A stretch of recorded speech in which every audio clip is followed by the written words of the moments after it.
Two more matches, just one more day here for the Texas Esports League, presented to you by Baylor University. It's the spring finals, folks. Yesterday, we saw Texas's best middle schools and junior highs go head-to-head. Today, we bring in the big dogs, the old boys, the high schoolers here, and see what they've got in store for us. My name is Paul. With me is LaFawn. And we're going to have some great matches today, aren't we?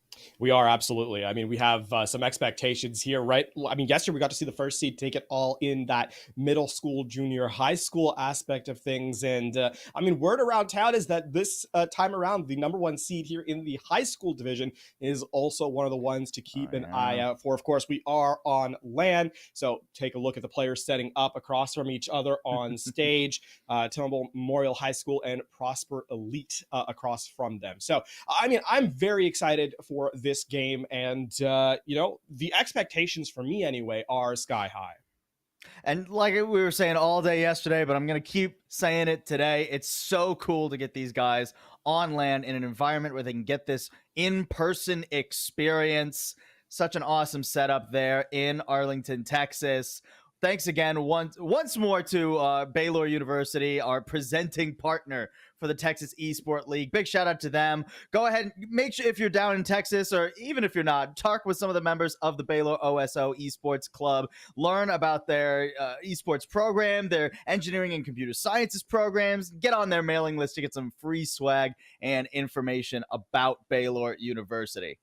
Yeah, of course, the next step for players from high school after their championship here would be to move on to that university aspect. So always a great place to take a look. Now, dialing in on this game itself, Paul, let's take a moment to kind of discuss the order of operations, the map direction that we will follow. A bit of an outlier here. We go Control as our first one, Escort as second, Hybrid as third, Push, and then finally Control as our map if required. So a best of 5 here in this semifinals. We start off on map number 1, Control, which has been selected. It is going to be Samoa as our opening gambit. And yeah, what a terrific map. One of the newer Control maps, one of the newer maps overall in Overwatch 2. And it plays pretty interestingly across all 3 stages.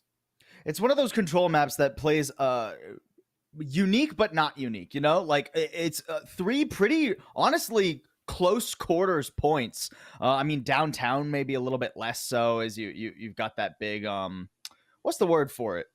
Clock tower? I guess it's a clock tower. Yeah, I don't know why I thought it was like an awning. No, it's a full clock tower. It is a big building there. Yeah, I mean, the point we're looking at right now, perfect timing. I didn't stumble over my words accidentally. It was tactical. Yeah, it plays a little bit differently. We'll see what these teams roll out on. Prosper Elite versus Tomball Memorial High School. One of these teams is going to go to the grand finals. Like LaFawn said, it is a best of 5, aka a first 2, 3. So let's get out into the grand finals for high school. All for out of the spawn, Prosper Elite. Quick reset with the Tracer from Amacity. Pretty technical stuff here as we get set to go. Now, keep in mind, we recently played but already up to the task is the Orisa with the Javelin in tow. Prosper Elite going to be looking for vulnerable members of the enemy composition. The second hook goes wide. So now I'm keeping my eyes on Numb Sights and Amacity. Can they get something done? I mean, there's a lot of pressure coming into the front line. Azon doing a good job of peeling back, though, around the cover. Tomball has already taken control of the objective, so already working up progress. But there goes Foes. The first domino falls. Can Prosper Elite keep the good times rolling? Pretty low. Washin's not having too much fun trying to survive. Peel back, but it's just such a vulnerable backline now and a vulnerable front line as well. Nice little flip there. Good pacing by Prosper Elite. Here's one of the things that you kind of have to worry about when you're playing against a composition like Prosper Elite. It's that even if the you know, the hook, for example, goes wide, it necessarily forces cooldowns. The thing that starts that fight off is the Wraith Walk, you know, taken away as Cookies had to dodge the hook. Now that means that in the thick of things, that allows Amacity with that cooldown gone to play a lot more aggressively, and we saw the supports pay the price for it. So around this, Tomball, their win condition is going to be making sure to follow up after the Javelin. Any stuns that come through has to be an elimination. They can't allow the sustain from Prosper Elite to continue. Nice little anti. The cover is good. Terra Surge, nicely done. Numbsight's trying to slide out of it, but couldn't quite get away. Discord Orb too, but Azon is just taking it all in stride, or at least trying to. Suzu up, a Kitsune Rush, a ton of healing come through, and Amacity is cooking in the backline. Cookies, though, does carve through him. A Death Blossom invested. That means that Tomball are actually going to be able to flip this over. A closely contested fight. Hold on. Still trying to hang around No, hold here, on. The respawns. just The doesn't respawns. have Keep the in mind. health, I imagine. Yeah, Numbsights was the first one to die, and with Overclock coming in here, you can actually pay passively to just contest the objective. You do not need to overstay your welcome. An extra 10% to rejoin the team, and all of a sudden, Prosper Elite are right back in the fight. An unbelievable contest there. Prosper Elite never even giving over control. And Amacity already getting back into the enemy backline. A Transcendence used aggressively, but Cookie still falls. The Overclock still does a ton of damage. Those headshots are nasty. Oh, and body shots too. Numbsights ruining Tomball's day. I don't begrudge that Transcendence from Anti. It was the Nano Overclock that really forces it, so you know how much of a threat that combo can be, and even with the Transcendence, it still wasn't enough to keep everyone healthy, and now we're in last fight territory. 10% left, and Prosper Elite, they still have a whole hog and a pulse bomb. A nano onto Orisa too. Feels like a desperation play. I don't think that Washines is going to have the damage. Yeah, even the Terra Surge just doesn't do enough. I believe it was a perfectly timed Suzu, and Azon's cooking him up with the whole hog. I mean, nice little nice shot there, but just barely getting to the point. Harmony Orb on Zing, but still pretty low here. The 2v2 on the objective. That's a nice anti. Muffin Man. Good for one, and now you just got to get rid of the Zenyatta. It is a support duel, but it's a 2v1. Washine's coming back in on the Rhine of all things, and now it's just a question of who gets here faster. Kitsune Rush used. That shield will soak up quite a bit of the damage, and Azon back on the Winston dives straight for the backline. Muffin Man, Amacity doing a fantastic job. And Prosper Elite walk away with round number 1. Everyone on Prosper Elite has had a clutch moment in this fight. That final engagement was the supports, right? The duel at the end, and then as the respawns come in, the anti-nade from the Ana, from Prosper Elite Toastar, it just hits 3. Right? It hits 3 players, and all of a sudden that just flips the equation back on its head, and Prosper Elite are able to close out the round. So is it a close round? No. Is it a competitive round? I would argue yes, but Prosper Elite clutched up where absolutely required, and have given themselves an early round lead in map number 1. And I'd love to see the objective mindset of Prosper Elite. The times where Numbsights and Amacity were just toggling who needed to actually be engaged in the fight. Whether it was who was in the backline, who was going for their ult play, or who was even just contesting the objective. Really nice tandem by the DPS duo of Prosper Elite thus far. We'll see if they can keep it up. Only one now the Orisa, Orisa mirror. Oh, that's not a great start. I'm lucky for Cookies there. Well, and I mean, it's going to be tough for Cookies on the Soldier 76 in general. Look at the way Azon just waltzes past Washines once the cooldowns are gone. Straight for the backline. Just no mercy. No even consideration for the enemy tank. We've got 1 for your trouble, but Amacity is the fastest moving member on Prosper Elite, so not for very long. And that's a much cleaner first fight from Prosper Elite than even their first round, right? You kind of have to wonder, was that first fight just a warm-up, sort of engagement for them on this map? As Samoa is starting to take over pretty handily to Prosper Elite here. We have a switch up as Cookies is going over to the Reaper, so we're getting a close quarters brawl from Tomball High School. My concern is, how do you get in close? How do you really start to force this issue? Yeah. We saw the Reaper on the first round, and unfortunately for Cookies, there wasn't really any way to get in close, and against the Orisa, you're much less effective than even the Roadhog, right? So Cookies really needs to kind of play a flank style here and try and put pressure on the supports, in my opinion. Okay, nice little javelin there. Washine's at least going to be able to take control of the high ground for a moment with that one. Second javelin does go straight into the windmill, though, and yeah, you don't have any cooldowns to survive now. Tomball, like you said, it's not even just Cookies. The entire team is struggling to really approach Prosper Elite. Azon has the front line on lock. Yeah, a lot of credit to the Orisa is doing a good job of kind of holding space, but again, a lot of that is backed up by the supports. If you look at where Toastar is kind of playing, It's out in the open and yet still unapproachable. The Ana is not actually easy to get to, and that just puts a lot more pressure onto the DPS of Tomball Memorial rather. You know, if you try and peek out, you get hit with an anti or a sleep. It's such a tough task to try and pressure out the support. Even a nano having to be used now. Washin's just to contest Azon. That's a good anti though. Beautifully done. Foes taking matters into their own hands. Now can you keep it going? Nano, overclock. We've seen what Numbsights can do with this. Getting controlled. A couple shots go into the javelin spin. But still Amacity trying to come up with the deficit here. Or trying to make up for the deficit, rather. That second anti is just too much, though. Numbsights and Toastar have to be respectful. Amacity doing some work, though. So a quick recon test could be possible. I think this is actually where you use the Kitsune Rush here, actually. Keep Azon alive. Ooh, Azon alive. So low. Bionic Grenade's good, though. And now Washin's, I mean, out in the middle of everything, the Kitsune Rush, yeah, it's beautifully done. I thought they were going to need a Terror Surge there, but not even. And 95%, can anyone even touch here? I do not think so. So Prosper Elite with a dominant second round and a quick map 1 win. You know, frankly, round number 1 was basically just as dominant in terms of the numbers, you know, looking at the percentage gain. So Prosper Elite have put themselves on notice.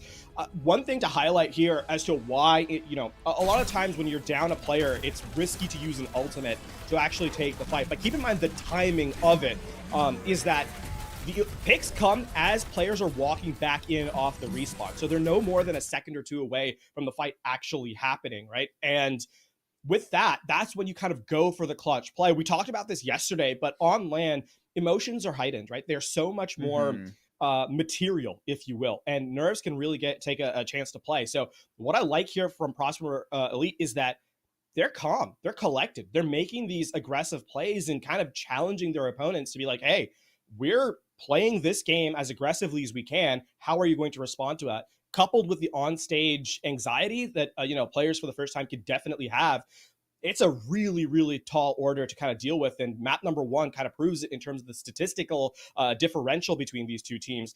You're going to try and have to even up the delta if you head into map number 2, because this is a really, really good start for Prosper Elite. And Prosper Elite were our number 1 seed coming into the semifinals, coming into this weekend, right? So they did get to select the first map. The first map of Samoa was their pick. It will now swap over to Tomball Memorial High School. A lot of questions up in the air as to what you might want to try and do with it.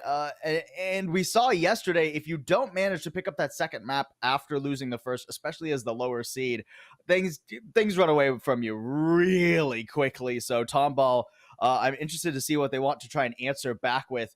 I think it's telling, though, how the DPS of Prosper Elite were handling the previous map. I mean, the way Amacity was just toying with the enemy backline, Numbsights constantly locking down those angles. We talked about Cookies and how difficult it was for him to approach the enemy team at all. I don't think I had the chance to see Cookies get up in Azon's face even once on our second round of Samoa, just because how can you when there's a Tracer controlling your flanks so you can't walk through all of the cover, and then if you walk out into the open, you just get domed by Numbsights. It's tough. And I mean, you know, let's dial in on kind of the construction of the composition that we're looking at here too, right? I mean, the Orisa Roadhog is sort of, it's not inconsequential to the way the composition is run, but it isn't the focus of what I'm trying to say here, and that is the rest of the team. Look at how they approach a fight. It's not as a 5-player unit kind of walking up. You know, the tank kind of takes space supported by both supports,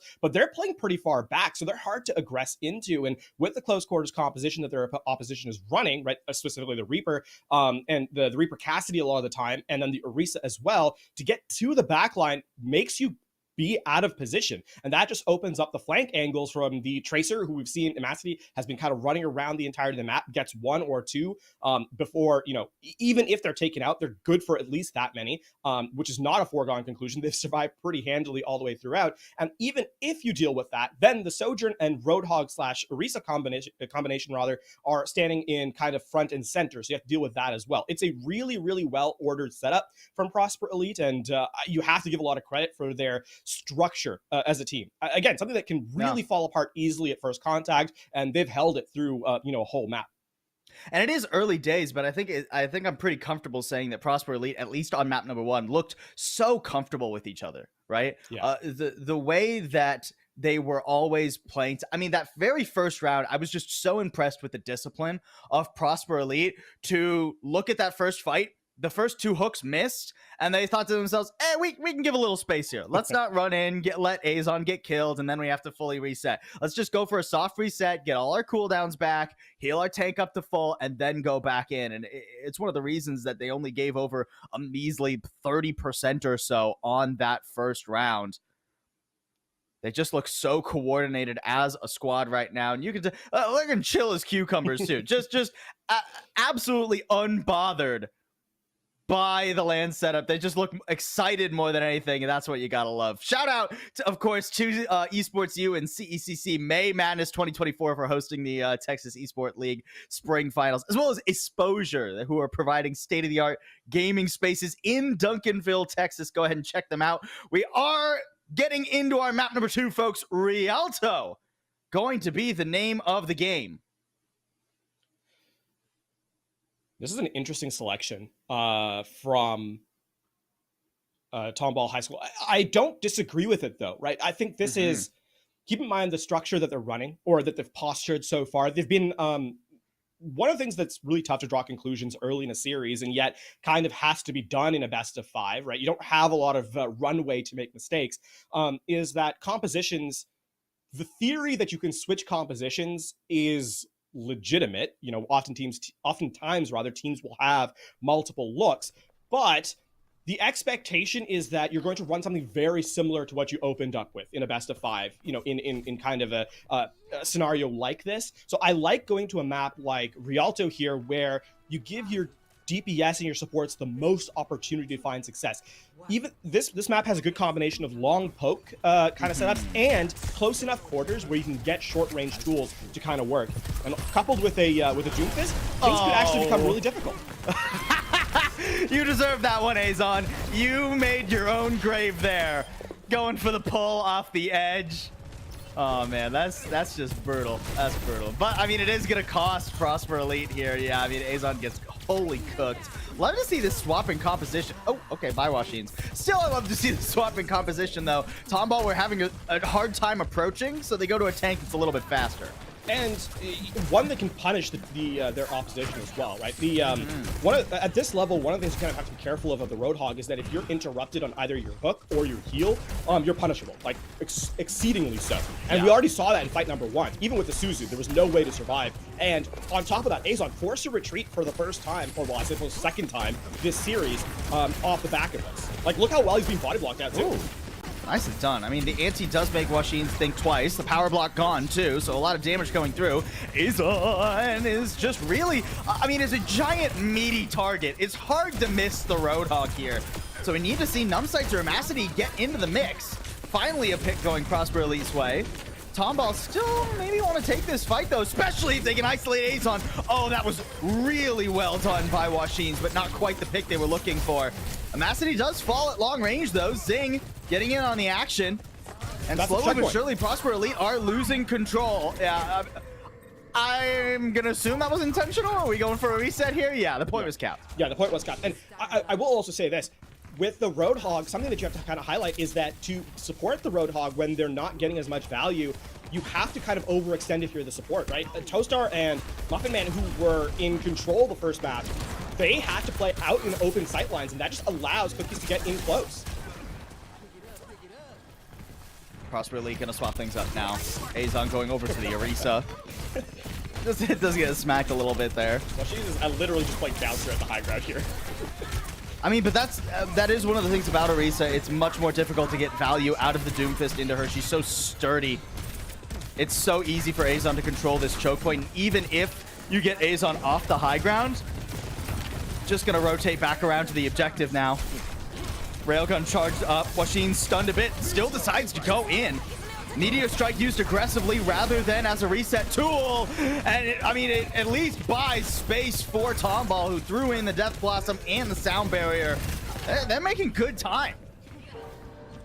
the game plan here from Tomball Memorial is smart. Allow Washington to kind of soak up a lot of the, stun resources from Prosper Elite, and then actually commit to fights. Use your ultimates. They're not being afraid to do so, and that is a big deal. It's so easy to kind of give up space by not using your abilities, and that's not coming in at all from Tomball Memorial. Numpside's gonna have to do something crazy like we saw on map 1. Okay, gets a little help from Muffin Man to finish that one off. The other overclock shut down. Just body shots rolling in right now. Need a little bit more. There we go.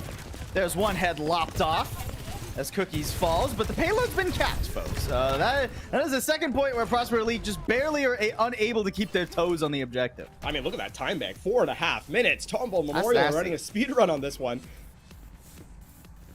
Great look so far. Amacity. I mean, here's where Prosper Elite has to kind of have their Tracer Superstar do a little bit more work, get on the flank. They opened up, obviously, with Widow, but you need to put more pressure onto the backline here of Tomball Memorial because they're getting away with everything they want to. And I mean, meanwhile, Azon's gone. So it's hard to really pressure a Moira and a Lucio. They're both so slippery in the backline, so not a comfortable setup here for Prosper Elite. They're getting bowled over currently.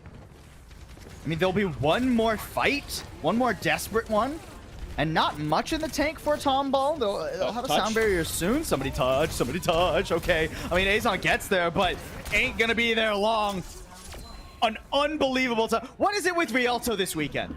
We saw a crazy time make yesterday on Rialto. Now Tomball, I think, actually almost set the exact same time. I think it's like a 10-second difference or so. Just ridiculous. Feels like something that we kind of touched on at the top of the show is the emotional aspect of the game, right? It kind of felt like Tomball Memorial were in a bit of a spiral. They couldn't get anything going in the first map, so it kept kind of not working. It kept like they were trying to force an issue. But here in map number 2, starting off on the correct foot, getting that first jump onto the Roadhog, right? Not allowing Prosper Elite to set up, has put them really in a mindset, I think, of being competitive. And sometimes you have to believe to actually, execute, and giving yourself that best opportunity, not that I didn't expect these players to be able to perform, but rather, once you get into that spiral, it's so tough to break out of. So having that first pick off is actually vastly important. And they're playing with a swagger, a confidence now in map number 2 that they just couldn't get going in map number 1. And I mean, that is what contributes quite a bit to this ludicrous time bank. I mean, 342 on Rialto is unbelievable. And I mean, you talked about it a ton yesterday, but just to double back to it, mental is arguably the most important part of Overwatch. And when you come into the 13th seed, playing up against first in the semifinal, and you get kind of washed on map 1, it can be pretty easy to get in your own heads and think, oh man, are we just going to get gapped this series? Tomball proving that shall not be the case. And I like where they're setting up too. They're not going for anything too aggressive like Prosper Elite were. Oh, as I say that, Amisty's sent into the drink. And Washines actually survives it. That's how it's done, Azon.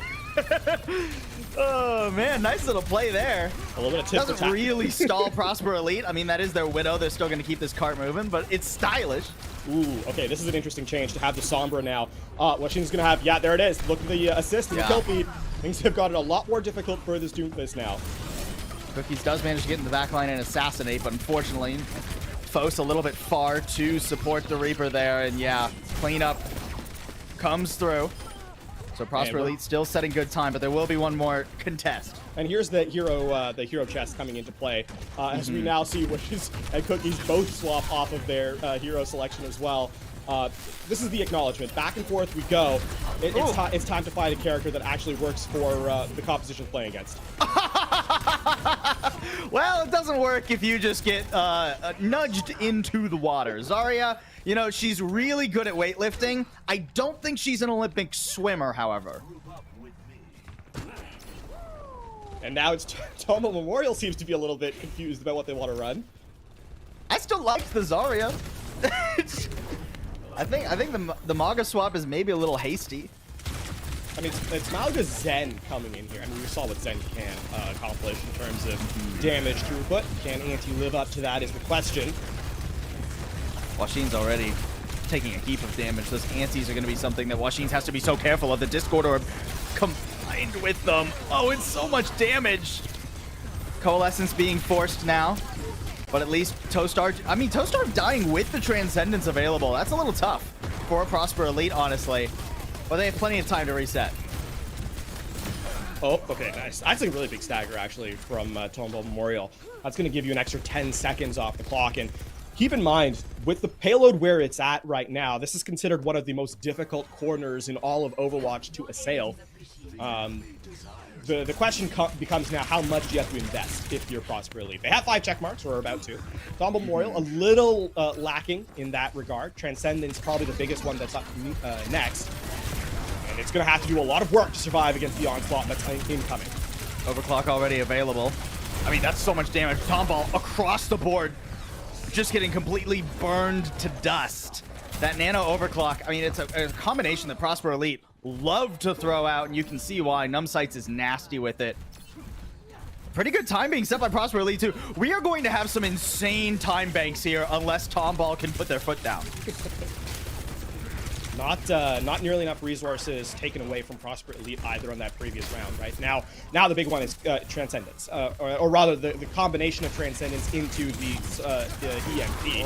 How well can you dodge that? And that's going to be delayed until last fight. This is going to actually push all the way through Arches now with that one pick off onto the tank. Prosper Elite not allowing Tomball Memorial to reset. Defensively, the teams have not been able to kind of collect themselves in these sort of staggered positions and just give up ground for free.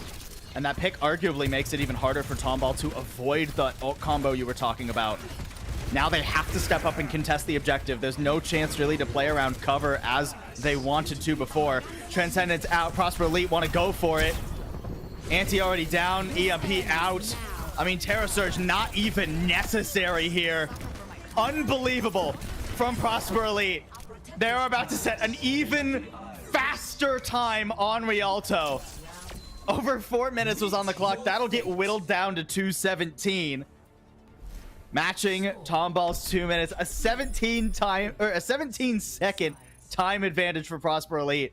I mean, if nothing else, these teams know how to attack. Yeah, I want to dial in on that last fight, though, because Imacity was kind of the game breaker in map number 1 and continues to do it here. I highlighted the EMP versus Transcendence as sort of the big combo to look out for, or rather the big head-to-head opposition to look out for.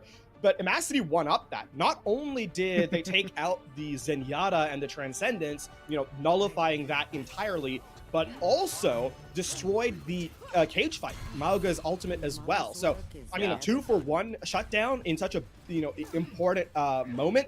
Not only did that remove the lockdown effect, it also granted extra utility to Toastar's Transcendent. So all in all, in terms of an investment, that is one of the best EMPs we've seen in a while, and Imacity has been piloting truly excellent gameplay across all selections throughout these first 2 maps. And this Sombra does feel like an unanswered problem for Tomball. They're going to go back to the Doomfist that worked for them on their attack, but Imacity on that Sombra is still a giant question mark. Can Tomball try and evade Imacity as they push forward? They're not going to get that pick on Azon to start this off. So yes, they set a good time when we first rolled out on Rialto, but now they've got to do it again without the early onset advantage. This is sort of par for the course advancement of the card. And yeah, Imacity on the Sombra is just going to make Tomball kind of regret playing this Doomfist, I think. Washin's life is just going to be so difficult. Oh, and Zing already falling. There's those damaging Zenyatas you were talking about. We saw him yesterday. I love to see them supports get scrappy in the mix. Oh, I'm surprised Washin's is alive. That was a lot of damage right there, and the stun was nicely done. Washin's going in with that amount of health, too. I mean, Toastar at least falling to the skill orb. Cookies, though, not looking very good either. Oh, yeah, you're done. You're done. And I think that one pick on Toastar really isn't going to amount to much. 1 minute remaining. I like the idea that Tomball Memorial have there. They try and press the issue because they know they're losing that fight anyway. So the question is, can you generate enough resources for the coalescence in that final moment? Unfortunately, because it was slightly ineffective, it's actually going to be mirrored by the nano boost, which just means that whoever Close looks at first is going to be extremely survivable. My expectation, I mean, Numbsights has been the beneficiary, but you can also give it to Orisa in these final moments to just extend the survivability of an already tanky front line. Coalescence out to try and create an opening in this fight. But Prosper Elite really adeptly evading that one. And here comes the overclock. Some damage thrown in, and the EMP follows it up. Zing, folks, they're all falling down. Cookie's trying to punish the players from Prosper Elite pushing in. I mean, at least gets rid of the DPS, but can you survive the Orisa? Nice stuns, and you're gonna run out of cooldowns. Beautiful anti by Muffin Man as well. And now it's gonna be a scramble to try and even get to the objective. I think Tomball are gonna have a contest here, but it's gonna be so desperate. A ton of damage dealt to Washeen's. Azon keeping eyes on the prize. Without a tank, you're not getting this done. And that is an excellent hold from Prosper. I mean, the strategy from Tomball Memorial was critically important. I think it was a very, very good read. But unfortunately for them, Prosper Elite recognized what they were going to do and had every response, right? The nano boost onto the Orisa kept that front line so very aggressive. Then, because you don't give the nano boost to the Sojourn, it means that you have to divide attention, right? You can't just focus on the big threat. All of a sudden, the overclock running, there are two massive things you have to focus on. They choose to focus on the Sojourn. That's an easy kill. But while that's happening, all of a sudden, Azon has taken the entire backline by storm, backed up after that kind of comes through with the Transcendence. It's layers on layers on layers here from Prosper Elite, a team that I think really understands not just their win conditions, but their oppositions as well.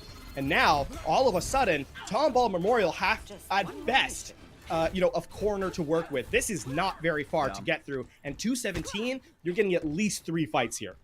A tough cliff to scale in Tomball's future, and this is their map pick. Maybe the only map pick they'll get in this series. After this, Prosper Elite will get to pick a map as they were the higher seed. They get 1st, 3rd, and 5th map selection. Tomball gets 2nd and 4th. Tomball, they got to make it to a 4th map first thing, though. Time to anchor yourselves to this corner, Tomball. The May, the Baptiste. Tomball really in it to turtle up on the objective. Yeah, try and extend these fights as long as possible. Turn 3 or 4 fights into 2. Nice, give yourself a chance at victory. Uh-oh, Azon. This might be an overextension, though. Tomball, they didn't get that elimination. And they got to be careful. They don't want to push too far there. I'd also like to highlight that Demacity's on Tracer. It was an open onto Sombra in case the Doomfist came through. But I like this switch up here. Just play an off angle and force the supports to respect you and make the front line a lot more vulnerable with the lack of resources. Cookie's not quite the wall that he wanted either. Azon willing to take all of this damage because peeling back around the cart. I mean, Muffin Man and Toastar are able to heal that up so effectively. Azon already almost at the Terra Surge. It will be matched by Washeen's pretty quickly, though.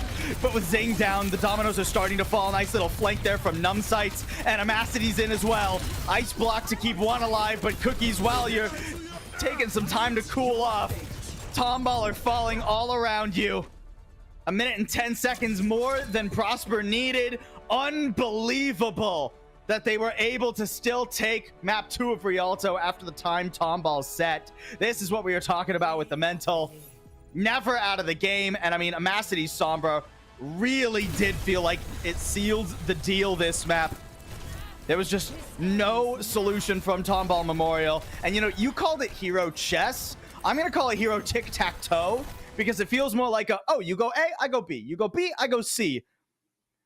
And there was no D in the solution book for Tomball Memorial. So now 2-0, 1 map away from the grand finals. Prosper, our #1 seed.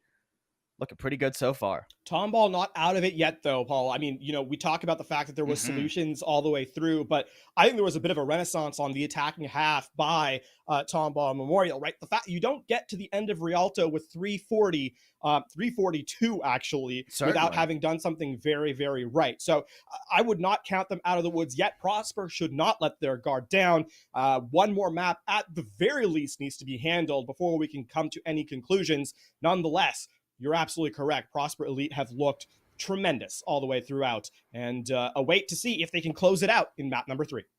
It does shout out to Washeen's Doomfist, though, that Prosper Elite felt like they needed to swap a ton of their composition just to deal with that Doomfist, right? I mean, first we saw the swap away from the Roadhog onto the Orisa, and even that wasn't quite enough, so the Sombra had to rear its head. But now you've got to have that extra step, right? That next part of the hero rotation if you're Tomball.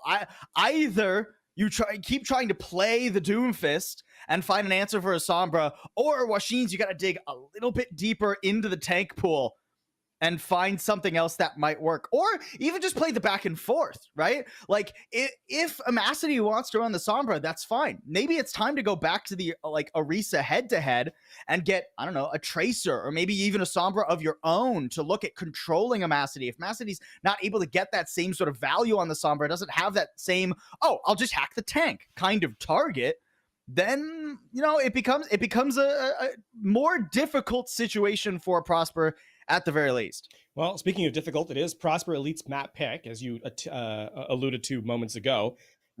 This does not get any easier for them, right? You're going to expect to see a hybrid map that locks down the tank selection just a little bit. Don't allow Tomball Memorial to get into a rhythm with an aggressive mobile tank, and that's exactly what's going to happen. King's Row is up next, and if there's a selection that, you and I find this map a little played out, but with that coming into mind, what that means is we know what the tank selection is likely to be, and I do not expect to see necessarily as much efficacy from a Doomfist as there was on Rialto, despite the acknowledgement of map number 2. So I think this is a really tough read, or a really tough play rather, for Tomball Memorial, and for Prosper Elite, it makes eminent sense to go here as a closeout map. Tomball gonna have one more chance to get on the board this series, start a reverse sweep if they want to try and deny the number 1 seed a spot in the grand finals. Keep in mind, off stream elsewhere, we've got Lake Belton High School versus Crowley ISD right now. That'll be Bronco Overwatch versus CISD Miku Fan Club, which I'm not supposed to be a biased caster, but if for nothing else other than the name, I do hope we see some of Crowley later. We'll get one of them. The winner of that match will go up against the winner of this. Prosper looking good so far, LaFawn, but like you said, it's not over till it's over. And King's Row, I mean, you and I have feelings about King's Row just because, we've cast it so much, and there was that like 6-month period where we cast nothing but King's Row. But looking at it from a more objective standpoint, right? It is sort of a great equalizer of a map. It is a map everybody is comfortable on. It is a map everybody has a composition that they know how to play, that they love to play. It's not something where I expect Prosper to pull out something like crazy and unexpected compositionally, right? So then it just becomes a question for Tomball on a map that is that everyone is so used to. How do you answer what Prosper have been throwing at you thus far? Yeah, I mean, for context as to what we mean by for a map, for 5 years, I think, the opening scrim block was King's Row, Lijiang Tower into King's Row, in terms of like how the expectation for how much it's played. So there's that context, right? And then obviously the tournament that we were talking about. But yeah, no, how do you approach the game plan here? I think go back to basics, right? We talked about in map number 2, the fact that Prosper Elite understands theirs and their opponent's win conditions, right? So the question is then, if your opponent understands your win con, what do you do, right? Do you change how your win conditions are established? I would argue no, because that's such a difficult thing to do in the heat of the moment. I think you kind of dial in and focus on the very basic aspects of it. Don't go for the hero play. Go for the building blocks of a fight, right? A couple of times we've seen there's a bit of a, like, in terms of the flow chart of a fight, some of the steps can be skipped, but if you're being punished on those skips, then they end up losing you engagements. All of this to say, I think that you just kind of have to go step by step by step, show your work, as it were, in these moments, and try and eliminate or lessen the abilities of your opponents to kind of find value.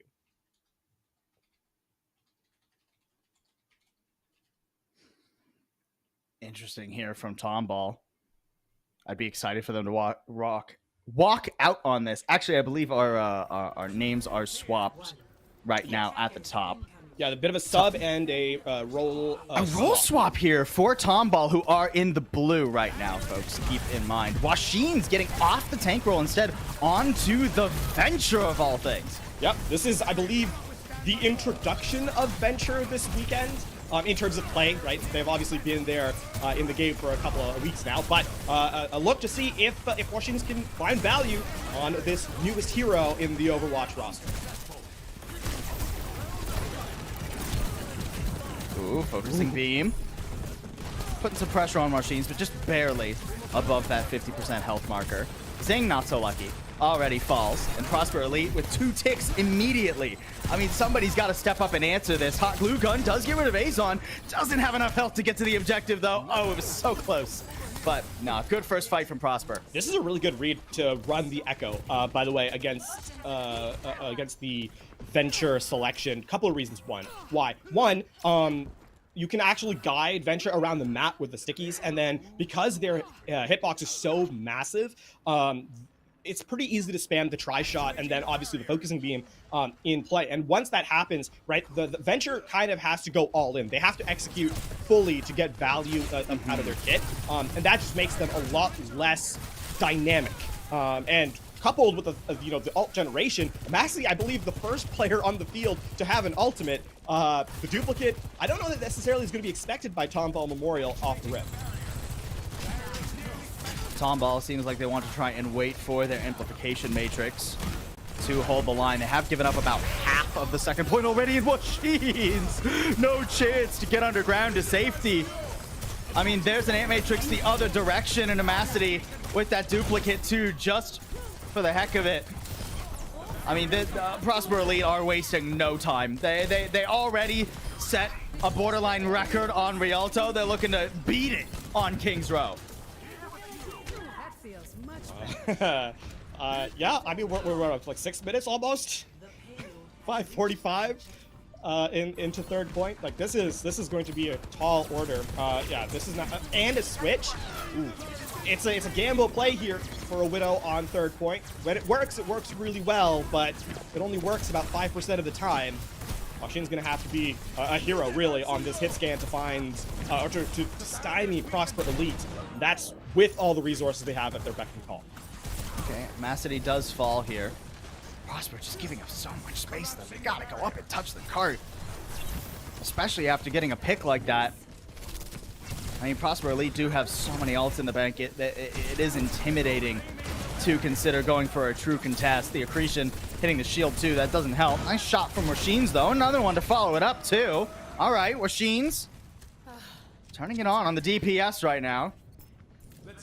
Activated. Yeah, that's what you need to see. That's what you need from a hit scan in this position. I will also highlight that with the infrasight and the verticality, the Widow is a real threat. You can't shield off the Widow and all the other damage if you're Sigma. So Azon absolutely has the work cut out for them in this situation. Oh, that accretion narrowly whiffing Zing. That could have been done and dusted. Numbsights completely bodied. I love the use of the immortality field there just to give Washines the ability to step up to the plate and fight that overclock. Here comes an Ice Gravitic Flux 2, forces out the Transcendence, and now as long as Tomball can survive the next few seconds, they're looking good to come back into this. Hot Glue Gun does need to be a little bit careful. Discord Orb makes him softer than he would like. But for now, they're holding. Washines, another beautiful shot. Maybe this is what we were missing. Washines, if you're gonna shut him down on the tank roll, he'll swap over to the Widow, make your life pretty uncomfortable. I mean, a gamble pick ends up being the case, and I have to take a little bit of issue with your description of that elimination onto the overclock earlier.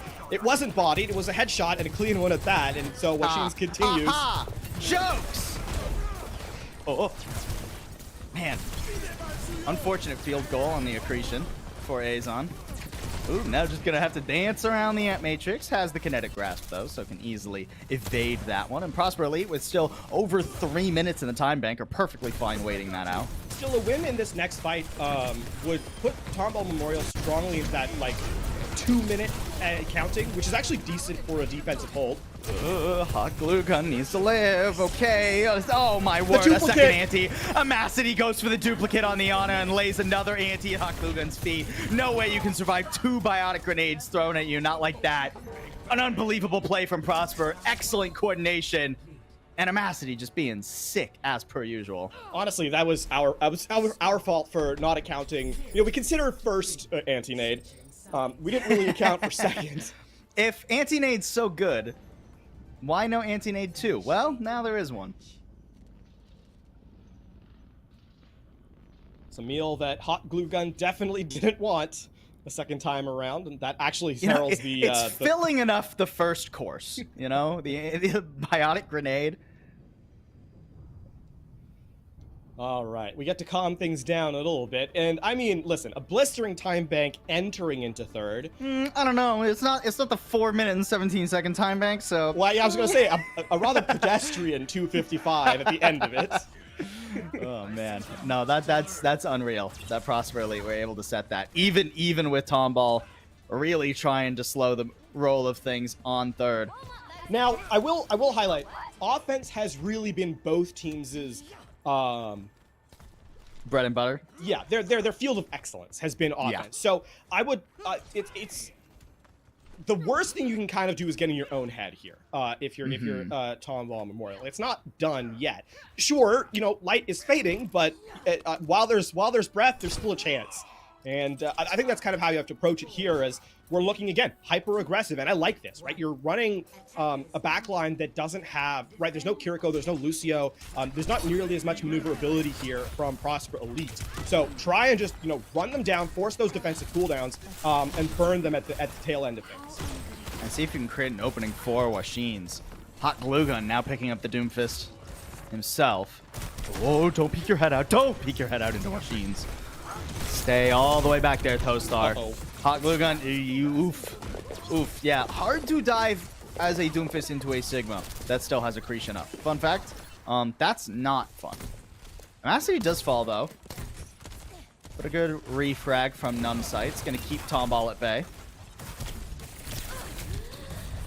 Zing needs to stay alive here. Delayed staggers would be terrible. What you kind of have to do is maneuver the Sigma out of position. Accretion gone. There, the window to dive is open. 7 seconds left. Gotta be aggressive. Gotta be decisive. Tomball, look for your pick. Washines at least forcing the shield. You have to commit that shield to the angle. But Fos, I mean, just so far forward. Oh, they're face-checking the Sigma and Numbsight's Azon. And Numbsight's more than happy to take that fight out of the sightline of the Widowmaker.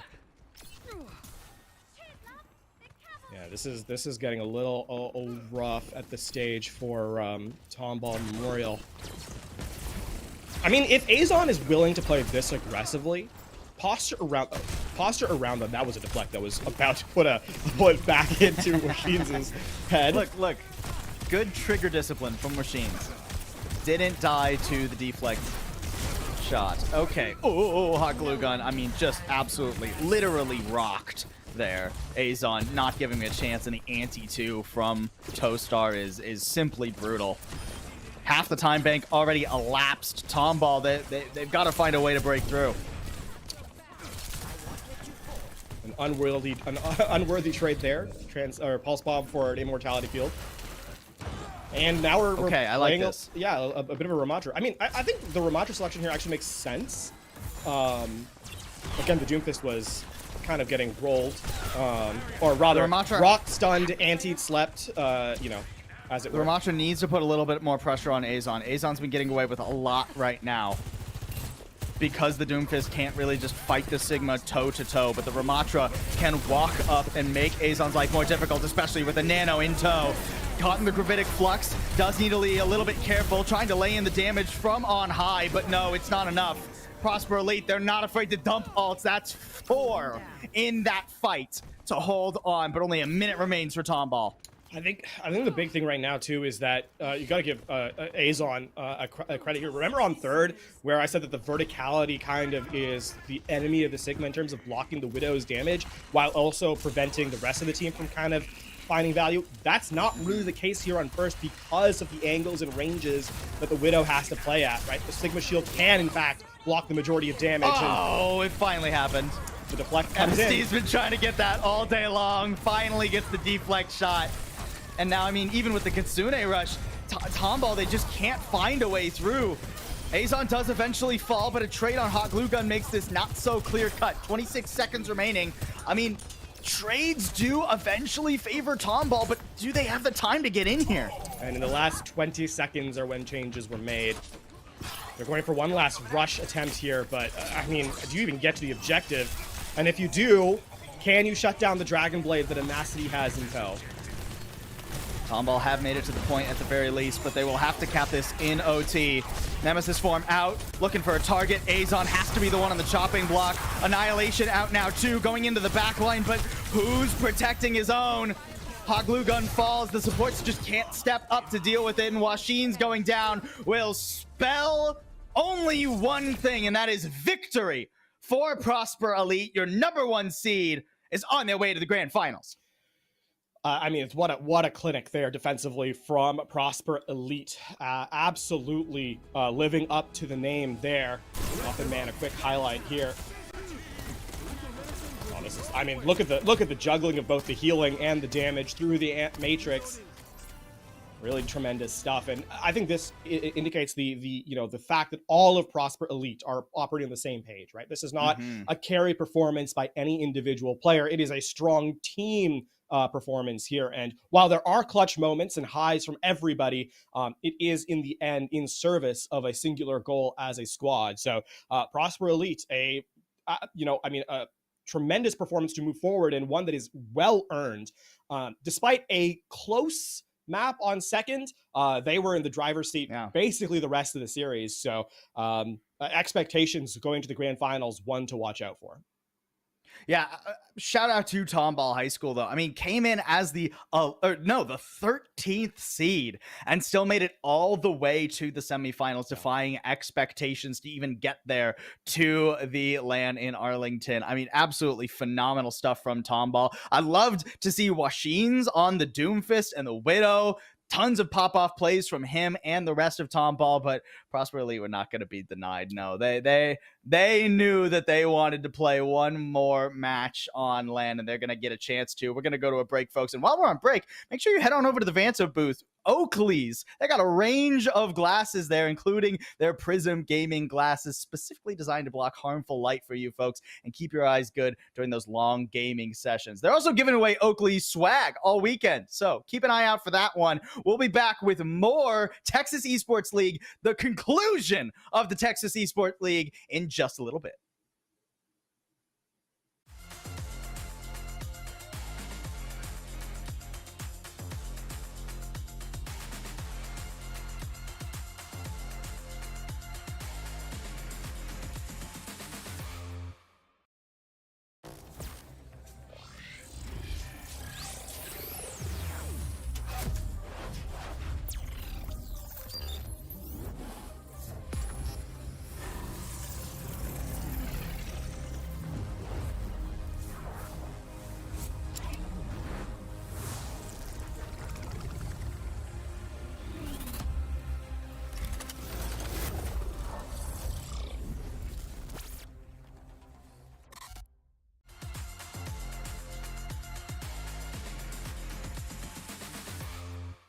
Game day, I'm here to impress.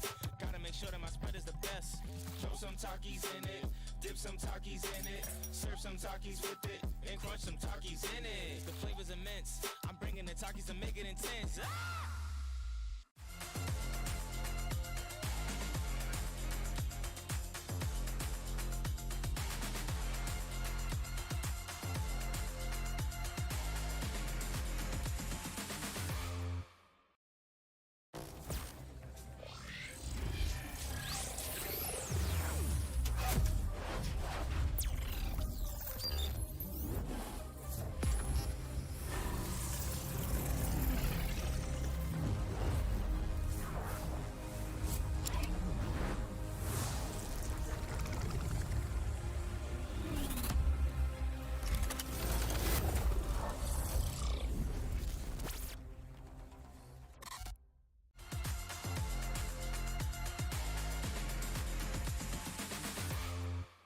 Game day, I'm here to impress.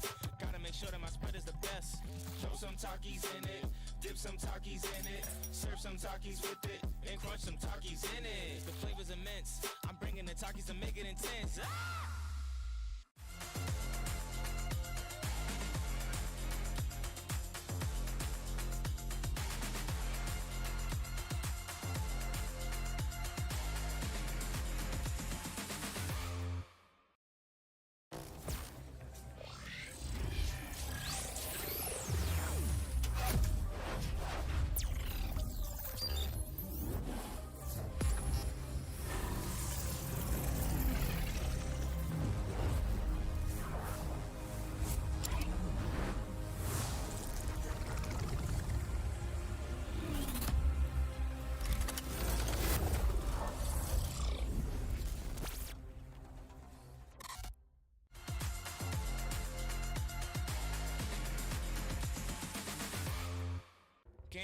I'm here to impress. Gotta make sure that my spread is the best. Throw some Takis in it, dip some Takis in it, serve some Takis with it, and crunch some Takis in it. The flavor's immense. I'm bringing the Takis to make it intense. Ah!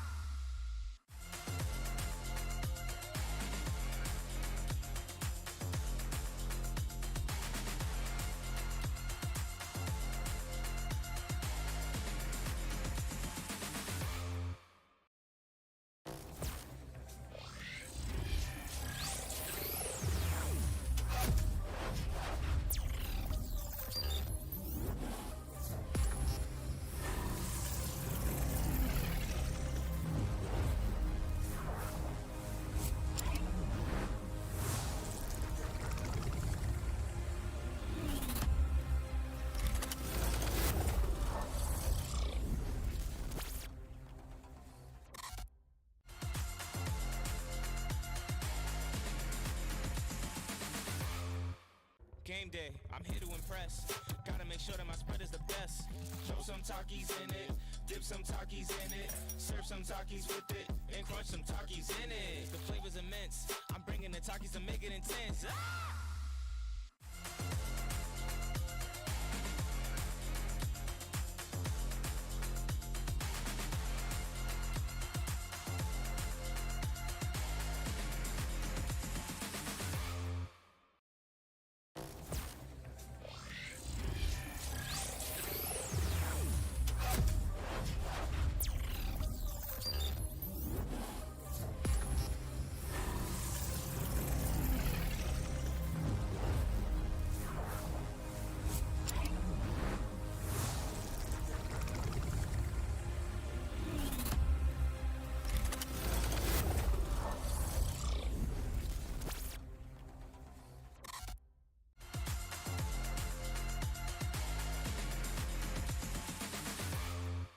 Game day, I'm here to impress.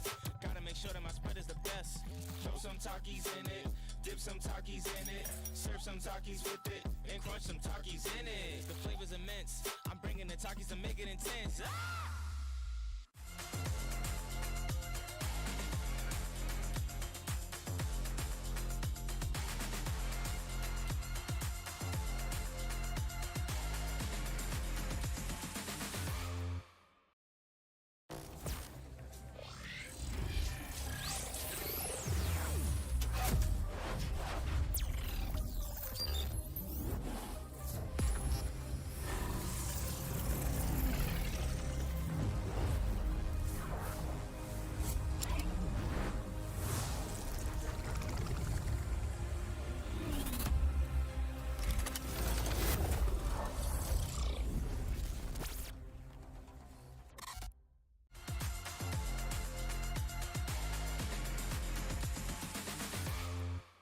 Game day, I'm here to impress. Gotta make sure that my spread is the best. Throw some Takis in it, dip some Takis in it, serve some Takis with it, and crunch some Takis in it. The flavor's immense. I'm bringing the Takis to make it intense. Ah!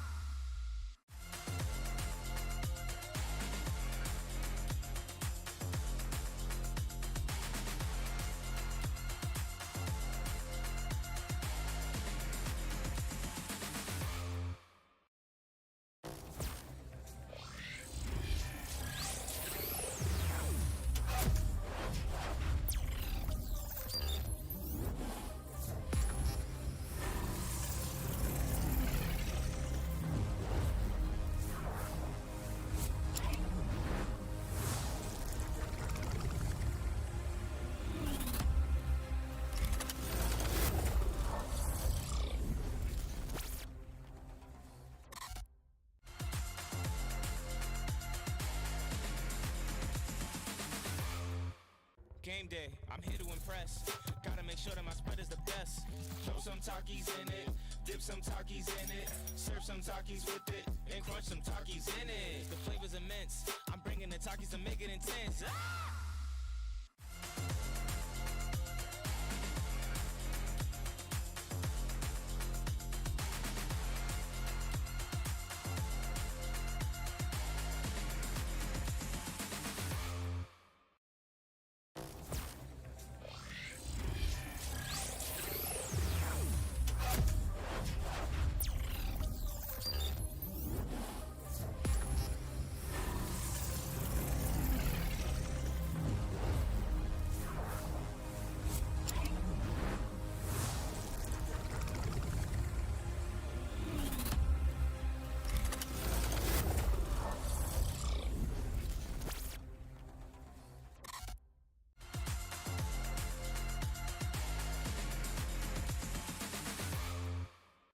Game day, I'm here to impress.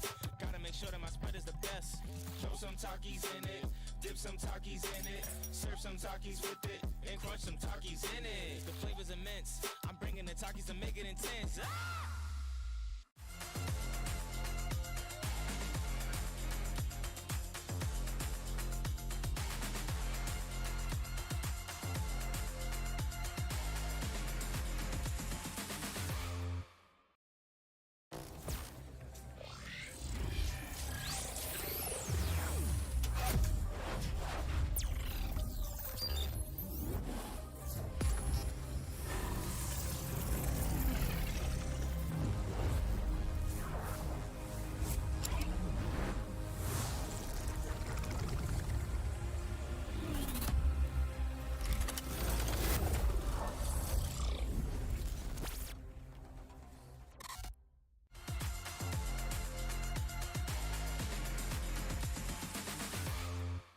Game day, I'm here to impress.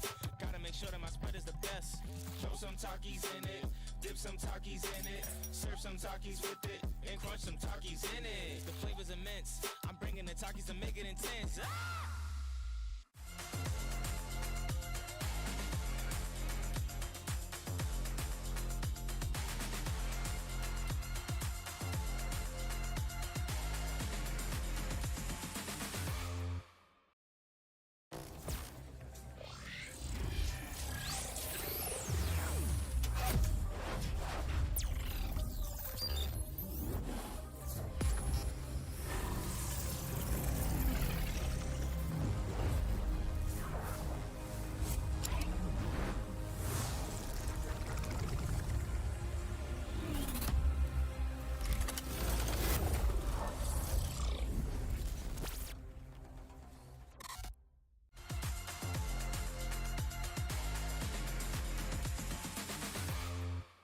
Game day, I'm here to impress.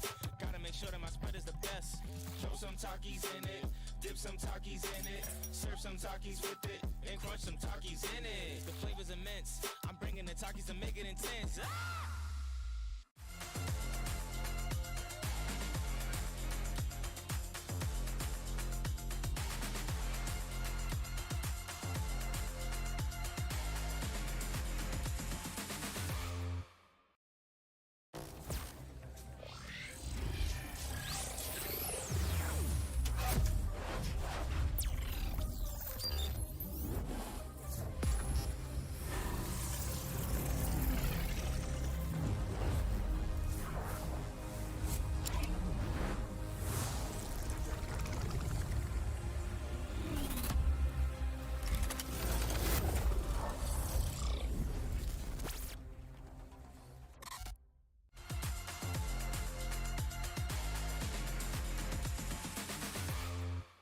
Game day, I'm here to impress.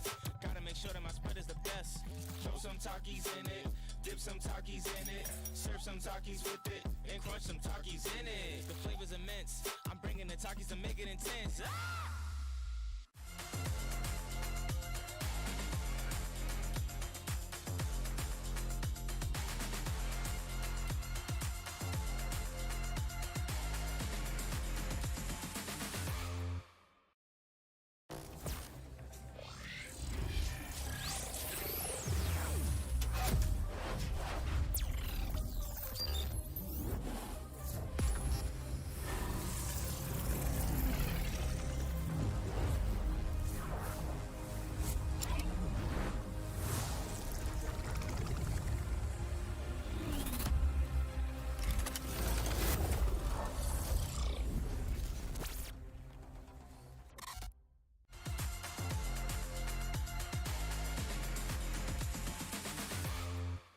Game day, I'm here to impress.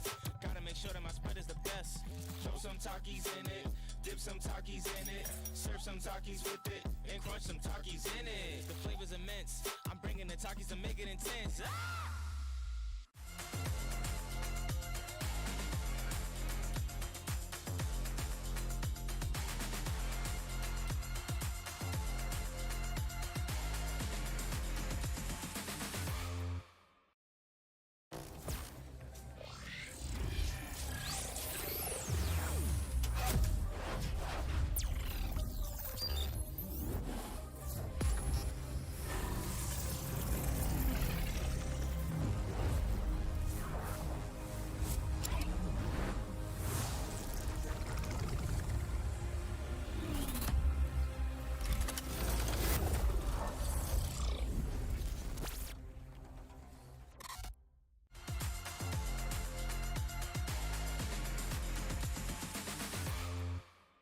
day, I'm here to impress. Gotta make sure that my spread is the best. Throw some Takis in it, dip some Takis in it, serve some Takis with it, and crunch some Takis in it. The flavor's immense. I'm bringing the Takis to make it intense. Ah!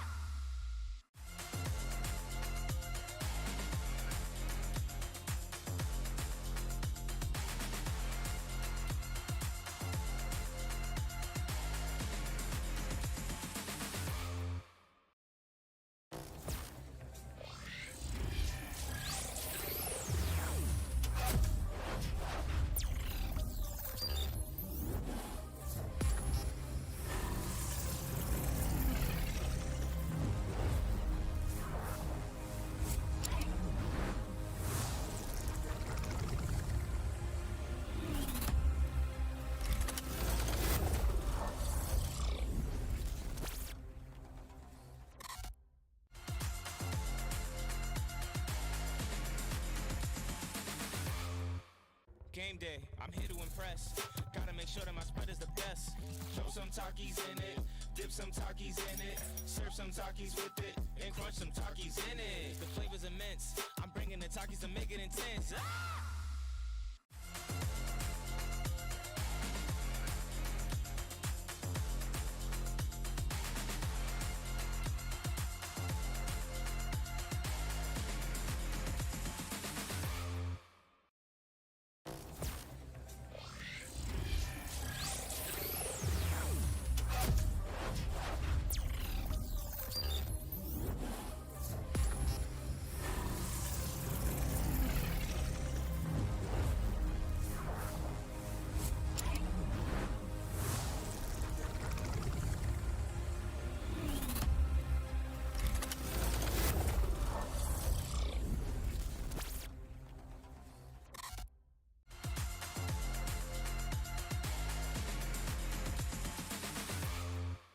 Game day, I'm here to impress. Gotta make sure that my spread is the best. Throw some Takis in it, dip some Takis in it, serve some Takis with it, and crunch some Takis in it. The flavor's immense. I'm bringing the Takis to make it intense. Ah!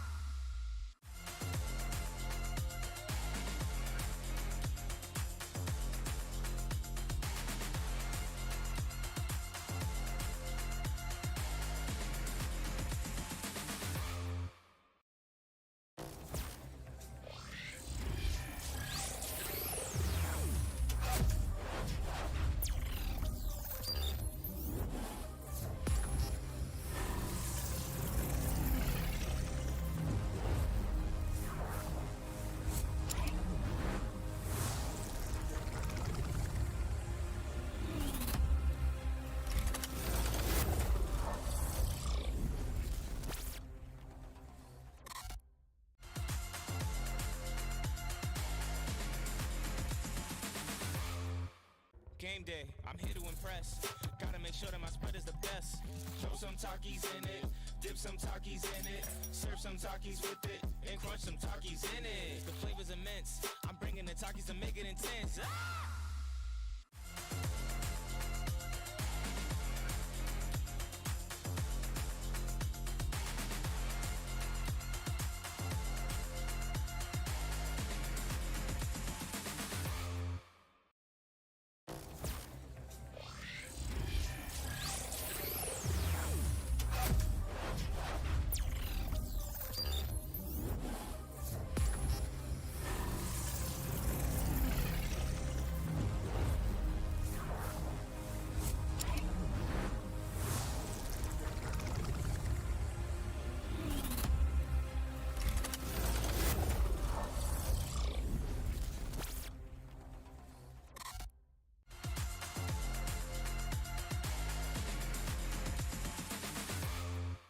Game day, I'm here to impress. Gotta make sure that my spread is the best. Throw some Takis in it, dip some Takis in it, serve some Takis with it, and crunch some Takis in it. The flavor's immense. I'm bringing the Takis to make it intense. Ah!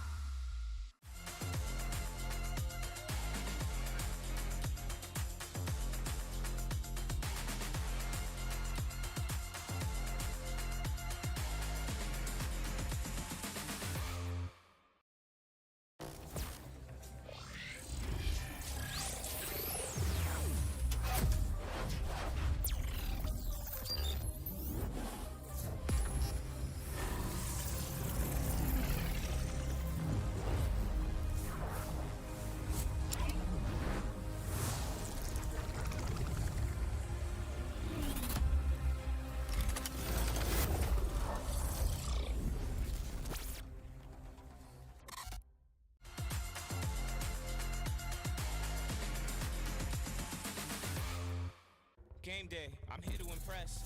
Gotta make sure that my spread is the best. Throw some Takis in it, dip some Takis in it, serve some Takis with it, and crunch some Takis in it. The flavor's immense. I'm bringing the Takis to make it intense. Ah!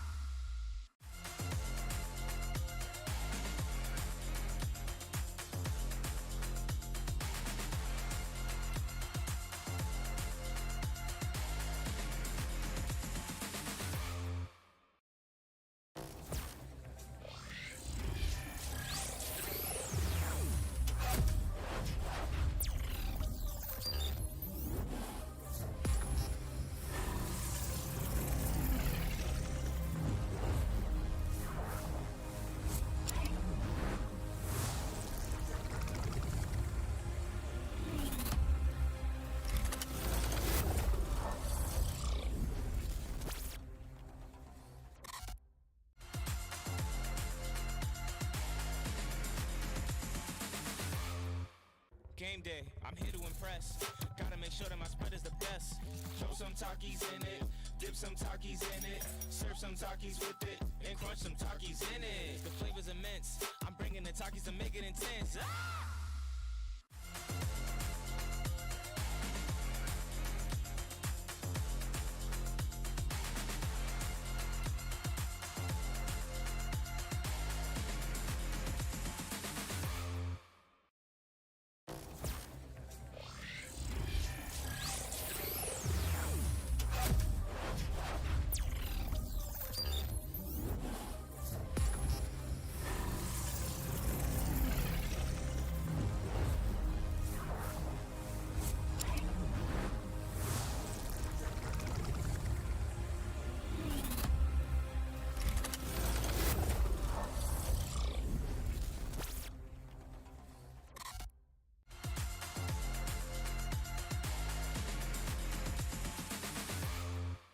Game day, I'm here to impress. Gotta make sure that my spread is the best. Throw some Takis in it, dip some Takis in it, serve some Takis with it, and crunch some Takis in it. The flavor's immense. I'm bringing the Takis to make it intense. Ah!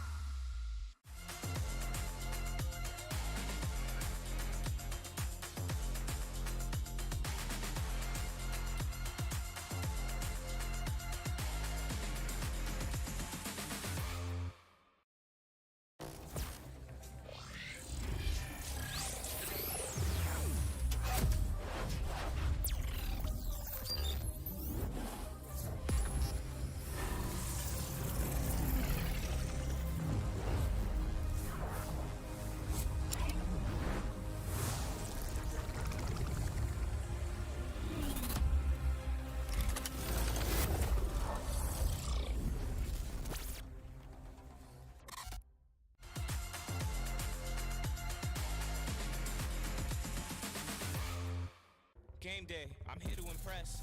Gotta make sure that my spread is the best. Throw some Takis in it, dip some Takis in it, serve some Takis with it, and crunch some Takis in it. The flavor's immense. I'm bringing the Takis to make it intense. Ah!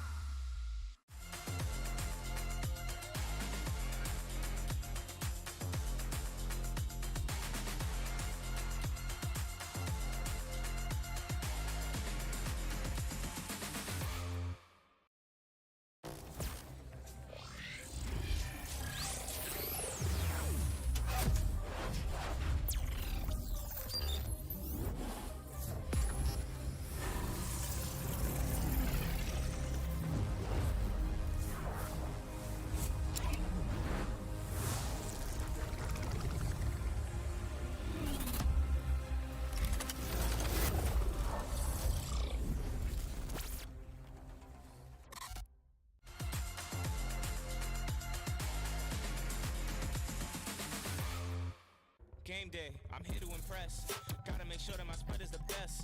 Throw some Takis in it, dip some Takis in it, serve some Takis with it, and crunch some Takis in it. The flavor's immense. I'm bringing the Takis to make it intense. Ah!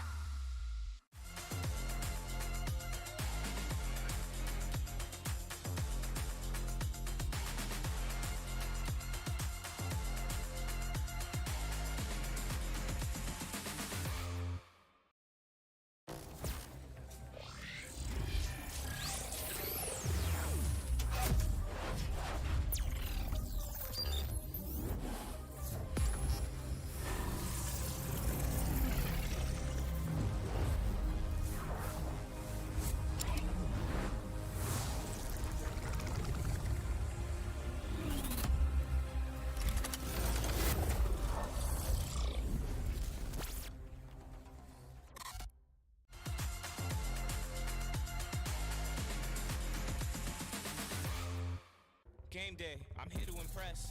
Gotta make sure that my spread is the best. Throw some Takis in it, dip some Takis in it, serve some Takis with it, and crunch some Takis in it. The flavor's immense. I'm bringing the Takis to make it intense. Ah!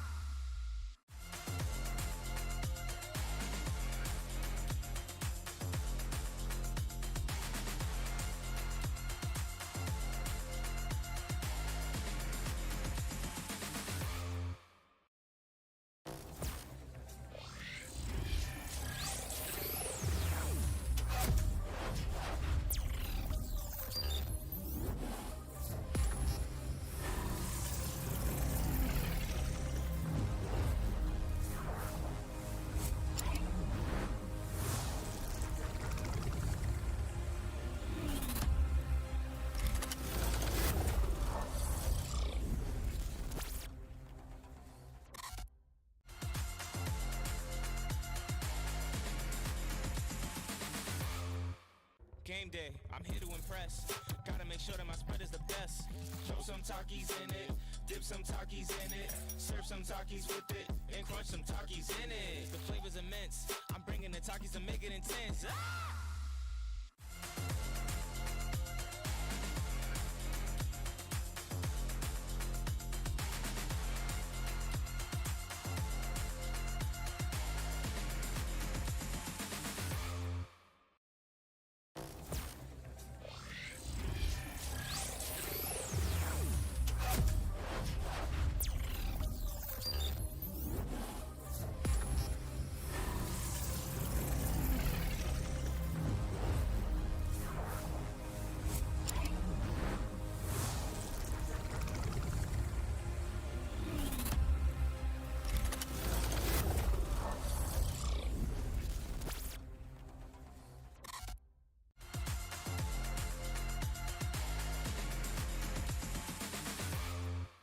Game day, I'm here to impress. Gotta make sure that my spread is the best. Throw some Takis in it, dip some Takis in it, serve some Takis with it, and crunch some Takis in it. The flavor's immense. I'm bringing the Takis to make it intense. Ah!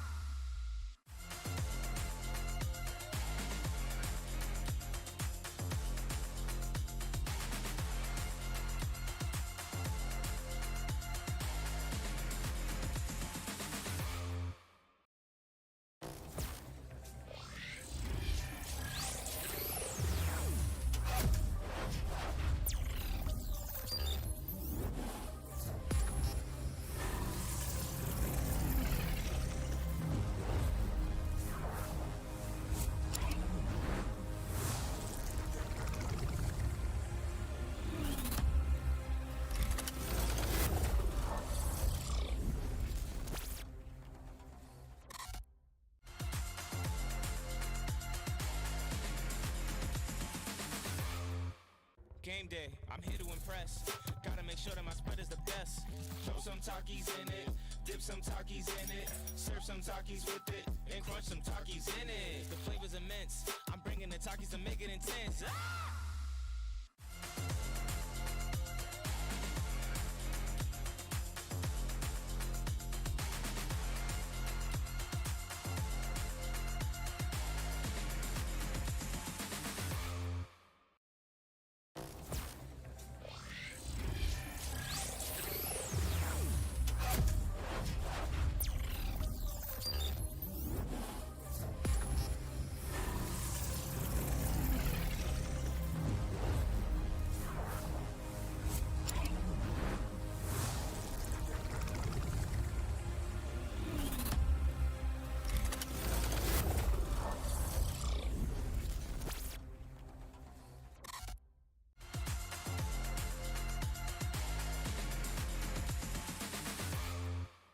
Game day, I'm here to impress. Gotta make sure that my spread is the best. Throw some Takis in it, dip some Takis in it, serve some Takis with it, and crunch some Takis in it. The flavor's immense. I'm bringing the Takis to make it intense. Ah!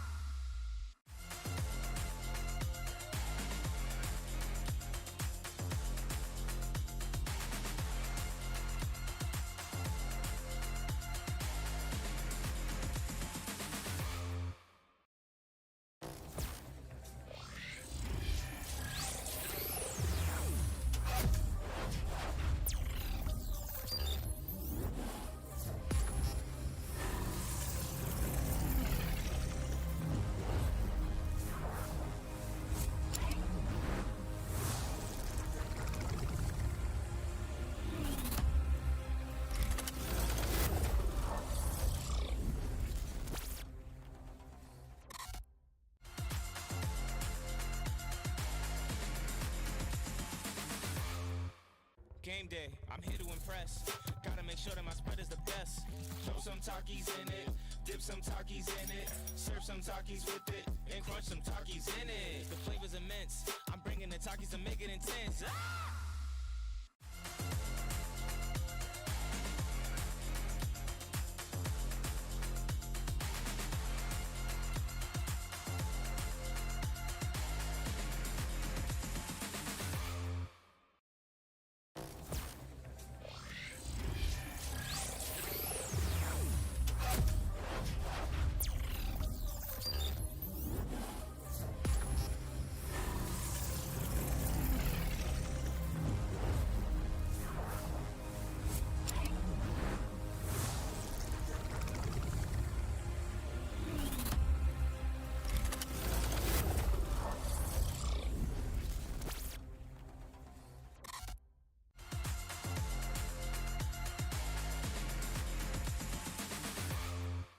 Game day, I'm here to impress. Gotta make sure that my spread is the best. Throw some Takis in it, dip some Takis in it, serve some Takis with it, and crunch some Takis in it. The flavor's immense. I'm bringing the Takis to make it intense. Ah!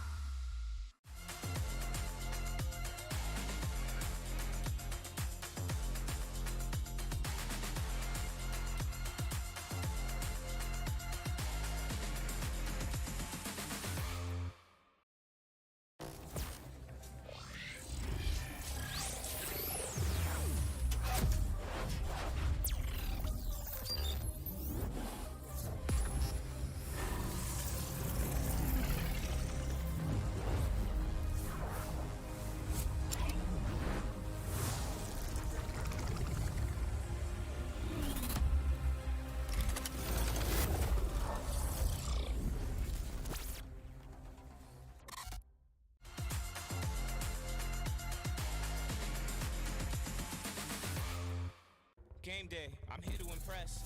Gotta make sure that my spread is the best. Throw some Takis in it, dip some Takis in it, serve some Takis with it, and crunch some Takis in it. The flavor's immense. I'm bringing the Takis to make it intense. Ah!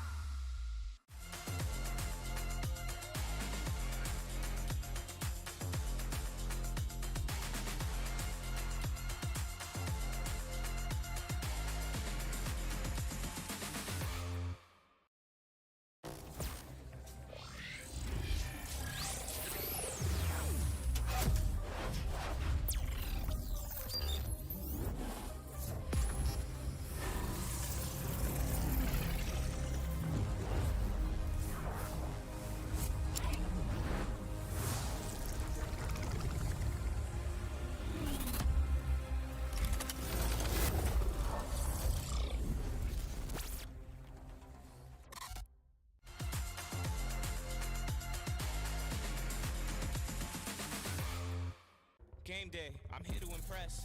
Gotta make sure that my spread is the best. Throw some Takis in it, dip some Takis in it, serve some Takis with it, and crunch some Takis in it. The flavor's immense. I'm bringing the Takis to make it intense. Ah!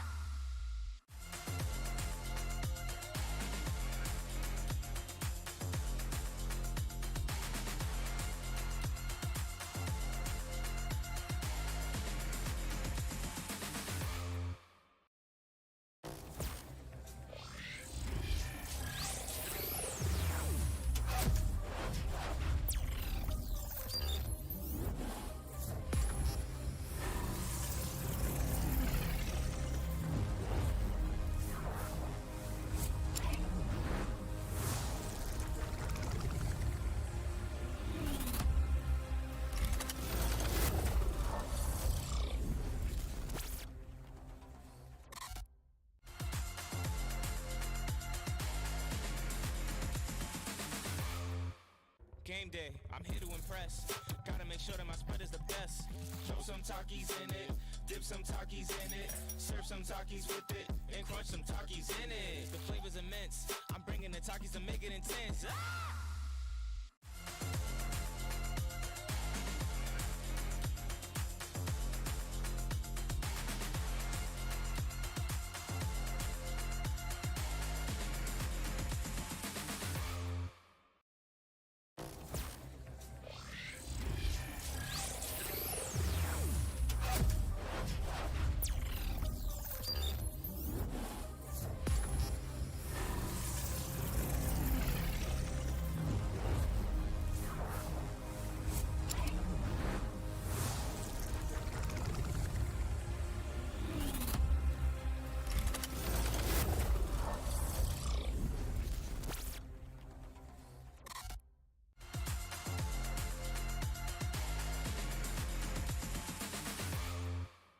Game day, I'm here to impress. Gotta make sure that my spread is the best.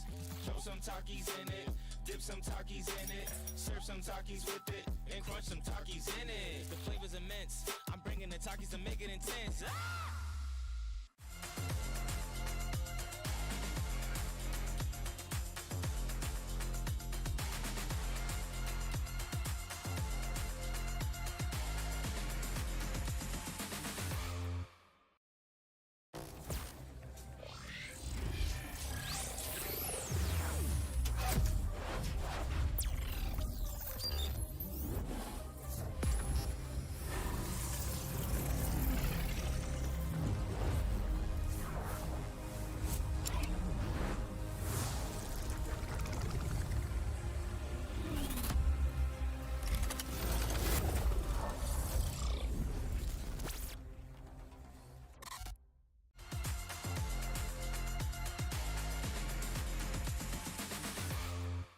Game day, I'm here to impress.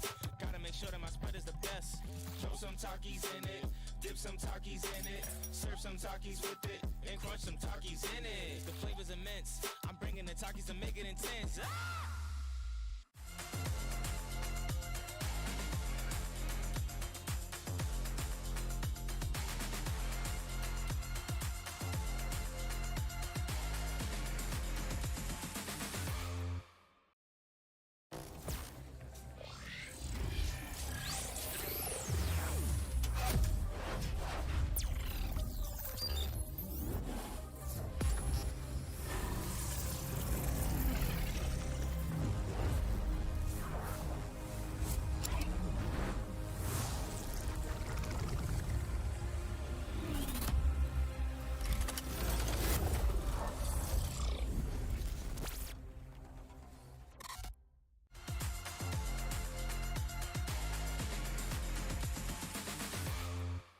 Game day, I'm here to impress. Gotta make sure that my spread is the best. Throw some Takis in it, dip some Takis in it, serve some Takis with it, and crunch some Takis in it. The flavor's immense. I'm bringing the Takis to make it intense. Ah!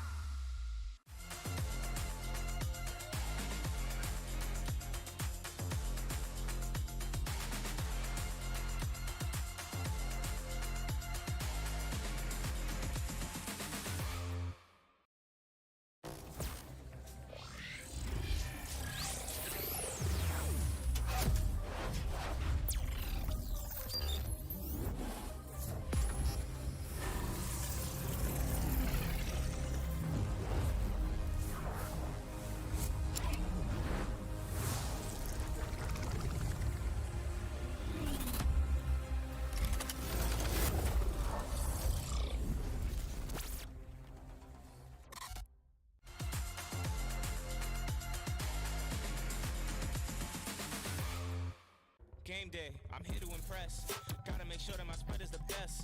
Throw some Takis in it, dip some Takis in it, serve some Takis with it, and crunch some Takis in it. The flavor's immense. I'm bringing the Takis to make it intense. Ah!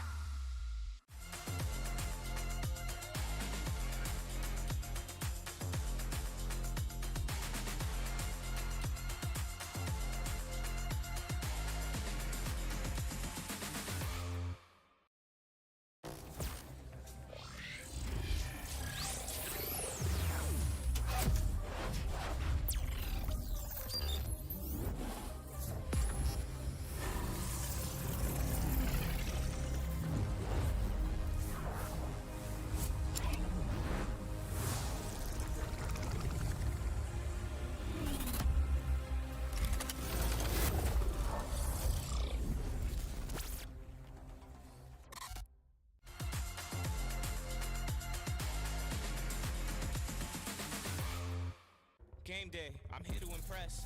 Gotta make sure that my spread is the best. Throw some Takis in it, dip some Takis in it, serve some Takis with it, and crunch some Takis in it. The flavor's immense. I'm bringing the Takis to make it intense. Ah!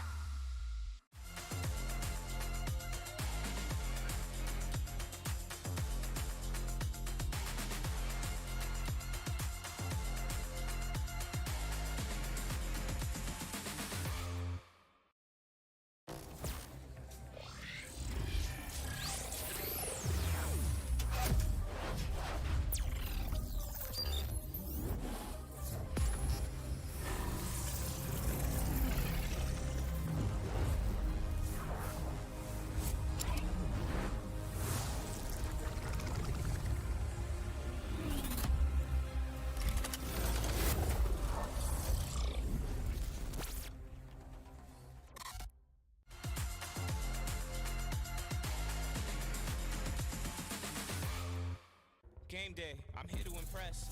Gotta make sure that my spread is the best. Throw some Takis in it, dip some Takis in it, serve some Takis with it, and crunch some Takis in it. The flavor's immense. I'm bringing the Takis to make it intense. Ah!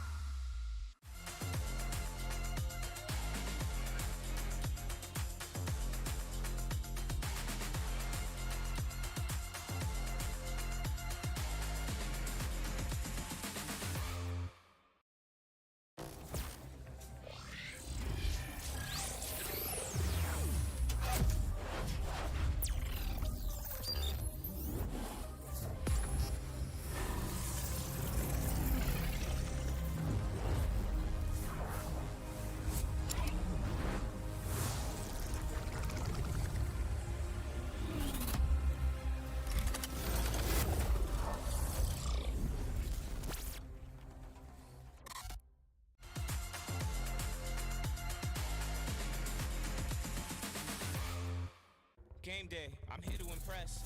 Gotta make sure that my spread is the best. Throw some Takis in it, dip some Takis in it, serve some Takis with it, and crunch some Takis in it. The flavor's immense. I'm bringing the Takis to make it intense. Ah!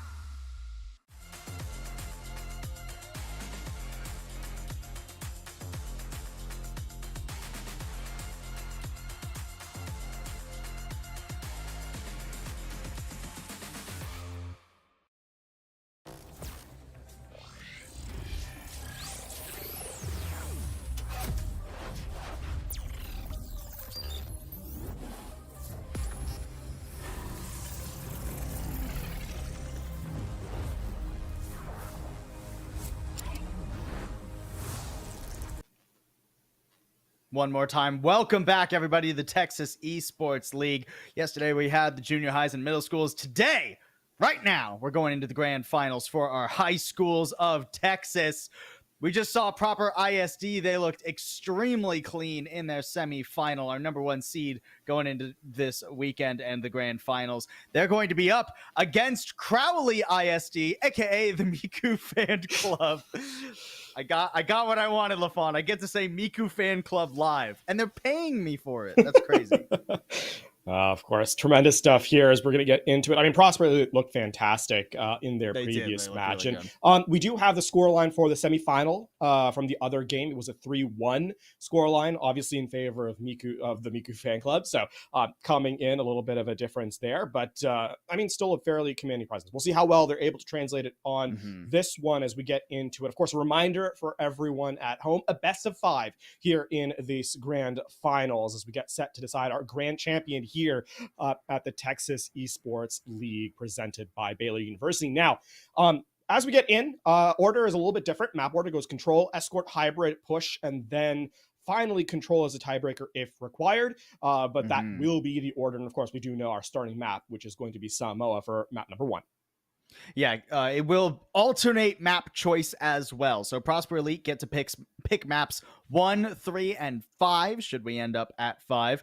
And then CISD will pick maps 2 and 4. So cool to see them on that big stage. Look at that. Yeah. Of course, none of this would be possible without the support of our partners. So a big shout out to our friends over at Takis, providing awesome snacks for all of our hungry competitors. Takis take on the most intense snacks. Now, let's get set to get into map number 1 here in our grand final, Samoa. As mentioned before, we had a taste of this map in match number 1 that was on stream in the semifinal. I mean, listen, Prosper Elite looked really, really good on this map. A real understanding of how they wanted to approach their win conditions, and as such, were able to take it away. Keep in mind, they are the number 1 overall seed, so they do get to choose map number 1. And, I mean, with how well they performed on it just moments ago, not really surprised that we're going here again. I'm interested to see which sub-map we start off on, though. Oh, yeah, we get to see the volcano. No messing around for Prosper. No Roadhog, no shenaniganery. Instead, Azon just on that Orisa. I mean, Azon exerted so much control over the front line. We'll have to see if CISD are up to the task. The grand finals have begun. Roll out here. The one difference from the last time we saw Prosper Elite here historically was on the Tracer in this map, but we'll see how well that mid-range hit scan can do. I mean, Cassidy in a really good spot right now, one of the stronger DPS characters in the game. And Massady was flexing around in our first series today, did a phenomenal job on a wide variety of heroes. Numbsights was just a monster on this Sojourn, though. I like the patience there, the disengage. Once again, Prosper Elite not too eager to bite off more than they can chew, but Azon does get a mouthful of a Zarya beam there. Good read from CISD coming out on the Zarya. It makes Azon's life pretty difficult. And that's going to herald the change immediately as we go over to a Winston. And I would expect a Tracer here from Prosper Elite as well. Looks like they're making wholesale changes in this one. Amacity coming off the respawn. Staying on Cassidy temporarily, but this is just a lot more mobile. And a good read too, because Winston against Zarya, you have to favor the sort of mobile tank here, being able to bubble off Zarya and block healing for that front line. Azon, ooh, making his way on in. Trying to ignore this Zarya, go for the squishies instead. Yeah, I mean, Blackheart and Ixbin both down pretty early here. The other thing Mini Carter just going to go for the reset. Like the decision-making there, the decisiveness, but it will be a flip. The other thing, too, as to why the Zarya is a little bit of a struggle against the Winston compared to the Orisa. Obviously, you can bypass a lot of the defensive utility of an Orisa with the beam, right? Goes past the Javelin spin. But on top of that, right, the armor, it kind of comes into play as well. Now, that's going to mean a change over to a Doomfist versus Winston. So a lot more stun possibility from Miku Fan Club. And there it is, both DPS caught in the trap of that. Nice shot from Numbsights, though, shutting down that dive. Good stick to answer back there from Ziact. Ziact's name just threw me for a loop there. Sorry, folks. Snorlax is going to be taking a nap. I mean, that is par for the course. Amnesty, on the other hand, fully awake. That is a very, very close thing. I mean, that was a nice edge of a fight, really. Miku Fan Club, I mean, we saw that stun, just the cleanup wasn't quite there, and a lot of that comes down to the fact that Numbsights opened up with a pick, right? The damage throughput onto the hit scan was not able to be traded away, and so Prosper Elite in the later stages of the fight, when Miku Fan Club were in enemy territory, meant that they had no backup damage-wise to close out the engagement. Ooh, early Kitsune Rush will be answered. Nano overclock as well for Numbsights. This is a combo that Prosper Elite loved, and already Ixbin falls despite the sound barrier. I mean, Miku Fan Club need to get something. Okay, Muffin Man hits the deck. Ziac trying to get into the backline, but it's so low, has to recall, and it only gets him about to 90 health or so. Azon slapped into the wall, though, so the fight on point is going at least somewhat well for Miku Fan Club.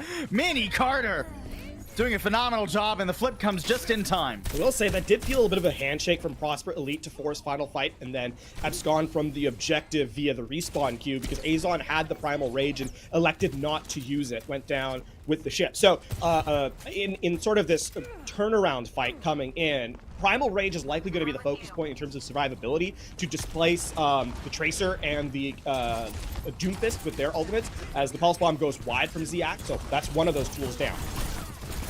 Both tanks with survivable ults, but man, what a dive. Miku Fan Club decisive. And that's what you have to do if you're playing this composition. If you're going to be running Genji, Tracer, Doomfist alongside the Lucio and the Kiriko, you have to go all in. And I mean, this is where kind of Prosper Elite's composition falls apart a little bit.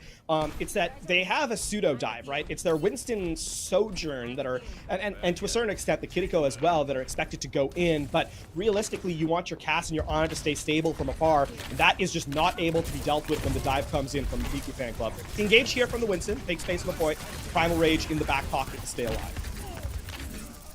Azon, I mean, is struggling to really protect the backline right now. Instead, trying to get aggressive, but is completely alone on the objective right now. Miku, they went straight past the tank into the backline, and they've cleaned up everybody. Everybody. I mean, Azon gets one on the way out. Technically two. Rather hot bath for both Blackheart and Azon. Technically two. Is that what you just said to me? Yeah. I mean, listen. Oh, when you it's like when you stick a pulse bomb on someone and then you walk into that pulse bomb detonation. I got two with my pulse bomb. We're doing. I mean, if you're only counting the absolute value, I guess. All good. All good. Miku Fan Club off to a roaring start here. Yeah, I mean, that is the first round that Prosper Elite have really lost since we've seen them this weekend. The thing is, again, it's that composition that didn't really have a lot of synchronicity, right? I mean, we saw the back line and the front line just weren't together, so they're going to change things up. They conditioned the Zarya away. They go back to the Orisa now on round 2. There's no Zarya opening up, and then now the counter read from Amacity onto the Sombra rather to make Mini Carter's life a little bit more unlivable, I suppose. Incredibly more difficult. We saw how Amacity was able to really just ruin the time for Doomfist earlier. Mini Carter, you good, bud? Was he just baiting? It seems like he's doing fine. Even with the anti-late at his feet, he's got the power block and the power punch. Just lays it into Azon though, not really a viable target. No, it doesn't. It seems like he maybe wasn't so good. Yeah, maybe does need a bit of a tech pause here. We're gonna keep going through this fight, it seems. Numb sights. Azon doing a good job. Oh, Azon's gonna live. Gotta live. Okay, MSD shutting that down, and this should be finally the first cap going over. Okay, well, a first cap technically to Miku Fan Club, but then it's Prosper getting real percentage. All right. So we're still underway here, so getting a sense of what's going on at this one. No changes from Miku Fan Club as the staging continues here. Hack comes in. Oh, that's a really unfortunate engage from the Doomfist right into the Hack, but escapes in time. Oh. I mean, Miku Fan Club is doing a good job of at least getting to the objective here. Nice little hack too. Oh, Ziact is so done for. You're not going to be able to recall out of the damage. Nicely done. MSC's targeting with those hacks has been phenomenal thus far. I mean, even when Miku were able to get so much space and force Prosper Elite back, they don't really get much out of it in the long run. One trade back here, though, from Mini Carter. Elimination onto the Sombra, which is the thing that is going to make the Doomfist life the most miserable. So perhaps a chance back in this fight. And the Terror Surge doesn't actually get anything as the elimination comes through. And Kitsune Rush, too. Prosper Elite, they wanted to commit for the cleanup, but a little bit disjointed in how they choose to go about doing so. I mean, now Amacity and Numb Sights at least doing well, but they're about to get surrounded on the objective, too. Numb Sight sent flying into the wall. Ziact picks that one up, and finally Miku getting some percentage. EMP up top, Mini Carter locked down and nowhere to go. And Prosper Elite, man, they barely let anything go over here. Yeah, this is a team that is absolutely willing to go for the clutch play when they see an opportunity. And about even numbers in a 4v4-ish, the EMP just confirms the Doomfist space gathering is denied. And it's going to actually herald a switch, right? Doomfist into the Orisa and the Sombra. Not a ton of fun. And then on top of that, you have to worry about the Sleep Dart from the Ana. So a switch now back to the Zarya, which still is a pretty big deal because we saw what happened to the Orisa the last time the Zarya came into play. Kitsune Rush aggressively here. Miku Fan Club want to lay down the pressure. Throwing in the Dragon Blade, too. I mean, Numbsight's in trouble. The overclock shut down. Ick's been carving him up. That's a heavy investment for Miku Fan Club. They dropped the beat at the very end there, too. So 3 critical ults for them. But at least they extend our stay on this submap. They also do prevent the overclock nano boost combo from coming through, right? So a little bit of a displacement in synergy coming into Prosper Elite. You know, we saw them use that combo a ton. Now you're going to be forced to kind of either wait for the Terra Surge or play a more passive approach and just use it, you know, by itself, the nano boost by itself, to extend the survivability of a target, which again allows the Zarya time to generate energy and build up towards the trap. Ziac not quite able to find anything with the pulse bomb there. Numbsight's gotta be careful. Dash. Oh, X-Spin. Oh, don't overextend, buddy. Don't jump in. He bumped your head either. You gotta get away. Somehow X-Spin survives that, but here comes a Kitsune Rush. Prosper Elite, they smell blood in the water, and they're gonna take a big old bite out of Miku Fan Club. We're gonna go for all 3 rounds here on Samoa. It seems Prosper Elite fighting back. But this is just a cleanup now. I mean, a Tracer against the world, it's not a particularly expected fight win, and in fact it goes away. So Miku Fan Club not quite able to make the second round work, but they did force Prosper Elite to fight for it as we head now to downtown Samoa. Ready for battle. Question is, do they open up with a Zarya or do they go back to the Doomfist, right? I think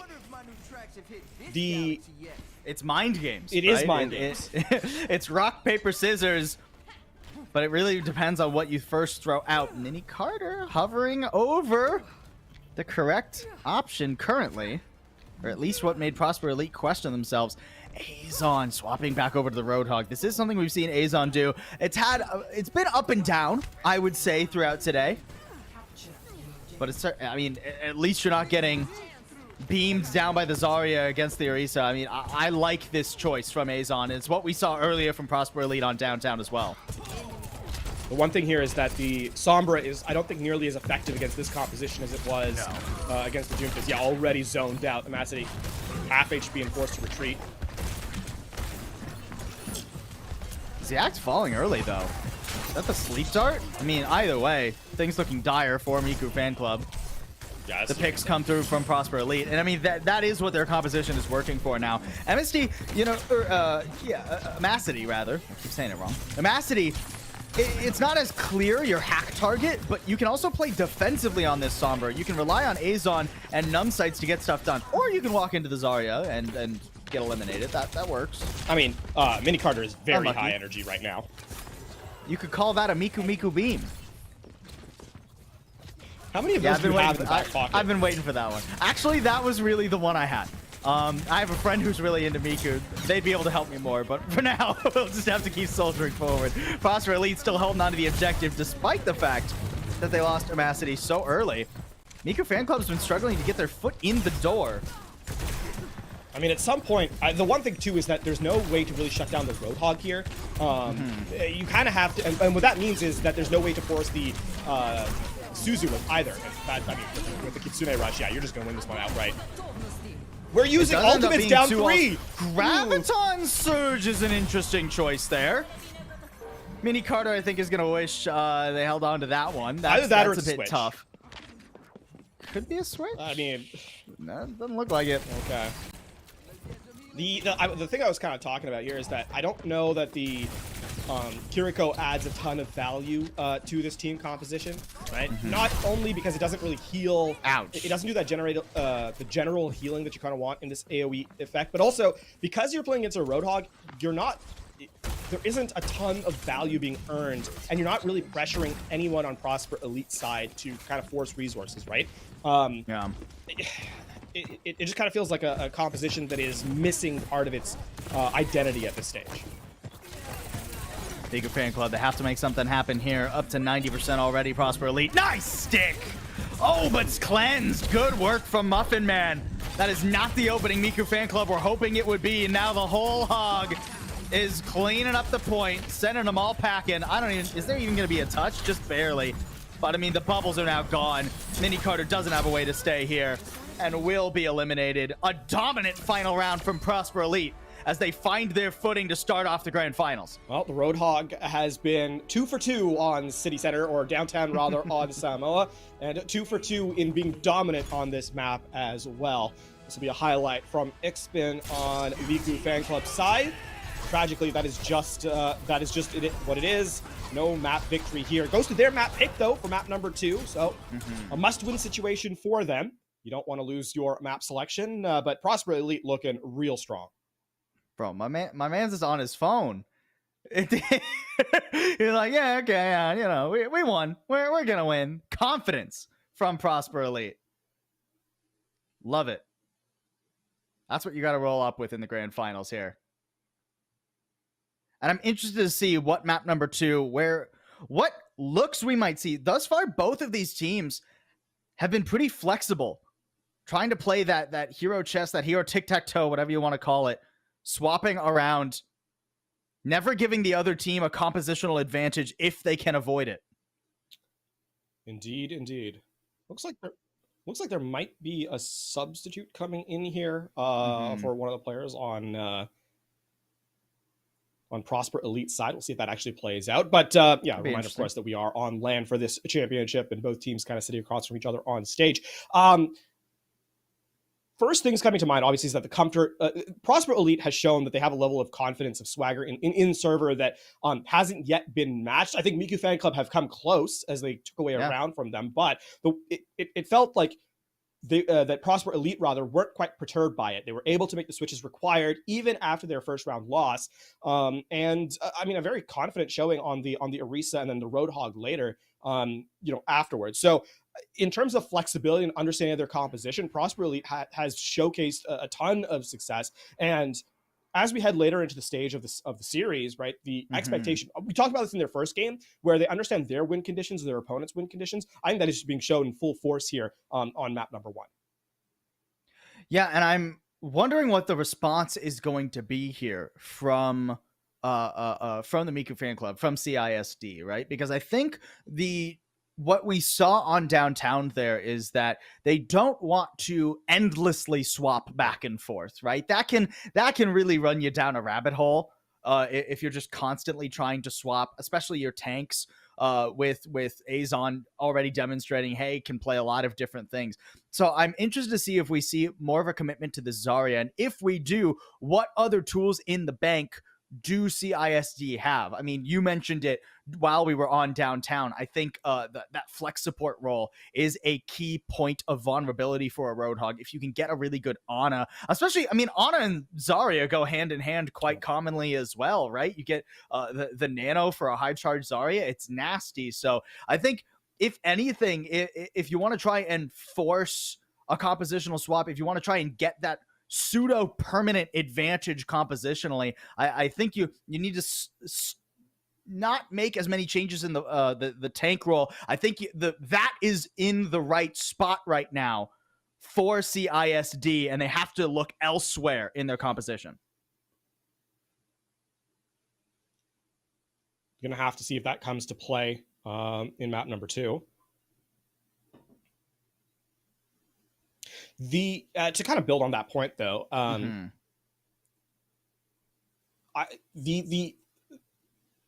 the thing in a tournament setting is that oftentimes what you've practiced throughout the year, throughout kind of your scrim sessions and so forth, ends up being what you open up on. But there is an element of flexibility that has to happen in server if what you're running isn't working. And if there's a pressure point, right? A pressure point that can be exploited specifically. And that's what your plan is good and all, but it needs to be able to survive the contact with the opponent, which we all know doesn't happen. Best laid plans and all that. The next step then is then find out what is causing you the most issues. And I don't actually think the Roadhog specifically is causing the issue. That's fair. To draw back to that city center or downtown, rather, that game, I don't think the Roadhog was actually a problem. I think what ends up being the case is that because you weren't able to punish the Roadhog, the supports were allowed to do whatever they want, right? They were able to kind of save their defensive cooldowns for when the main fight happened, as opposed to being forced to use them early. So in that regard, what I'm kind of hoping for is that by changing an angle of approach, you're able to start putting pressure on more and more locations and then make the game easier for the rest of your team. Zayac, I think, is the one that kind of would benefit the most, right? The Tracer having to take a 1 versus 2 when both supports have their defensive cooldowns up is a tall task. I don't think that's a fair ask to ask of your DPS player. And so basically give yourself the best chance at showcasing your mechanical prowess, because I think in terms of raw mechanics, these teams seem to be about on par with each other. And it comes down to the technical knowledge of strategy that is sort of giving Prosper Elite the edge at this point in the game.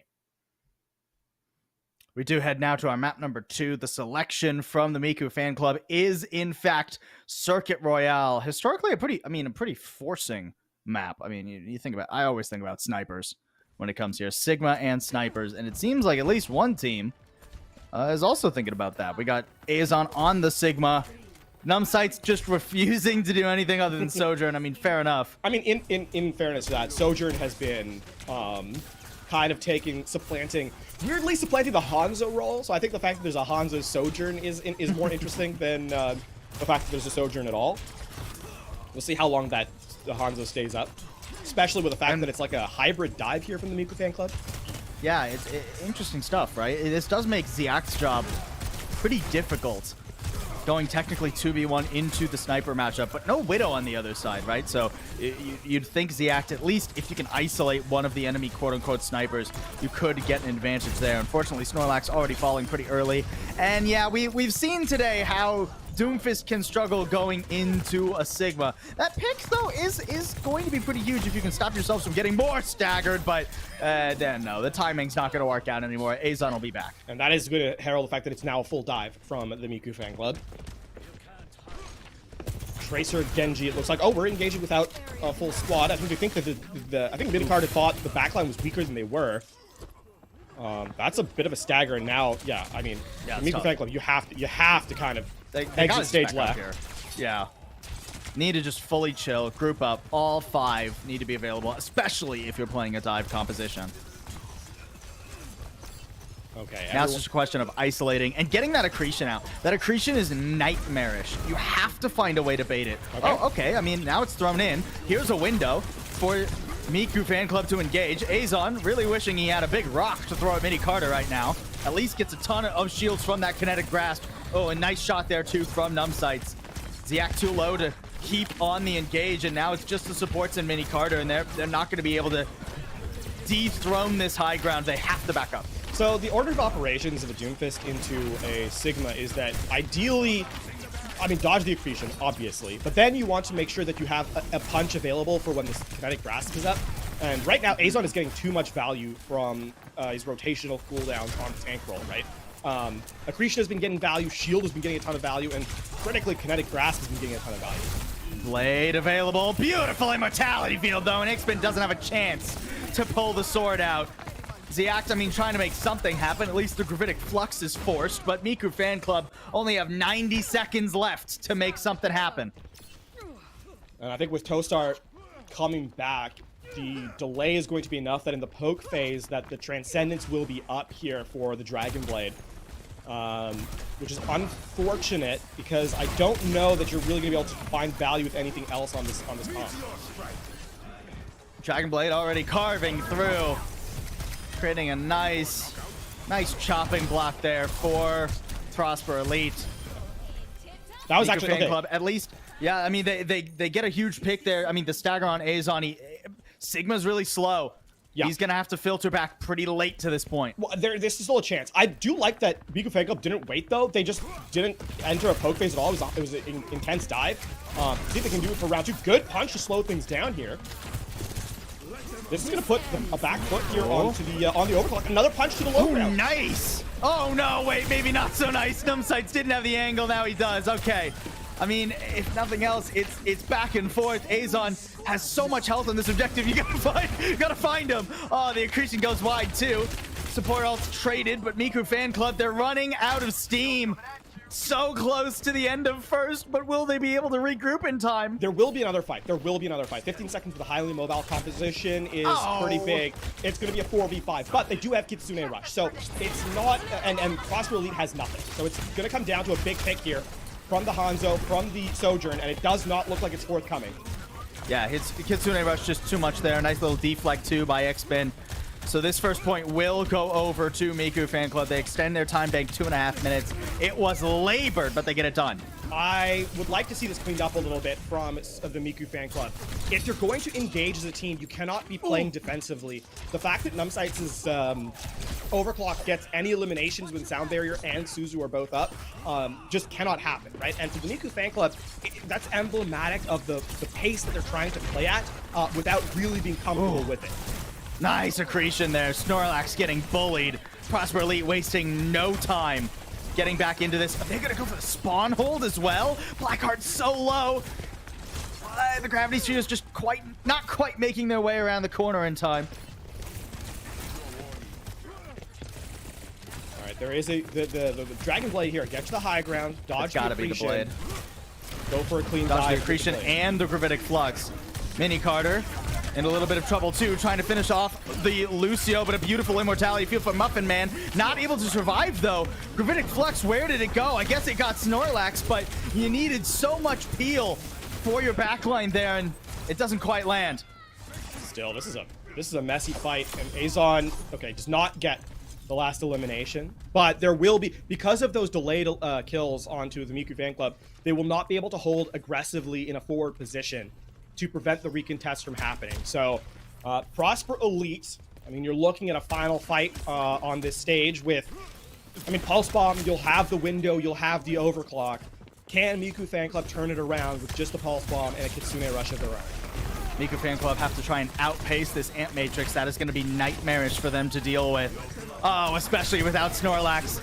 Will they get pinned down? Azon looking to assist the backline. That's the awareness we need from Azon if Prosper Elite want to try and hold. Nice Pulse Bomb react. Oh my word, Ziact and Ixbin getting it all done. Now it's just Azon standing.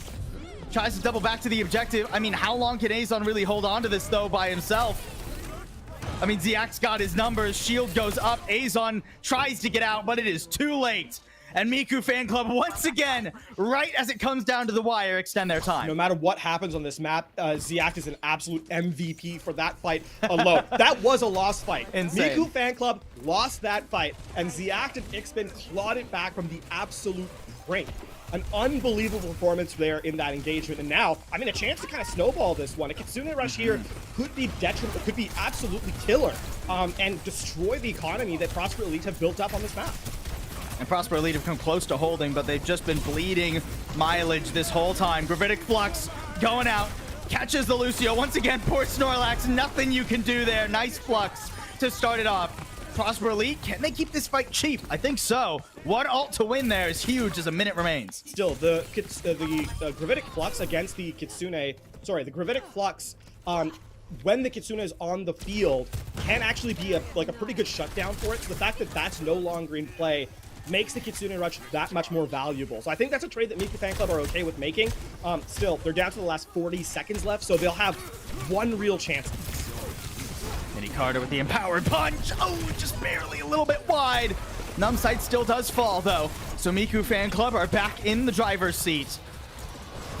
Blade did get used. Ixbin not finding much out of that, but at least Miku fan club getting some space now. Prosper Elite on the back foot, but that, I mean, still that Kitsune Rush didn't have to be used. A sound barrier dropped here by Snorlax, fully committing to the staggers, trying to catch them one by one, and Ziac with yet another Pulse Bomb. Seems like it could be worth it. Nano Overclock has to be insane. Numbsight's already good for one. And a couple more in their sights. Blackheart falls. Unbelievable. Prosper, how have you turned this around? Miku fan club had them locked in their spawn, but that Nano, once again, Numbsight's getting it done with Toastar's help. And finally, Prosper Elite get their hold. Still, that is a valiant push from the Miku fan club, as it was a struggle to get to first, it was a struggle to get to seconds. The fact that at the very end, they end maybe 2/3 of the way through the third point, I think that's a very, very healthy push from the Miku fan club, and have given themselves a chance on this map, right? This is a map that was looking lost, 3 minutes ago, if you were CISD. So a chance now is one that, if they continue the tempo play that they showcase at the tail ends of each point, an opportunity to steal this map away. Yeah, I mean, you go from, oh, we're 10 seconds from being full held to, hey, we nearly full capped the map. You'll take that. You'll take that if you're the Miku fan club. Now the question is can they put a stop to the absolutely dominant, there we go, my brain just completely blue screen for a second, the absolutely dominant attacks we've seen from Prosper Elite. I mean, Kingsrow, Rialto, earlier from this squad were just unbelievable in the pace Prosper Elite was able to set. A bit of an interesting composition that they're running out here on, right? Some synchronicity, right, with the Widow and the Sigma, and then the Baptiste as well. The Moira and the Ashe are critical because a lot of spam damage, perhaps, and a lot of AoE healing, but not a lot of necessary utility comes to mind. So, outlasting fights, I think, is going to be the name of the game here for the Miku fan club, to give space to Ziac to perhaps get a headshot and elimination.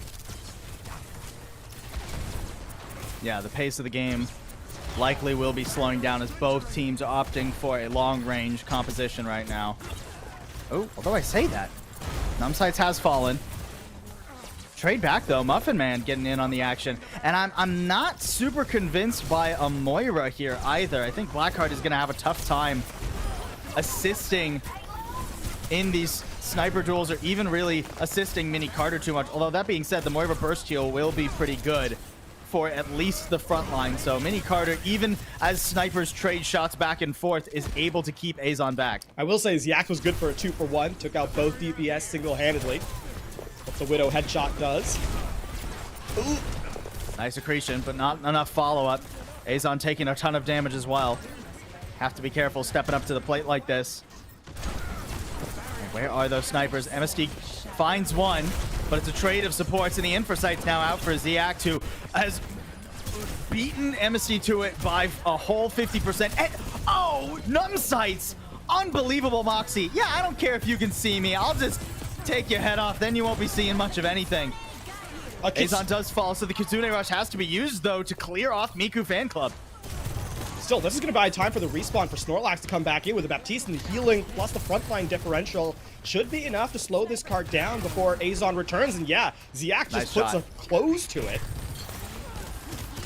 Yeah, that high ground is going to be very difficult to surmount, especially without Azon. So Azon back now, but 2 minutes remain. There's also the small thing here with the Gravitic Flux duel, right? Is that Suzu is a much harder ability to hit in the correct timing to deny damage than Immortality Heal. True. Ziak is down. So if Mini Carter pulls that Flux out, there won't be much assistance for the airborne damage, and now there won't be any assistance at all as Ixpin goes down. Now it's just a question of how much time can Miku Fan Club really buy. I mean, 3v5. Surely you don't want to commit ults to this. Surely you don't. Okay, good. I thought we were going to see a Coalescence for a second, but no, it's a full reset. A decent defense, I think, there from Miku Fan Club. Now they just have to make sure they don't get too staggered out and are able to reset with their team. Ixpin will be the last one to fall. We're on our way. The game plan here, I think, is going to be really about shutting down this nano overclock. Reminder, there's no defensive utility in terms of a sound barrier or transcendence to block it out now. So line of sight, as well as the correct healing, will have to be important. Gravitic Flux comes out. Nice shot from Amacity as well. Mini Carter hitting the floor. I mean, dominance from Prosper Elite early on in the second objective. I'm not even sure there's going to be a real full contest here, especially if Azon gets another pick. I mean, Snorlax Blackheart so low, and with both supports down, it's surely gone. I mean, Gravitic Flux to try and get Azon will succeed in that metric. Maybe there's enough time for Mini Carter to get back here, but there's no supports, there's no healing. Amacity, can you deal enough damage? Looks like the answer to that one is no for the moment, but it can't get rid of the tank, but at least keeps the squishies down. And that means that the respawn advantage comes back. So, I mean, playing life on the edge for sure, our Miku Fan Club. Both teams, honestly. But listen, they don't ask how you do it, just that if you did it, and a hold there does count. I mean, now you have Bob to the back line, coupled with a Coalescence once you move forward. A chance here for the Miku Fan Club to, I think, put this fight on ice. Nice Amp Matrix, but Ziak down. It's one of the main beneficiaries of that amplification matrix.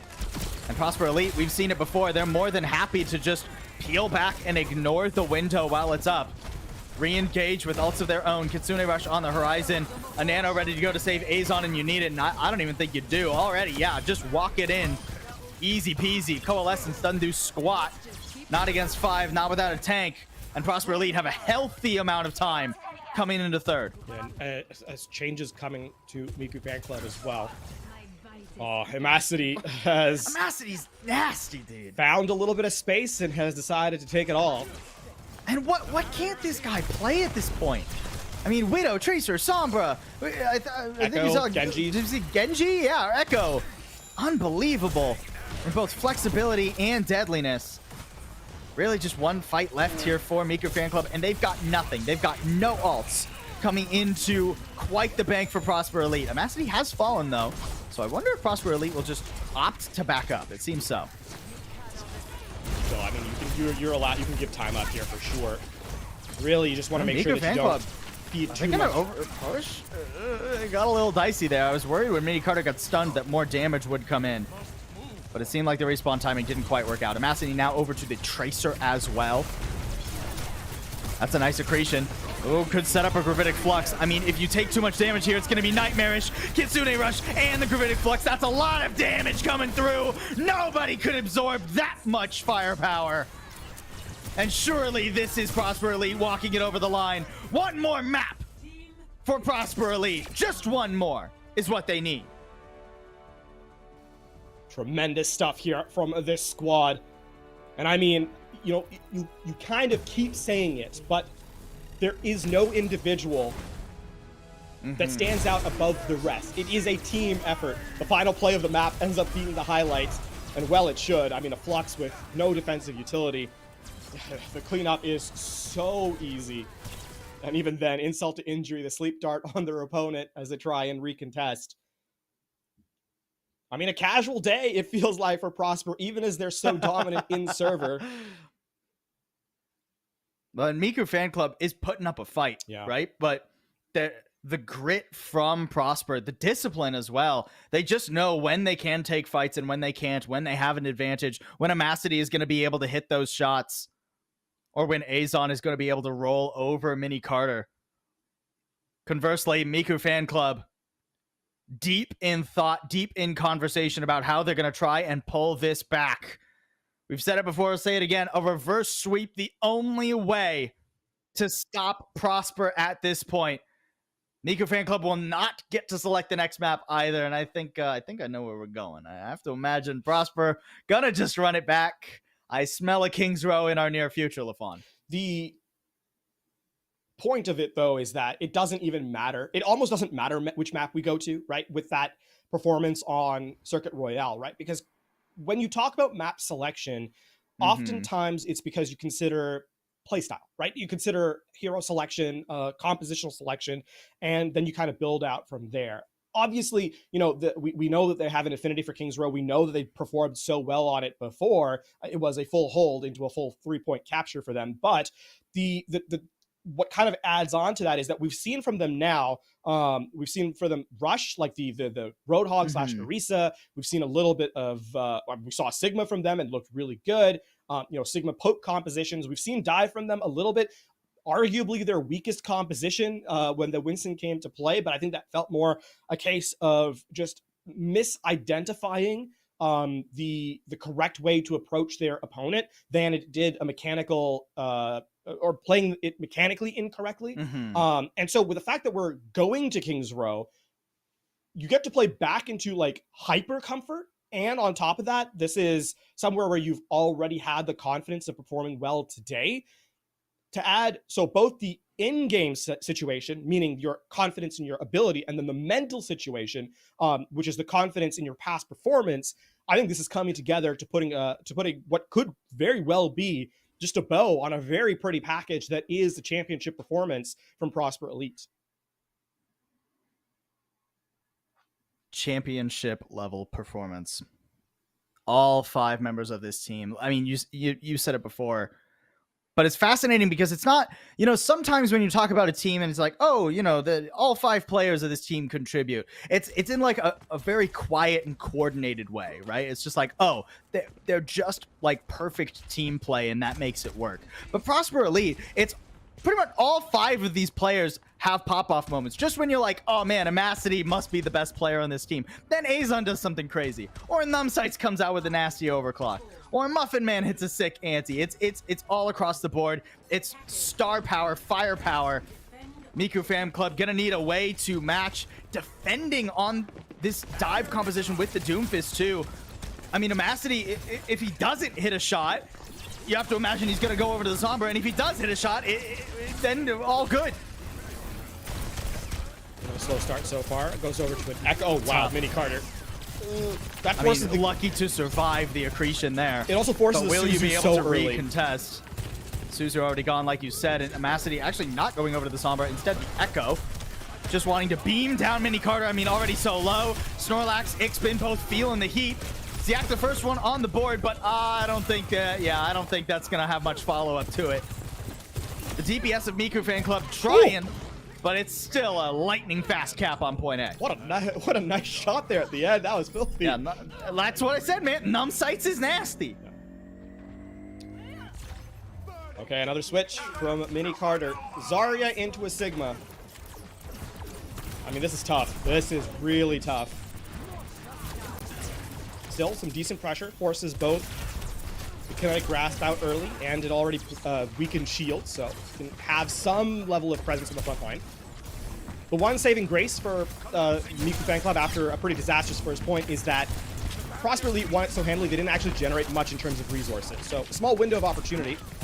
Well, you say that. Gravitic Flux coming up pretty quick here.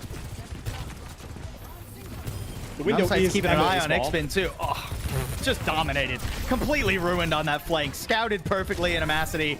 Sticky bombs to make sure nothing goes awry. I mean, Ziak tries with a pulse bomb, but there's no way to convert that.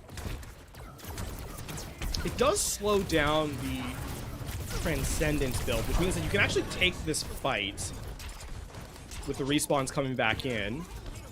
Prosper Elite can't overextend, so the cart doesn't move that far forward, but now with Ziak going down late, that is almost Amacity has win. dominance over the flank. Amacity has dominance over the backline. X-Spin falls. Prosper Elite just won't be stopped. I mean, they've yet to not set a blazing time bank on an attack. It seems like when these guys load in to the attacking side of a map, it is just all steam ahead. No obstacle can be put in their way. I can't believe I'm saying this, but for their standards, that's actually a very slow 2-point capture. Oh, man. 5.5 minutes at that. 4 ultimates, by the way. This is a Kitsune Rush in spawn. Yeah, Kitsune Rush just to get out of spawn. And I mean, the blade is out, but it is completely dulled by a beautiful Transcendence. Toastar doing a phenomenal job. Snorlax trying to answer support ult for support ult, but it is not enough to keep X-Spin up. At least high charge for Mini Carter, but so much damage being lobbed his way, and I'm smelling a Gravitic Flux in our near future. Come on, Azon. Come on. No, not even gonna go for it. No greed at all. Didn't even need it. Didn't even need it. Deadeye out now too, just to see if anyone dares to pop their head out. Gravitic Flux here can just keep people from contesting. I don't know how you possibly hold this if you're Miku Fan Club. There's the Gravitic Flux. Who's caught in it? Yeah, Snorlax is done. Ziak's Blackheart X-Spin all low. Mini Carter trying, but there's no energy now. I mean, at least gonna be maybe good for one here, but not even that. 4 minutes, 12 seconds. Unbelievable. I've said it a few times this weekend. I've said it a few times, but I'm going once more. Just one more. Unbelievable. How well can Miku Fan Club respond? I mean, that ends up being the question that they have to ask themselves, right? I mean, hey, silver lining when we saw King's Row. Oh wait, no, King's Row was the one where Prosper Elite full health. Yeah, never mind. I was thinking of Rialto. Rialto was the one where Prosper Elite let the full cap go through with a really good time bank and then beat it anyways. But and that almost felt like a stumble from Prosper Elite, right? That was where the Doomfist was able to kind of find a ton of value for free.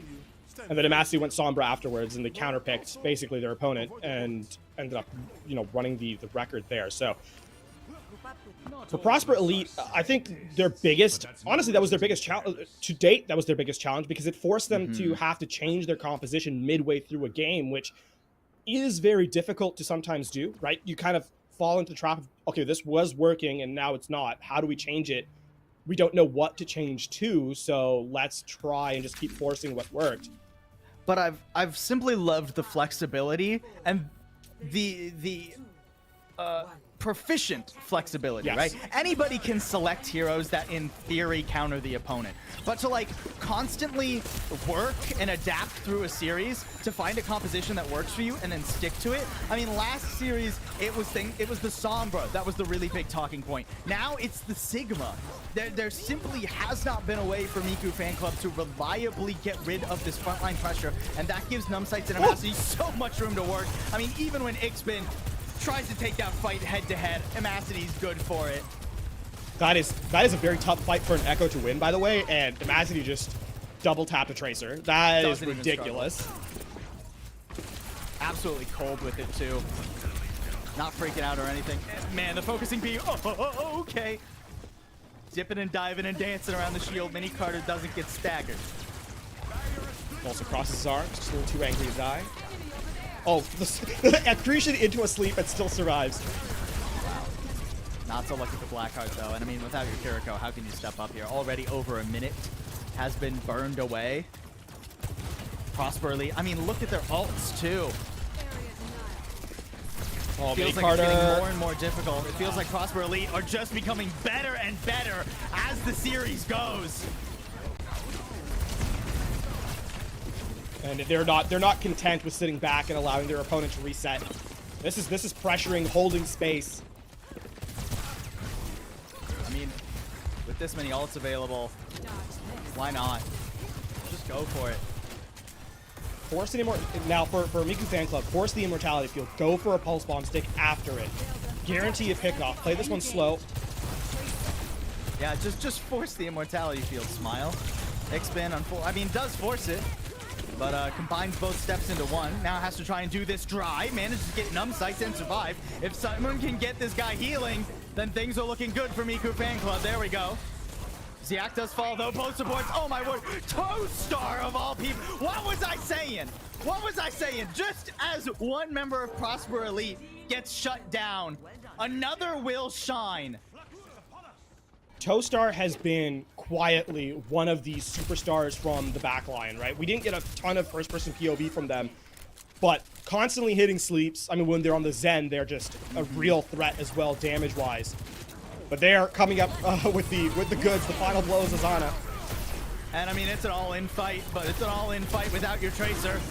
Immortality Field beautifully used too, surviving the overclock. The Annihilation beat has to be dropped to weather the Veridic Flux, and Azon still got a nano on him. Numb Sights and him are doing some work, and I don't even know if the overclock was necessary, honestly. But why not?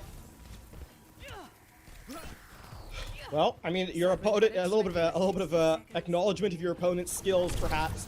They used everything. You may as well reply in kind. Tragically, 50 seconds left. Miku Fan Club, it's gonna have to be with execution here, trying to force a final approach. Time is running out, and Nixon is dead. Prosper Elite, 4 eliminations away, it feels, from guaranteeing a grand final. 35 seconds remain. Okay, maybe it end up being more than 4 eliminations, but one fight certainly. Only a tick taken and no ults on board for the Miku Fan Club. Into the backline goes Ixbin, but not able to hit the one clip. It's such a challenging task. Some pressure on Azon. Here's the pulse bomb. Lands a little bit wide, and even if it's stuck, Muffin Man's good for the lamp. You know he is. Window, duplicate, everything out. Prosper Elite refused to give anything over. Not a single kill in this last fight. Perfection. Elite absolute. And Prosper are your Texas Esports League champions. Celebration in kind from them. I mean, the dominance is understated perhaps from their celebration, but not from their execution throughout this weekend. Recall that we can actually describe their victory not in maps lost, not in series contested, but in points. They gave up very, very few. In the 2 that were on stream, they gave up a grand total of 4.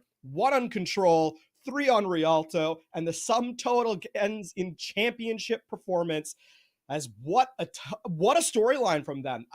And in a championship caliber lobby, to look at any individual player and say any one of you is the MVP, what a statement from them. Truly unbelievable. I mean, phenomenal play as they cross the stage to shake the hands of their opponents. I mean, Miku Fan Club gave them a run for their money at times, but Prosper Elite, even when down, Prosper Elite would just adapt. They're the X-Men reference for you. They're the Darwin of Overwatch, it seems, in Texas high school esports. Just always able to find something else that will allow them to prosper.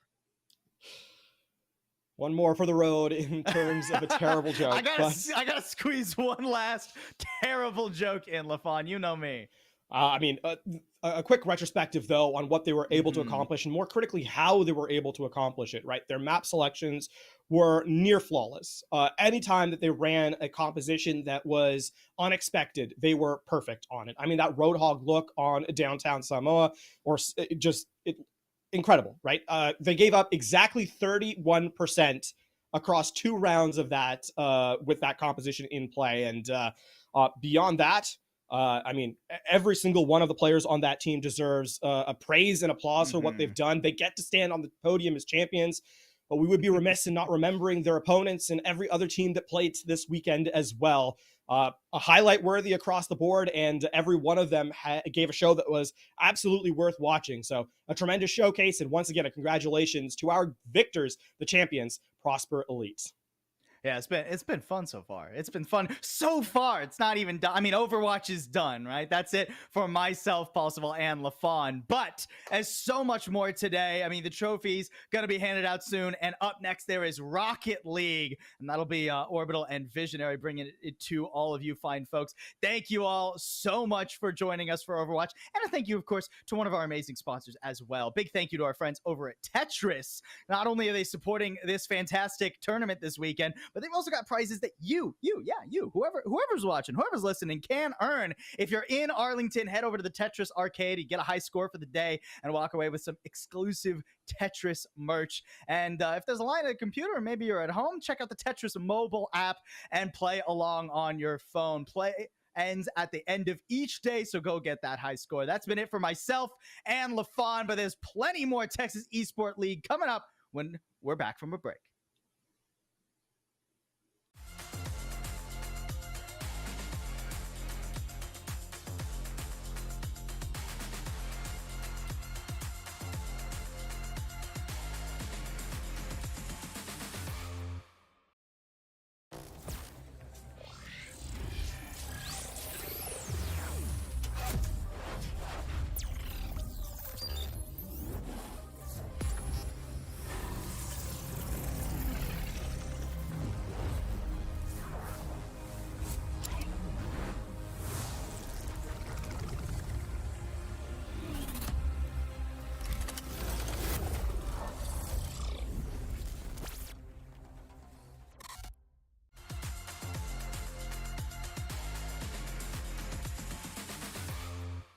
Game day, I'm here to impress. Gotta make sure that my spread is the best.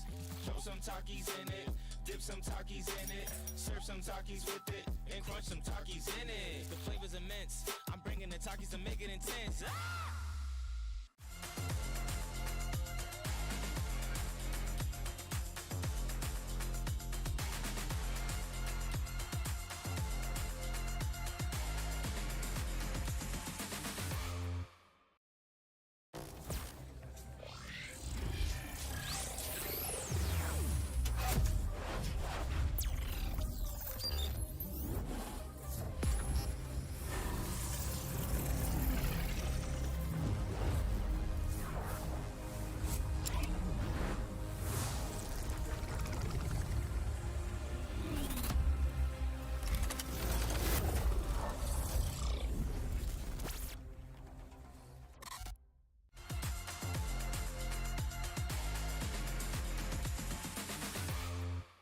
Game day, I'm here to impress.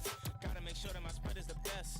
Throw some Takis in it, dip some Takis in it, serve some Takis with it, and crunch some Takis in it. The flavor's immense. I'm bringing the Takis to make it intense.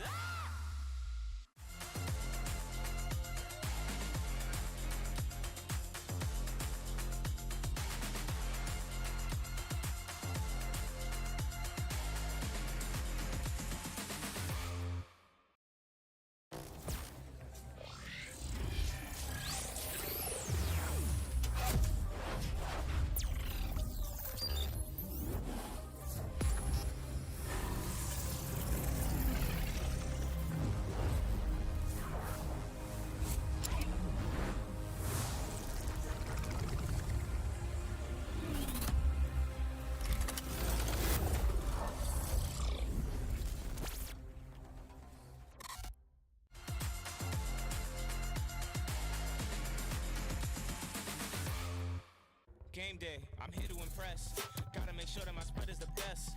Throw some Takis in it, dip some Takis in it, serve some Takis with it, and crunch some Takis in it. The flavor's immense. I'm bringing the Takis to make it intense. Ah!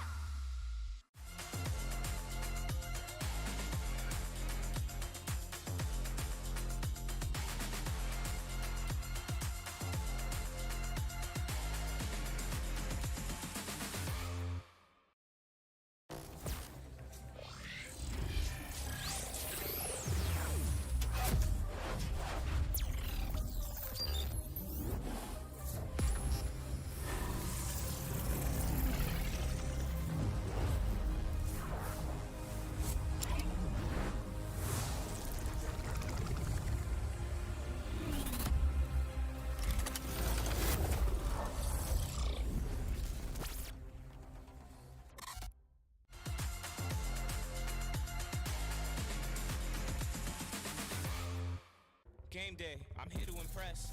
Gotta make sure that my spread is the best. Throw some Takis in it, dip some Takis in it, serve some Takis with it, and crunch some Takis in it. The flavor's immense. I'm bringing the Takis to make it intense. Ah!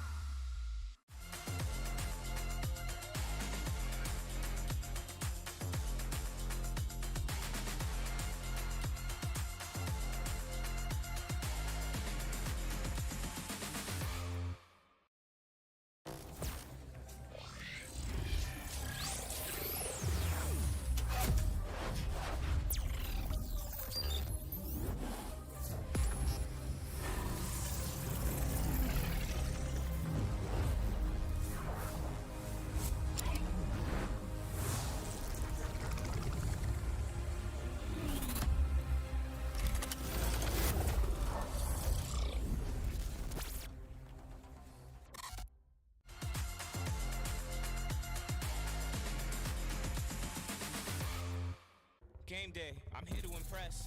Gotta make sure that my spread is the best.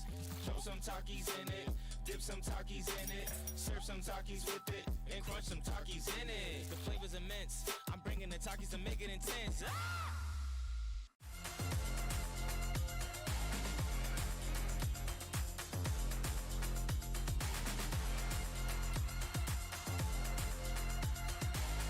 day, I'm here to impress. Gotta make sure that my spread is the best. Throw some Takis in it, dip some Takis in it, serve some Takis with it, and crunch some Takis in it. The flavor's immense. I'm bringing the Takis to make it intense. Ah!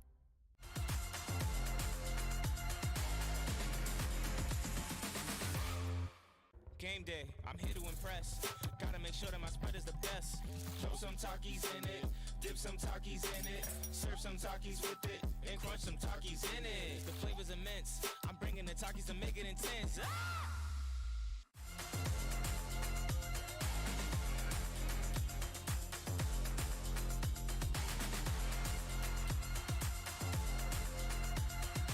Game day, I'm here to impress.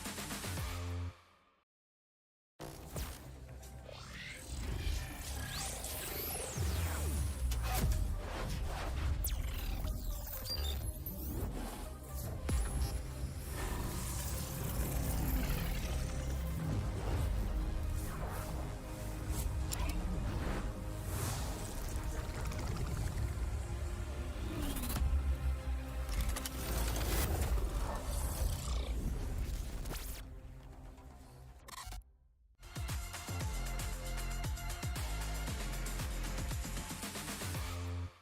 Game day, I'm here to impress. Gotta make sure that my spread is the best. Throw some Takis in it, dip some Takis in it, serve some Takis with it, and crunch some Takis in it. The flavor's immense. I'm bringing the Takis to make it intense. Ah!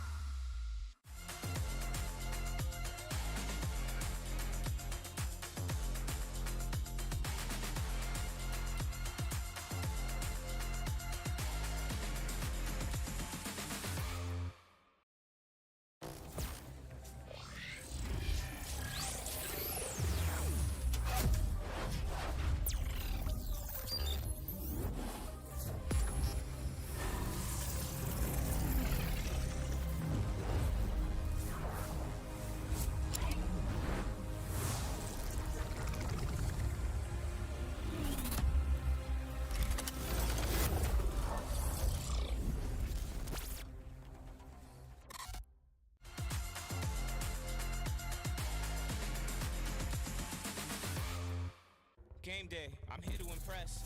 Gotta make sure that my spread is the best. Throw some Takis in it, dip some Takis in it, serve some Takis with it, and crunch some Takis in it. The flavor's immense. I'm bringing the Takis to make it intense. Ah!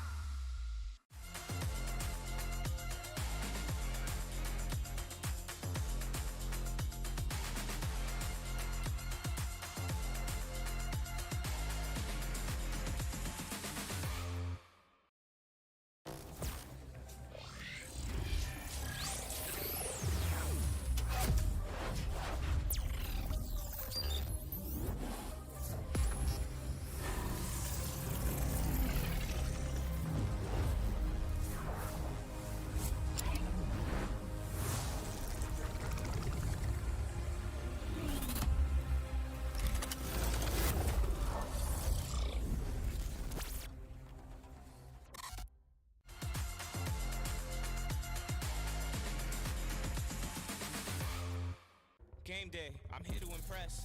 Gotta make sure that my spread is the best. Throw some Takis in it, dip some Takis in it, serve some Takis with it, and crunch some Takis in it. The flavor's immense. I'm bringing the Takis to make it intense. Ah!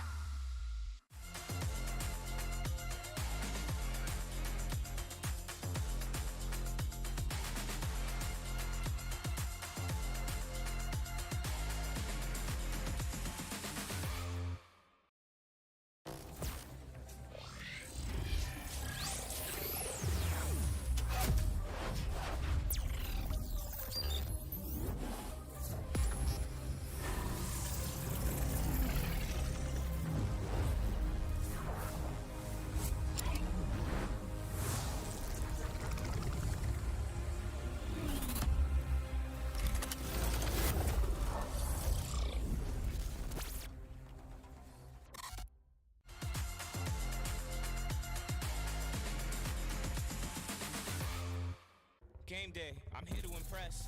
Gotta make sure that my spread is the best.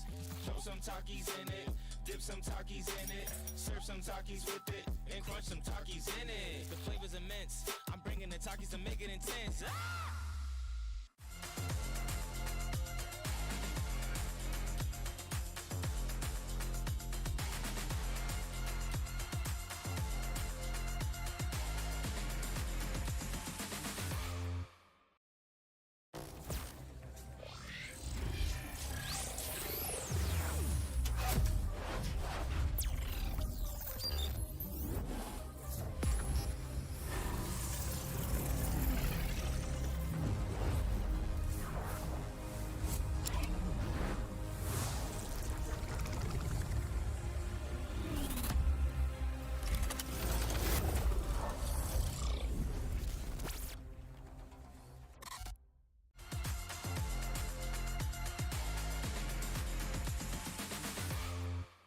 Game day, I'm here to impress. Gotta make sure that my spread is the best. Throw some Takis in it, dip some Takis in it, serve some Takis with it, and crunch some Takis in it. The flavor's immense. I'm bringing the Takis to make it intense. Ah!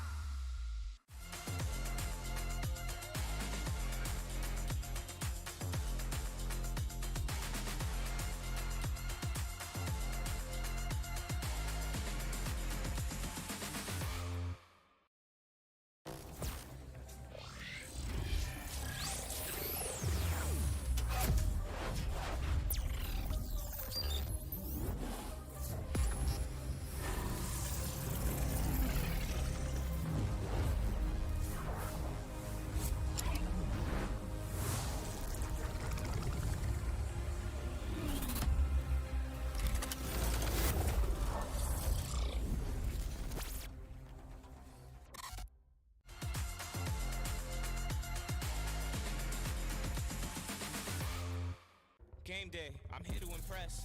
Gotta make sure that my spread is the best. Throw some Takis in it, dip some Takis in it, serve some Takis with it, and crunch some Takis in it. The flavor's immense. I'm bringing the Takis to make it intense. Ah!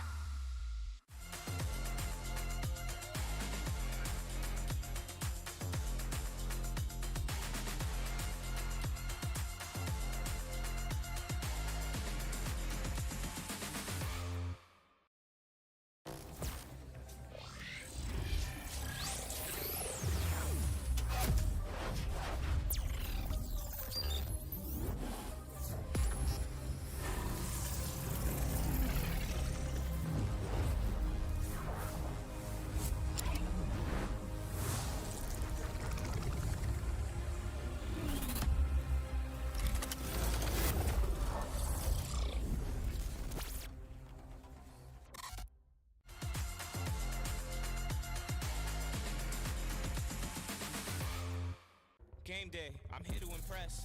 Gotta make sure that my spread is the best.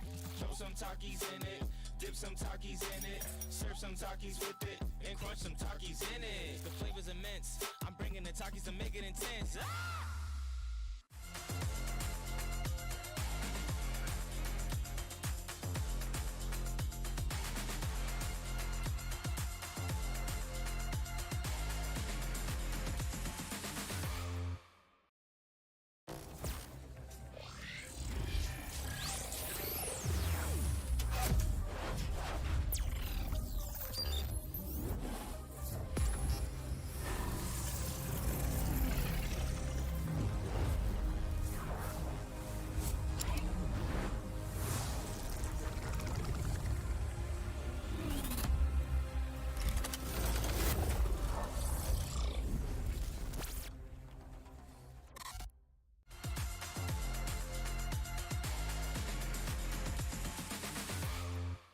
Game day, I'm here to impress. Gotta make sure that my spread is the best. Throw some Takis in it, dip some Takis in it, serve some Takis with it, and crunch some Takis in it. The flavor's immense. I'm bringing the Takis to make it intense. Ah!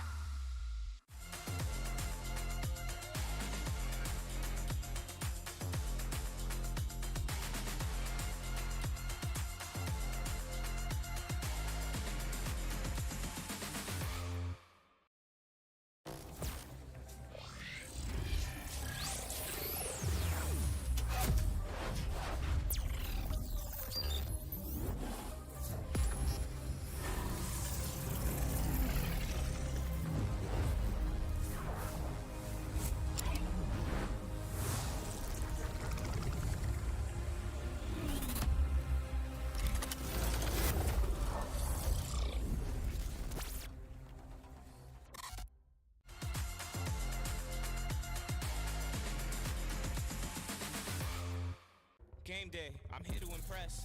Gotta make sure that my spread is the best. Throw some Takis in it, dip some Takis in it, serve some Takis with it, and crunch some Takis in it. The flavor's immense. I'm bringing the Takis to make it intense. Ah!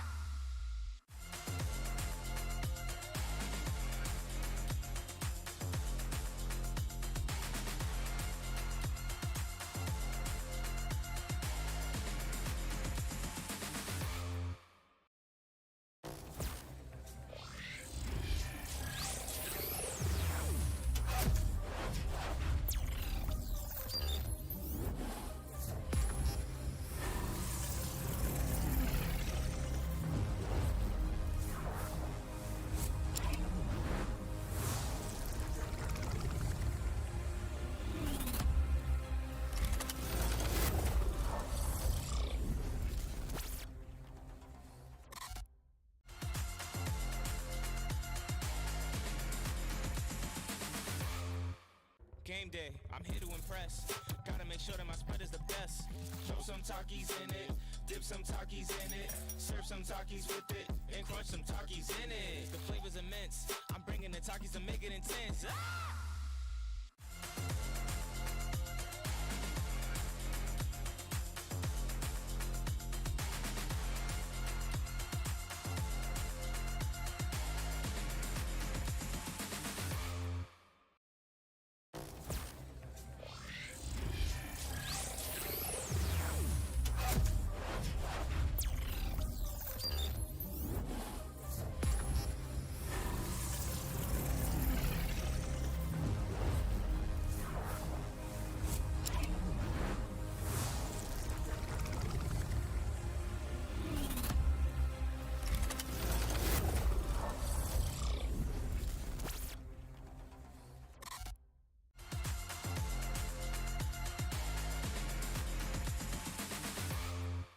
Game day, I'm here to impress. Gotta make sure that my spread is the best. Throw some Takis in it, dip some Takis in it, serve some Takis with it, and crunch some Takis in it. The flavor's immense. I'm bringing the Takis to make it intense. Ah!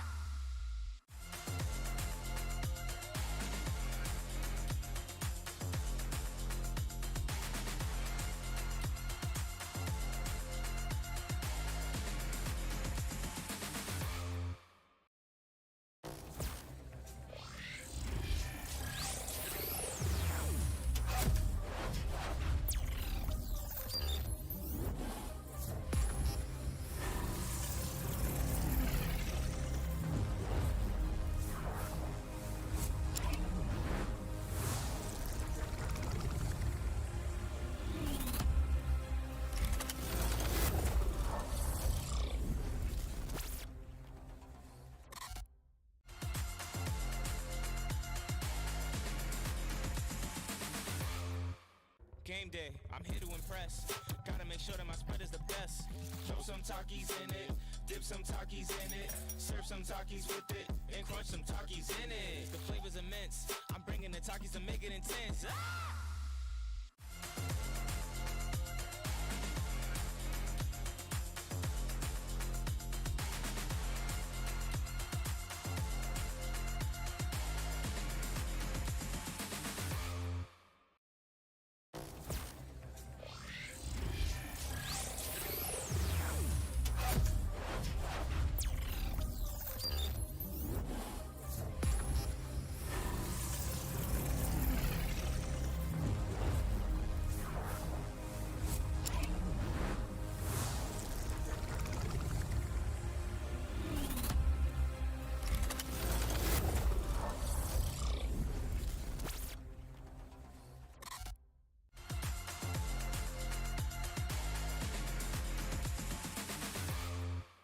Game day, I'm here to impress.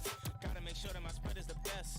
Throw some Takis in it, dip some Takis in it, serve some Takis with it, and crunch some Takis in it. The flavor's immense. I'm bringing the Takis to make it intense. Ah!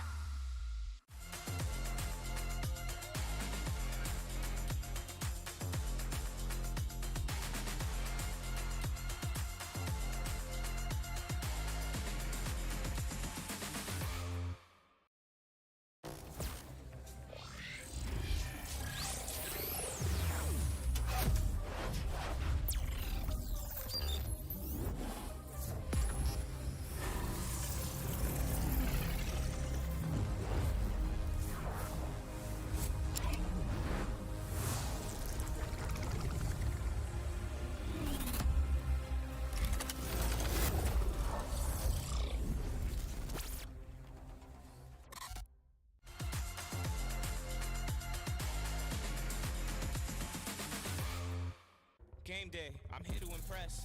Gotta make sure that my spread is the best. Throw some Takis in it, dip some Takis in it, serve some Takis with it, and crunch some Takis in it. The flavor's immense. I'm bringing the Takis to make it intense. Ah!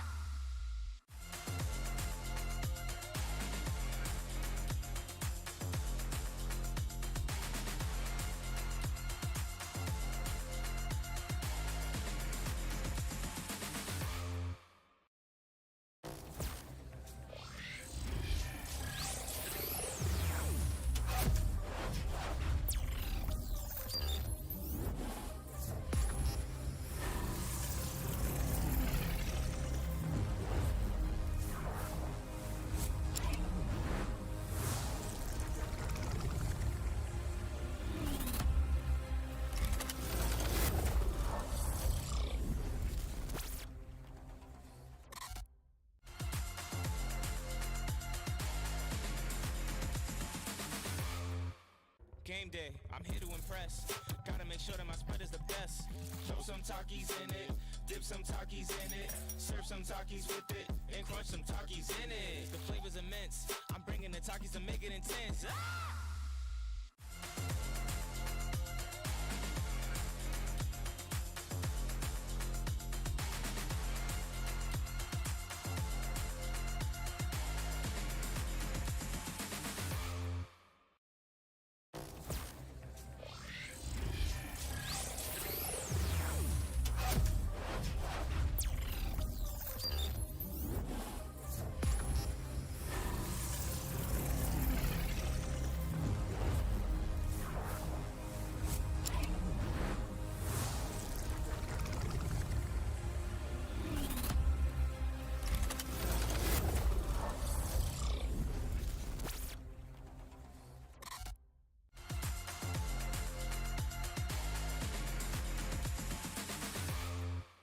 Game day, I'm here to impress. Gotta make sure that my spread is the best. Throw some Takis in it, dip some Takis in it, serve some Takis with it, and crunch some Takis in it. The flavor's immense. I'm bringing the Takis to make it intense. Ah!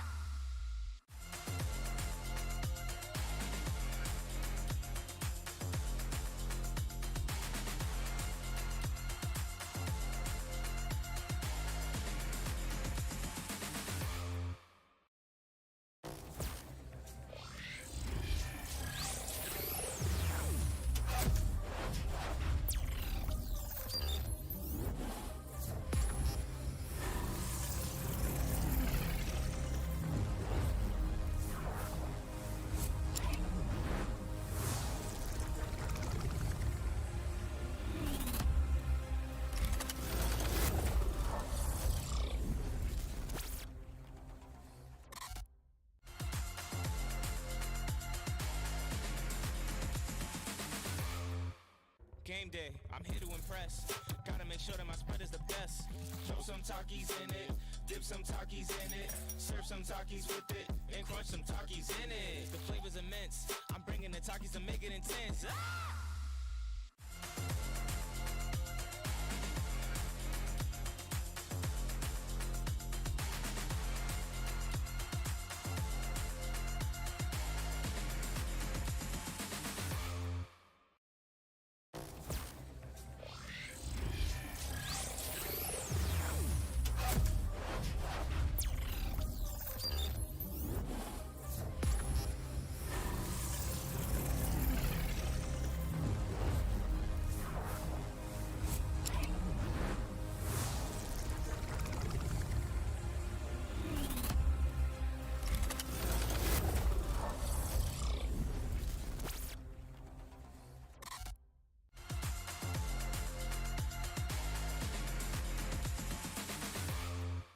Game day, I'm here to impress.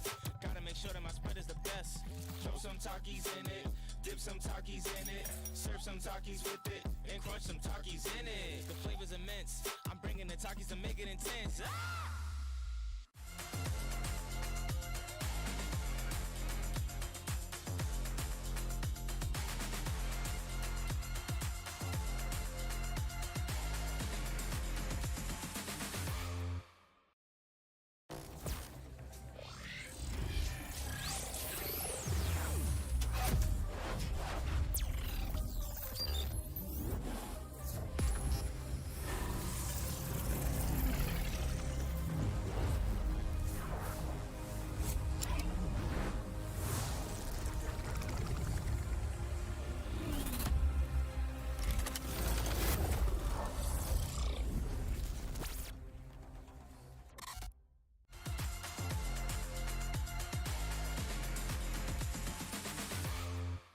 Game day, I'm here to impress. Gotta make sure that my spread is the best.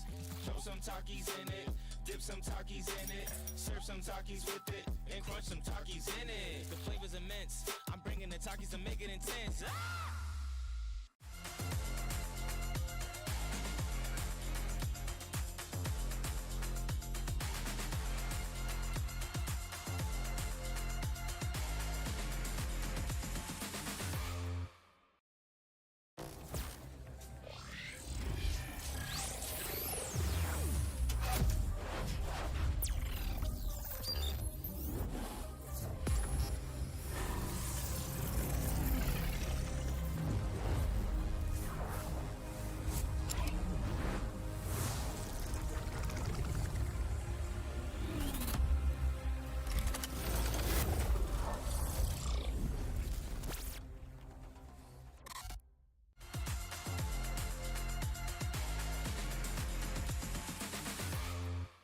Game day, I'm here to impress. Gotta make sure that my spread is the best. Throw some Takis in it, dip some Takis in it, serve some Takis with it, and crunch some Takis in it. The flavor's immense. I'm bringing the Takis to make it intense. Ah!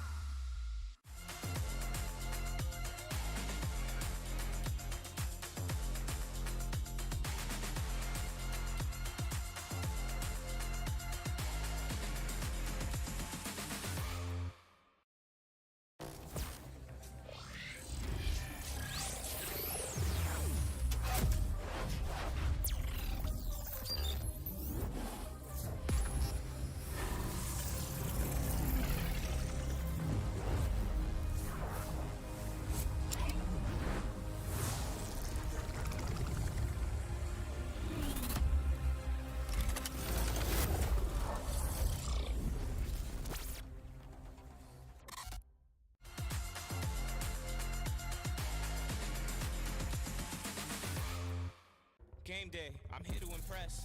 Gotta make sure that my spread is the best. Throw some Takis in it, dip some Takis in it, serve some Takis with it, and crunch some Takis in it. The flavor's immense. I'm bringing the Takis to make it intense. Ah!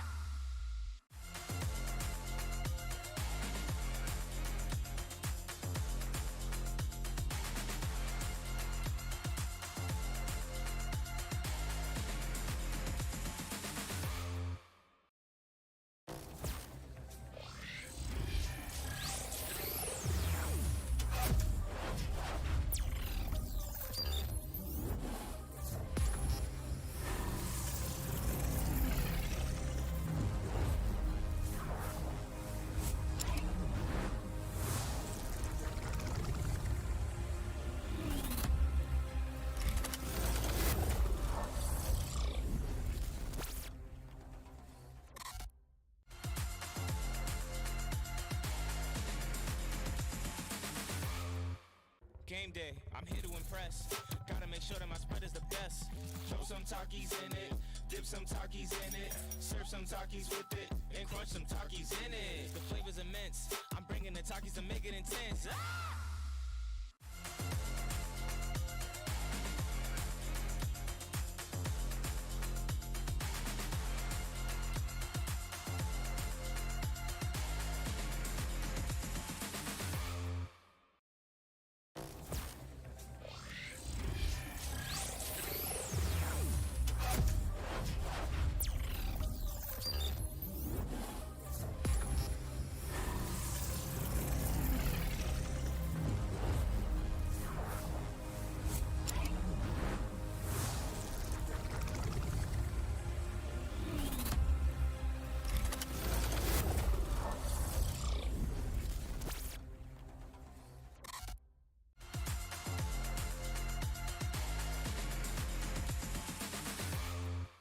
Game day, I'm here to impress. Gotta make sure that my spread is the best. Throw some Takis in it, dip some Takis in it, serve some Takis with it, and crunch some Takis in it. The flavor's immense. I'm bringing the Takis to make it intense. Ah!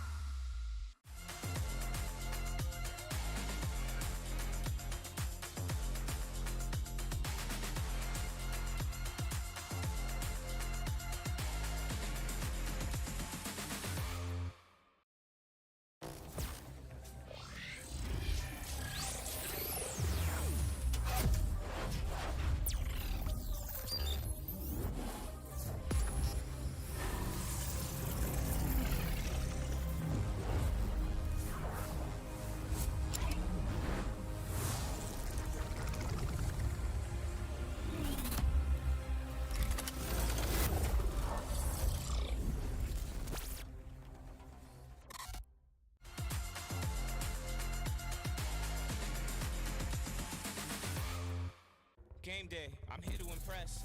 Gotta make sure that my spread is the best.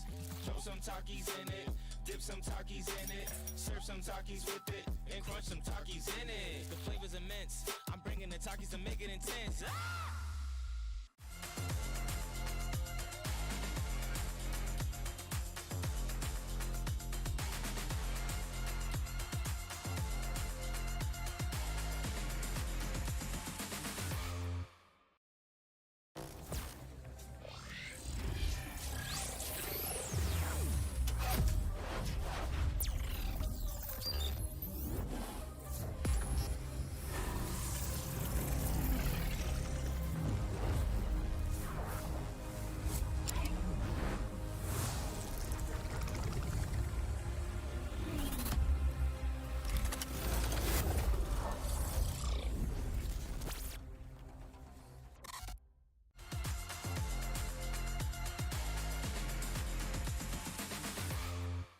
Game day, I'm here to impress.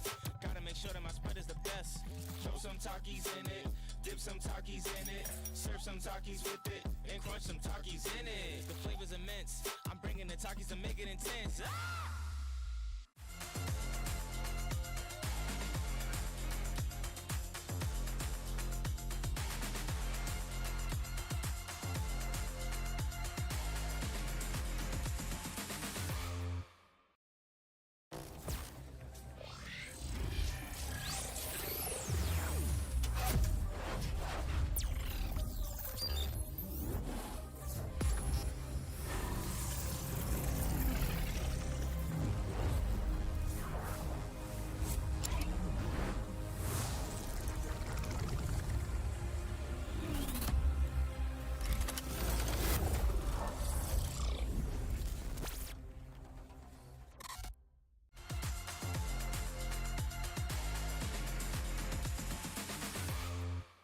Game day, I'm here to impress. Gotta make sure that my spread is the best. Throw some Takis in it, dip some Takis in it, serve some Takis with it, and crunch some Takis in it. The flavor's immense. I'm bringing the Takis to make it intense. Ah!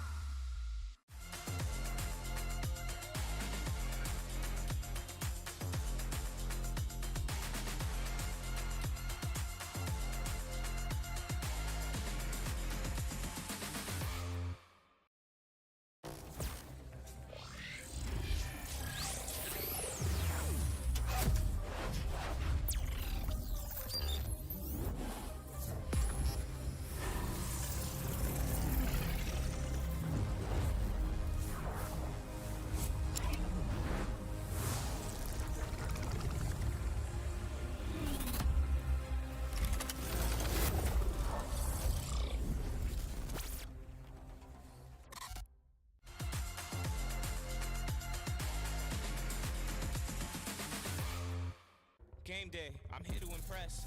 Gotta make sure that my spread is the best. Throw some talkies in it. Here, everyone. Thank you so much for joining us once again for the Texas Esports Championship, once again presented by Baylor University. We are here and very excited to get underway with the Rocket League side of things for the high school angle right now, and I think that's going to be the best part. Of course, we are underway with high school level action, and yesterday we had the middle school side of things, which is always a little bit different. Middle school, of course, to me shows incoming growth for a lot of those players, and of course, it made it to the championship level, and we saw those players duke it out yesterday over the course of so many games. And here today we're going to get that in the high school level as well, because high school right before the collegiate level is very interesting. You have some people that have of course gone on into T1 play and so on and so forth, and of course I'm very excited to see if they can do that here today. They want to show off their stuff, they also want to rep their schools as well, and I think that's going to be the best part. I believe we have Centennial High School here going up against Prosper ISD, and you can see them all ramped up and ready to play. Prosper Unified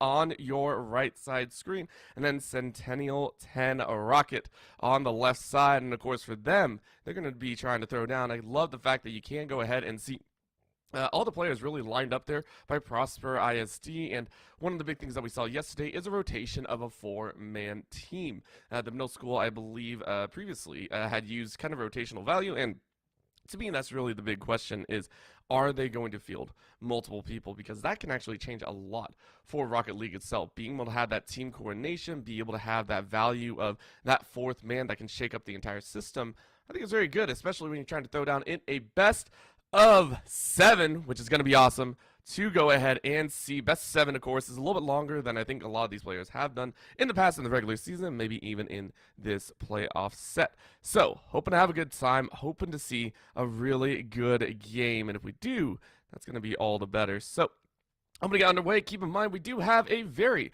large schedule here today, and I think it's going to be a lot of fun. We are going to have not only Rocket League, but we are going to have Apex Legends Team Deathmatch, as well as a new one added in, not on the middle school side of things. It'll be League of Legends, hopefully, here on the day. And then finally, to round it out, it'll be a Valorant to close out the evening. And I think that's going to be a very long list of games, but I'm sure everyone will enjoy it. Please keep in mind, there's so much going on right now over at the booths. I mean, there's so many people amazingly over there to support Texas Esports. If you're in the venue, make sure to go ahead and keep talking with a lot of people there. I want to give a big shout out to Takis. Of course, number 1 is going to be providing awesome snacks for all of our hungry competitors. Takis taking on the most intense snacks, so if you're interested, go ahead, check out all they have to offer there at the venue, which is, of course, alongside some of the others out there. I mean, this is not just the Texas Esports Championship, but so much more going on over there in Texas. Right now, we're underway with some amazing Rocket League, and just like that,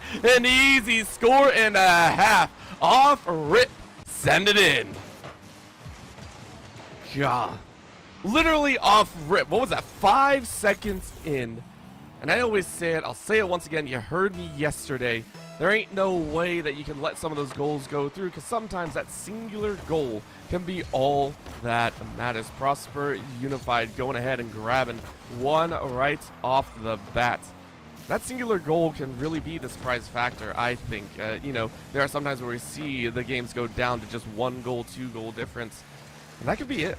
You can literally be sitting there going, oh man, what can I do from here? In that same vein, it's a whole different question.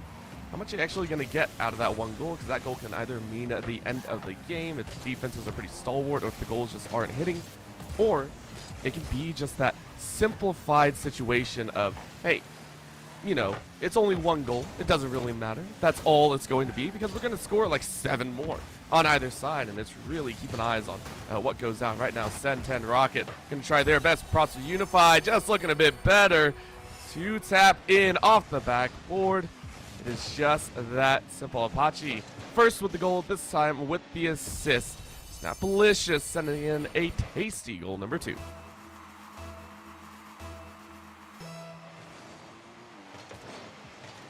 As we're watching this kick off this game, number 1 in a best of 7. Snapalicious tries to roll in another. Man, I was about to talk a little bit more about the venue and all that, but it is gonna be a 3rd. Mercy has no mercy, as that's a quick 3 for Prosper Unified, and right now they are looking clean.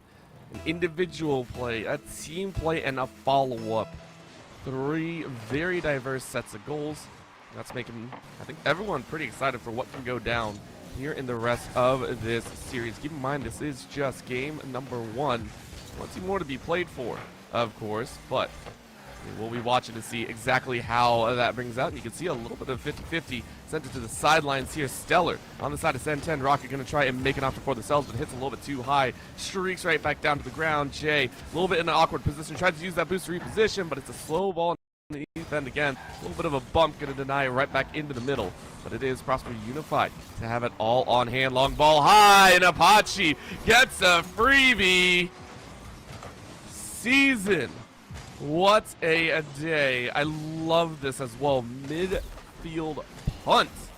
Says you got to protect your goal. And Sen 10 Rocket just got a little bit over eager for that one, I think. Said, hey, we want to go ahead and try and challenge inside of that mark, and it just didn't work exactly how they wanted. All 3 went up a little bit too far, and that's what we call a little bit over aggressive. Right now, Prosper Unified looking like they're going to do the same. However, their connection is a little bit better. Mercy once again brings out the dab. Got to style on them as much as possible, as that is now their second here in this game.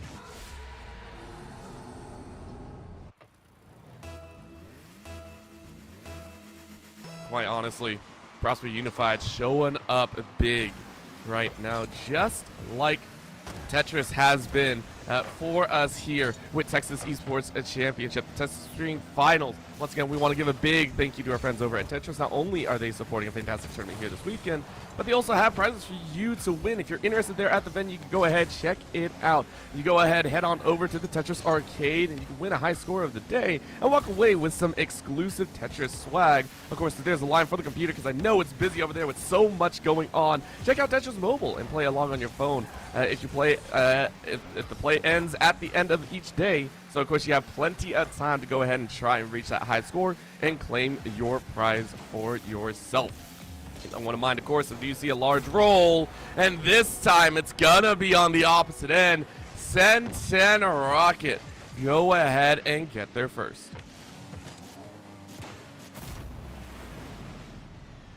Oh, it took only a little bit. It is gonna be nice to have beauty of a shot, and hopefully we get a little bit more. This is gonna be a tough one for Sen 10 Rocket to kind of hang on to, because right now they feel a little bit outclassed. But of course, first game jitters, no big deal. They can go ahead and keep playing around and see what they can do. Of course, I do believe they've been playing for a little bit longer as well. The semifinals have played, I believe, played on land, maybe not on screen, but they have been playing for a little bit longer and finally getting to play on the big stage. You know, first game, it's okay. And I think that's the best part about Rocket League is you can take that first game, use it as a little bit of a pivoting point and say, okay, no big deal if it went awry, it went awry. Of course, Sen 10 Rocket, I don't think, want to leave it on that same value. They want to take a game 1, get things started quickly. That's going to be a demo off the back end, almost leaving the net open, but it's a simple denial to a Lunar, who has had 2 saves this game. Looking to try to do another. Slow ball right in front, which is almost overly challenged by Prosper Unified. That's going to be a carry right back. Good block by Mercy. Saves all around, and now Stellar trying to roll on the back end. Quite honestly, this defense coming out of Sen 10, I feel has shored up drastically here in the last few minutes. And I mentioned it before, it feels like they kind of woke up here. That's exactly what you want, but you need to now carry that a little bit further as Prosper are just showing off at this point. Snapalicious rips one away from a free ball opportunity and said thank you very much. Presence galore for everyone here, as that's going to be a minute left on the clock and a 6-1 score line to try and beat. Prosper Unified looking like a team on a mission, as Mercy has 2 and is also looking for their own hat trick here. Snapalicious, I believe, already has 1. If you get 2 and 1, that'd be crazy to see. But of course, Stellar is going to try and ramp things up, and it feels like Sen 10 a little bit slower right now. The boosts have been in their favor, at least even, I should say. But their speed of how they want to set up plays has been a little bit off. Shot goes a little bit wide, and Lunar can't really find that netting. I'm not sure if that's what you want to see, but of course, Game 2 can be a drastically different story. Current moment, though, 20 seconds left. It's going to be just a little bit of a safe haven. Snapalicious, of course, is watching that ball kind of fly around. No big deal. It's going to be just a nice little drop. It is going to be Prosper ISD to go ahead and collect game number 1. As soon as the ball hits the ground, of course. That's going to be shot on goal. Send 10. Go ahead, make it a 6-2 instead of a 6-1. But the result still remains the same. Prosper Unified looking a little bit better on the day. Remember, this is a squad that we said looked pretty dang good. I believe had 4 members sitting up there on the stage. So if they wish, they could rotate people out, get a little bit more experience. Because for the high school level, looking pretty dang clean. You can see it there. Everyone just kind of chilling out. And for Sen 10, getting a little bit of coaching on the side, this is one of the things that I really like, though. When it comes to any sort of esports series or any competitive nature, having that coach, having that third eye in the sky saying, hey, this is what you want to watch for, this is what you want to play with, this is what you want to do, this is what you want to change, you do need to use that to your advantage. You need to make sure that, hey, you got someone to kind of analyze your play and grow throughout the series, because it doesn't matter where you start at. Usually in these best of 5s, best of 7s, it's all about how you end. And for Sen 10 Rocket, I expect them to come out with a little bit more heat and hopefully a little bit more speed as well. The team coordination seemed to be prepped and ready to go, seemed to be kind of moving their way forward. And we want to see it taken to the next level. We want to make sure that they are collectively as a squad moving at a faster pace and making sure those team plays, those passes down the field are able to be made. Of course, at the current moment, it's a little bit rocky. They're getting challenged by Prosper quite often, but that is their own right now. Speaking of their own, we do want to shout out a little bit more about keeping their eyes on the prize. We want to shout out Oakley, of course, who have currently a booth over with the Vanta side of things. And if you go ahead and check out Oakley's range of glasses, including their Prism gaming glasses specifically designed to block harmful blue light, you can help your eyes during those long gaming study or work sessions. Because listen, just about everyone has a little something going on. So make sure to check them out, because Oakley will be giving away a lot of cool stuff all weekend long as part of their raffle. So make sure to go and enter at the Vanta booth, as well as check out all of the partner booths there at the venue. You can check it all out, of course, and get those raffle tickets. Get ready for those giveaways at the end of the day. Still waiting. It looks like we do have a couple technical issues currently being laid down here, and just making sure everyone's good to go, because of course on championship day you don't want things to go wrong. I wonder if they can hear me right now. Can any of y'all hear me on the stage? I'm talking a little bit softly, but I wonder if they can. Nah, they're all too zoned in, ready to play, because I think they're pretty dang excited. Right now you can see on the side for Sen 10 Rocket, none of them look worried or anything of the sort. They look chill. They say, hey, game 1 is game 1. No big deal on that end, and we'll be able to fire right back. Prosper Unified, of course, for their own value, they look pretty comfortable as well, just making sure things are tidied up. And for them, there is no gameplay change. They go ahead and just say, this is all we want to do. We want to make sure that we keep pretty steady on that same line. I think they had a very solid time to play for. And a big part of it is just keeping the speed up, making sure they don't go a little bit too hectic. They don't want to get too spicy, I would say, with a lot of their plays. Go ahead and just keep playing the same standard that they've had the entire time. And hopefully we get that game number 2 for themselves and then go up to 0 in the best of 7 here. That'll put a very comfortable lead in for them. And of course, I think that'll be really, really nice. It does sound like we are going to have one of the players go ahead and have a little bit of a break, because they need to move PCs. Hopefully we get that going quickly for themselves. In that same vein, though, I mean, listen, you got to make sure everything's good to go. I think it always feels bad if a PC has kind of caused you issues. So we'll see what's going on. Keep in mind, there is also Super Smash Bros. In the backside. I believe there's an open tournament going on right now, which I think is really cool. I think the bracket's already closed, but maybe you can go ahead and check that out for yourself. Hopefully they get everyone lined up. You can see there, everyone just trying to make sure it works just fine. And we are going to go into the game. Game number 2 between Prosper ISD and Centennial High School. Let's go ahead and get underway.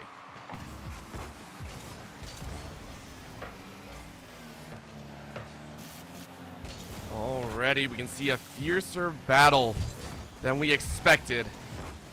Sen 10 Rocket not allowing that first 6-second goal that I think they had before. And as I mentioned, I think that's a big part. Those extra little goals sometimes can make all the difference. But Jay says, I want to do you one more. We're the ones going to go up in the score line. And that's already going to be one on the board for Sen 10 Rocket.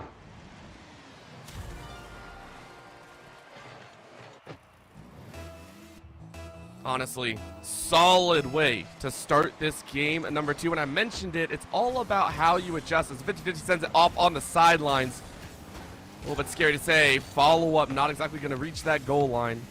Prosper Unified, they're the ones to score. I believe it was 6 goals in the previous game.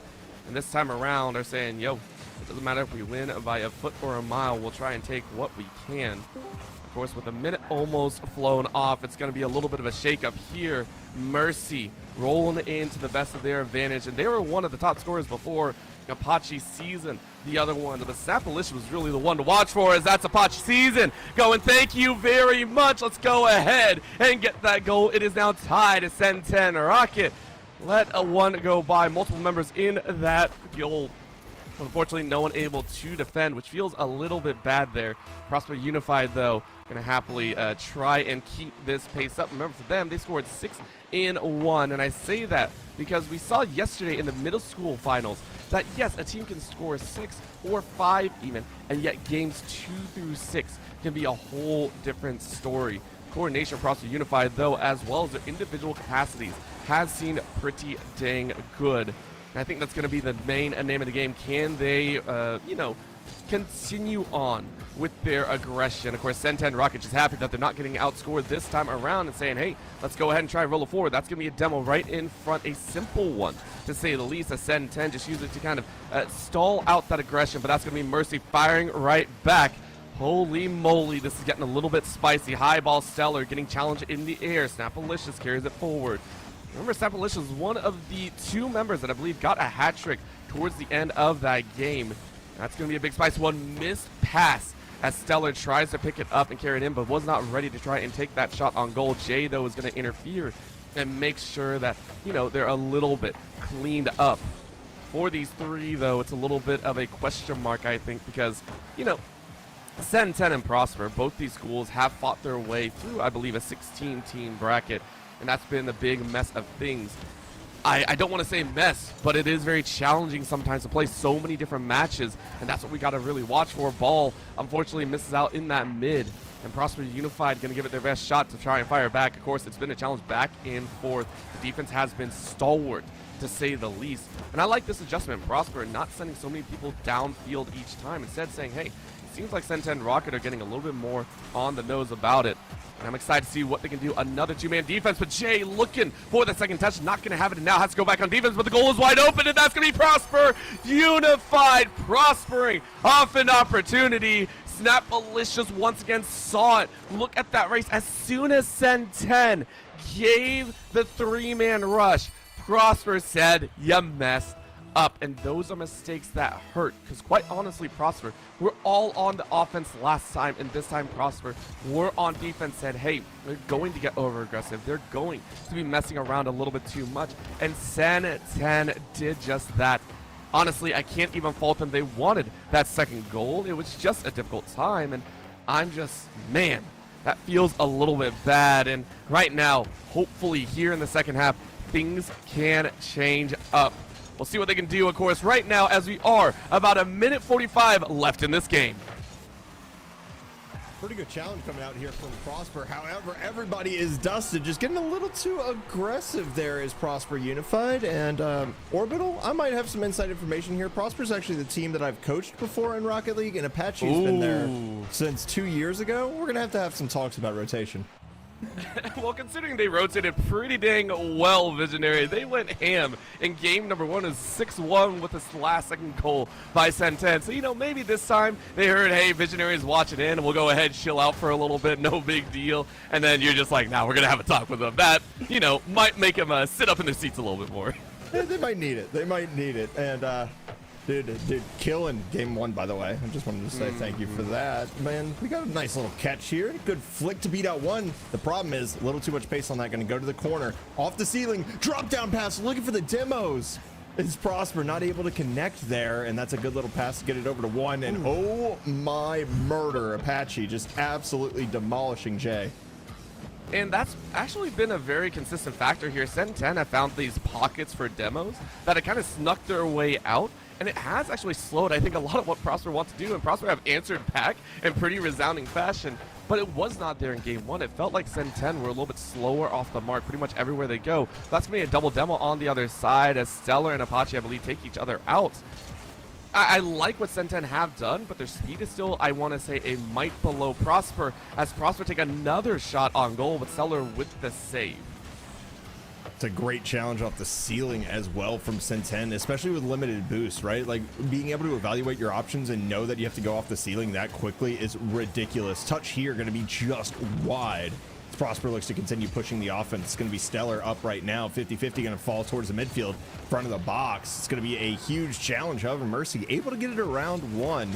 This is going to be a good touch. Pass over to the right side. Snapalicious can't find anybody. This one's going to be up in the sky. Stellar looking for a triple tap. Not going to be able to find it. And the counterattack is now on.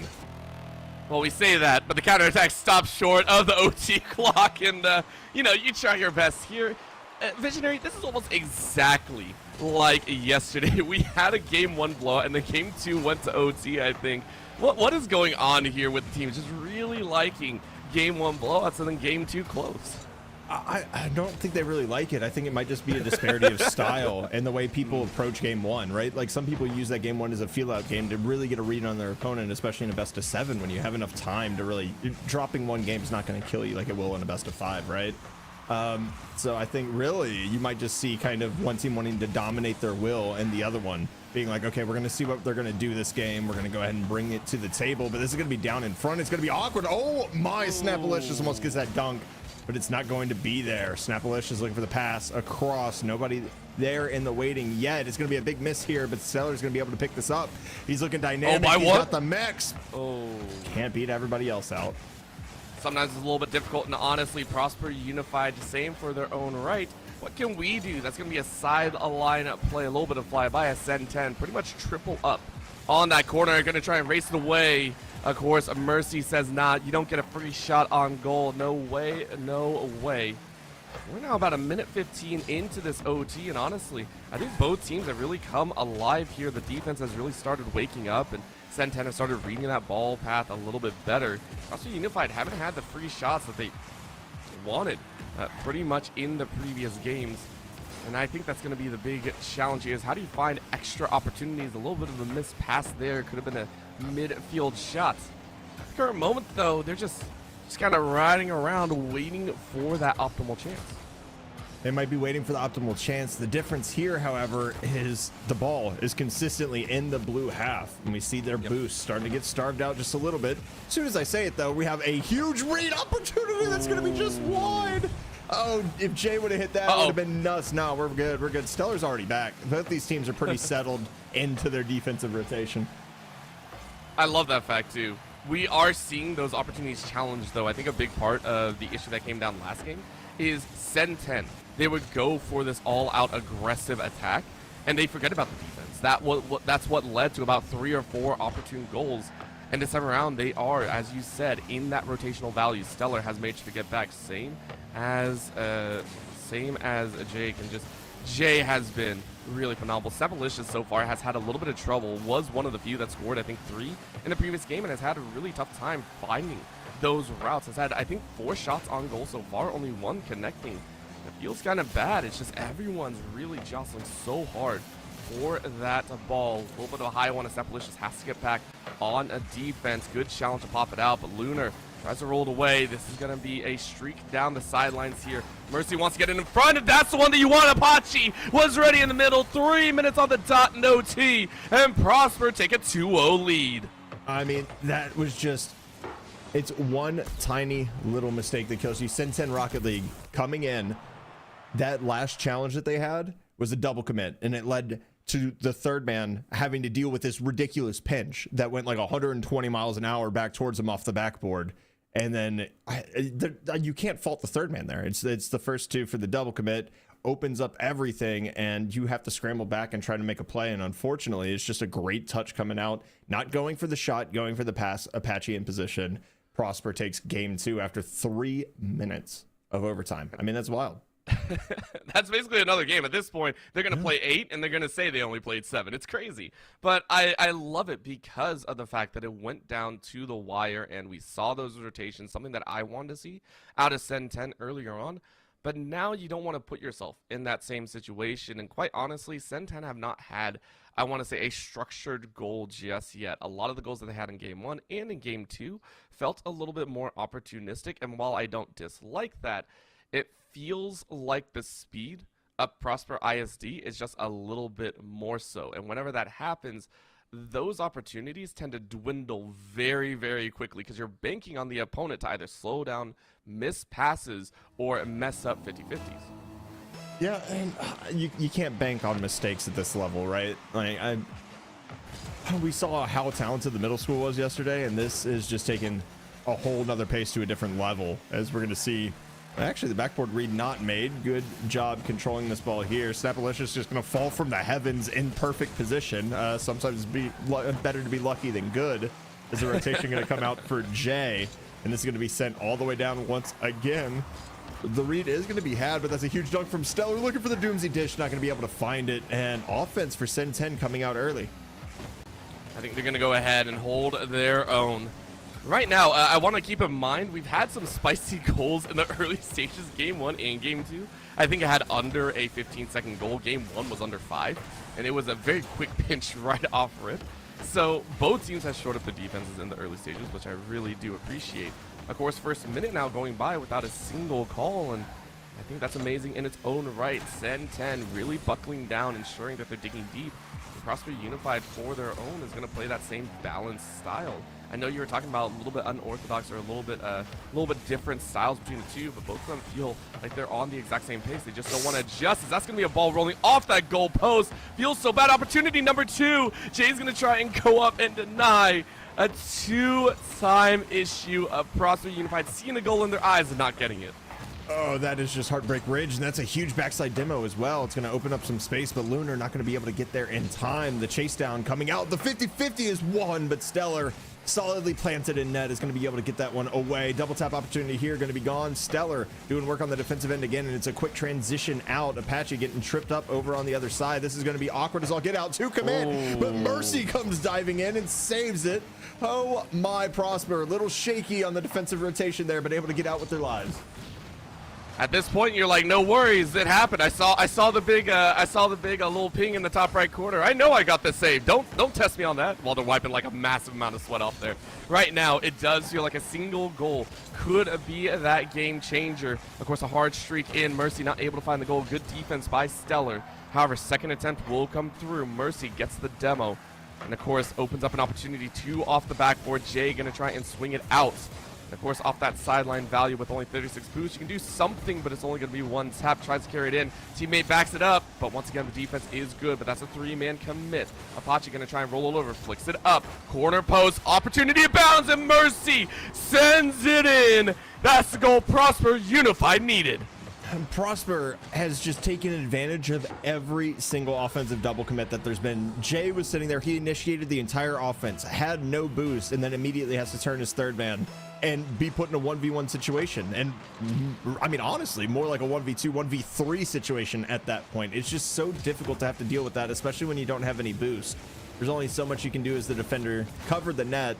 And unfortunately, it was just a good pass, and that's what happens. And here we go again, 1v1, flick over the top. A little bit early, though. Didn't really have a challenge over the top, but the boost is going to be stolen out of the corner, and that's a great doink coming up from Stellar to get it over to Jay, but the backboard going to be defended already. Just that easy. Mercy is like, nope, we're not dealing with this today. We got our goal. We're probably going to try and get a second. But of course, right now, we have the lead. We don't need to force anything as much as we would assume. A demo, though, to break away. Opportunity is there. I don't think Snapalicious was even expecting, but that's the second demo. If you can break it in off the back, you're good. But Apache is only going to be able to keep it in the air. Snapalicious, though, going to be a high roller, a little bit slow. So Lunar more than easily able to save. This is a great little shot coming across the body there. Stellar had to make a diving save just to get back on that in time, and it's going to be continued offense right now for Prosper. We're going to see what Stellar can get done here. Going to go ahead and take that to the inside. Very smart play. Double commit going to lead this to Sen 10 right now. Mercy alone in the back. Recognizing that somebody doesn't have any boost, though, and going to just take that one over. Lands off the ceiling. Has the flip. Has the shot. Prosper. Oh, mercy me. That's a beautiful shot right there showing off the mechs. Mercy, mercy, no mercy here. That is one that they desperately needed, and I think for Prosper, it shows their strength. I mentioned before the team coordination, the balancing act that they have done with a variety of shots in hand. The only one that I was missing here in the last 2 games has been this absolute individual performance. First, it was Snapalicious. This time, it's Mercy. At this point, you just need one more. Challenge down the sideline as they're going to try and fight for it. Apache season saying, yo, get out of my face. I'm going to be at that forefront. A little bit of a question mark, though, as it's 42 seconds left, and Sen 10 Rocket desperately want a couple goals. Oh, they might get one here. That's a great shot coming out from Jay. And, I mean, caster blessing this time? Yeah. It doesn't happen often, but I love to see it, Orbital. This is just a great pass to the midfield from Stellar, and it's just the speed from Jay here. The ability to just full boost off of that ramp, get to supersonic, go ahead and air roll your car across it to be able to slot that right towards the far post. It's a beautiful shot. I mean, listen. In our previous middle school matchup yesterday, we literally saw 2 goals in about 12 seconds. I have a feeling Sen 10's going to try and pull something of the same nature off. Prosper Unified, though, going to try and deny them that fact. 20 seconds left, and as long as they keep the ball in challenge, I think they're more than happy. You can see there the hard chase for that ball. Keep it on Sen 10's side. And honestly, Sen 10 have not been the best at fast breakaways. Jay has really been the only one to wake up. But can you get over 2 defenders? No, you don't need to. Third tap possibly there. It was rolled impossible, but it's not going to happen. And Prosper wiping the brow a little bit more. That's a carry in, but it's going to be denied. High pop-up, as this should be the end. Prosper Unified stepping up. 3 games here to 0. I mean, it's absolutely massive for Prosper here. I know Mrs. Robinson is really proud of her boys right now, but they haven't closed it out just yet. We've seen reverse sweeps and best of 7s in Rocket League before. It is probably the tallest task of just about any esport, just because it is 5 minutes. It is so momentum based, and your mental has to be so strong because random stuff happens all the time. You could just have a 50-50 that pinches ridiculously, goes to the ceiling, and falls off your net, or falls into your net, right? How do you come back from things like that? It's like getting mashed out by an Eddie character who's only hitting 3 in Tekken. Like, I don't know if you saw that bot, but it was beautiful. But yeah, it's just kind of a random game sometimes. And you know what? I mean, Sen 10, you have a chance. You played excellently last game. You just really weren't able to get that final nail into the coffin, so to speak. And the kickoff goal here in 3 seconds is not going to help your case. You remember what I said, Visionary? You remember what I said about those opportune goal situations? We're right back to it. Prosper send us one of the fastest goals here on the day. And I loved it. They go ahead, snap one in, and all of a sudden, Sen 10 already on the back burner. Remember, this is for the series. Games 1 and 2 may have been a little bit of spice of life. Games 3 and 4 have felt much more in control. Another shot on goal. Stellar able to make the save this time. Wasn't able to save the first. Sen 10 want to score very quickly, even the score up, and ensure that things don't stay in this +1 scenario for Prosper. Well, I mean, +1 looks great, right? And I think the first thing you have to do is you have to secure your own boost. You saw that happening right now. You got to kind of have the resource battle locked down, because Prosper, as you mentioned, right, they look faster today, right? They look faster than Sen 10 does just by a little bit. And if they're going to be playing faster, that means you're going to need more boost. You're going to have to speed your game up a little bit, and that's just vital to be able to have a chance to win this one out. There's still 4 minutes left. It's only a 1-goal game for now, as, oh my, Snapalicious double tap. Hello. Okay, we got the caster blessing earlier. I've officially cursed it, but that is a beautiful shot. I mentioned it before that Snapalicious feels like the most dominant mechanical player for Prosper, and I know we saw more come out earlier as well. I know we saw, the likes of Jay on the opposite side having some opportunities. This time around, they show off some more, keeping it within one. All right, I'm done talking at this point. I'm just praising all the wrong people and criticizing too many, because they are now right back in the full swing of score goals all the time. Yeah, I love it. Okay, we're just going to have that game one again. I can't wait to see it. I think the big thing for me there is, I mean, if you're going to have somebody cheat up so aggressively here in the midfield when you have that lead, I really feel like you should be sending somebody back to get, I mean, after that person gets the corner boost, they should be turning up field. You already have somebody who's cheated up, who's really going to be going for that next touch. That's a great demo, and that's just a wide open net. Let's walk the dog. All right, we had 30 minutes outside. We're going to go ahead, put that in the goal, go back home, and everything's tied up. It's a brand new game. Oh man, I am loving this. And for Sen 10, I love the physicality that they're bringing, but also much more coordinated. I didn't see this in the previous game. The demo right in front to know that you're going to get a little extra value. You know Prosper's going to send one right in the middle to try and defend. I mean, that's the most basic here. It's a proper attempt and a proper play as a team. For Prosper, though, they're realizing things are a little bit out of whack right now. They need to get things back under their own control. Ball dead center on this sideline. And of course, there's a challenge on the far side. Mercy previously had some really stellar movements, but Snapalicious really stole the show. And in the first half, they're waiting for their own opportunity, and if they can carry it on, you can see here the play is working. Off the backboard, if they can, good challenge in the air. Snapalicious not going to have their attempt on a third goal here on this game. Well, they don't need a third one just yet. Mercy, this is going to be dangerous. I mean, crossing your own net is never ideal, but it's a great 50-50 as well to keep this in the blue half. That's going to be rocketed towards the midfield again. The beat, the potential is there, and Stellar with the long shot from midfield. Going to give Sen 10 their first lead, and I believe 3 games. That feels good. That one was sweet to have. Sen 10 breathing a sigh of relief. At least for the moment. There's still 3 minutes to play, but Jay wants to make it a 2. I think they have plenty of defenders on the back and can't pinch it in front, unfortunately. I think that could have been their 4th, but unfortunately they don't get it. And Prosper going to try and fire right back. Snapalicious was ready, shoots it to the left side, hits the corner once again. One corner of piece, leaves everyone a little bit lost in the sauce. Demo to go ahead in midfield. Apache able to fire back, but Snapalicious is going to carry it off to the right side. Can they bounce it along? Doesn't seem so. No, it doesn't seem so, and we've seen both these teams as aggressive as they have been. It's really been solo plays and kind of that midfield passing, right? We're not expecting any goals coming out from the corners. These players are just too good, as this is a great pass over to the midfield. Going to be intercepted by Snapalicious, looking for a second touch, going to beat out another defender. Also has a pinch over there a little bit off the sidewall. It's a great display of control, but again, this ball's going to be lofted into the corner. We're going to see Mercy off the ceiling. Already done work there once. The flip, the crossbar denies, so does the post, and that's everybody caught out in another demo. This is a wide open net. Sen 10, do you have the read? The answer is yes. Stellar takes their time, and it's just another backside demo and a defensive beat leading to a goal. That whole string was disgusting, crazy, and ridiculous to watch. Demo upon demo, clear net, which I have not seen in a while, and Sen 10 were able to deliver. Remember, in the previous games, we saw, 2 goal opportunities dropped right in front of the net, and teams were not able to take advantage of it. Right now, Sen 10 said we can't let another opportunity abound. We are on championship point. We cannot allow this game to slip through our fingers. Jay going ahead, making sure that they challenge in midfield, say, hey, we're going to protect this 2-goal lead for all we're freaking worth.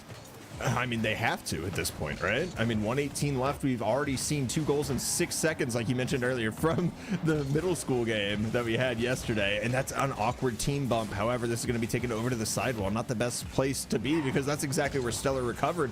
And it seems like Sen 10 has finally been able to keep pace and really adjust to kind of what Prosper is bringing. Obviously, the demos have helped. That's only one part of their equation, right? They've been securing their boost. They've had more aggressive attacks. They've gotten these demos and bumps to make everything a bit awkward. But Mercy now, with a lot of boost in the tank, going to get a nice dunk. This is going to waterfall down, but it's going to be defended off the backboard once again.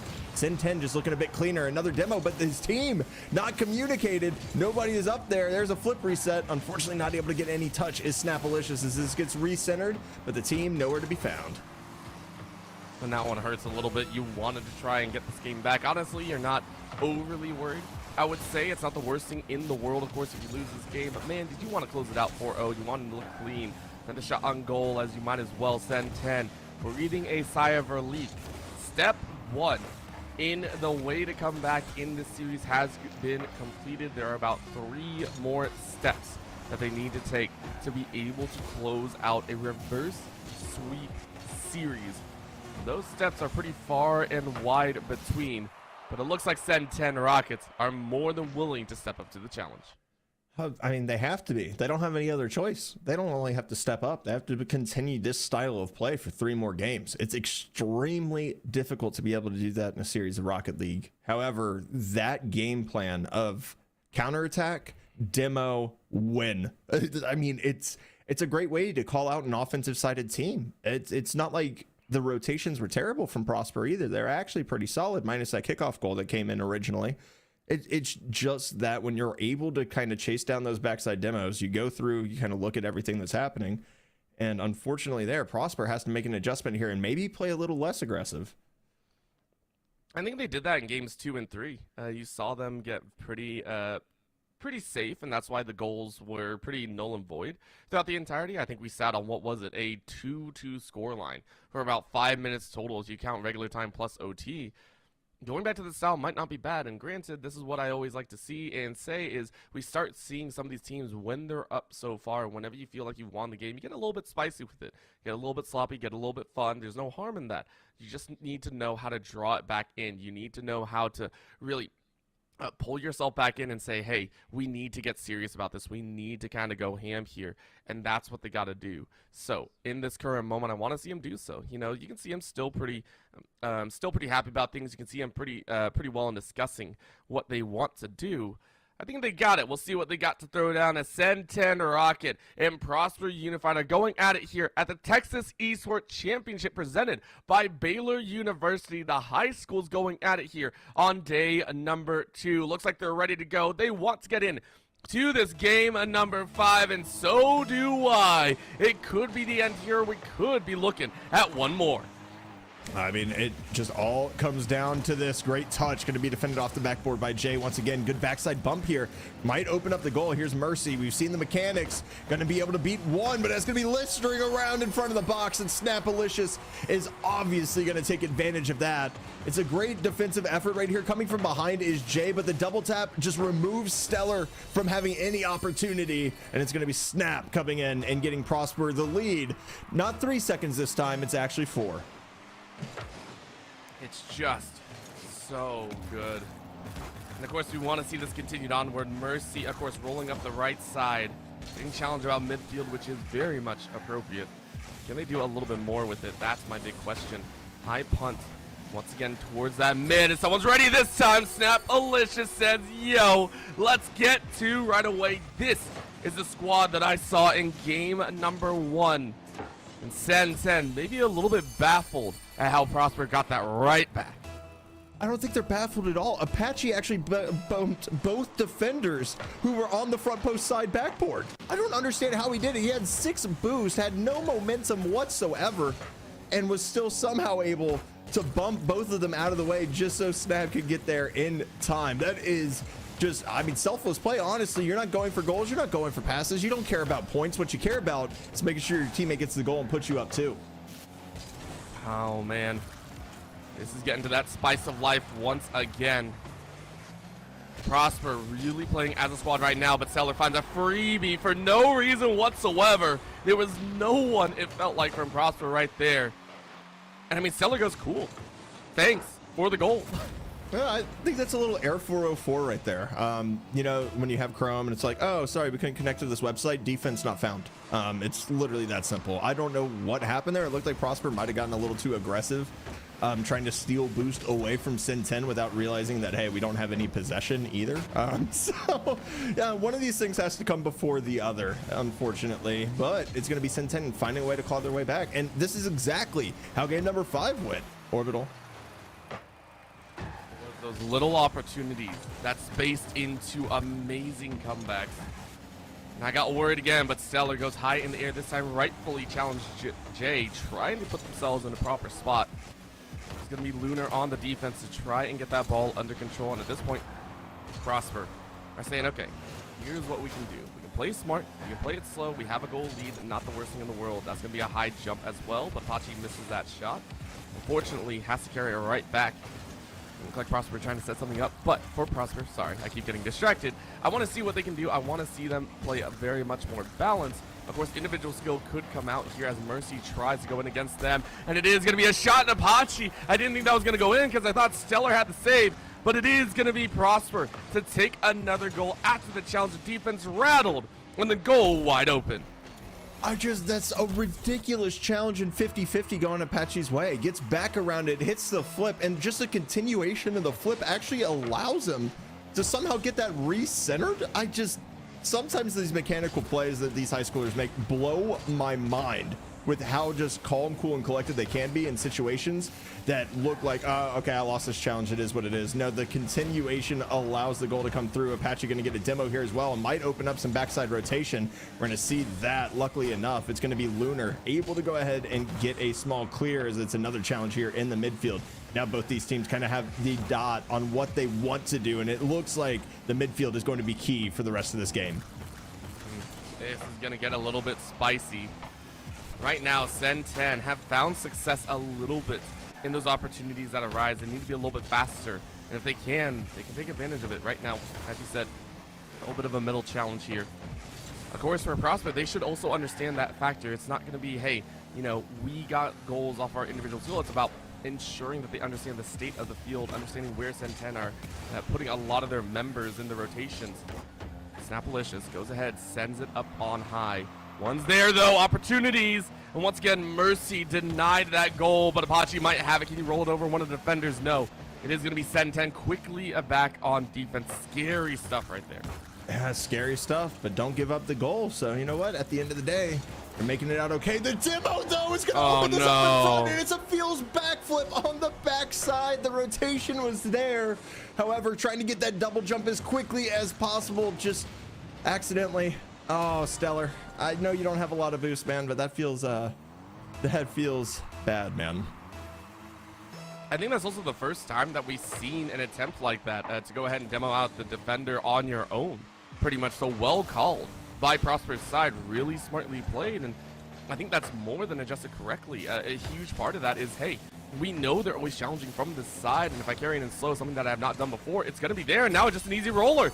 Snapalicious finds the easiest goal of this game thus far and says, yo, you got no other defenders here, right over to, look at that. And that's just a case of Sen 10 kind of getting a little bit of the yips, right? You give up a ton of midfield presence, and then both members, because they're so far back, decide, okay, I have to challenge this. He has a dribble, and then just gets kind of beat out, and it's just the slow roller directly into the net. As Mercy currently up, has the flip, going to get it over the top of one, and actually gets it over the top of everybody. Mercy here, huge flip reset, gets enough pace on this to beat out the entirety of the defense. What in the world is going on here right now? Prosper Unified truly prospering right now. It feels like they have had everything go their way now in this final game. They say we do not want to go to a game 6. We do not want to go to a game 7. We want our victory that we have aimed for since game 1. And I respect it to the highest boundaries. Stellar, of course, wants to make this a little bit more even. Last time the score was 6-2. We didn't get that one back. Yeah, I mean, to be honest with you, though, we've had a lot of upsets today. Prosper is the number 2 seed again, the number 4 seed that they're playing in Sen 10. So, like, that LAN environment is just causing havoc, and it's who steps up during the day in the in-person games, and it's been Snapalicious, but I feel like for this Prosper team, it's like everybody's kind of on a LAN diff. It's been a step up for everybody. Apache has been great with those frontside demos and really opening up some plays as Snapalicious gets another shot on net here. That is extremely awkward. That's going to be popped up directly in front of the net, and the crossbar is going to deny. However, nobody, guys, hello, the ball is just kind of chilling in front of the box as time winds down. Looks like we're not going to be taking to Brazil here, unfortunately. I thought we were going to have a free trip, to be completely honest with you, Orbital, but we do not. And Prosper Unified is going to be your Texas Esports League champions for Rocket League in high school. Oh man, that was awesome to watch. And Prosper ISD, I mean, you have to be proud, right? You gotta be proud there, Visionary. A school that you coached before said, yo, this is our beautiful job to be done. And again, from game one, it felt like they were in control. That fourth game seemed a little bit awry, but we're like, it's one game. We're not too worried. We were able to play close and far, and we continued to have our victories. So huge props to them as they take the championship. I mean, that's all I can give them. 4-1. I mean, Sin 10 put up a great fight as well. It wasn't like this was something that was just complete blowouts. We saw back and forth. We saw great ideas from both teams. It just seemed like those little pop-off moments all belonged to Prosper Unified. And I think in that same vein, I'm always kind of curious, these are high schoolers that are competing here in this season. Them are seniors or juniors and looking forward to the future. And I always want to see how far they can grow. I mean, who knows? This might be the start of their esports journey, which I think is a lot of fun. And of course, if they're interested in that, here at the Texas Esports League Championships presented by Baylor University, you can actually talk with some of the Baylor OSO Esports Club members and get a little bit of an idea about their undergraduate admissions, as well as get some really cool stuff from them. And that way you can continue growing your high school career into a collegiate career as well. Not only that, we got some free Dr. Pepper jelly beans running around, and if you're interested about learning about Baylor's engineering and computer sciences programs, you can go ahead and talk to them as well. From there, if you're interested, you can get on their mailing list to get some free stuff and information about Baylor even more so. But of course, there's more action on the horizon. Texas Esports League High School side of things here on day number 2 is going to be coming up with Apex Legends Team Deathmatch, with I think is also going to be a pretty fun one, so don't go anywhere. We'll be right back with more of the championships on the horizon.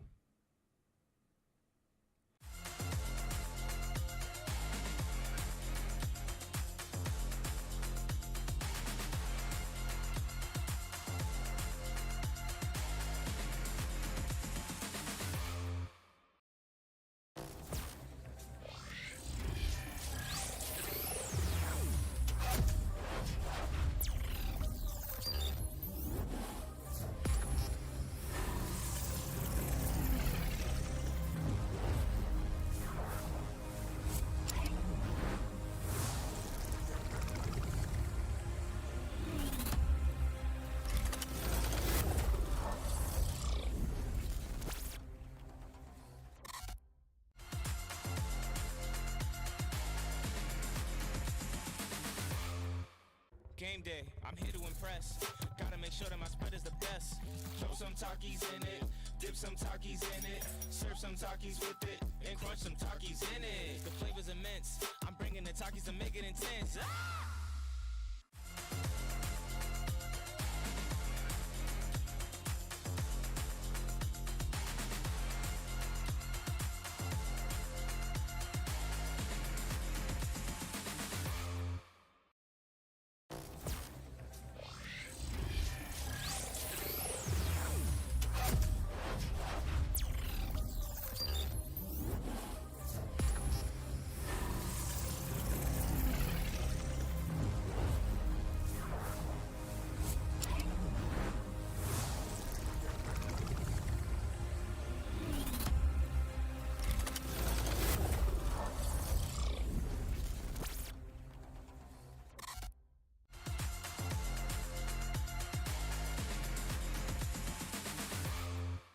Game day, I'm here to impress.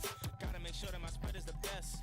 Throw some Takis in it, dip some Takis in it, serve some Takis with it, and crunch some Takis in it. The flavor's immense. I'm bringing the Takis to make it intense. Ah!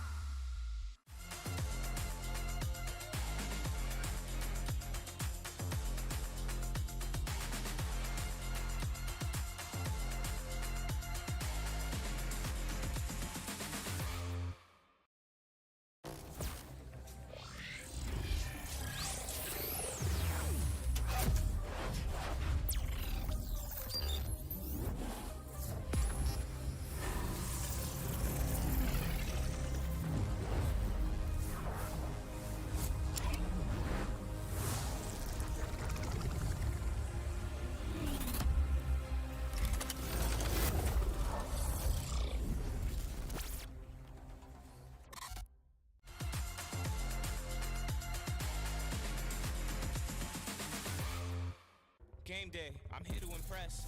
Gotta make sure that my spread is the best. Throw some Takis in it, dip some Takis in it, serve some Takis with it, and crunch some Takis in it. The flavor's immense. I'm bringing the Takis to make it intense. Ah!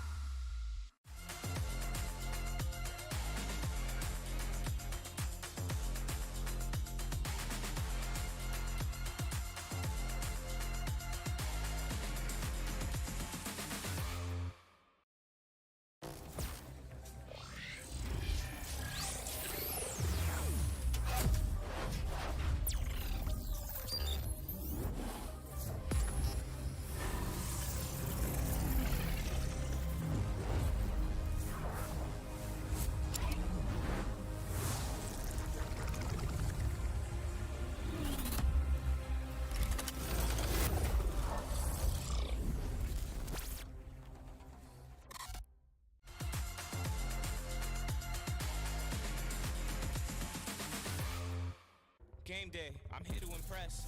Gotta make sure that my spread is the best. Throw some Takis in it, dip some Takis in it, serve some Takis with it, and crunch some Takis in it. The flavor's immense. I'm bringing the Takis to make it intense. Ah!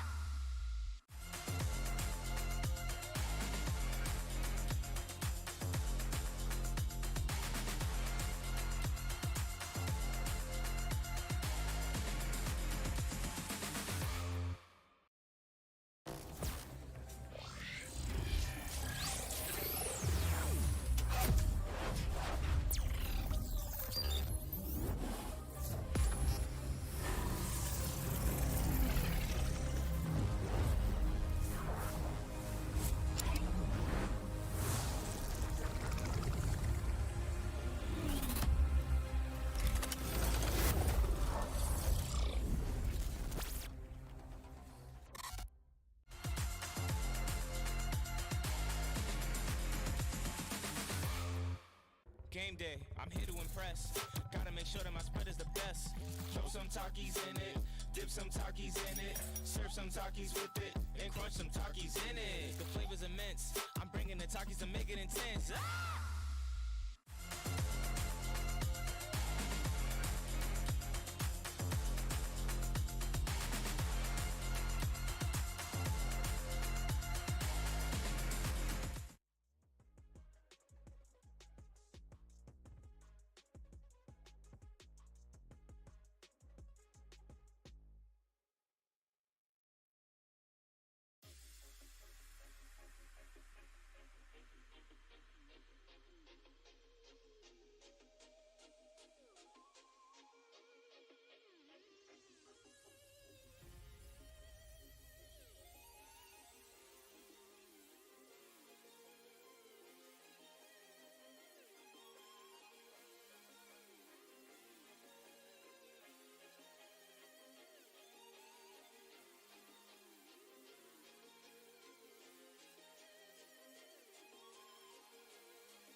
Game day, I'm here to impress.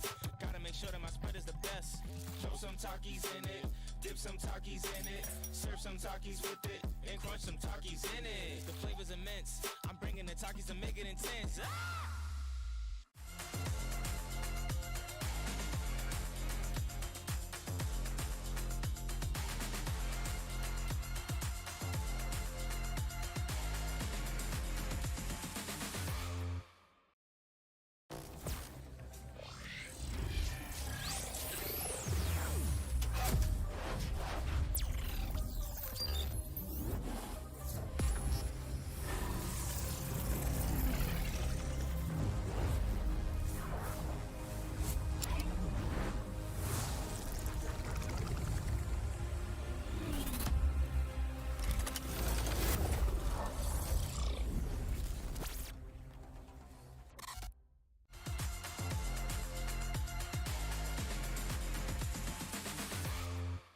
Game day, I'm here to impress. Gotta make sure that my spread is the best. Throw some Takis in it, dip some Takis in it, serve some Takis with it, and crunch some Takis in it. The flavor's immense. I'm bringing the Takis to make it intense. Ah!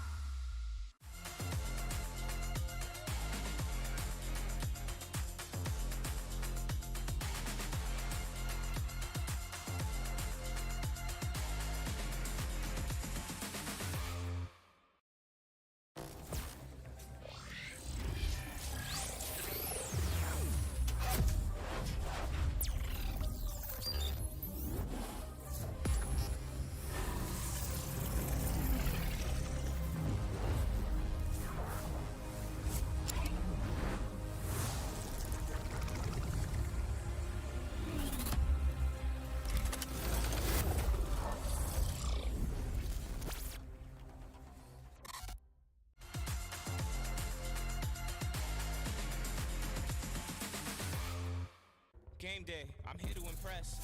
Gotta make sure that my spread is the best. Throw some Takis in it, dip some Takis in it, serve some Takis with it, and crunch some Takis in it. The flavor's immense. I'm bringing the Takis to make it intense. Ah!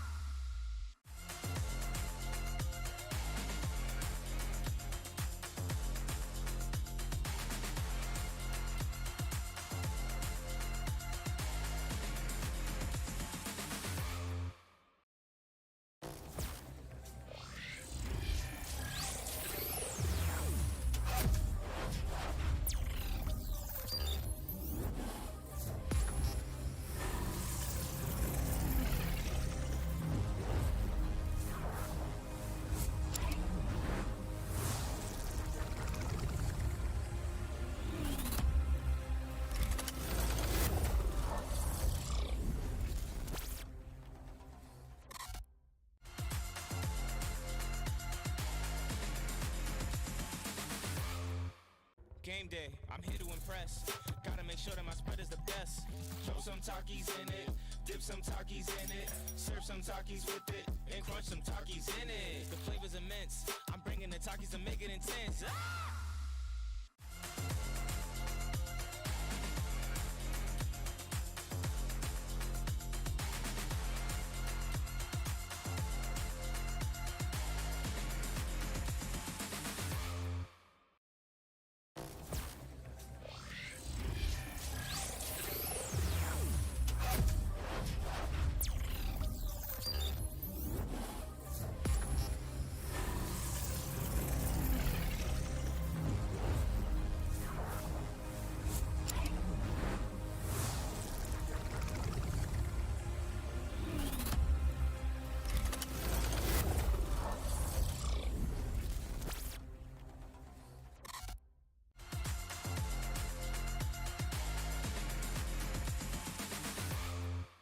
Game day, I'm here to impress.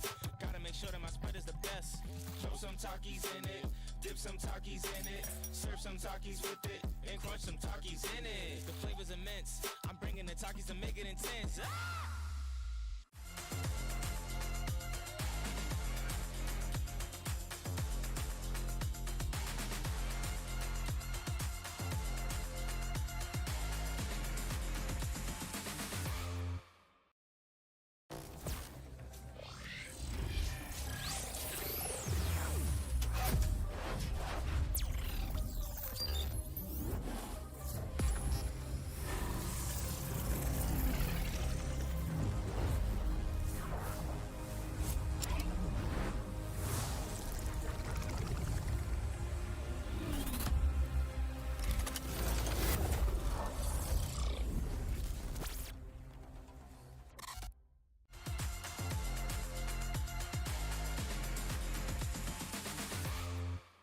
Game day, I'm here to impress.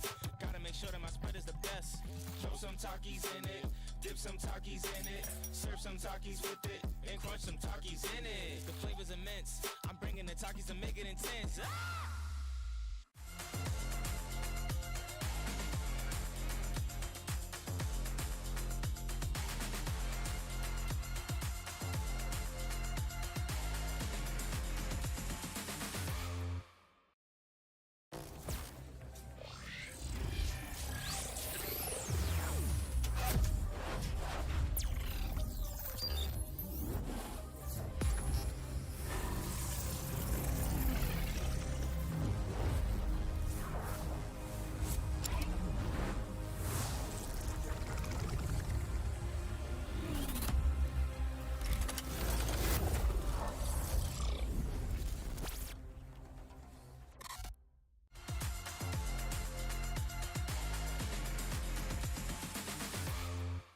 Game day, I'm here to impress. Gotta make sure that my spread is the best. Throw some Takis in it, dip some Takis in it, serve some Takis with it, and crunch some Takis in it. The flavor's immense. I'm bringing the Takis to make it intense. Ah!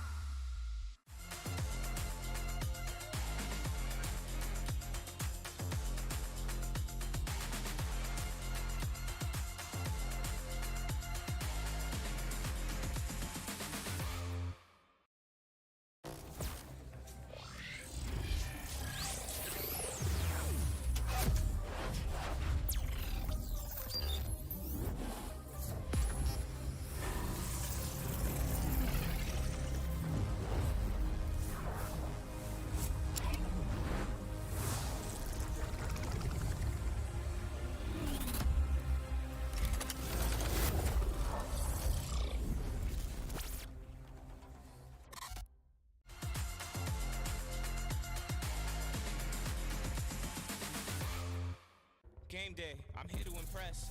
Gotta make sure that my spread is the best. Throw some Takis in it, dip some Takis in it, serve some Takis with it, and crunch some Takis in it. The flavor's immense. I'm bringing the Takis to make it intense. Ah!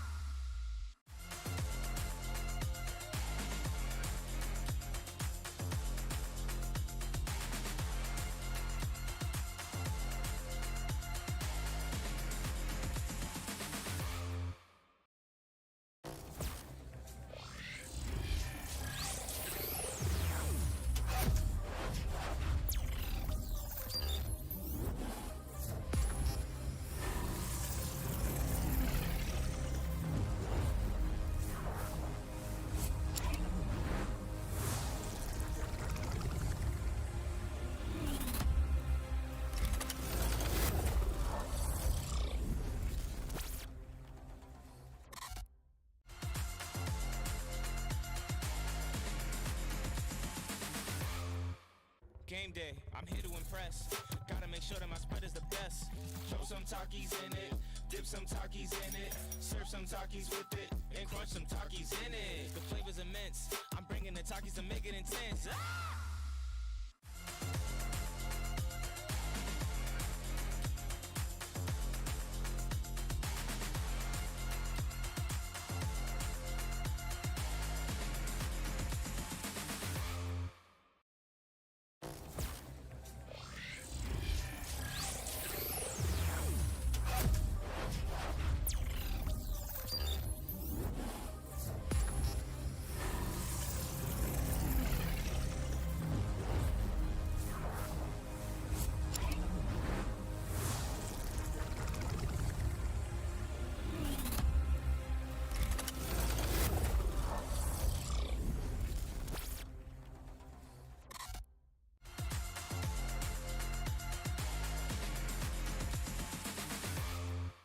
Game day, I'm here to impress.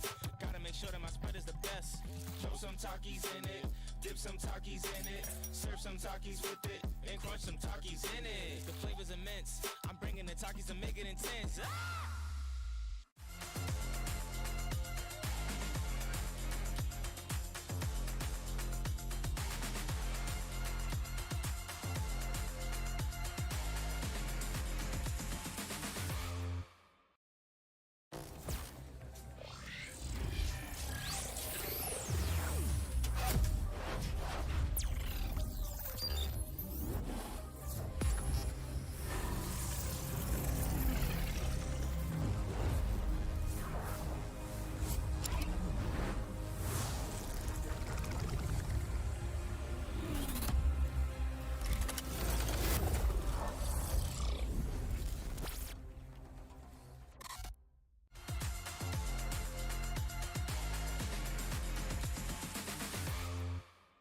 Game day, I'm here to impress.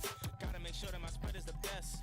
Throw some Takis in it, dip some Takis in it, serve some Takis with it, and crunch some Takis in it. The flavor's immense. I'm bringing the Takis to make it intense. Ah!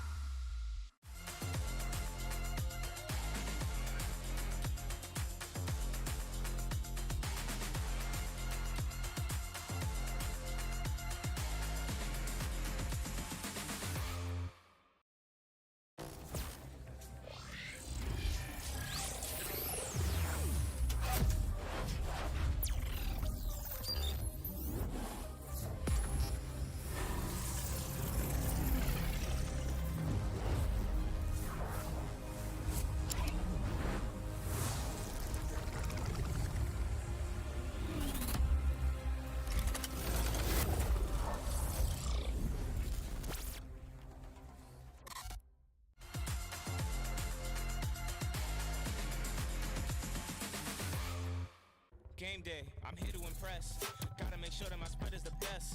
Throw some Takis in it, dip some Takis in it, serve some Takis with it, and crunch some Takis in it. The flavor's immense. I'm bringing the Takis to make it intense. Ah!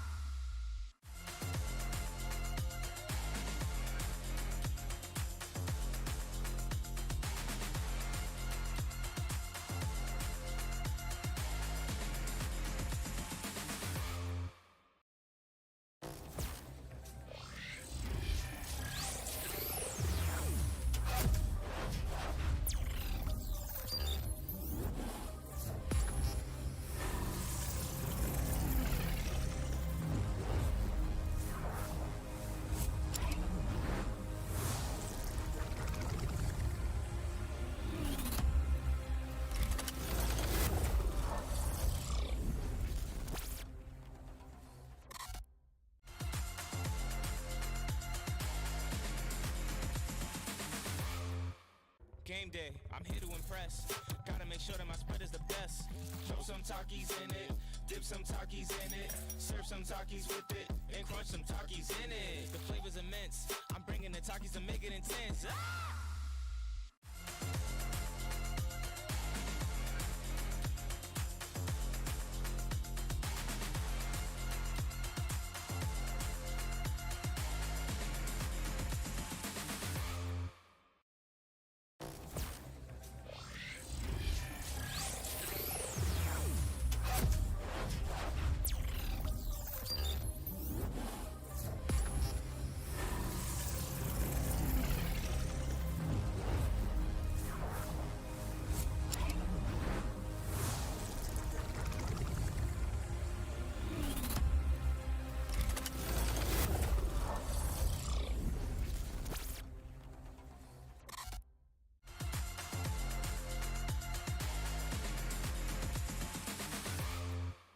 Game day, I'm here to impress. Gotta make sure that my spread is the best. Throw some Takis in it, dip some Takis in it, serve some Takis with it, and crunch some Takis in it. The flavor's immense. I'm bringing the Takis to make it intense. Ah!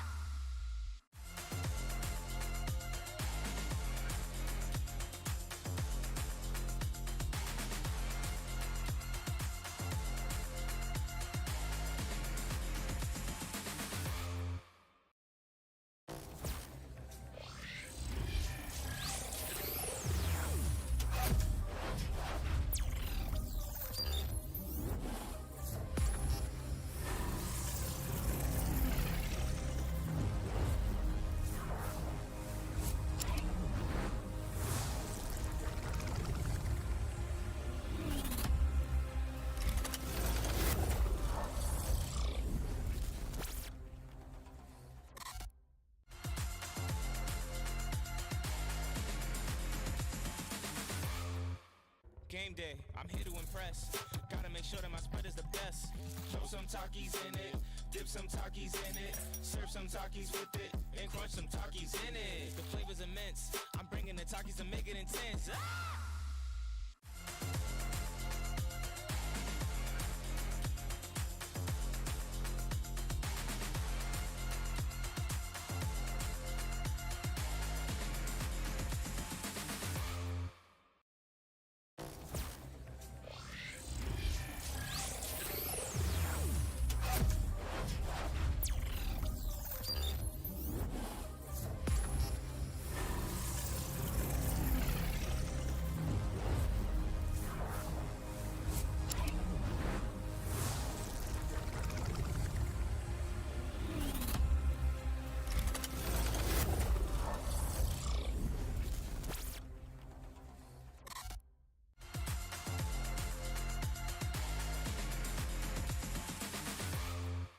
Game day, I'm here to impress. Gotta make sure that my spread is the best. Throw some Takis in it, dip some Takis in it, serve some Takis with it, and crunch some Takis in it. The flavor's immense. I'm bringing the Takis to make it intense. Ah!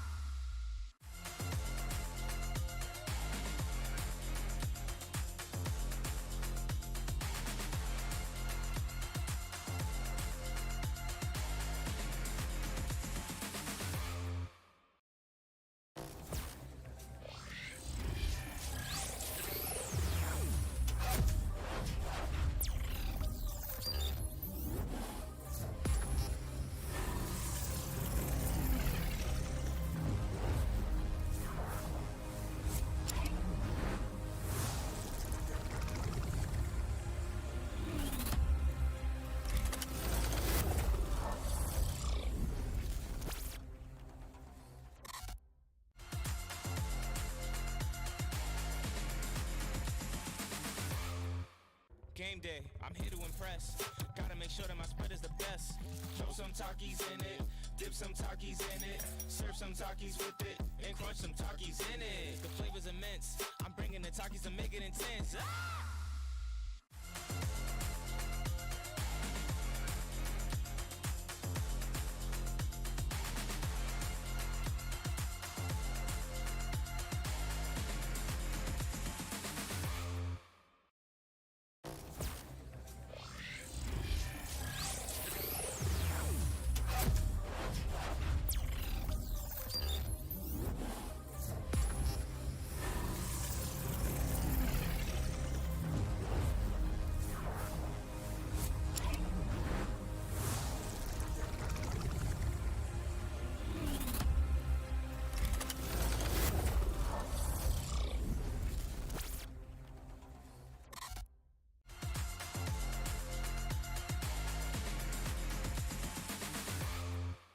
Game day, I'm here to impress.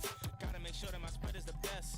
Throw some Takis in it, dip some Takis in it, serve some Takis with it, and crunch some Takis in it. The flavor's immense. I'm bringing the Takis to make it intense. Ah!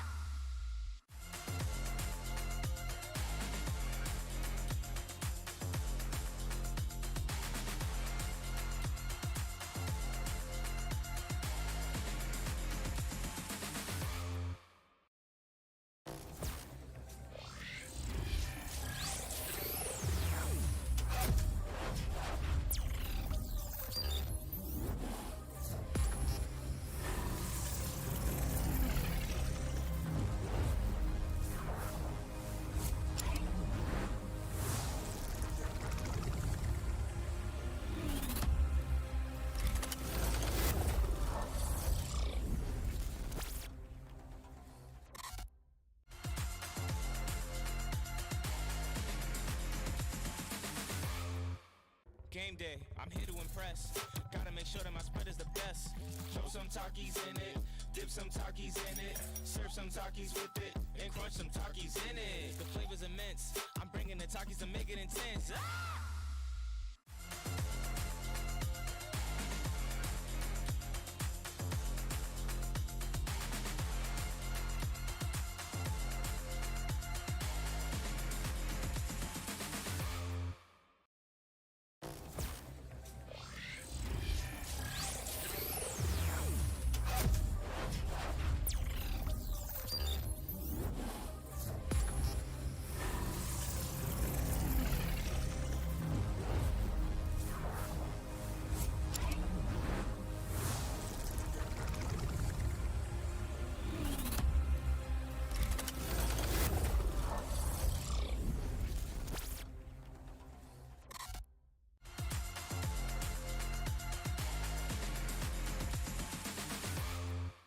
Game day, I'm here to impress. Gotta make sure that my spread is the best. Throw some Takis in it, dip some Takis in it, serve some Takis with it, and crunch some Takis in it. The flavor's immense. I'm bringing the Takis to make it intense. Ah!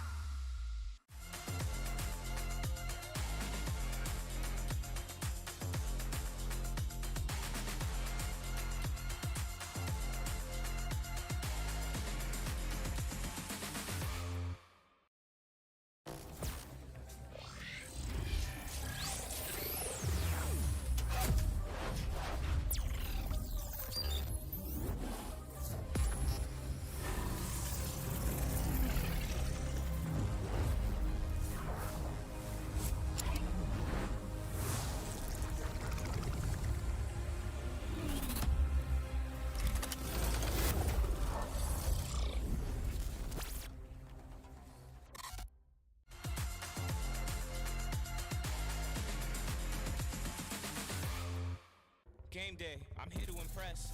Gotta make sure that my spread is the best.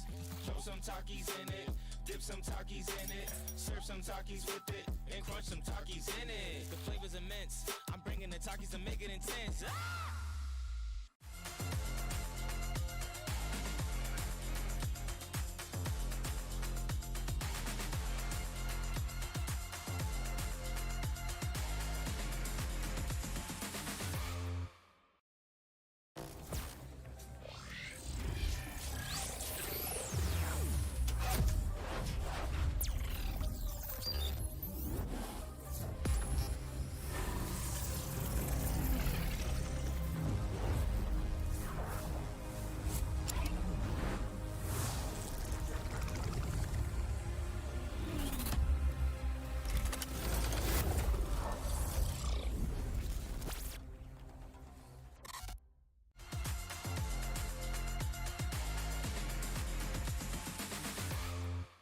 Game day, I'm here to impress.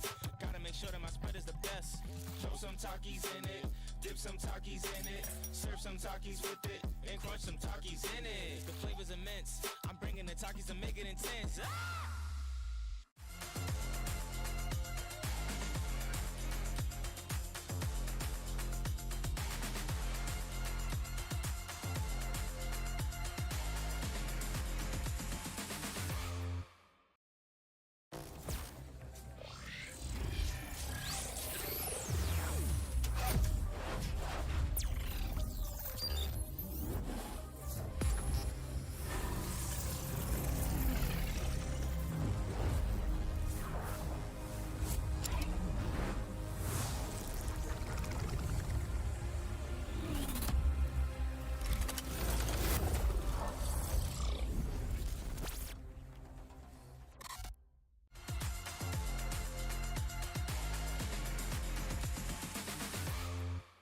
Game day, I'm here to impress. Gotta make sure that my spread is the best. Throw some Takis in it, dip some Takis in it, serve some Takis with it, and crunch some Takis in it. The flavor's immense. I'm bringing the Takis to make it intense. Ah!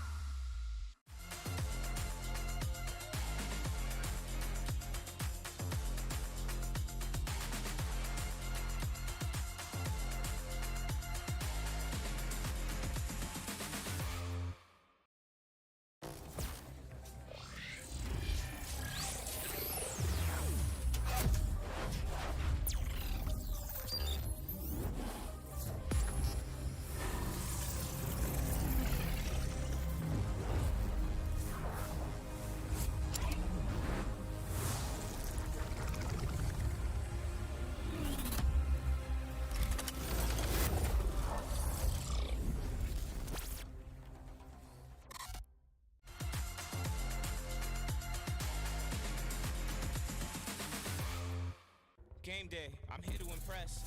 Gotta make sure that my spread is the best. Throw some Takis in it, dip some Takis in it, serve some Takis with it, and crunch some Takis in it. The flavor's immense. I'm bringing the Takis to make it intense. Ah!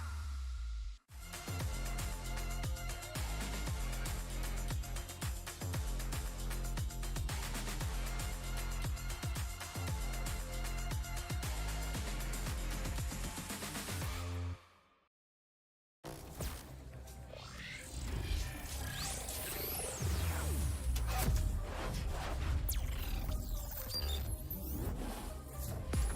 Game day, I'm here to impress. Gotta make sure that my spread is the best. Throw some Takis in it, dip some Takis in it, serve some Takis with it, and crunch some Takis in it. The flavor's immense. I'm bringing the Takis to make it intense. Ah! Game day, I'm here to impress. Gotta make sure that my spread is the best. Throw some Takis in it, dip some Takis in it, serve some Takis with it, and crunch some Takis in it. The flavor's immense. I'm bringing the Takis to make it intense. Ah!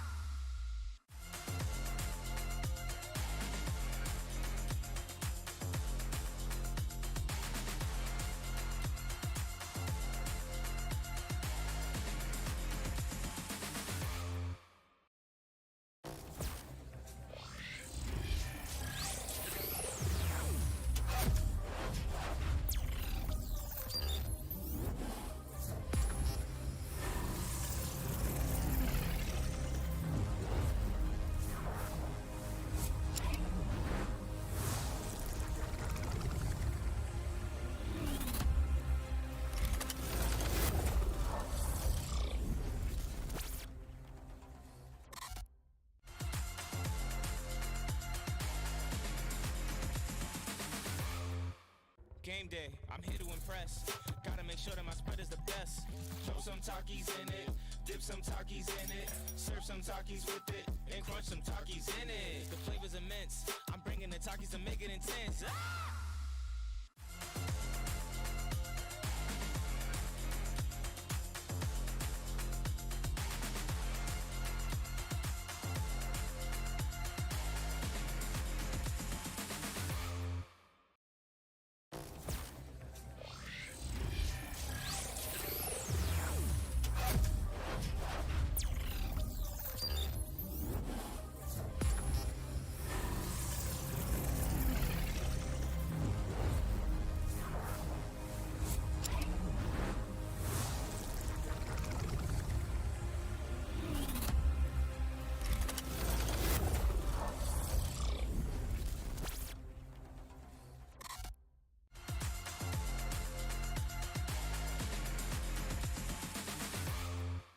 Game day, I'm here to impress.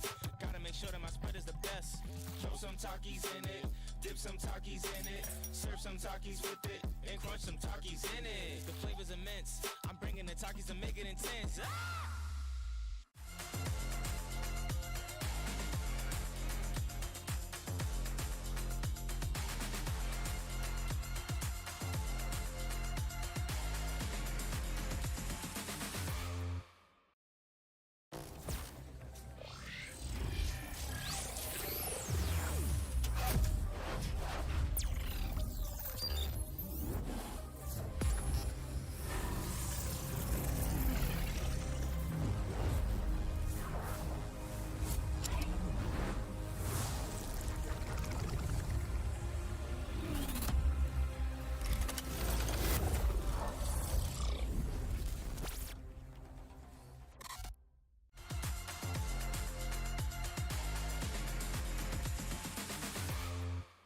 Game day, I'm here to impress.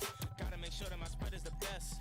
Throw some Takis in it, dip some Takis in it, serve some Takis with it, and crunch some Takis in it. The flavor's immense. I'm bringing the Takis to make it intense. Ah!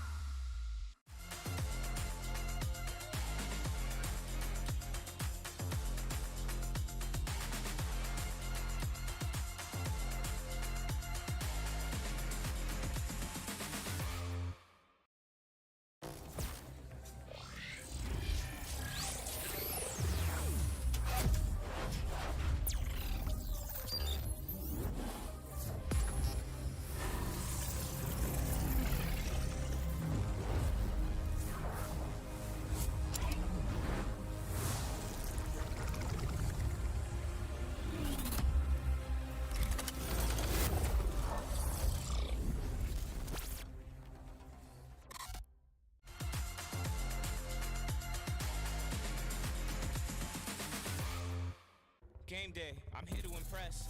Gotta make sure that my spread is the best. Throw some Takis in it, dip some Takis in it, serve some Takis with it, and crunch some Takis in it. The flavor's immense. I'm bringing the Takis to make it intense. Ah!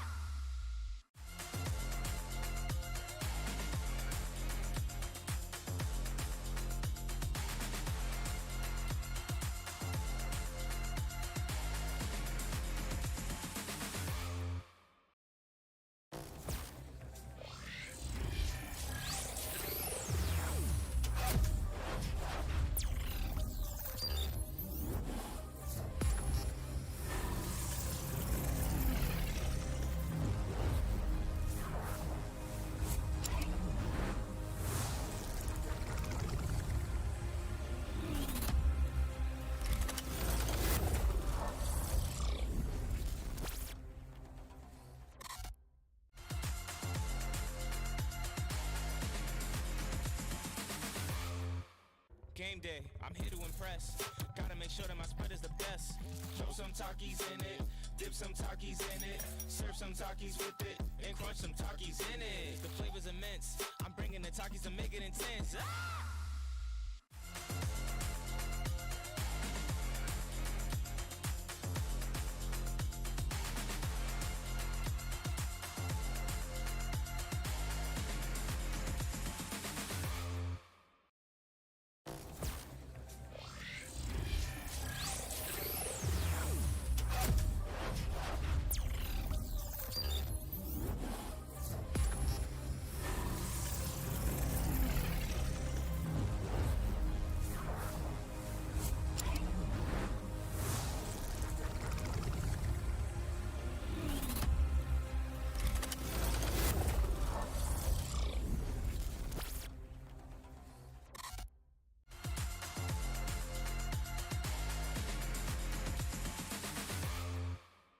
day, I'm here to impress.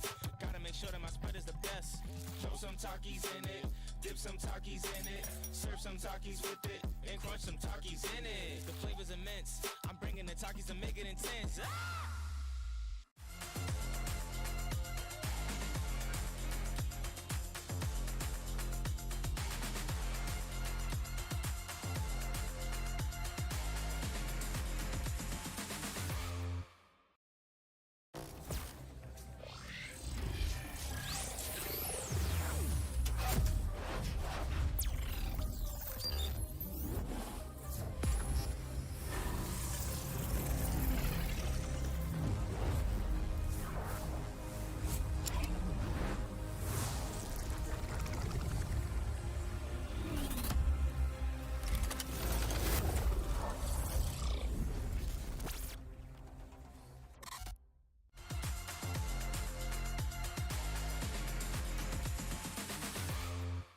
Game day, I'm here to impress. Gotta make sure that my spread is the best. Throw some Takis in it, dip some Takis in it, serve some Takis with it, and crunch some Takis in it. The flavor's immense. I'm bringing the Takis to make it intense. Ah!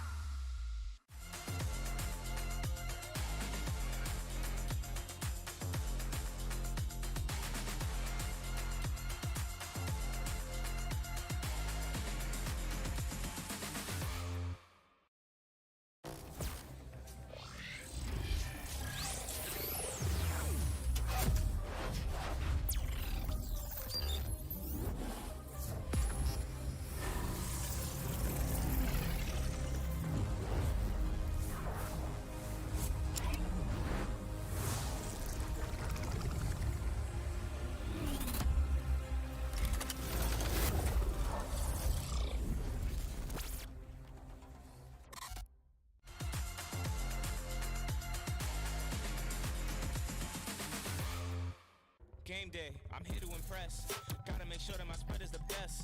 Throw some Takis in it, dip some Takis in it, serve some Takis with it, and crunch some Takis in it. The flavor's immense. I'm bringing the Takis to make it intense. Ah!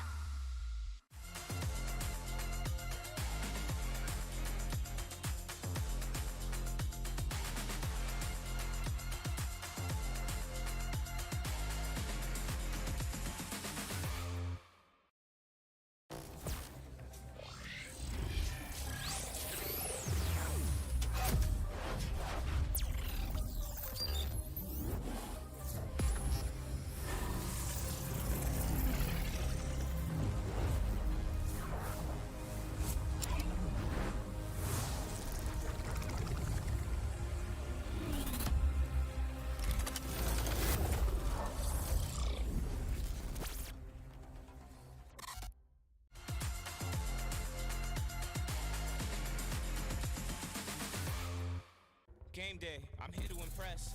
Gotta make sure that my spread is the best. Throw some Takis in it, dip some Takis in it, serve some Takis with it, and crunch some Takis in it. The flavor's immense. I'm bringing the Takis to make it intense. Ah! You.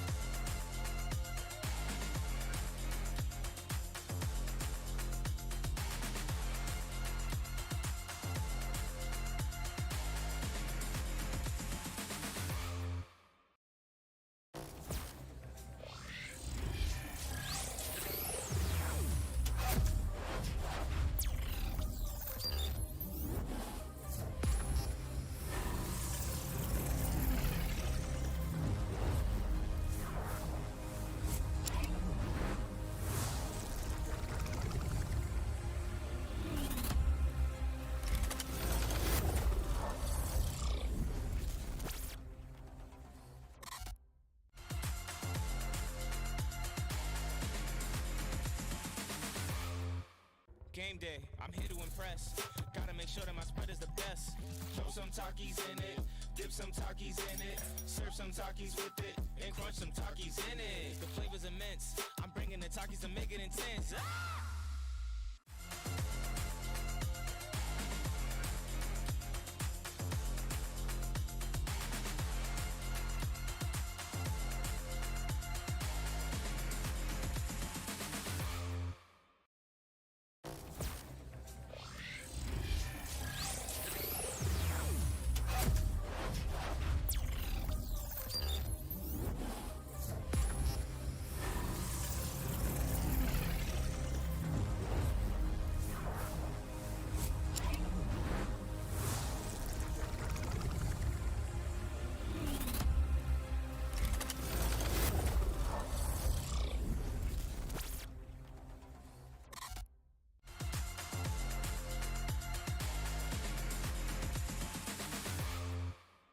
day, I'm here to impress. Gotta make sure that my spread is the best. Throw some Takis in it, dip some Takis in it, serve some Takis with it, and crunch some Takis in it. The flavor's immense. I'm bringing the Takis to make it intense. Ah!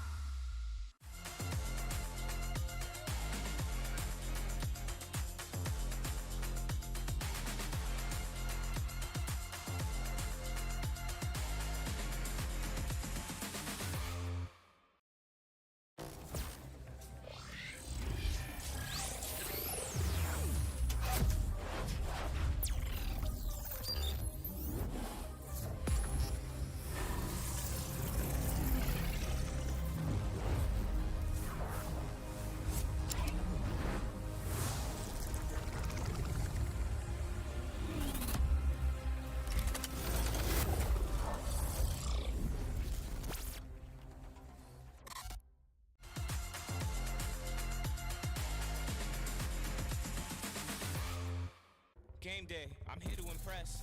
Gotta make sure that my spread is the best. Throw some Takis in it, dip some Takis in it, serve some Takis with it, and crunch some Takis in it. The flavor's immense. I'm bringing the Takis to make it intense. Ah!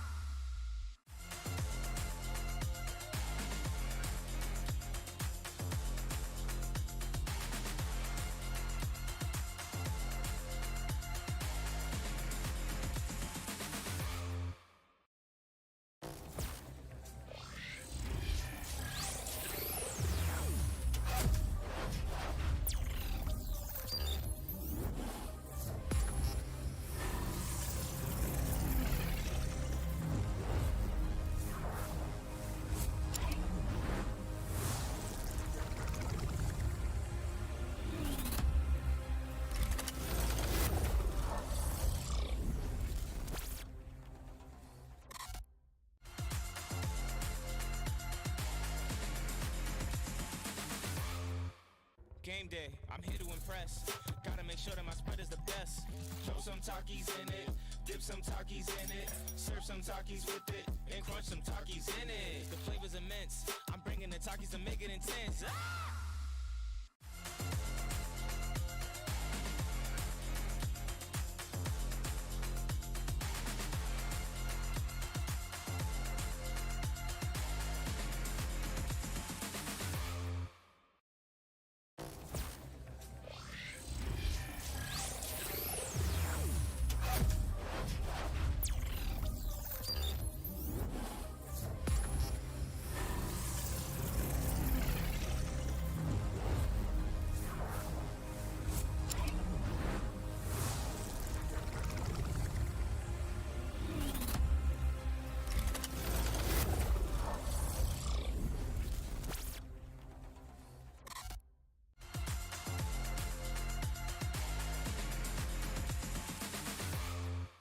Game day, I'm here to impress.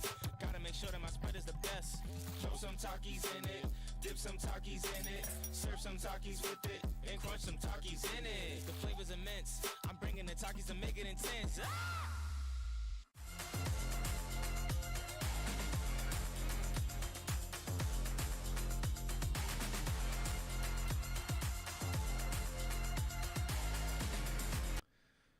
And welcome here once again. We are excited for our second match of the day. It is the finals that are, of course, rounding things out here at the Texas Esports Championship, much, of course, presented by Baylor University. We are here presenting some Apex Legends Team Deathmatch ready to go for the players. Of course, we had a little bit of an elongated break because the Rocket League series was just that good. We needed to cool our engines just a little bit. Yeah, CECC going to best of 7 overtime. Obviously, the Rocket League here was phenomenal as well, and we're finally ready here. Prosper once again making their faces known. They won Overwatch. They won Rocket League. They're here to take the Apex crown as well. Going against Alice ISD, the AHS Coyotes, who we saw in the middle school event as well yesterday for Apex. And that's the crazy thing. Again, with these ISDs, it's always really cool to see the coming together for the organizations and for the groups. I think that's always kind of the fun part. So hopefully we get some really good stuff here, and hopefully we get some really good matches. Of course, it is TDM. I believe we are going into map number 1 here shortly, and it's a best of 3. So pretty straightforward there, not too difficult to go through. But, of course, last time around, we saw a pretty flat out. I think it was like 50 to 10 or 50 to 12 pretty easily. So I'm wondering if this is going to be a little bit closer matchup. It has to be. It absolutely has to be. You don't, I mean, obviously the other one seemed a bit outmatched, but these are two high seeds going at it. High schoolers, I think it's more the demographic for Apex anyway, for the most part. So I don't think, I could definitely see this one being competitive. Orbital, I think it really comes down to, like, we saw kind of the differences in playstyle yesterday were super different, right? I expect both these teams to try to take map control and try to take space as much as possible. I think that's what they're going to do. Right now, they are excited to throw down with the best of them. And, of course, if you are interested in that as well, keep watching because it's going to be a good time. While we do have a little bit of break, I want to give them once again another shout-out to Takis. A big shout-out over to them as they have been providing food and snacks to all of our hungry competitors. So if you're interested, go ahead and check out someone that's passing out some Takis to everyone who love to take on the most intense snacks. That's the best way to do it. As we're underway, Prosper Elite in the blue, AHS Coyotes in the red. We're going to see kind of this early jostling for position, right? Oh, immediately just shots fired there. High ground already found by Grimity Guy. And that is definitely a good use of the legend that they have, right? I mean, you're able to climb up those walls. It's definitely a big thing. So we're going to see what they're able to get here. I'm kind of seeing much of the same fight coming. Top of the roof to top of the roof. Both teams trying to just lay down on the high ground. It's going to be early shots landed right here. JCG going to take some damage here as well from this fire. Able to pop some shields, get back into the fight potentially, but it looks like everybody's pretty pinned down as it is currently. And this is actually quite the difficult part. You notice there's no real time limit on this match. So if both teams actually opt to go for a little bit safer routes, I mean, you can actually stall this out quite a bit. Excuse me. And considering that the Coyotes had the high ground, you can already see they also have the healing in the back pocket. So you can play for quite a while until someone actually falls, which is the weird part. At some point, it's just going to end up in a shootout because all the nades are already used. But the loadout drop here is going to be able to shift up a little bit more weaponry available. With this high ground setup, they're playing it very, very slow and methodical, and I'm not exactly sure this is going to work out for either side. I mean, you can see it there. No one really deciding to step up too close. I think the big thing here is going to be really getting that opening frag, right? And then trying to take advantage of the fact that only two are alive on the other side as we see the spray down happening. Not a lot of damage being found, however. You can see continuing one up top, two down below setup for the Coyotes. We're going to see if Prosper can be able to fire back here as one drops all the way down. It's going to be Grimly Guy, but I believe he's playing Revenant, so he's going to be able to climb up the backside relatively easily as JCG is getting lit up right now from the left-hand side. And the main thing to watch for really is this big Sentinel shot. It's I think going to be the key play maker. Prosper Elite were able to get one, but that's about it. And honestly, for the first about 15 minutes of play, so it's very, very slow going. I'm not sure I like this too much. I mean, when you stall out this hard, it means that the kills are going to come slow, and not just that. It means they're not able to really rack up that advantage that you do need. It's going to be a pretty close neck race. And I'm not sure if that's exactly what they want to do, considering that they are also playing, you know, Prosper Elite running a little bit more, batten down the hatches. But Coyotes actually have a pretty offensive setup with their legends. That's what I'm surprised about, that they're not trying to aggress a little bit harder. And you got Horizon there as well, right, to try to get you that high ground ASAP. You have a Revenant on the other side. Of course, we're going to see Bloodhound out there trying to get those scans. But how useful are the scans if you aren't really in a position to go ahead and take advantage of it? There is a good scan coming out, though. Going to open that door, take some fire, take some shots back as well. Close the door, shield up. Prosper's been able to find another here in the process. However, I mean, 2-0, like you said, been through about, what, 10-15 minutes of play. Smoke going to be there. Door going to be destroyed. So a little less safety right now. There we go. What we're going to be able to find. There it is. It's going to be the Coyotes finding the first frag here. One kind of wandering away, just trying to keep their life. Obviously, 3-1, trade coming back. This is going to be a little bit more difficult. Door busted down. Oh my, Awakened. Are you going to be able to get out here? The gravitational manipulation is going to play in their favor for now. They're still alive somehow. The chase down is in effect right now, however, and there is going to be the early pressure and the frag found. So Prosper going to go up 4-1. I think Prosper are starting to realize that they have a little bit more offensive gear, and even in these kind of holes, they're able to fire away, which is why we're seeing that kill lead rack up. And I understand it takes a little bit of time, but I do appreciate that they have understood that and can now start chasing. They have the offensive lead. Coyotes are trying to batten down the hatches once again, and yes, it's stalled out in the early stages, but now those kills are coming in pretty dang quick. Prosper Elite basically saying, hey, all we got to do, play a little bit smart, get the util out, make sure we get those scans and understand where everyone is, and then we can push that station. Once again, held by the Coyotes, which was used before. Of course, not the super high ground that we saw in the previous overview.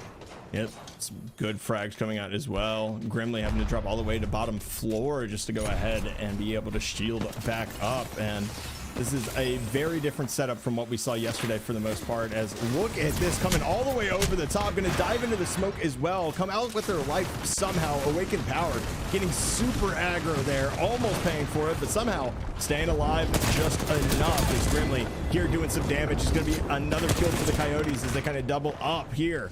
They're going to be able to find another one. No, it's going to be a retreat, playing that life, playing that 4-person lead once again. And playing it smart, I would say. You don't have to force anything. And I understand I've been talking fast, but that's mostly because I think I got trained off of the middle schoolers. They were very aggressive as soon as they noted that they could take the fights. And right now, it's just slow and methodical. Of course, that challenge might be coming in a little bit different, as Rhino is going to go ahead and try and set themselves up. Great shots come out here. You're able to light up one. You lost one on the back end, but you know, this is a small price to pay. You take over the opponent's space. And that's why I always talk about forward pushing. Anyone that's played some of these shooters, these battle royales, understand that when you push forward, you have the dub. Another shot as no one checks their back, and it's going to be Prosper Elite to land at 9.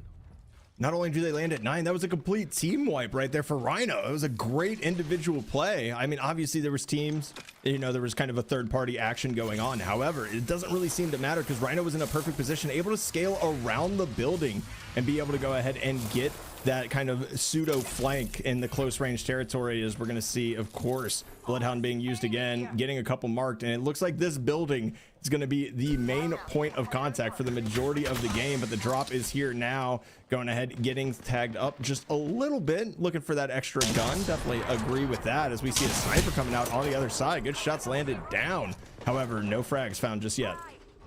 And honestly, whenever a sniper comes out, you're just waiting to bait. I think that's all it is. You just sit there and go, okay, we don't have to force anything. We can just sit here, wait it out, wait for them to come to us, because honestly, that's a limited option shot. You know there's limited ammo on it. You bait out a couple shots, as long as they don't get kills, you're more than okay. Prosper Elite trying to slow things down, and of course with some, you know, angry shooting here and there. It's not that big of a deal.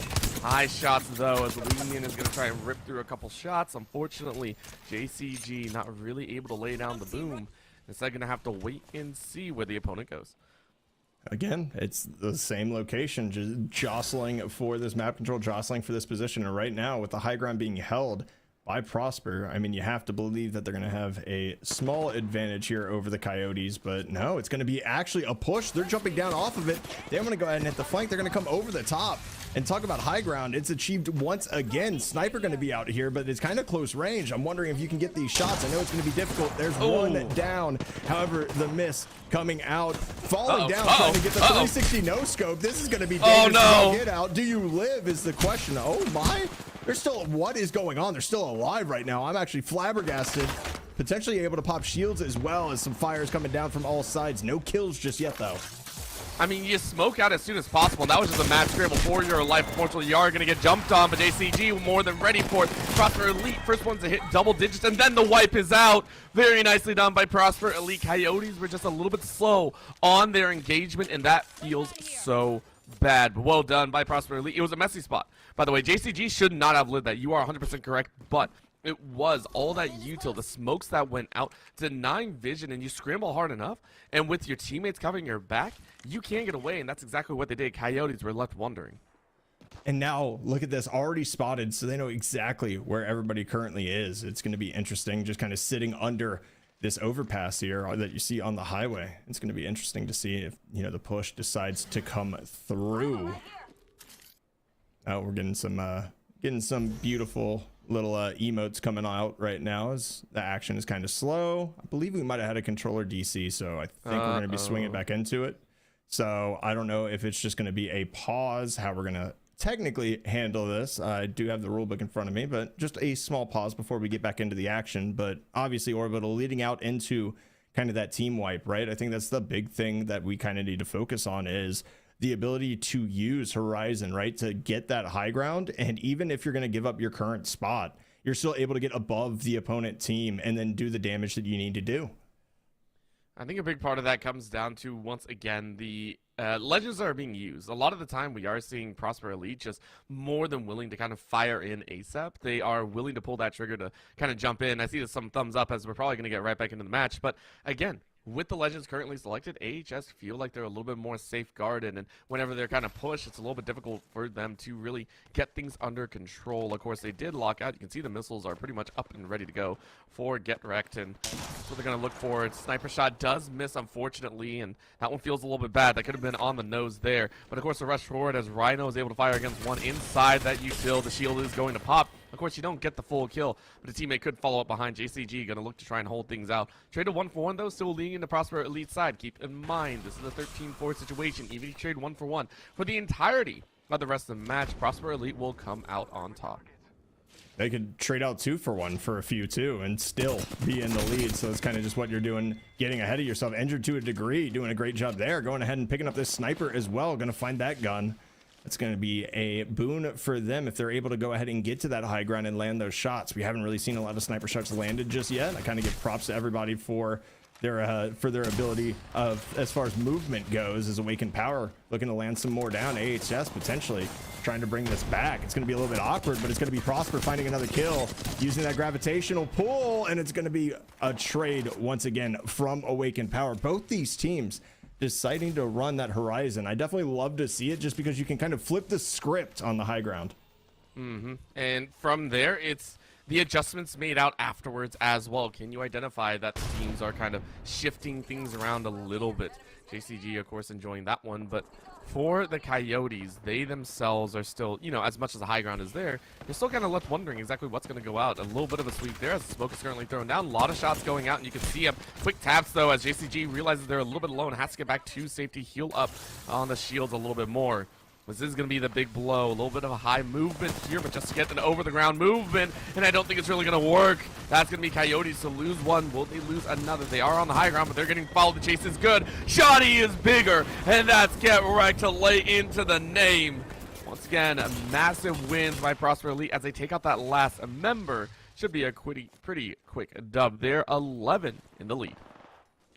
11 in the lead and looking to build more as, you know, AHS kind of regroups here, kind of tries to plot out their next attack. Injured to a degree, actually falling off of this. He's going to get taken down as well. So now every member of AHS has been wiped, but two already kind of pseudo pushing. They're going to be in there as well. There's the shots laid down, and it's going to be, once again, Awakened Power falling. It's Prosper. Hate to be that guy, but they are currently prospering on this battlefield. You're getting all the jokes in right now, which I think is more than appropriate. 13 and counting as they are now at 14. The ride to the top is solid as Prosper Elite are just 5 away from reaching that halfway point. And of course, at this point, the Coyotes, they're the ones getting starved out and hunted. At this point, we haven't seen a full challenge for even ground, and it's working in their favor for Prosper Elite. You can see there the shots really forcing Coyotes to work on the edge, and it's difficult to be there. Awakened falling all the way down, actually, and the chase is there as well. On the back side, though, Grimly is going to try their best, losing shields like crazy. That's 2 on the other side, and it's only Grimly left. Of course, they fall just as quickly. It's 23 to Prosper.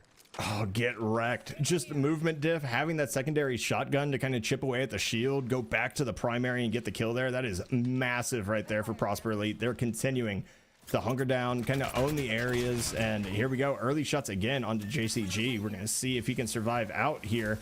There's the Gravwell taking the high ground once again. I wish I could say I'm surprised, but I'm not. It's going to be the opponents as well diving on. We're going to have a full-fledged fight here. What are we going to be able to find is the question. Trades abound currently 1-for-1. As one falls, there's going to be JCG being able to find another one and Get Wrecked right behind them. Able to wipe the Coyotes again. 3-for-1 trade. Big challenges here. Prosper Elite starting to find their groove, and this is what we kind of saw yesterday. It took a little time for the teams to really come online, but when they did, they went ham. I think that's what we're going to see here as well, as the teams just kind of rocking their way forward, and whoever finds that momentum, as you said, the high ground, low ground, wherever you want to go, inside, outside, however you want to play it, That's a big call down, and whoever starts maneuvering that at a little bit faster pace is going to be the winner at the end of the day. You saw the sprint out, Coyotes relocating towards that back end, but of course the station is not safe. Now there's inside the building. We've seen what happened here before. Shotty goes out, quick rack of 28 on each, another 30, I think. Of course, those shields being down means that you can chase a little bit further. Of course, that's the other side. Get Wrecked realizes that it's not, of course, here. 1 for 1 so far. Shields are up, but Awaken getting chopped out. There's the wash for 1 once again, and these trades are just too good. The trades are phenomenal right there. Just kind of comboing utility and just comboing the positioning as well. You saw Prosper Elite going ahead and taking the upstairs just for a different push angle than the other 2 members coming through the main door. It works out extremely well. They're able to trade out 3 for 1. It's the second time in a row we've seen that. And again, it's just the kind of common area that we expect to see once again on top here. Ultimates being popped, smokes basically everywhere. Beast of the Hunt being used here as well by Injured. Gonna be able to see through these smokes, so a great job right there of being able to get that chip damage. This might be a little turning point here for AHS if they're able to continue finding frags. However, it looks like it's pretty much gone by the wayside. Everybody dropped down below, just allowing Prosper once again to live. You don't have to take every fight. Live to fight another day. Don't give AHS that kind of comeback ability, especially with an ultimate online that can see you through everything. Yeah, no reason to get messy with it. And for Coyotes, that's actually very frustrating. They're not a team that really wants to go out and aggress as much as we probably need to see them do so, because now they're the ones hunted. Remember, if you allow the opponent to rotate for free, you lose out on that initiative. You lose out on the ability to actually chase after your opponent. And to me, that's one of the most frustrating areas to be in. Of course, it can afford you some angles when you're getting seekered out every so often when the pings go down and your location is given.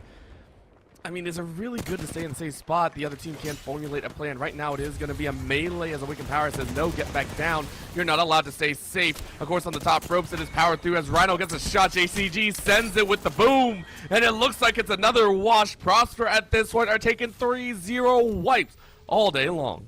Oh my. How does JCG live through that too? I mean, obviously the offense is there. However, I'm looking at it and it looks like he's on a 2 for 1, just basically isolated. And then Rhino comes from the top rope, somehow finds an extra kill just to kind of bail him out. JCG lives once again. I mean, he's a magician at this point. There's been multiple instances where he should be dead, Orbital. The movements. That's what it is, Visionary. You mentioned it before. The movements are just too good. And the shots from behind. The follow-up from the team is working wonders. Shotgun to the face. It's no wonder that Prosper are currently 34-9. A bow to the back of the head as well. Bow check your face off. And Prosper Elite nearly 25 kills in the lead. This is massive right here. A nice little flank by Injured to a degree here. Are you going to be able to find the final blows? The answer right now is no. Did find Rhino there, however. Excuse me. We're going to see if they can find more. There's 2. Now looking for the wipe themselves as they go ahead, re-shield up before they push. Sonar is going to be detected. They know this building is going to be in that area, but it's been JCG. He's been the magician so far, but you can't beat 3. AHS finally answers back with a wipe of their own. I mean, it took quite a bit of time. Honestly, they need about 7 more of those if they really want to be contending right now. And honestly, I think Prosper Elite just wanted a little bit of a give. Go ahead and give that one over. Start to add up once again with the nades and everything of the sort. And then make your way back. Another sweep goes out. Prosper Elite taking their way in. Nade goes out just to start things off for them. They're going to look. Oh, that's a huge spot as well. No one checked that corner. And it's an easy cleanup. 2 doors open. The entire team is lost as they get wiped once again.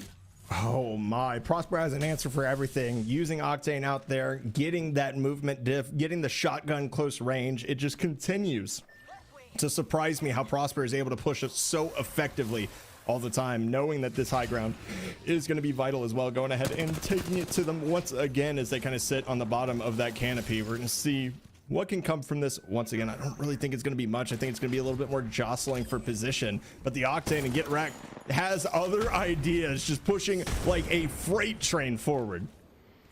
I think JCG is doing so great on the scouting routes as well. You go ahead, pop yourself down with that grab list and say, hey, I know where they kind of are. Let's go ahead, spot out their pure locations, and then cause a distraction on the back end as well. You're wondering why JCG is constantly alive in a lot of these areas because you're not running that true interference. You're the one that's a bait. Of course, here comes Get Wrecked once again from the back end. There is no end to the hunt, and it's Rhino and Get Wrecked to wash through the 40 out of 50 right now. Prosper Elite leave no one alive, and it's 40-12 in game 1. They are chasing down this kill, make it 41-12. Here's another wipe coming through. Finally able to hunt the last member is JCG.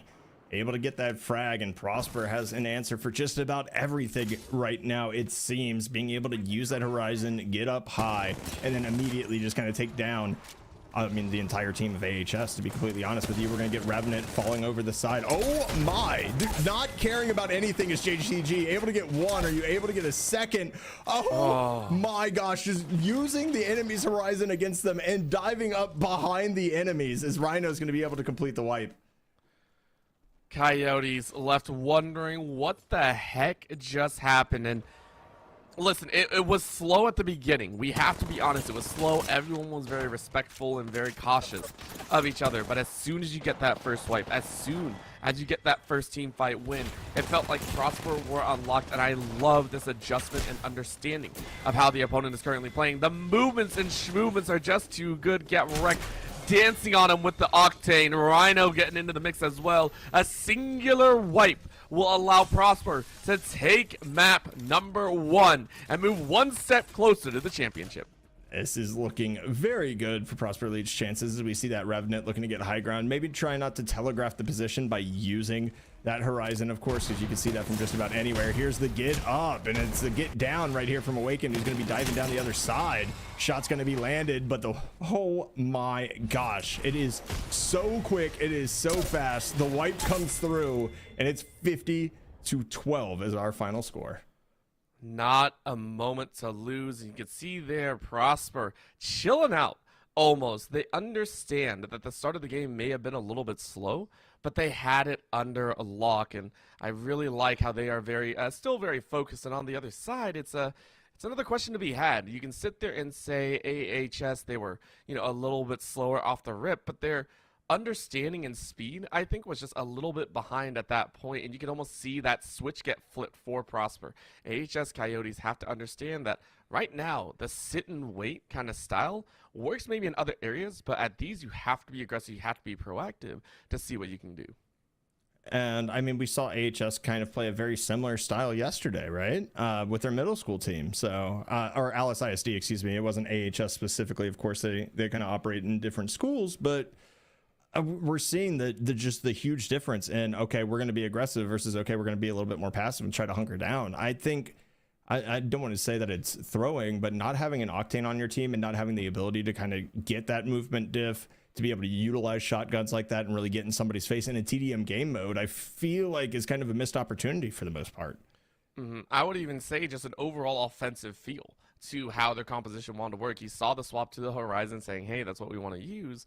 But, there are some angles that just didn't feel right. You need that speed. You need that redirection. And as you called it, the rightful verticality that comes with having the Horizon is nice, but it needs to be in conjunction with some other pieces. I think we are going to go to a little bit of a different map type. We'll go ahead and get that word in our ear to see exactly what goes down. Of course, at the current moment, still strategizing.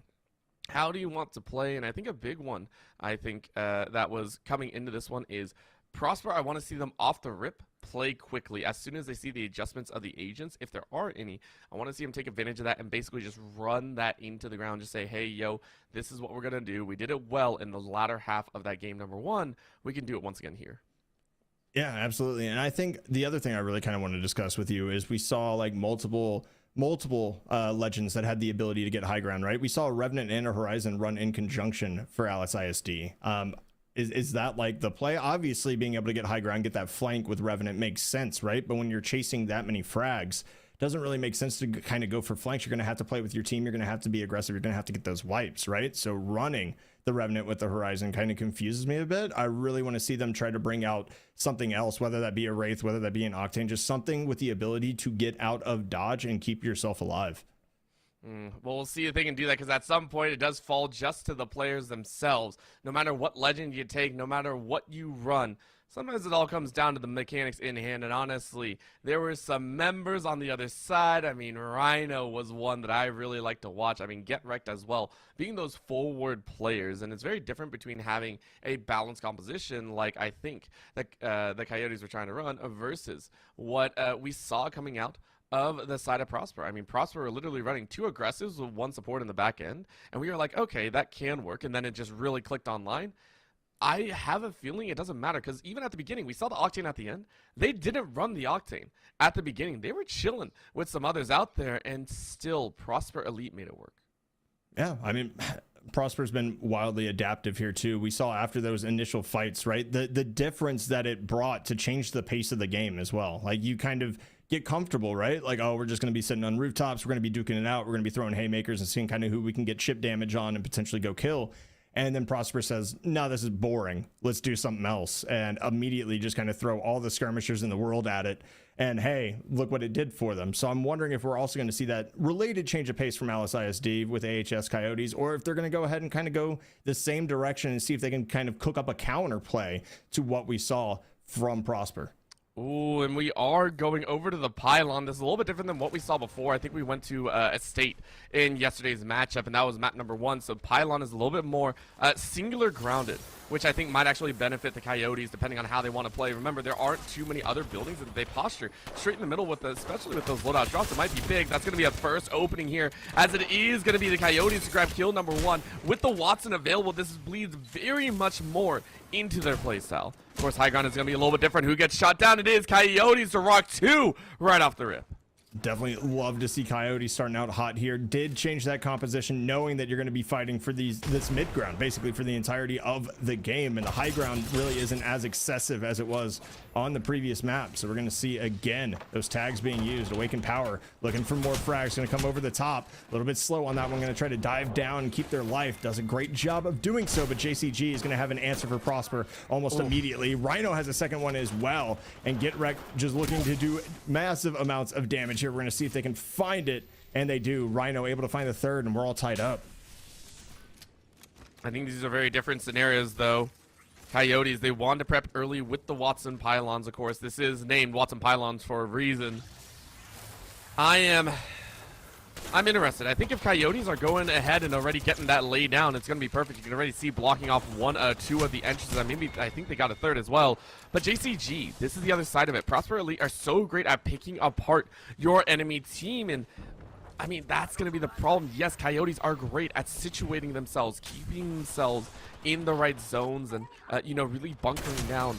But if you allow a singular person to get behind you, if you allow a single one of these Prosper Elite members to reach you, it is pretty much game over. What we thought was going to be Coyotes taking a little bit of a lead, Prosper Elite do it much better. And now with the Shoddy out, calling out the rest of the team, it's going to be JCG and Rhino to eliminate 2.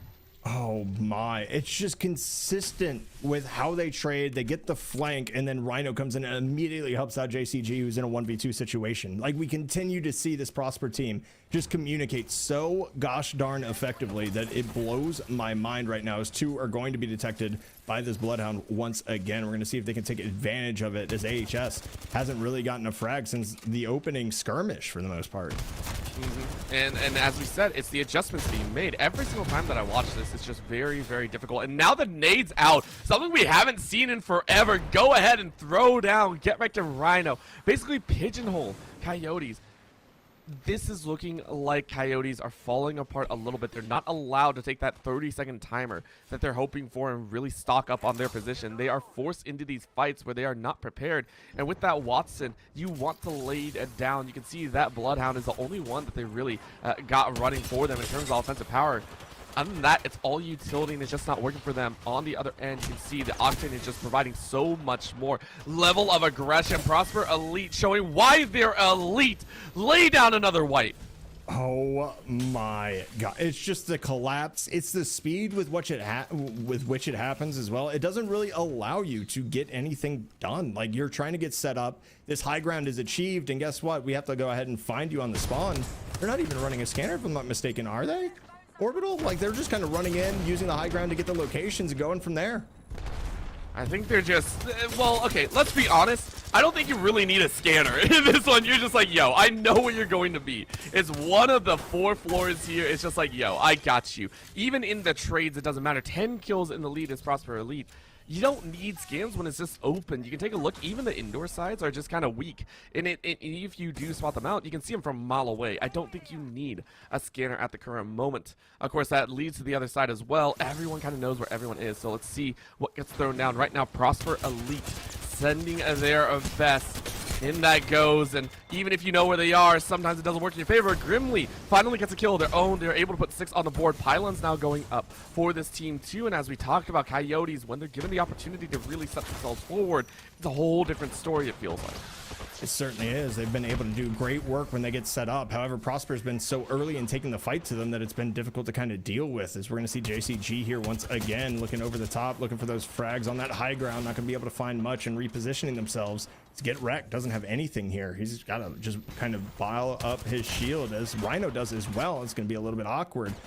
The push continues from JCG, kind of baiting himself out, trying to find somebody with the team, but the Beast of the Hunt going to spot just about everything out. This is a good job right here, laying down a lot of damage. Are you able to find the frags? The answer is no. Look over the top is Get Wrecked. Oh my, Get Wrecked is going to fall though, but the trade's coming back. Here's JCG looking to do more damage. Cracks one up.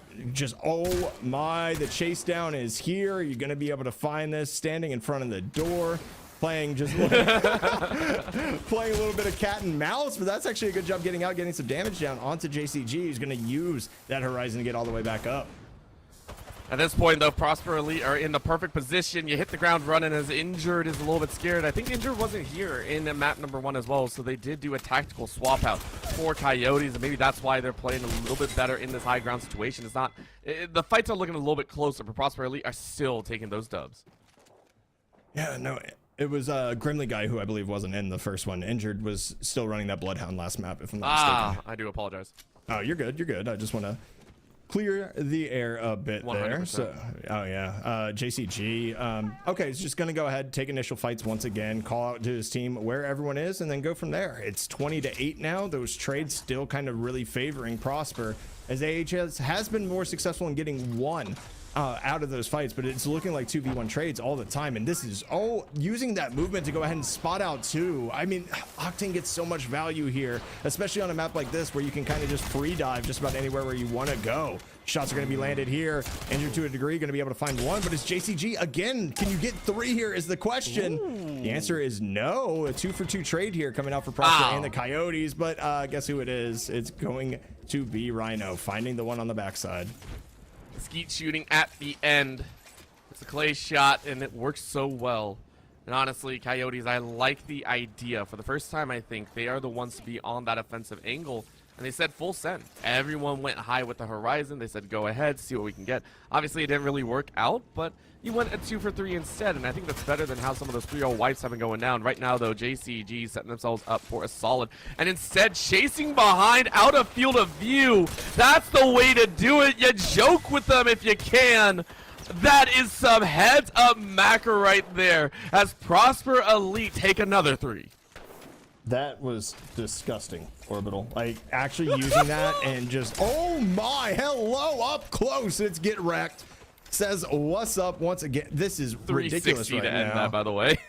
Yeah. I don't know how you play with that sense. I mean, growing up on Halo 2, I was kind of using that 10 cents back then, so I guess I kind of get it, but still, I mean, Apex, the movement is just so different than what we were used to back then, as far as kind of the grounding of it. Everybody is aerial, everybody's in midair. Some shots going to be landed here. One kind of sitting behind this. It's going to be a 2v1. You're going to be able to isolate that fight, but a trade does come out at least. More action coming in is actually Grindly able to get one there, make it a 2-for-1 trade, and AHS is finding ways to claw themselves back into this. When they're allowed to posture, it's good. It's always that redirect, though. As soon as you got that offensive setup, you got to prepare the defense, and Prosper Elite just has so many different angles to work with. So, what can they do here? Prosper Elite saying, okay, we can take multiple angles if we so wish. It's going to be Coyotes actually play a little bit more inside for right now, and you can see here, running up the back end. How do we want to do this? I think there might be a little bit of a pause here. Something, I think, has gone down. I like the little jump around. The chilling out, waiting for the game to continue. It looks like Awaken did have a little bit of a DC issue, so we will go ahead and put the controllers down, wait it out a sec, and see what we come back to. It always feels bad whenever that sort of thing happens.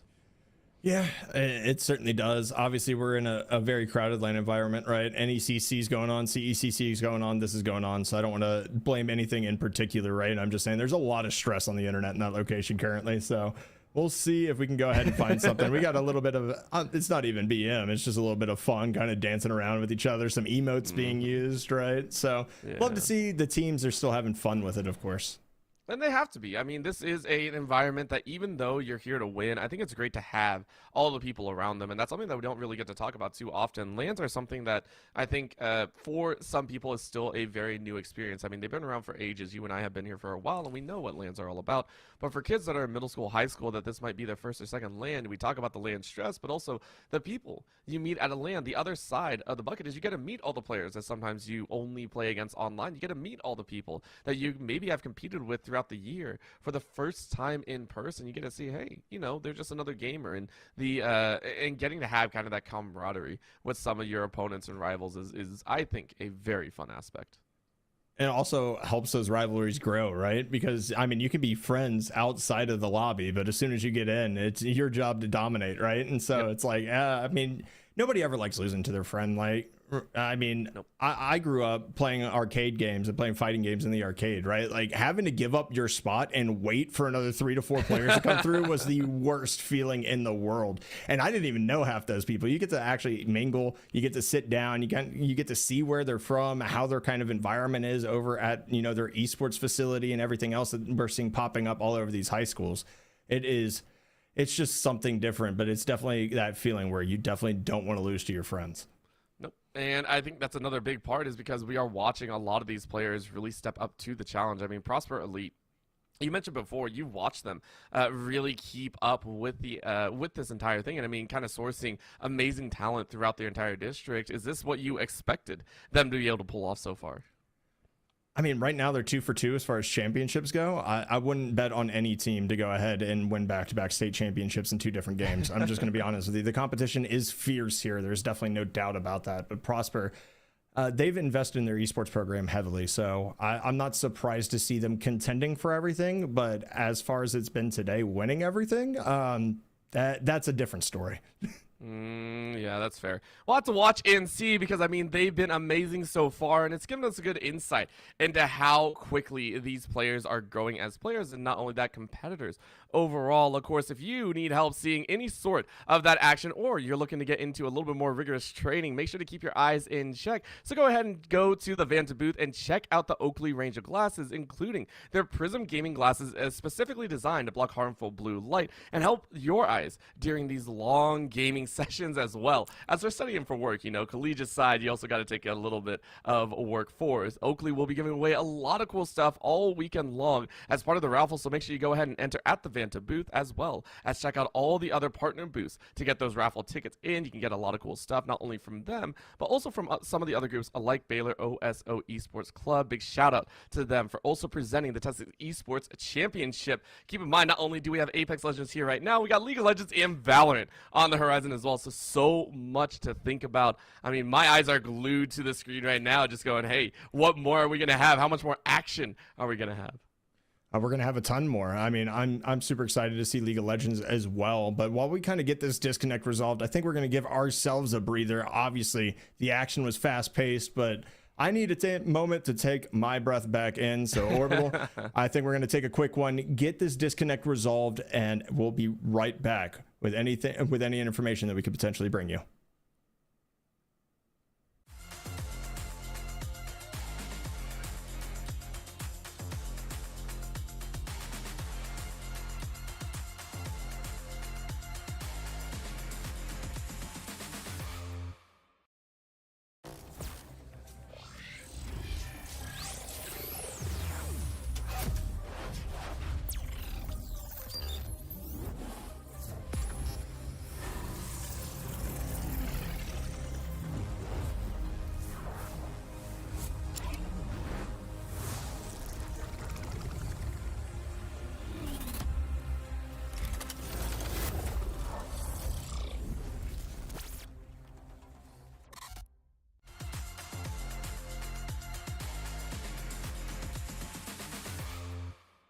Game day, I'm here to impress.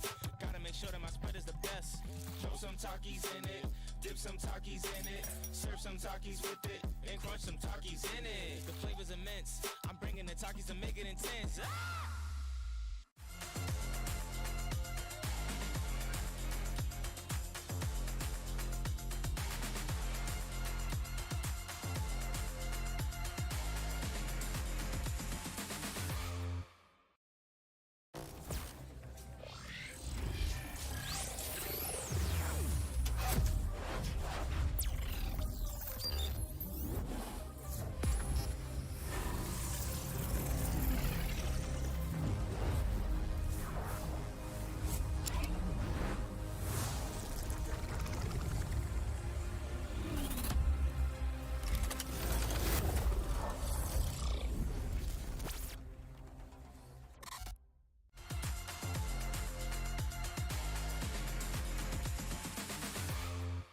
Game day, I'm here to impress.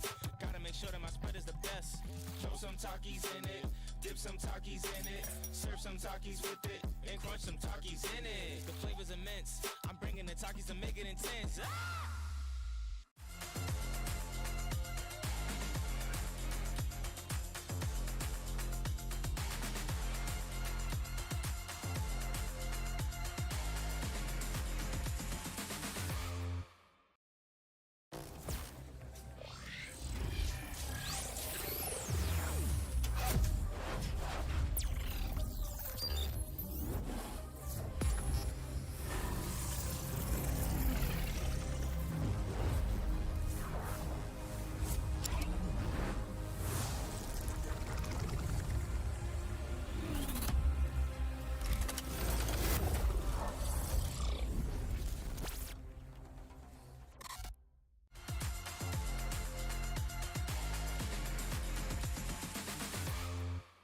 Game day, I'm here to impress. Gotta make sure that my spread is the best. Throw some Takis in it, dip some Takis in it, serve some Takis with it, and crunch some Takis in it. The flavor's immense. I'm bringing the Takis to make it intense. Ah!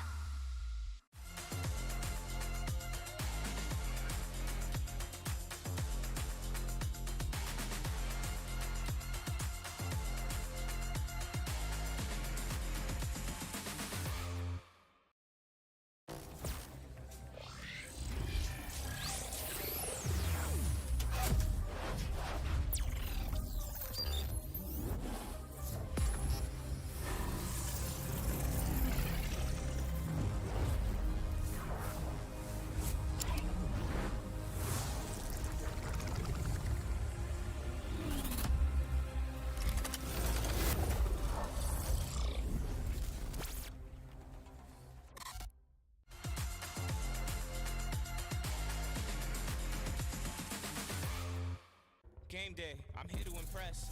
Gotta make sure that my spread is the best. Throw some Takis in it, dip some Takis in it, serve some Takis with it, and crunch some Takis in it. The flavor's immense. I'm bringing the Takis to make it intense. Ah!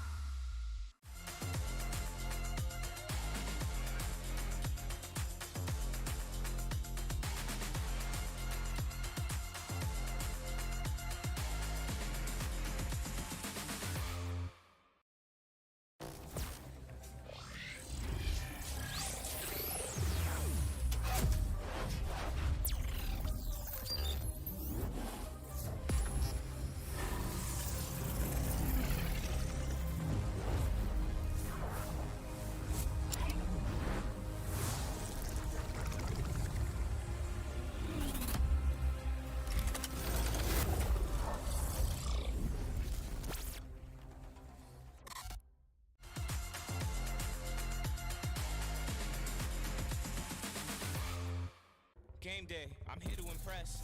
Gotta make sure that my spread is the best. Throw some Takis in it, dip some Takis in it, serve some Takis with it, and crunch some Takis in it. The flavor's immense. I'm bringing the Takis to make it intense. Ah!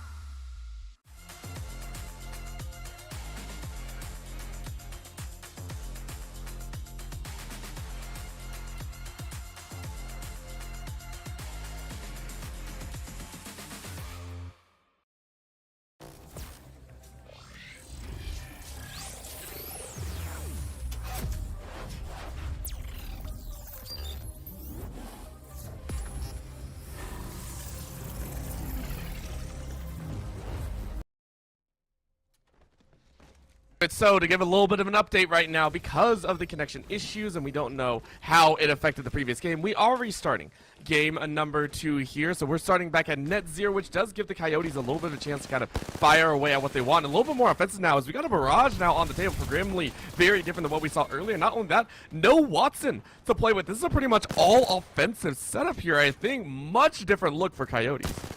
Yeah, they're still running, of course, that Bloodhound, though, to get the information on where people are. Good shots being laid down by Injured here. He's actually going to be able to drop down, probably be able to shield up once again, and that Bloodhound coming out. We're going to see some enemies spotted here. It's Grimly going to be here taking the fight, going to lose it out to Rhino, who's able to get 1.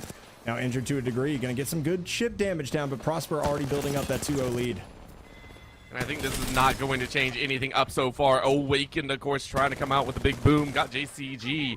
But the kills are still kind of rolling in their favor. And Prospect Elite taking their time, waiting things out, and I actually really appreciate that one. They're running the Watson still, going ahead and getting those pylons down if they so wish. But the call out, Rhino saying, hey, yo, I see where they're at. Of course, in a 1v1 trade, this offensive nature for Coyotes is actually bringing a little bit more resistance here, which I really do appreciate, but I'm sure Prosper Elite are going to be sitting themselves up quite pretty with the high ground here in a sec. Look at that boom once again. Rhino with the angle, followed up with a 2v1. Mirage can't double up like we used to. And of course, that'll lead to a 5-2 lead. 5-2. This looks exactly like the start of the game before we had the disconnect, right? It was like 3-3, and then Prosper started getting those multi-frags just a little bit as we see Nameless, aka LOL, get wrecked out there with the Octane just kind of sprinting around. It's actually going to be a drone use right here. Drone shot, so one's going to be spotted. We're going to see if they can go ahead and take advantage of that as we have Grimly guy back in once again. Look at all these decoys, though. Who are you going to shoot? You found the right target, but JCG in the background is going to be able to find 2 once again. Nasty, nasty stuff. And we mentioned before that Prosper Elite are so good at kind of these last-minute head whip scenarios, in my opinion. They take no time in adjusting to what the opponent wants to do. Coyotes, they need a little bit more time. Whenever we see them, if they're given about 10 to 15 seconds to really prep, they feel a lot better in the opening engage. Prosper Elite are able to fight off rip, and that is a valuable strength to have in these TDMs. So right now, Prosper Elite looking for another. You can see here in the juggle, it's once again get wrecked, sending Injured to a degree to the infirmary. Awakened power is now shut down and put to sleep. And it's a 2-0 so far. Looking for another as get wrecked sends them all to the Nameless Void. I mean, the Peacekeeper is just ridiculous right now, too. I think that's the big thing, too, is you get the movement diff over there with the Octane, and you get the ability to have that beautiful shotgun just do the work that it needs to do, and it allows you to get so much closer in. As we have an ultimate ready on the side of the Coyotes. Enemy locked on, bamboozled. Love to see the comms there. But we're going to go ahead and see no fights really taken just yet. Trying to get a nice flank here, JCG. Here's a fight happening out in the open right now. You're going to be able to swing around and get your kills. The answer is yes, but for Awakened Power, Coyotes trying to answer back. Rhino has the answer almost immediately once again. Make it 2. Are they going to be able to swing 3?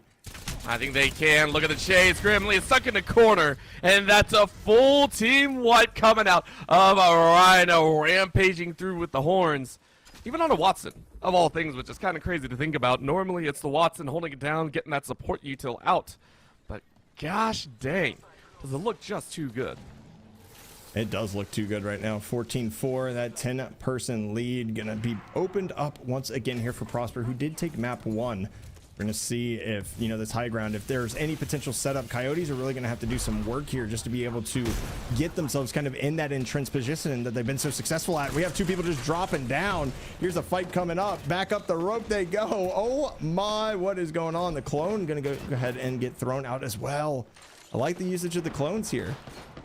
I mean, I think they're just trying to get some extra value here. They were trying to pull off what JCG did before, but the ground game is actually going into Injured Degree's way. That was a massive 2-piece that they were able to pick up, and we're seeing some life out of the Coyotes right now. Of course, for the side of Prosper, they and themselves are more than willing to take up this challenge, just saying, hey, they're a little bit more aggressive than we saw in the earlier start. Let's go ahead and get into the mix a little bit more as well. Rhino setting up on the top side, going to heal up on those shields. Of course, right now, Coyotes wondering exactly how they want to aggress this. They know they're on the lower ground. They know the high ground is currently being taken, and floor 3 is currently locked off. So how hard do we actually want to go? Well, you're not actually going to be allowed to go too far, as that's going to be a high ground shot. 1 on the ground, 2 in the even, and now the chase behind. You leave your back completely open. What a flank and a half. That is Nameless to provide the assistance, and that's a wipe for Prosper Elite. Getting the little bouncy bounce in as well. Definitely love to see Prosper having fun with it out here. Coyotes definitely need some opportunity to go ahead and get back, and it's just the utility usage, it's the difference in movement, and it's the ability to trade really for Prosper that has set them apart so far in the early game. We're going to see what can be brought here, as well as Grimly Guy going to go ahead. They're going to take the rope up. It's going to be that Octane once again going bound, finding, you know, the supply drop, trying to get something going, as JCG going to be here as well, getting tagged up, going to go ahead and drop off. No, they're going to be back in the fight. Get Wrecked going to be able to find one with a snipe. Rhino finds another, and now it's down to hunt the last member alive. It's going to be injured to a degree once again. I would like to point out, Get Wrecked, I believe, just fired a blind shot at one of them and said, yo, you're the one that's going to get killed here. I love that so much. A little bit of a sweep now from that Bloodhound saying, hey, they're on the upper floor. Man, Prosper Elite are once again dealing with every single adjustment, saying that's all ours. What a swing. Making it look easy with that loss of members. An easy cleanup as it's another 3 for free for Prosper Elite. Prosper just doing work. It's that simple. It's another wipe. 23-6 currently. We're going to see Grimly over here just kind of waiting for the team to regroup. I think they're by a supply drop. Going to isolate a fight here. It's a 3v1. You have to be able to get those finishing shots, though. And it's just those little differences here for the Coyotes. They're not able to bring it out just yet as Awakened Power. And go ahead and throw this nade up high and loft that one up, see if they can get any chip damage from it. And it's going to be shots raining down from the top rope right now onto the Coyotes, as they're going to have to find a place to take cover, potentially regroup, and JCG is going to be taking the fight to them instantly right now. There's the shock that you can see. Pistol shots not landing just yet. Rhino's going to be able to get one with the kunai, but not much else, as they find another one. Trades abound once again, injured to a degree, hurt pretty bad. Everybody just kind of doing the dancey dance on the rope, and Rhino going to be able to find the headshot again.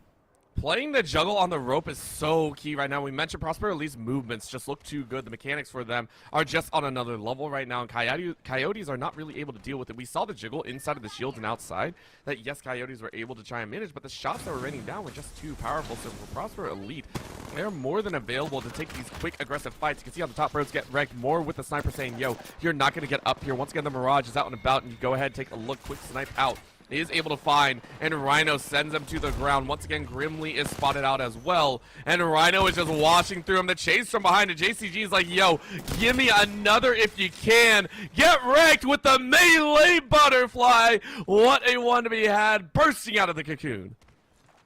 I haven't personally seen any melee kills yet, both in middle school and in the first map, so seeing that come out is that's something right there. Definitely love to see Prosper kind of getting the style points as well, right? I mean, it's 29-7 right now. AHS has a big comeback to try to potentially make this up from. It's Get Wrecked dropping with that sniper again. Are you going to be able to find the value out of it? The flank is inbound. Oh, hell, whoa, in your face again. It's going to be Get Wrecked, aka Nameless. Rhino getting another one as well. It's going to be a 2v1 as Awakened Power was able to find one. Turn this to 32-8. You want to know why they call him? You want to know why they call him Nameless? I want to know why they call him Nameless. Yeah, I mean, listen, they're nameless because no one can actually say their name before they're killed. Like they just have no name. No one's able to say his name before they are killed off. It is just that quick. Prosper Elite looking too dang strong. Coyotes, of course, for their own right, trying their best. They're at 8 kills right now. It's not impossible. There are some that feel impossible, but it is not. However, Get Wrecked is trying to make it impossible as impossible comes by taking them out without allowing them a chance to answer back. You can see the spot here as Injured to a Degree is hiding off in the corner, but in comes that loft. Once again, the Octane is firing away. Grimly, though, firing against Rhino. Rhino is finally taken away from their kill streak. On the other end, though, Get Wrecked's like, yo, I can't really see him. Can we help out? Maybe they can, or maybe they can't. Hard shots sending down through the column. Elevator shaft is going to be denied. And they're going to try and rush out. Once again, the smoke is down. Prosper Elite going to try and run by. It is going to be Coyotes to try and wonder, but the shotgun's catching them off guard. They don't want to stay in the smoke for too long. You see him. They chase through. Bounce around and some. Rhino says, yo, sometimes I can't hide, and if I can't hide, I'm taking your life. Oh my, I think it's ridiculous how often we see Prosper get value with these shotguns, right? Like obviously they're close range weapons, but there's not really a setup that you can kind of take to hunker down and avoid that, right? You're either going to get pressed, they're going to have the shotgun advantage, or of course you get the opportunity to potentially get a long range. Okay, that's get wrecked getting a little spicy there, honestly. Just diving into 3 of them trying to get a no scope did not happen, so it's going to be a kill back swinging AHS's way. Definitely excited to see the Coyotes if they can kind of parlay this potentially into a wipe, having that advantage, but it looks like they're not really able to find anybody for Prosper. They kind of bailed off, backed off, and oh my, in your face again, it's get wrecked, just looking to get these frags. Gets oh, not going to be able to find it, but Rhino actually has the backup there as Awakened Power is going to take down Get Wrecked. Honestly, Awakened Power has been one of the shining lights for the team. Coyotes has used them to kind of hold down the fort at points. It just feels bad because they're getting flanked from every single angle. Right now getting chased by the opponent as well. Going through those pylons, trying to throw down the smokes once again, but gets annihilated by Rhino, who is keeping coverage on this top rope with the entire team re-coordinating.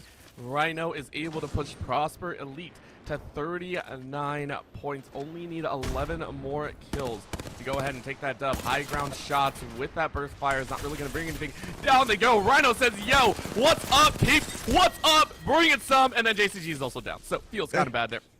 That one feels a little bit rough there. Rhino is trying to rush in, though. Who is going to find it? Of course, no one is just too deep. That was actually JCG that jumped down. I'm so sorry. I saw someone fly by and I was like, it's Rhino, right? It's always Rhino. I mean, it's one of them, right? I mean, with the aggression that they play, it's actually going to be another frag here onto LOL Get Wrecked, aka Nameless, going to drop down. And hey, I mean, oh, okay. So we have just kind of one by one pushing as Prosper Elite right now, and it's going to be a team wipe here for AHS. They're going to be able to go ahead and get that kind of toasted out, and it's been the first time that we've seen Prosper just kind of not care about protocol, not care about trading, and not really using the utility together. And it's, I mean, honestly, I'm kind of surprised that they did. Maybe kind of just wanted to reset and see if they could reposition themselves here as well. Get some of those nades going, and sometimes it's a little bit difficult to get it off of those drops. So, you know, go ahead, load back up on the nades, go ahead, get that flush ability out. Of course, it is a Coyote, so wonder, hey, is this actually the right spot for us to be in? No one really wants to play the low ground, so let's see what they can do. It is going to be Prosper Elite going, hey, are you guys here? I mean, we know where you guys are. Let's go ahead and open the door. Shotty to the back. Quick 96 and then some. Rhino able to finish him off as the damage has been done. Fly by for Get Wrecked. Sends them all to the grave. It is a wipe inside of this office building, and Prosper Elite reach 42. I mean, 42. 8 more to go. That is 2 wipes and 2 kills right now. AHS did have an answer for a little bit there, did a good job of just kind of shutting down the solo pushes of Prosper, but it's looking like they're kind of banked down and looking for the same kind of setup again. And when your opponent is on 8 and you're all kind of clustered together, they're going to be able to whittle away. It doesn't matter if you trade 1 for 3 at that point. You have to get yourself in a position where you can trade more out, be more effective, just because, I mean, we're bleeding down 8 points, or 8 frags technically, to get the win. I think it's just a difficult stance for Coyotes to be in. They have fought hard to get here to the finals, but Prosper Elite are just on a different level. You can see a Coyotes breaking out of their safe hovel, saying, okay, let's go ahead and fight. Prosper Elite repositioning all the way around. Octane flying around to the backside. This is how they do the flanks over and over again. It's never ending, I feel like, as they block the door. I love this. The jiggle. They know they're safe inside, but guess who's coming around the corner? It's a dangerous spot to be in. As they scatter to the winds, Rhino sends them packing. JCG with the flank. 5 kills away from Prosper Elite and that championship title. It's the bait and switch right there. It's absolutely beautiful. I'm going to go ahead and block the door so you can't fight us originally. And guess what we're going to do afterwards? We're going to send 1 on the flank. And here is some good movement. But diving into 3 may not be the best scenarios. JCG's able to find 1 here. 4 away now are Prosper Elite from the state championship, going up the rope on the chase down. Not going to be able to land the shots. Is Get Wrecked. Going to go ahead and drop this down. Oh, they read it so well. On the top rope. Oh my. It's like when Undertaker won Hell in the Cell right there. 48. Only 2 more here for Prosper Elite to go. And Prosper Elite continuously know the plays. Coyote have tried to do that, but Elite are like, we did that first. You aren't able to use that line to get back up. We will read you like a book. And now with these last 2 available, it is going to be all hands on deck. peppering the bodies here as Coyotes are trying to play out and about, but the high ground fire is going to bring a different value. Right now, inside of smoke, it's a dangerous spot to be in. You are losing HP. Injured to a degree is very, very low. Can you back to safety? Yes, you can. You go ahead and take one. Outside of smoke, you pop. Coyotes playing very close to the chest, and maybe you get it, but that's going to be one. All you need is one more. Prosper Elite find it, and it is going to be Prosper Elite as your Apex Legends TDM champions. Definitely love to see it for the boys at Prosper. They are doing work on the battlefield, able to go ahead, take down their third title of the day. And again, not really something I expected here. Expected them to be good, but not phenomenal at 3 different games. I'm super impressed with what I'm seeing out of the team right now. Definitely excited to see what Alice can bring to the future as well, right? They had some great ideas. They had some great moments. Just felt like it got shut down a little bit just by the coordination that Prosper brought to the table. And I think for them, it's a lesson to be learned as well. Yes, in a regular BR, that style might work, but sometimes you got to get up close and messy. And I give a lot of credit in that map, too. They looked a lot more on fire. They looked willing to take those fights. Now got to practice that style overall. Visionary. Overall, I got to ask you, how'd you feel about the game so far? I mean, it seemed pretty dang fun from what we've seen. I mean, I may be a little bit biased, right? But overall, it's all about competition. It's all about getting to meet these people that you've been competing against the entire year, right? And it's about the camaraderie of actually being in an Atlanta environment. So to give these kids that opportunity where, you know, we are in Dallas-Fort Worth area right now, or at least the live show is, and to give them the opportunity outside of maybe a dream hack where you kind of just, you know, play something with your friends if you're able to go, right? To give even these middle schoolers who may not, you know, have a parent that wants to take them to something like DreamHack and go to a gaming convention for 3 straight days, to be able to build that camaraderie, to be able to build the culture, and to be able to just continue to inspire these kids that gaming is actually a hobby that you should continue pursuing, because it does end in lifelong friendships. I mean, we wouldn't know each other Orbital without gaming. We're on opposite sides of the planet for the most part. Pretty much, and I think that's the crazy thing to think about right now. We want to give a big shout out to the Texas Esports Champions Championship here, again presented by Baylor University. Amazing squad here. They have their Baylor OSO Esports Club here if you would like to talk to them about. If you're in high school looking at the collegiate value, that is something that you can also look to continue to pursue, especially you've been champions here already. Make sure to check them out, talk about the undergraduate admissions, and get some free stuff as well. Right now, we are going to go to a quick break. We also have an update, unfortunately, to anyone who was looking forward to the Valorant finals here for high school. Unfortunately, due to timing constraints in the current situation, we are unfortunately going to have to cut that. We will have League of Legends here in a little bit, though, as we are going to award the trophy, so please don't go anywhere. We here on the broadcast desk will be right back.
Game day, I'm here to impress.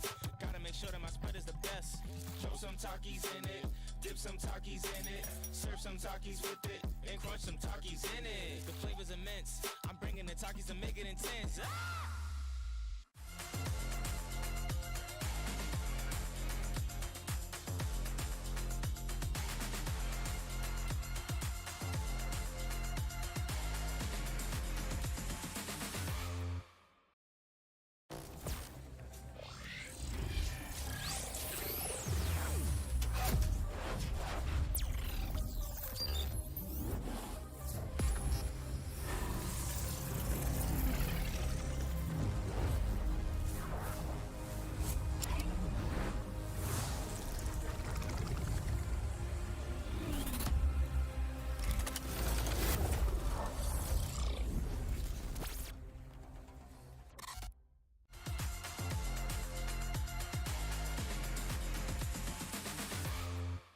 Game day, I'm here to impress.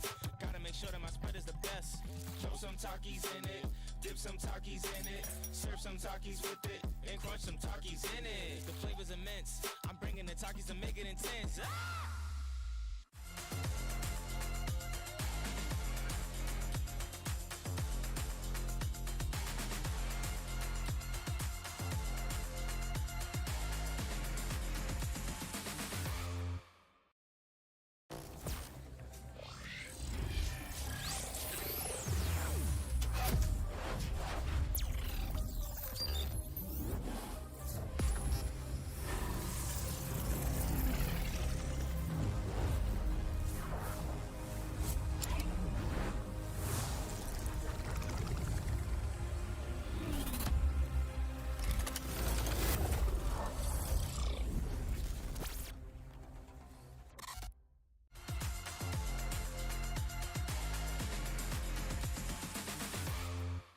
Game day, I'm here to impress. Gotta make sure that my spread is the best. Throw some Takis in it, dip some Takis in it, serve some Takis with it, and crunch some Takis in it. The flavor's immense. I'm bringing the Takis to make it intense. Ah!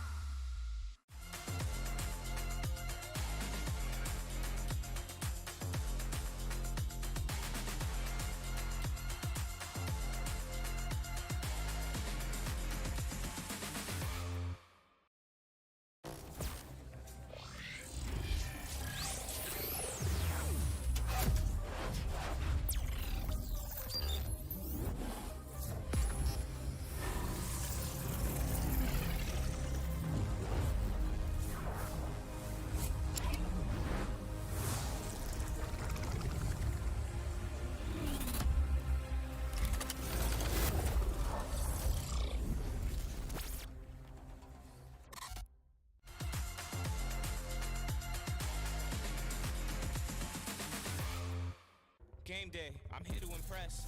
Gotta make sure that my spread is the best. Throw some Takis in it, dip some Takis in it, serve some Takis with it, and crunch some Takis in it. The flavor's immense. I'm bringing the Takis to make it intense. Ah!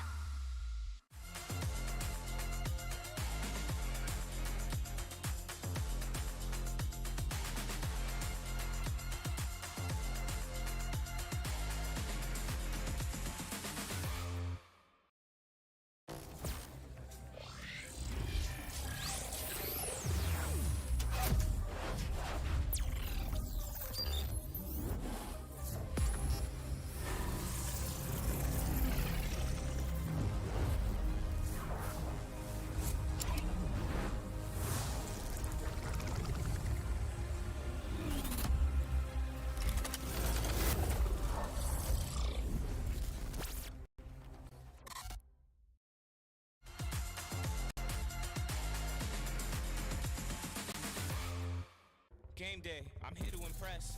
Gotta make sure that my spread is the best. Throw some Takis in it, dip some Takis in it, serve some Takis with it, and crunch some Takis in it. The flavor's immense. I'm bringing the Takis to make it intense. Ah!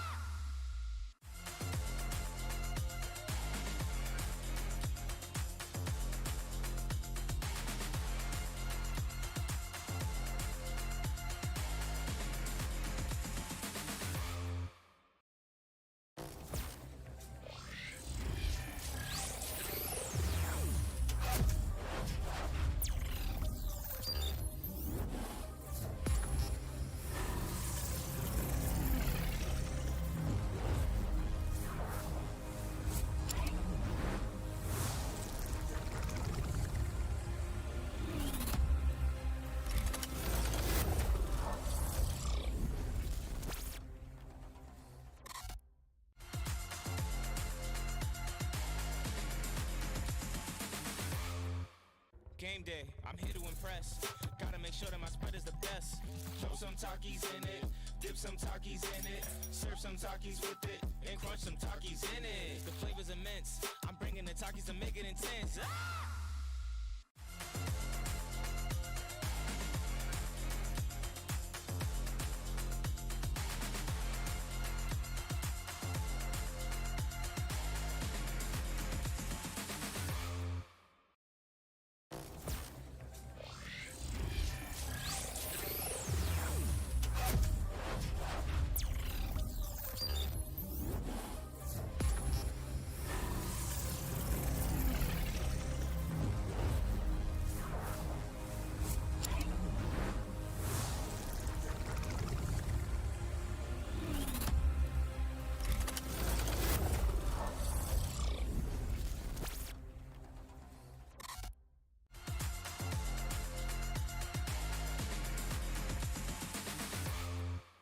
Game day, I'm here to impress.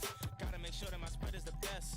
Throw some Takis in it, dip some Takis in it, serve some Takis with it, and crunch some Takis in it. The flavor's immense. I'm bringing the Takis to make it intense. Ah!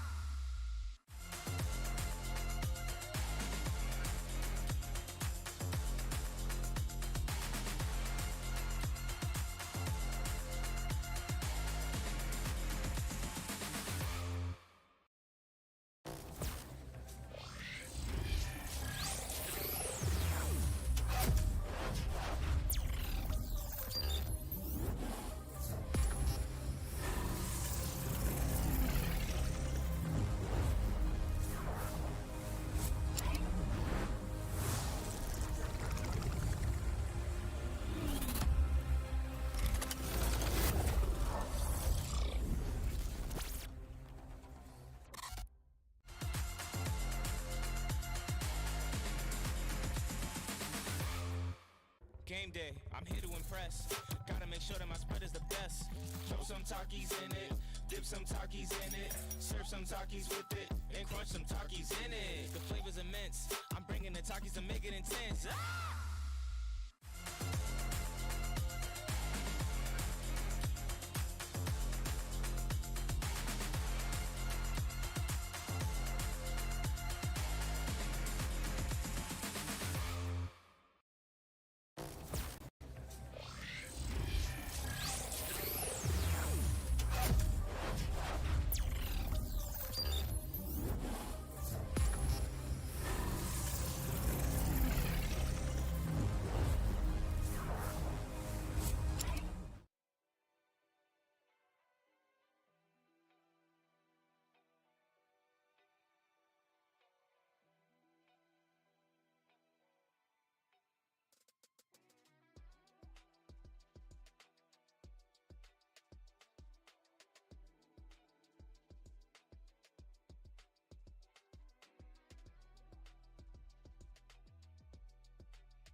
Game day, I'm here to impress.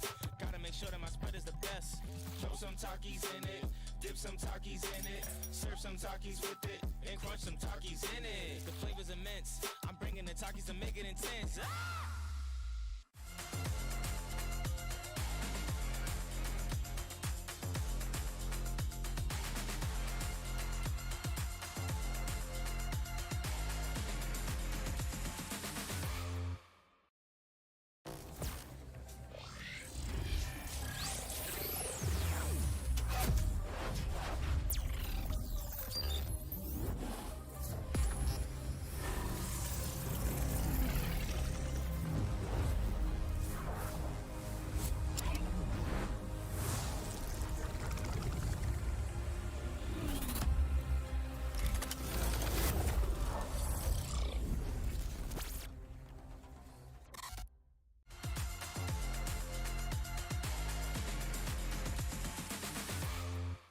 Game day, I'm here to impress.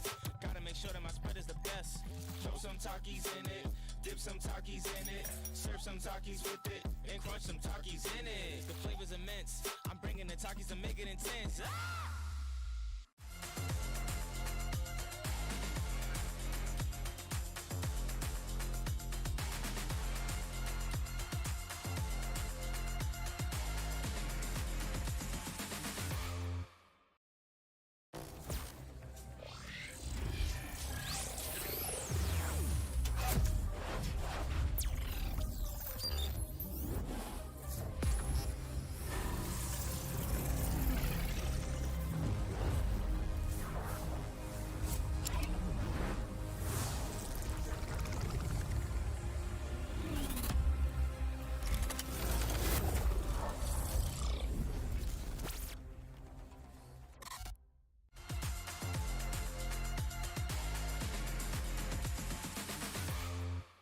Game day, I'm here to impress.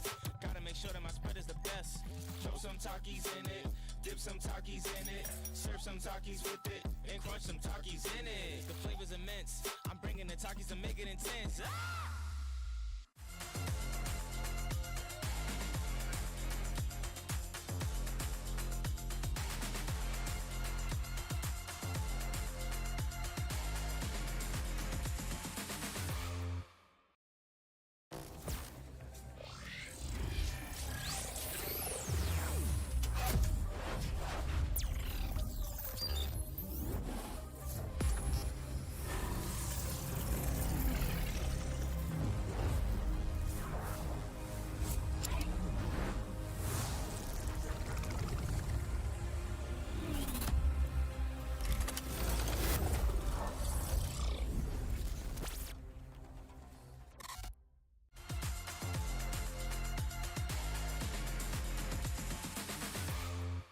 Game day, I'm here to impress. Gotta make sure that my spread is the best. Throw some Takis in it, dip some Takis in it, serve some Takis with it, and crunch some Takis in it. The flavor's immense. I'm bringing the Takis to make it intense. Ah!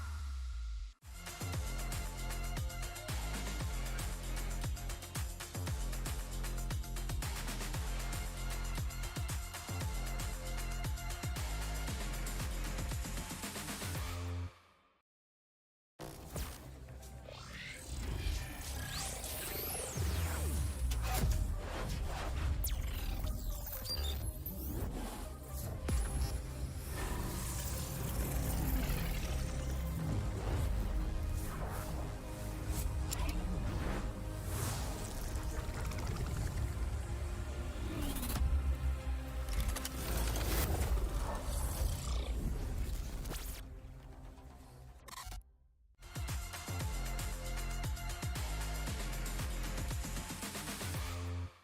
Game day, I'm here to impress. Gotta make sure that my spread is the best. Throw some Takis in it, dip some Takis in it, serve some Takis with it, and crunch some Takis in it. The flavor's immense. I'm bringing the Takis to make it intense. Ah!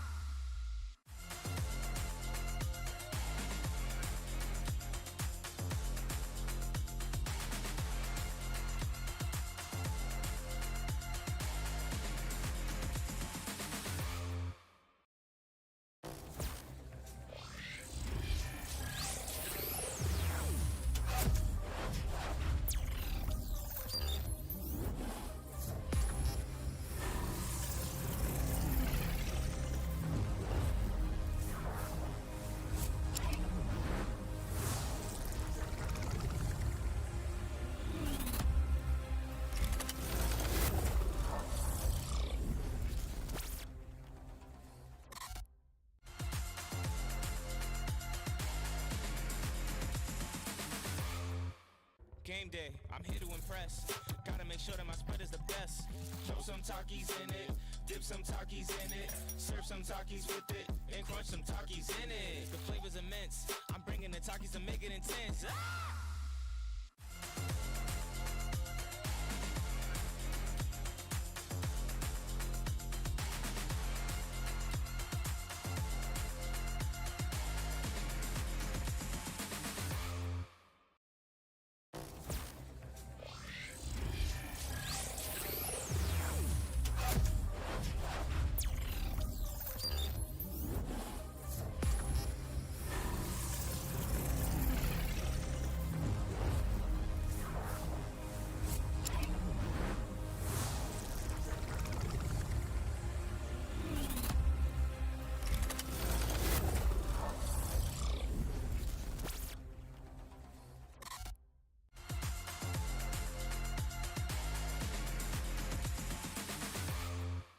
Game day, I'm here to impress. Gotta make sure that my spread is the best. Throw some Takis in it, dip some Takis in it, serve some Takis with it, and crunch some Takis in it. The flavor's immense. I'm bringing the Takis to make it intense. Ah!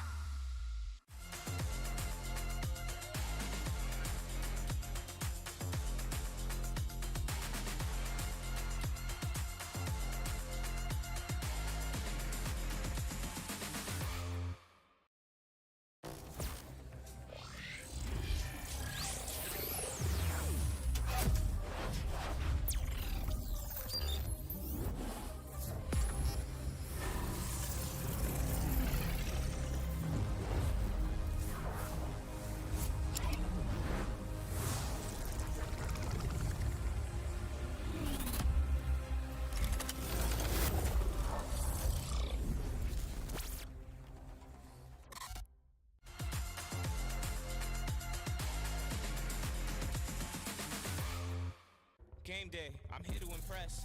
Gotta make sure that my spread is the best.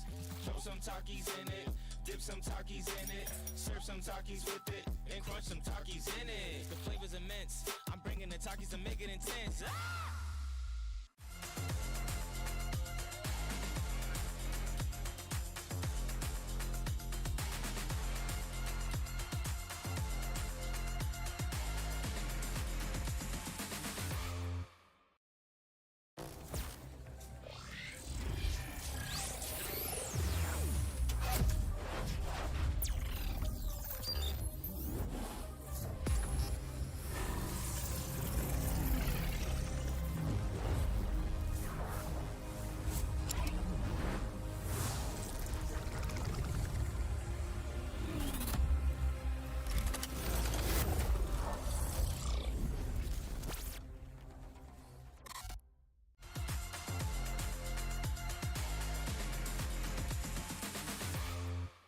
Game day, I'm here to impress. Gotta make sure that my spread is the best. Throw some Takis in it, dip some Takis in it, serve some Takis with it, and crunch some Takis in it. The flavor's immense. I'm bringing the Takis to make it intense. Ah!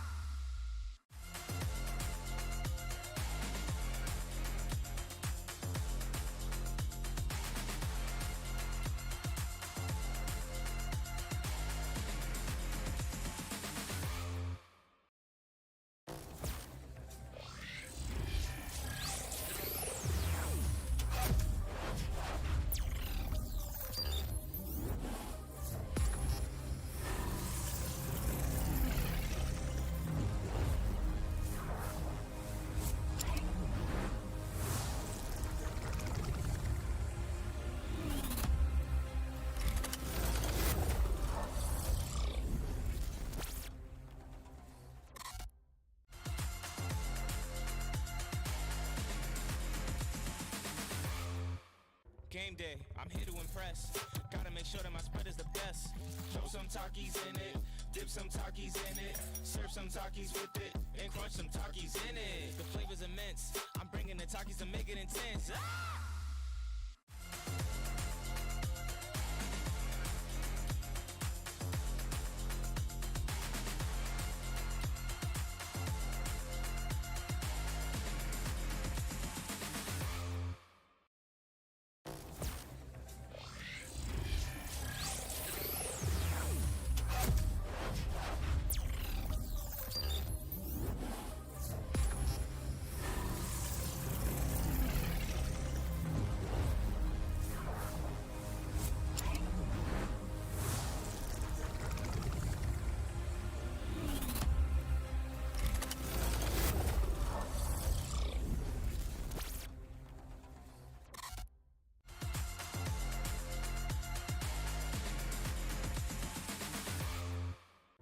day, I'm here to impress. Gotta make sure that my spread is the best.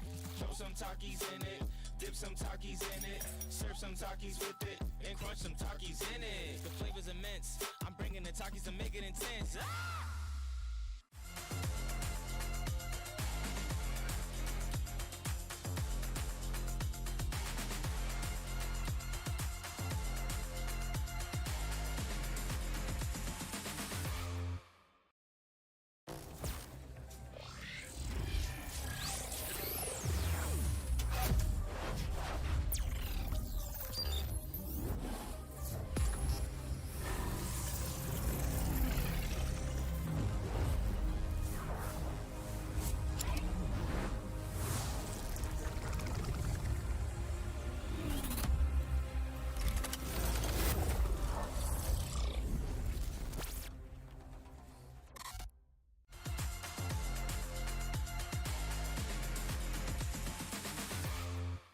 Game day, I'm here to impress. Gotta make sure that my spread is the best. Throw some Takis in it, dip some Takis in it, serve some Takis with it, and crunch some Takis in it. The flavor's immense. I'm bringing the Takis to make it intense. Ah!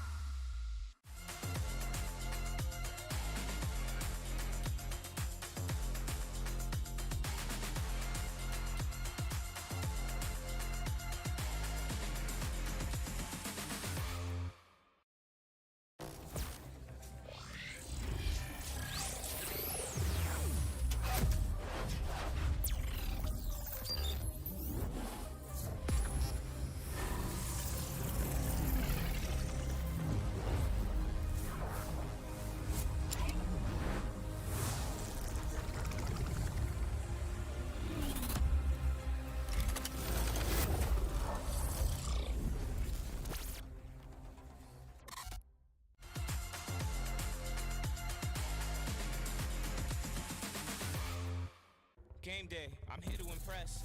Gotta make sure that my spread is the best. Throw some Takis in it, dip some Takis in it, serve some Takis with it, and crunch some Takis in it. The flavor's immense. I'm bringing the Takis to make it intense. Ah!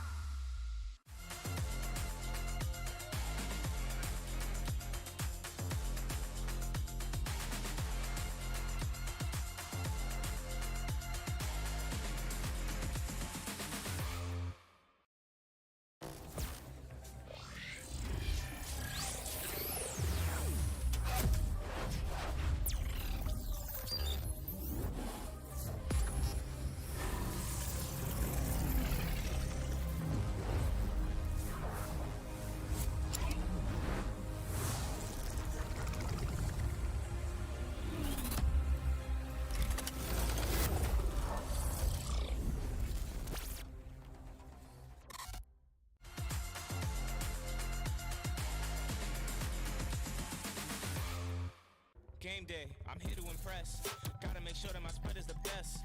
Throw some Takis in it, dip some Takis in it, serve some Takis with it, and crunch some Takis in it. The flavor's immense. I'm bringing the Takis to make it intense. Ah!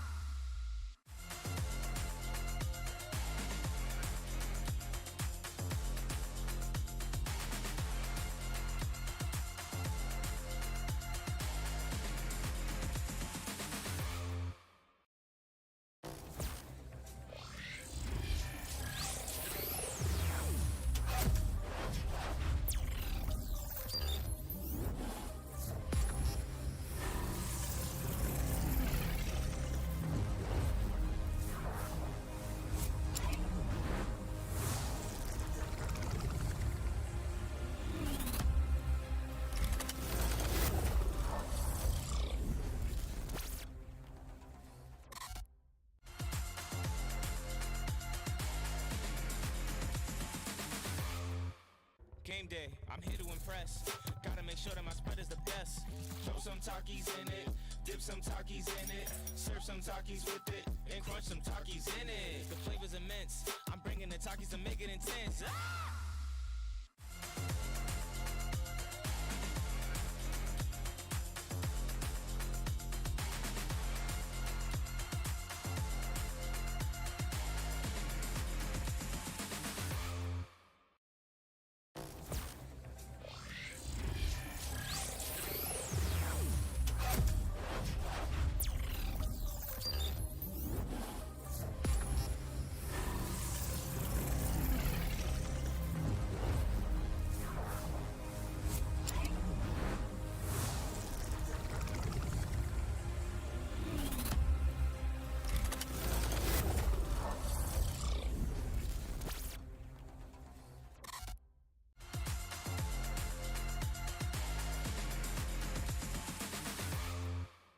Game day, I'm here to impress. Gotta make sure that my spread is the best.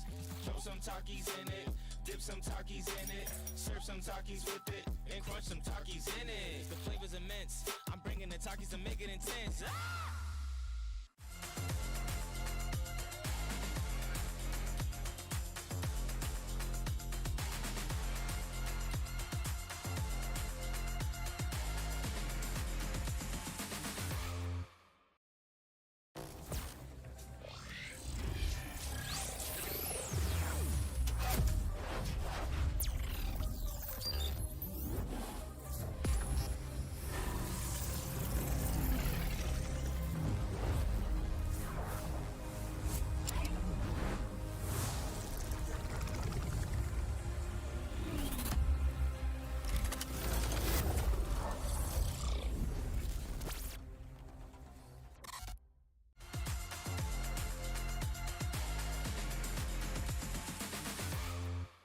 Game day, I'm here to impress.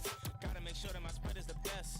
Throw some Takis in it, dip some Takis in it, serve some Takis with it, and crunch some Takis in it. The flavor's immense. I'm bringing the Takis to make it intense. Ah!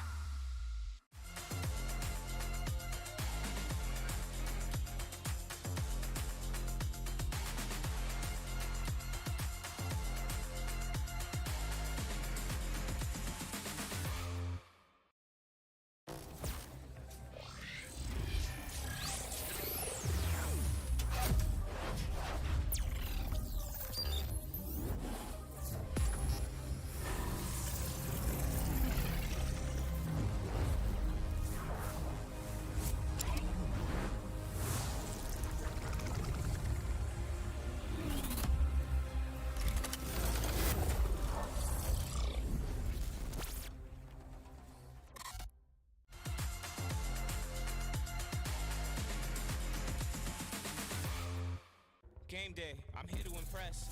Gotta make sure that my spread is the best. Throw some Takis in it, dip some Takis in it, serve some Takis with it, and crunch some Takis in it. The flavor's immense. I'm bringing the Takis to make it intense. Ah!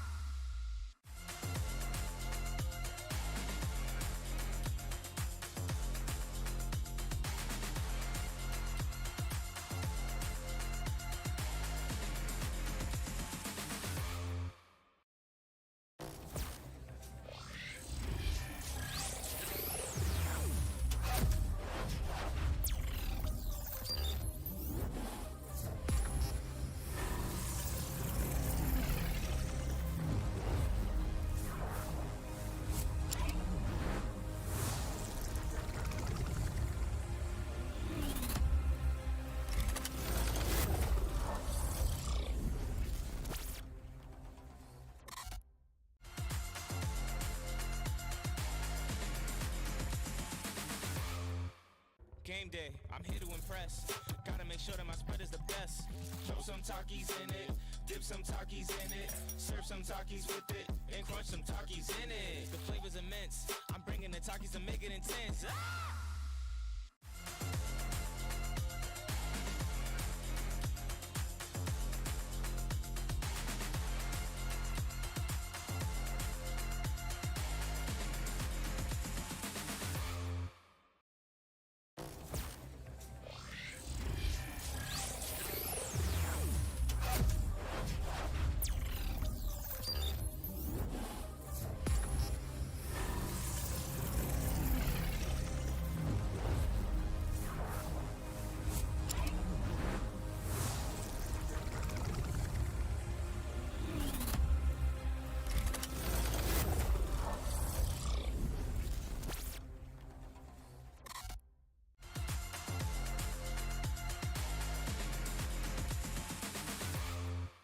Game day, I'm here to impress. Gotta make sure that my spread is the best. Throw some Takis in it, dip some Takis in it, serve some Takis with it, and crunch some Takis in it. The flavor's immense. I'm bringing the Takis to make it intense. Ah!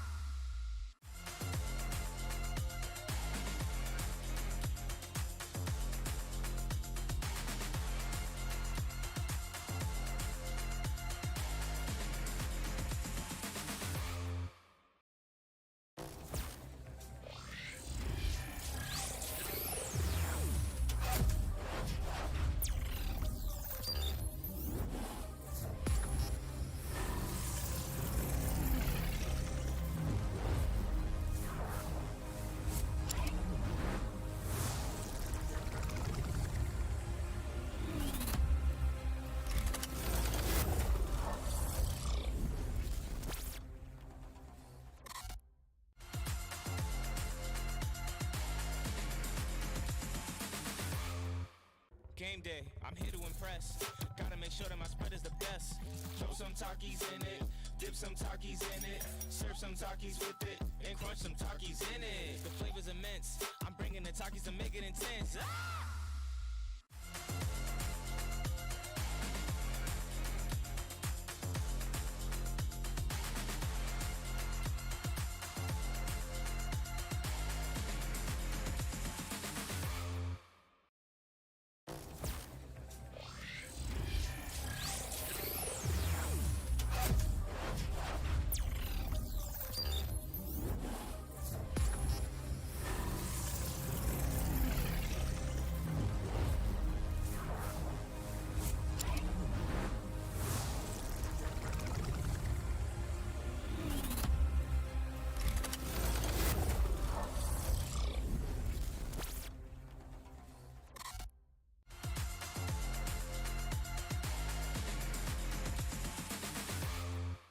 Game day, I'm here to impress.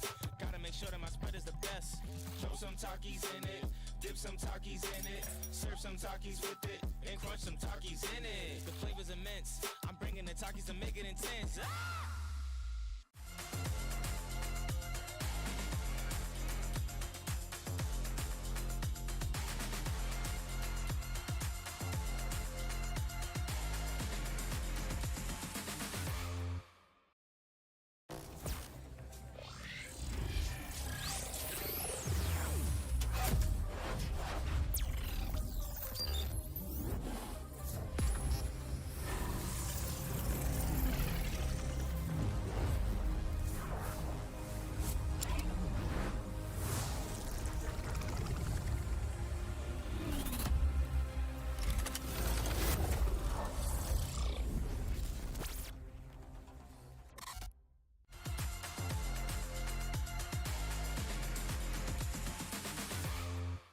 Game day, I'm here to impress.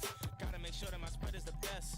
Throw some Takis in it, dip some Takis in it, serve some Takis with it, and crunch some Takis in it. The flavor's immense. I'm bringing the Takis to make it intense. Ah!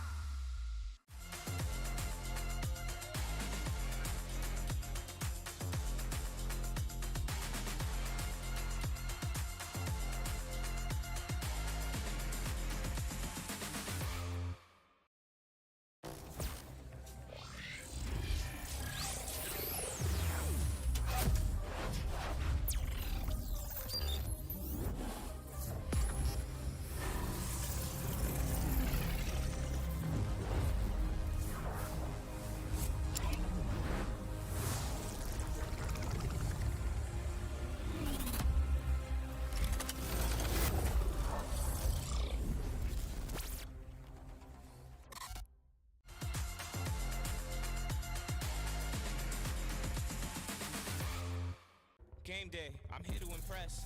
Gotta make sure that my spread is the best. Throw some Takis in it, dip some Takis in it, serve some Takis with it, and crunch some Takis in it. The flavor's immense. I'm bringing the Takis to make it intense. Ah!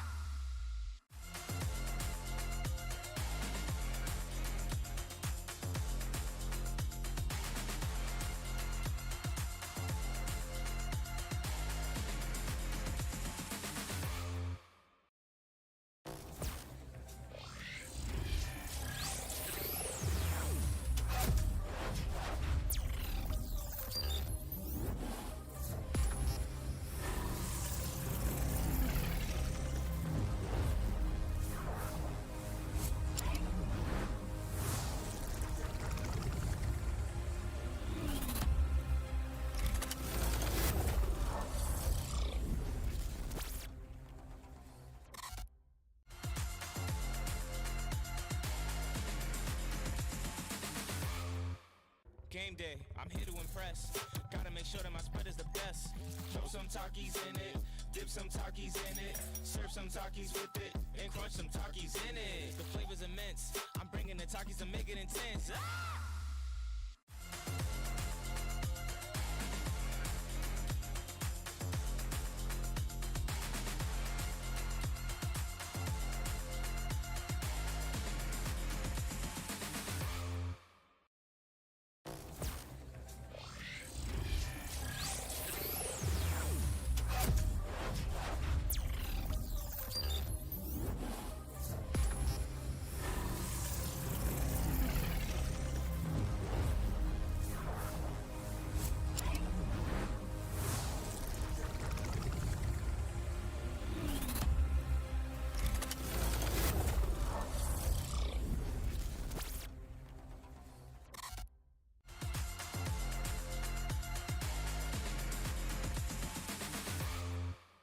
Game day, I'm here to impress.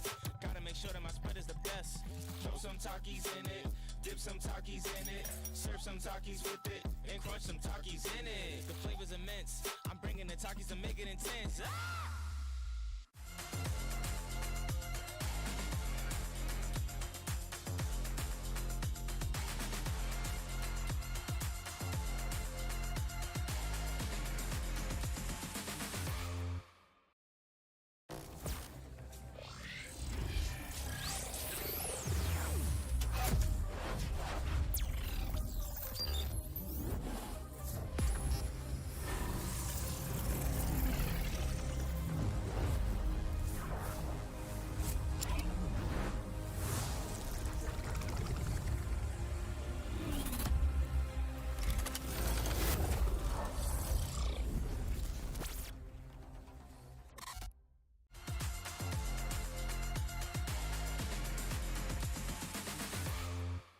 Game day, I'm here to impress. Gotta make sure that my spread is the best. Throw some Takis in it, dip some Takis in it, serve some Takis with it, and crunch some Takis in it. The flavor. Welcome back to the Texas Esports Championship, as once again I am joined here with a random minion caster. Oh man, I was going to say Visionary 1, but it is not. It is the best minion to ever wander off the rift. It is RMC joining us here for this final broadcast. As we stated earlier, Valorant unfortunately had to be cut. That was played off stream, and of course that one should have been an amazing one. But we got League of Legends here today, and I'm excited to see it. RMC, how you doing today on this Sunday? Excited, Orbital. I've been waiting, ready and raring to get on in here for this League of Legends finals. And Orbital, the two teams we've got here, first seed coming in, Titan Esports from Plano ISD Academy, and Prosper. Once again, I feel like I keep hearing this name. They've swept everything today, and they are looking to finish it off with a clean sweep here in League of Legends. The crazy thing is, it has not even been close in some of these matchups. Earlier in Overwatch 2 was a very quick set, two of them. In fact, we went over into Rocket League. They did it there as well. That one was a 4-1 and a best of 7. And then in Apex Legends, they took a 2-0, pretty commanding in Team Deathmatch. And here in League of Legends, I'm sure they can do it as well. I mean, listen, might we be having another T1 FlyQuest coming up here on the day, or what do you think, RMC? I'm praying it's not a 17-minute finish. That said, let's not discount Titan Esports too much because they are first seeds coming in. And just to kind of give a bit of context here, Prosper was the 6th seed actually within their division as well. So there is on paper a bit of a gap. Now, how that translates to a LAN Orbital, I don't know. Because when you're here, when you're in person, when you're in the same room, you can see your opponents across the room there from you.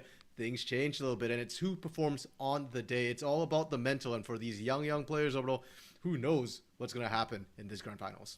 I think it's going to be a good time because, again, the Texas Esports Championship is brought to you and presented by Baylor University. It has been amazing here on the day. We want to shout out everyone that has made this a possibility, and I can't wait to see if it continues here on the day. With League of Legends, anything can really happen, as you mentioned. First seed versus 6th seed, everyone on the blue, on the red, anyone, it doesn't matter. And I think that's the best part about it. We got a lot of interesting champions, and especially when we come out in some of these high school leagues, I don't want to say the meta doesn't matter, but there is a fundamental shift towards comfort, towards the ability of playing champions that you have honed through solo queue, through everything of the sort, to play your own style a lot more than not in terms of, hey, play the Azir Corki in the mid lane. I mean, if we're talking about uniqueness, this is the place to do it.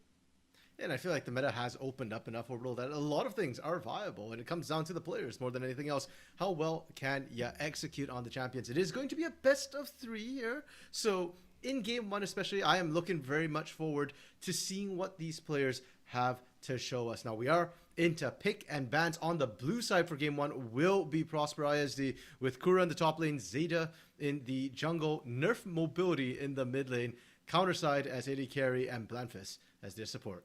And for Titan Esports, you're looking at Togunk in the top side, Wild Vortho in the jungle, Shimothy in the mid lane, Sour Candies in the ADC role or APC, depending on how you want to run it, and Civil at support. Of course, we are wondering what that first ban is going to be, but Prosper ISD, sometimes you come in here with a little bit of swag on your shoulder, and sometimes you say, okay, I'm not going to worry too much about a ban. However, this time, I think they dropped one, and we're waiting to see what it is. Well, you're worried about draft. I'm still just looking at these names right now for Titan. We've got such dichotomy here. We've got Togunk the top side, and we've got Sour Candies in the bot lane. That's a weird combination. I don't know why That my mind terrifies went me, there, actually. Yeah. And it Keep does me out look of like that. we did Okay. have a potential missed ban. I'm getting word from production right now that it was a Kane first ban coming through from ISD and a Volibear answered on the side of Titans. I can kind of understand that. Kane is one that, especially if they're well practiced on it, can actually take over a game pretty easily, depending if you go red or blue. Volibear has been a staple in the recent meta pretty heavily. Now a Briar ban away as well. So Wild Vortho being heavily targeted right now, whereas in the top side, Kura is actually one that Prosper ISD will not be allowed to kind of play their game. Yeah, and I can see that, chat was going wild for Kura from the very get-go. So, you know what? Titan Esports respecting that as well. They, too, are focused out Kura. We are seeing a switch up here. No longer targets onto Wild Vorthrow. Instead, it's going to be Sour Candies pinched a little bit with that Caitlyn takeaway. And, I mean, you do focus on that bot side a little bit, take away kind of that overwhelming pressure that Caitlyn does bring. But a triple ban towards that top side means that, at least I think so, Prosper need to first round their top laner right now, because in the second round of bans, if you don't pick it up in the first 3, Prosper will not have that top lane to work with. Not only that, I have a feeling Titan are going to feel more than comfortable letting that top side go all the way down to the last pick, get that full counter pickup. If you put so much emphasis on the top lane, the Nami and the Senna, these are pretty standard support / AD bot lane pickups here, depending on where the Senna wants to go. Yeah, and the Nami is interesting for a first pick. We're used to seeing Nami usually picked up only strictly to pair with Lucian. But individually, she is still really, really strong. You can land those bubbles. You can disrupt a lot of engages. Tidal Wave for ultimate is huge. Never mind Orbital, it's still going to be paired with the Lucian. We're just seeing the Nami come out early. And I do like the Senna pickup from Titan to try and answer Nami Lucian. It's a very safe AD carry you can kind of play, or support, I should say, a marksman that you can either swap as AD carry or support. Either way, you can kind of play back a little bit, play safe, and heal up from that poke damage of a Lucian Nami. And not just that, we're seeing that Yone come out in response to the Galio, the Jinx to follow up behind for Titan Esports. So a pretty nice front-to-back roundabout teamfight composition that Titan Esports are actually laying down. I like this, but at the same time, it does lean into pretty heavy scaling into the late game. So I'm hoping for a bridge there in the top jungle route for Titan Esports to really carry in the early mid. Because if that Yone pops off, if that Lucian Nami pops off, you're not going to have a late game to even get to. So Titan Esports wondering what they're going to ban away here. That's going to be the big question, and what they decide to focus on right now. That'll be an Akali headed in there. A little bit of a mixture saying that Yone is more in the top than in the mid. That's interesting, because I feel like the Irelia, the Yone, these are things that nerf mobility actually plays a bit more in their solo queue. So the Akali ban, I'm curious if that's still targeted at Kura in the top side, potentially 4 to 5 bans in that top lane, on top of the fact that you have potential counterpick from the Tide of Titan Esports. So a lot of respect being paid into that top side. And that is another Kane ban, so I'm guessing there is a 5th ban in there somewhere that we'll have to double check for. Right now, though, it is going to be a blind pick top at some point. That is going to be Renekton Hover, which Titan, I'm actually really surprised about. You put a lot of emphasis towards this top lane already, and then you blind pick. That just doesn't synergize well unless you're assuming the Yone is actually headed up there. But because of that factor, you grab the Renekton and you call down what could be a Zac top, and this 5th pickup for Prosper might be the one that really sways us in these kind of flex situations. We know Zac can go top at points. We know Zac can also go in jungle very easily. I still don't know where they're going because that's just Trundle locked in behind. Yeah, and Zeta, I think, does play more of the Zac. I'm not seeing too much Trundle in his match history. So, you know what? I'm going to assume that's Zac jungle, Trundle top. Into the Renekton, that could be interesting. We're seeing a Diana to round things out for Titan Esports. And I really like this champion. She's really good at engaging. It's really easy for her to get in there, pull everybody in with that Moonfall. And she combos so well with that heroic entrance from the Galio as well. So Titan Esports, they've got really good engage. They've got a pretty tacky front line. And they've got the Jinx for scaling. Already looking like a really strong, as you mentioned, scaling front to back composition. The scary thing is Prosper are well known, and I think I want to pull this because I was on the broadcast from previously. Prosper have a tendency to really just run over their opponents. The times that I watched them before, and if this actually spreads to the rest of their esports organization, which is really interesting to talk about when you talk about orgs that tend to field multiple roster teams, you can actually see similarities between some of the players depending on how they play, depending on the mindset behind how they play. Every other game, they've been very forward mentality. Hey, play hard, play smart, really get aggressive. This entire composition position. Screams win early, play into mid, and then if we have to go to late, we can go to late. We are underway with this game as well. As you can see in the bottom left and right, the players ready to go, and we are going to see what they can throw down. It is going to be Prosper in that blue, and it'll be Plano in that red. Prosper grouped up as 5. I'm curious if they're actually going to go invading Orbital, because that's a really strong defensive play. I just don't think Titans are necessarily going to invade, and they're going to clump up as 5. You might as well go in, look for action yourself with the Lucian Nami. You're not the strongest at level 1. You actually want level 2, but you're probably still stronger than the Jinx Senna at level 1. Considering there's a double ghost as well, Civil and Sour are just kind of, we're both going to go for that kind of hard hitting, which is going to cause a fundamental shift, because take a look at how heavy Counterside and a Blandfist are currently running. This is your stock standard, you know, you're talking about the Ignite and the heal behind. There's no real dual safety in the bottom lane. The best way I can put that is the Flash Ghost feels very individualistic between the two. They will be keeping themselves alive, and that's about it. Yeah, that's right. I mean, they're not skirmishing summoners, right? Like, those are summoners you're going to use later on in teamfights, mobility, to get around, to make sure you don't get hit or tagged up by any sort of CC, heavy damage spells and whatnot. They also went with a very early control ward coming through from Civil, so it really feels like for Titans, their bot side, it's all about surviving the bot lane right now. We are not looking to get aggressive. We are not looking to fight. We're looking to just stay as safe as possible. It's a good call. I like it, because Prosper, as you mentioned early game, they also pick champions who are going to dominate their individual. Yone is great at doing 1v1, 1v5 situations as he skills up. Lucian Nami, one of the strongest duos in the bot lane. You would expect to see them come out with a massive lead. And right already, as we're talking, 2.5 minutes in, that's a lead. That's first blood. We knew this coming in here. We mentioned it a little bit. You gotta be a little bit careful when going up against a Lucian Nami, and they dive again. We can't show you these kills. It's a little bit too scary. I mean, listen, we gotta be smart about this. We don't want you getting scared here in the series, because mid lanes really wear out their clothes. Listen, that bot lane, Counterside and Blamfist showing their exceptional understanding of the matchup. That's a flash in the mid lane there. Nerf mobility saying, hey, I'm pretty mobile on my own, but I have to jump in now. Thanks to the jungler, Zeta is going to try and get some help, but there's no knockup to follow through. Instead, you're going to get the zone out. That'll be the trade out of lives. Thankfully, Shimothy was able to find one, but still a 3-1 lead currently to Prosper. Okay, you know, since Shimothy traded 1 for 1, you can't quite say it's him. We can't say it's Shimothy, because he still managed to get the kill after he was getting ganked there. Good answer back from the side of Titans. That's why we're saying keep an eye on that mid lane. That one is a little bit volatile, and I actually really love that Shimothy with the Galio. You know that Yone needs some time to skill up. You can trade hard early. You will win those trades in the long run. Just a very nice moment to be had, and with that early game, we are seeing Zeta also take those first steps to being that proactive side. When it's a Zac, something that I personally have not seen in the jungle too often in pro play, it's something that you really do want to get that over-aggressive eagerness. That's why you go for the Zac. Of course, on the other end, we're looking at Bortho to try and get some value here on the bot side. Of course, both flashes are currently up. And I mean, a Diana can only bring so much really to the table. There's no real AoE just yet.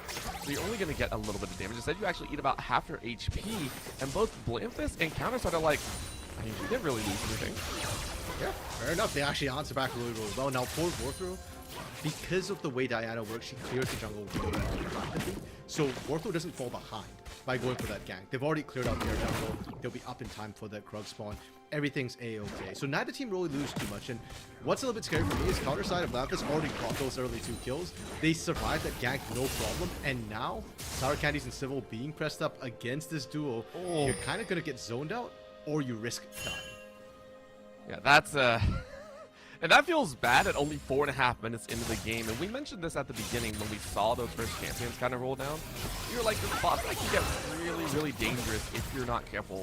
Thankfully, there are ways to neutralize that. You can play it back like we were talking about, play a little bit safe and wait for things like a Galio to be ready to ramp up and help you out. Nerf mobility, once again, not really comfortable with this trading pattern. And I understand why you picked the Yone. You know, the Galio has that AP shielding and everything. It still hurts to see it this much of a disparity in the HP bar. I mean, Gallo got his own set of buffs as well recently on the patch. He is also, again, very strong in lane, very tanky. His base damage is really, really high. Now, level 6 going to be hit soon by Shimothy. That is something to watch, as they're actually looking to threaten a dive. And between a Diana and a Galio, they have a lot of upper damage. Not only that, that's a little bit of a jump there. It'll be Vortho to say, okay, cool. I got my little buff there. Jump in from Zeta. You don't really have help, but this is why you got help in. You're gonna go ahead and jump away. You have to get that kill. But Plano are realizing they're in dire straits. You lose one, possibly two. Shimothy shimmies their way to safety. Man, nerf mobility like, hey, we're getting kills into counter side. That's all that matters. True. I mean, nerf mobility with the Yone. We often joke about 0-10 power spikes for the Wind Brothers, both Yasuo and Yone. It actually is legitimately a thing, not because dying 10 times gives you a particular power spike, but the amount of time it takes to kill somebody 10 times usually puts you about that 25-30 minute mark. And by that time, Yone will scale. So even if nerf mobility is trading their lives in order to make this work, that's fine for Yone. He will scale. What's much better is the fact that Godlane continues to find kills. Great rotation up from counter side and Blamphus into that mid lane to pick up that kill. And it's Civil, Sour Candy, sure, they get to skill up as well. But every time you see a kill go over to that Lucian, you get a little bit more scared for that ball. Not just that, quietly in the top side, we took a little bit of a glance. Kura was able to force out a flash out of Togunk, force Togunk out and away. With the wave also in a little bit of a rough state. Take a look at where it's currently placed on the top side. Togunk is down about 18 CS. This Trundle's pickup is working wonders. So we have a very loud bottom lane for Prosper, and then we have a very quiet. But all of these, whether quiet or loud, are all sinking advantages for the side of Prosper ISC. They are enjoying how this game is turning out. This is another force in this bot side as Sour Candy's forced to flash away to safety. Yeah, and I'm scared for Sybil. The same thing can happen to that setup. That's just happened with that Jinx. Now, I do want to talk about this bot lane a little bit, because we talked a lot about the strength of that Lucian Nami. Timothy? Oh, Opted wow. in for that. No, we can't show you. We can't show you that kill. I'm sorry. Like, it's just too dirty. Nerf mobility. We nerf your accomplishments. A solo kill in the mid lane. Now a jump out of that mid lane. Said, hey, no kill back for you. I'm actually shocked because Shivani went back into the fight. They could have just walked it off, walked towards the turret.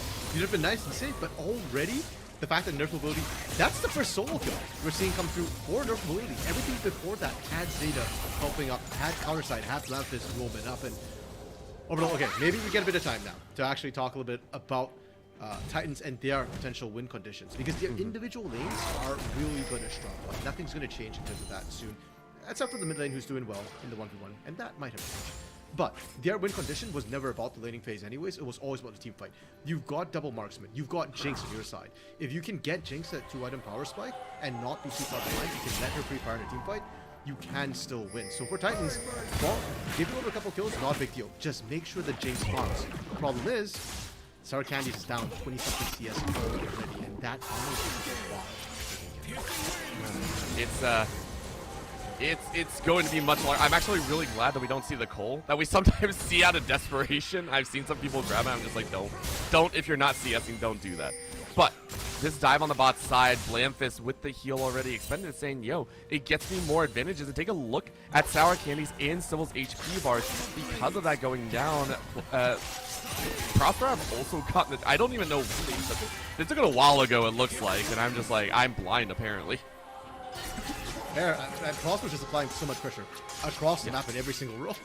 Well, I didn't watch what happened at the beginning of the day. I don't even know what event happened. I did watch, however, the Apex games. And Prosper in the Apex games were very, very mechanical. It felt like they were just winning any fight they showed up. It feels like it's a school-wide thing, because their League of Legends team is kind of doing the same thing. They are playing just off sheer mechanics right now. And that's why it feels like they're winning all the lanes everywhere, applying all that pressure. And I love the fact that they're using that to get neutral objectives as well. Void Grubs picked up, Drake picked up as well, and now it's a matter of pressuring down these turrets. We still got another, what is that, 4 and a bit of time, 4 minutes of the time before the turret plating goes down, and I'd love to see Prosper actually maybe look to group up, take an early turret, especially in the bot side, where counter side and Blamphus has already chunked a lot of the plating in that bot side bot lane turret. And Zeta's thinking the exact same thing. He said, yo, I'm only 3 camps behind. We're perfectly fine. This duel. go ahead and try and look for a little extra on this bot side. You can go ahead and see waves and waves and wards currently being taken away. The pink board trying to be denied as Zeta. It's just like that doesn't really do too much to me. I can just wait mid lane. We saw an exchange of blows here. That's going to be a little bit of a tag. Tower eating away on Nerf Mobility. Yeah, and if Nerf Mobility can chunk Shimothy down enough, then you don't have to worry about Galio trying to protect against Galio. Actually, the top side, bro. Oh, this gank on the top side is actually leaning very heavily into Plano's side. Of course, the bot side is where we're at, and you're just baiting enough time. Bot lane gets dope, and Sour Candies stays alive, but it's still a huge boon to the side of Prosper. Of course, top side, I mean, Kira's just like, I'll take it. Yeah, Kura even dancing away around the edge of turret, laughing, knowing that, hey, I'm dead to rights. But it's okay, because bot lane, we're getting those kills. We're setting up another dive. We're looking for this turret. Sour Candies will go down. No counter factory. Zeta still has cell division passive. Civil, I don't think you want to be here right now. I really don't think you want to be here. There isn't any culling, but just the dash ability coming out with the tower falling that quickly, I'm just like, you don't want to stick around for Yeah, I believe Lampus is more than one just flash for Tidal Wave if you have to. And there we go. That's it for start. We were talking about the bot lane now unleash the rest of the map. For now, they'll make a pit stop at Dragon, but Shimothy's got to be careful. I mean, you're a little bit squishy, but of course the rest of the team is more than willing to go. And with the mountain rising up, what a better way to ensure that you can take these duels a little bit more. You get the extra armor and magic resist. I mean, really, who else is going to be there to really help out? But the neutralizing of any sort of damage that Plano might be getting, that's going to feel good. Yeah, I like this though from Plano, from Titans. They're looking into top lane towards Kura once again. Can they actually make anything happen? Oh! Mortho was sat right on top of the ward, didn't realize, unfortunately. And Shimothy was actually physically present as well, not just looking for the heroic entrance, pardon me, but actually looking to get in there. Okay. Because you left the mid lane, we see the push come through from the side cross. Not just the push, but the kills. Nerf Mobility is like, alright, I had a little bit of trouble against the tanky Galio. Give me a squishy Senna, and I'll find the kills. Those early deaths don't really mean anything now. And Prosper, with the right rotations, are stealing gold into just about anyone. There is a tendency, whenever we see these high amount of kills, in my opinion, to see them go on specific targets. And it actually allows for a pretty easy lockdown if you can stall out the game. Say, hey, there's only one player that has all the kills on the enemy side. If we keep them away from us, we can try and find a way back. This is a very clean spread of kills throughout a majority share of the members. Take a look. Nerf Mobility has 2. ADC has 3. Topside is the only one that's in trouble, but now you get a little bit of help. And that's the other side of it. It's a massive pulling full bullets to work. No rocket from downtown as it's a double kill to counter side. Bot lane, Nerf Mobility is in a bit of trouble. Will be able to just barely walk out of that stage. Has teleport to get back into the lane. Overall, topside, Kura is being a literal troll right now. Just kind of distracting all of Plano, saying, hey, Titans, come at me, come at me, come at me. Psych! The rest of my team is here. League is a 5v5 game, and the teamwork is making the dream work. It's so good right now, and Kura is able to get quite a few plates off as well. That is a grand total of, I want to say, about 7 or 8, and that is where that massive gold lead is coming from. Not just from the kills, the extra plates that are currently being given. I want to point out that Plano have gotten a singular plate in the mid lane. That is how dominant Prosper has been, and there are some points where you just have to respect the sheer strength of a single squad. Fist bump your teammate. This bot lane has done so much work, and now my question becomes, how quickly can you start closing out the game? Because Prosper have literally everything they could possibly want to rev towards the end game. So I'll tell you what they still want to pick up right now. Herald just spawned 30 seconds ago. And if you're looking to accelerate the game, if you're looking to crack turrets, the best demolition crew on the map is Shelly in that Herald pit. So would love to see Prosper kind of rotate for that. Plano is kind of in the area. I'm actually curious if they're thinking about going for it. You can if you can get the vision back. But the vision right now from Titans has been fairly defensive, fairly lane-oriented. You need to get it aggressively in terms of make sure that Prosper doesn't even look at the Herald. If Prosper looks at Herald and Titans are there, that does not end well. Yeah, that's what we're seeing right now. Wild War, though, realizes there may not be so wild as they are getting caught. Nerf Mobility on the other side has denied this Galileo yet again. And and it's causing a couple problems. No team need to come through either, as Gunk realizes they're just gunked on the bottom of the shoe right now. They tried to chase, but couldn't do anything of the sort. And they are going to have to watch as their jungler go down, their mid goes down, their support randomly went down, and they're going to lose Herald on top of it. It's still going to be tempting for those Sour Candies, wants to try and work it. This is Gunk looking for a little bit of help. There are no ults to help out here. Finally, they're rotating their ADC around, and with that amount of help, it should work. On the bot side, though, Nerf Mobility running away, getting the shield, looking for that big shield, and might get it. That'll be a trade of 1-for-1. Hero goes on the other side. Nerf Mobility is more than online. Yeah, Nerf Mobility with the Kraken Snare, with that one item power spike, he's already going to be able to handle 1v1. Has been such a split push threat. And counter side as well, pushing the mid lane, got distracted by the Herald to cover. So mid out turret will still stand for Titans. But that top side over, we need to talk about that Herald thing. I do like the fact that Togunk and Sour Candies, that most unlikely of names in their duos, did step up to actually contest that because they were fairly slow. Sure, they don't have the damage, but they were low on health on the side of Prosper, and you're looking for something, anything right now. The Titans just need to take risks. It might accelerate the speed of the game, which might not favor them, but if you don't start fighting back now, Orbital, you can't wait for skilling to come through when you're already getting pressured with a, what is that, 6k? Almost 7k gold gap, pre-20 minutes. It's a painful one to see, as now it's a forceful entrance for the Galio, and you get pretty much nothing for it. Kura has done, as you mentioned so well, doing troll work, if you will. Double wards on the other side, though, as Plano are more than happy. You gotta watch this go down with the Dragon up and available. You're gonna try and chase out for an extra. Unfortunately, Plano can do no such thing as a third will go the way of Prosper.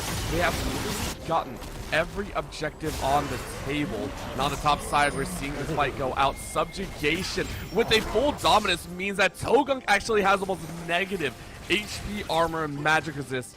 And that one hurts to watch. It is everything going the way of Prosper, as it feels like they're never going to leave. Shimothy dives in, realizes they chose the wrong person to go for. Shelly getting an assist as counter side goes godlike.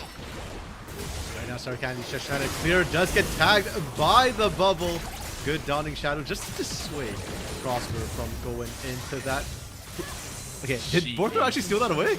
Yeah, cheeky stuff. Listen, if you can't smite a Herald, if you can't smite a Dragon, you at least smite your own camp. I think that's well worth. Now rotating onto this bottom side, and Nerf Mobility is going to rotate straight towards that mid, look for a 1v1. Of course, while Bortho wasn't actually trying to fight, was just like, I just need to get back to safety. Yeah, just, you know, ships passing by in the night, just saying hi as they pass by. Now, over, let's talk Kura a little bit in that top side, but hold up, mid, are they diving for this? Okay, Nah. they're fine.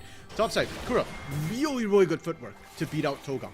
Actually stepping back, perfect timing to make sure the Call of Meek didn't do anything, couldn't actually get any of the healing off as well, and that is going to be a huge problem. Makes the push, Sour Caddies. No, still can't run away. Oh, living on a prayer and a half. What a call down, though, by Zeta. Zeta saying, yo, you can't stop me. You didn't respect me by banning. That's when the Togunk trying to fight the way, but Donis does nothing more than add a few seconds to your life. It is going to be a double kill for counter side, and Shimothy I don't think wants to be there. The pillar bubble combo leaves you biting the dirt, and you have to go back to the lands of Sanders. You are flooded from that sea. It's a triple kill from the Lucian. Counter side showing they are the right side here, and it looks like they're going to try and end the game. Pre-20 minutes here. No ability says, yo, ain't no nerf on me. We're closing this game out. Pre-20 minutes. Massive moonfall. Gonna try and do work, but it's just a little bit too little too late. However, you got the kills, but counter side is not done. Dashing away, staying safe, no problem whatsoever. Slice and dice, they got nothing on me. Counter side will stay alive. Shimothy's gonna try their best as an ace now as the TP comes in. Zeta's still hitting away at the Nexus, and guess what? It's been so short of a game that they can try and fight it out. Shut down for Shimothy, but game over for counter side as Prosper take the game. Look how comfortable they are. They're overall happy they are with that win. It wasn't quite a fly quest, but it was a sub 20-minute game coming through from the side of Prosper. So incredibly well played from them. And the way they played it too, Orbital, it's so typical of what we've seen from Prosper, right? Yep. We've got good hands, and we are going to prove it. We pick champions that will dominate the lane, and we will just push those small advantages snowball. And unfortunately for Titans, granted, a lot of it was their composition, right? We talked about their scaling comp. They're looking to team fight. going into the next game overall, I don't think that's an option anymore. You need to have at least one, preferably two lanes that survive the onslaught of Prosper. Well, Prosper are just prospering all day long. They're looking for another crown. At this point, they got one on their head, one on each arm, and looking for another one around their belt. We'll see if they can get it. Don't go anywhere. We'll be right back with some more Texas Esports Championship action in just a bit.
Welcome back here. We are on the desk for game number 2 of the High School League of Legends Grand Finals here with the Texas Esports Championship, once again presented by Baylor University. It's been an amazing day so far. Fast, yes, but critically, disgustingly brutal at points. We have seen these games show high mechanical prowess and all off the back of Prosper ISD, and it's no different here on the day. We gave a lot of credit over to them here for this early match because the game ended at just 19 and a half minutes, and it felt like every lane, save for the mid lane, had something to say.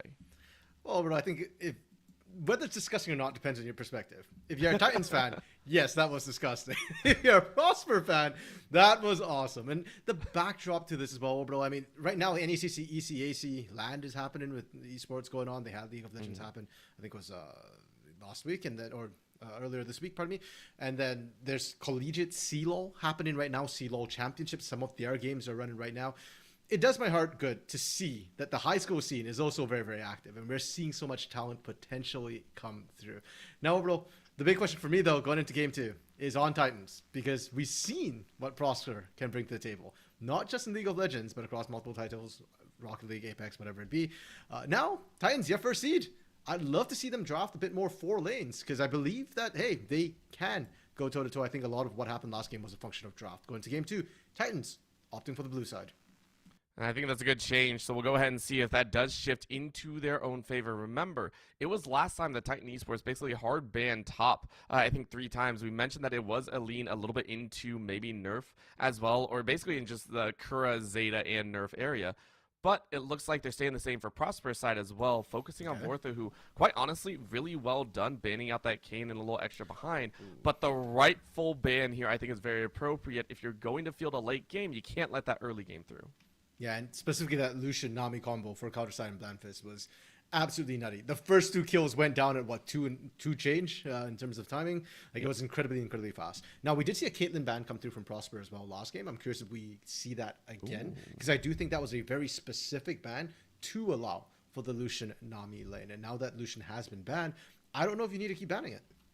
No. I think you can leave it up. Of course, Blandfist could easily say there are other early game champions that you could work with if you so wish. So if you still want to run the Nami, it's not impossible. It's just not going to feel as good. The Aurelia and the Briar and the Urgot still all banned away.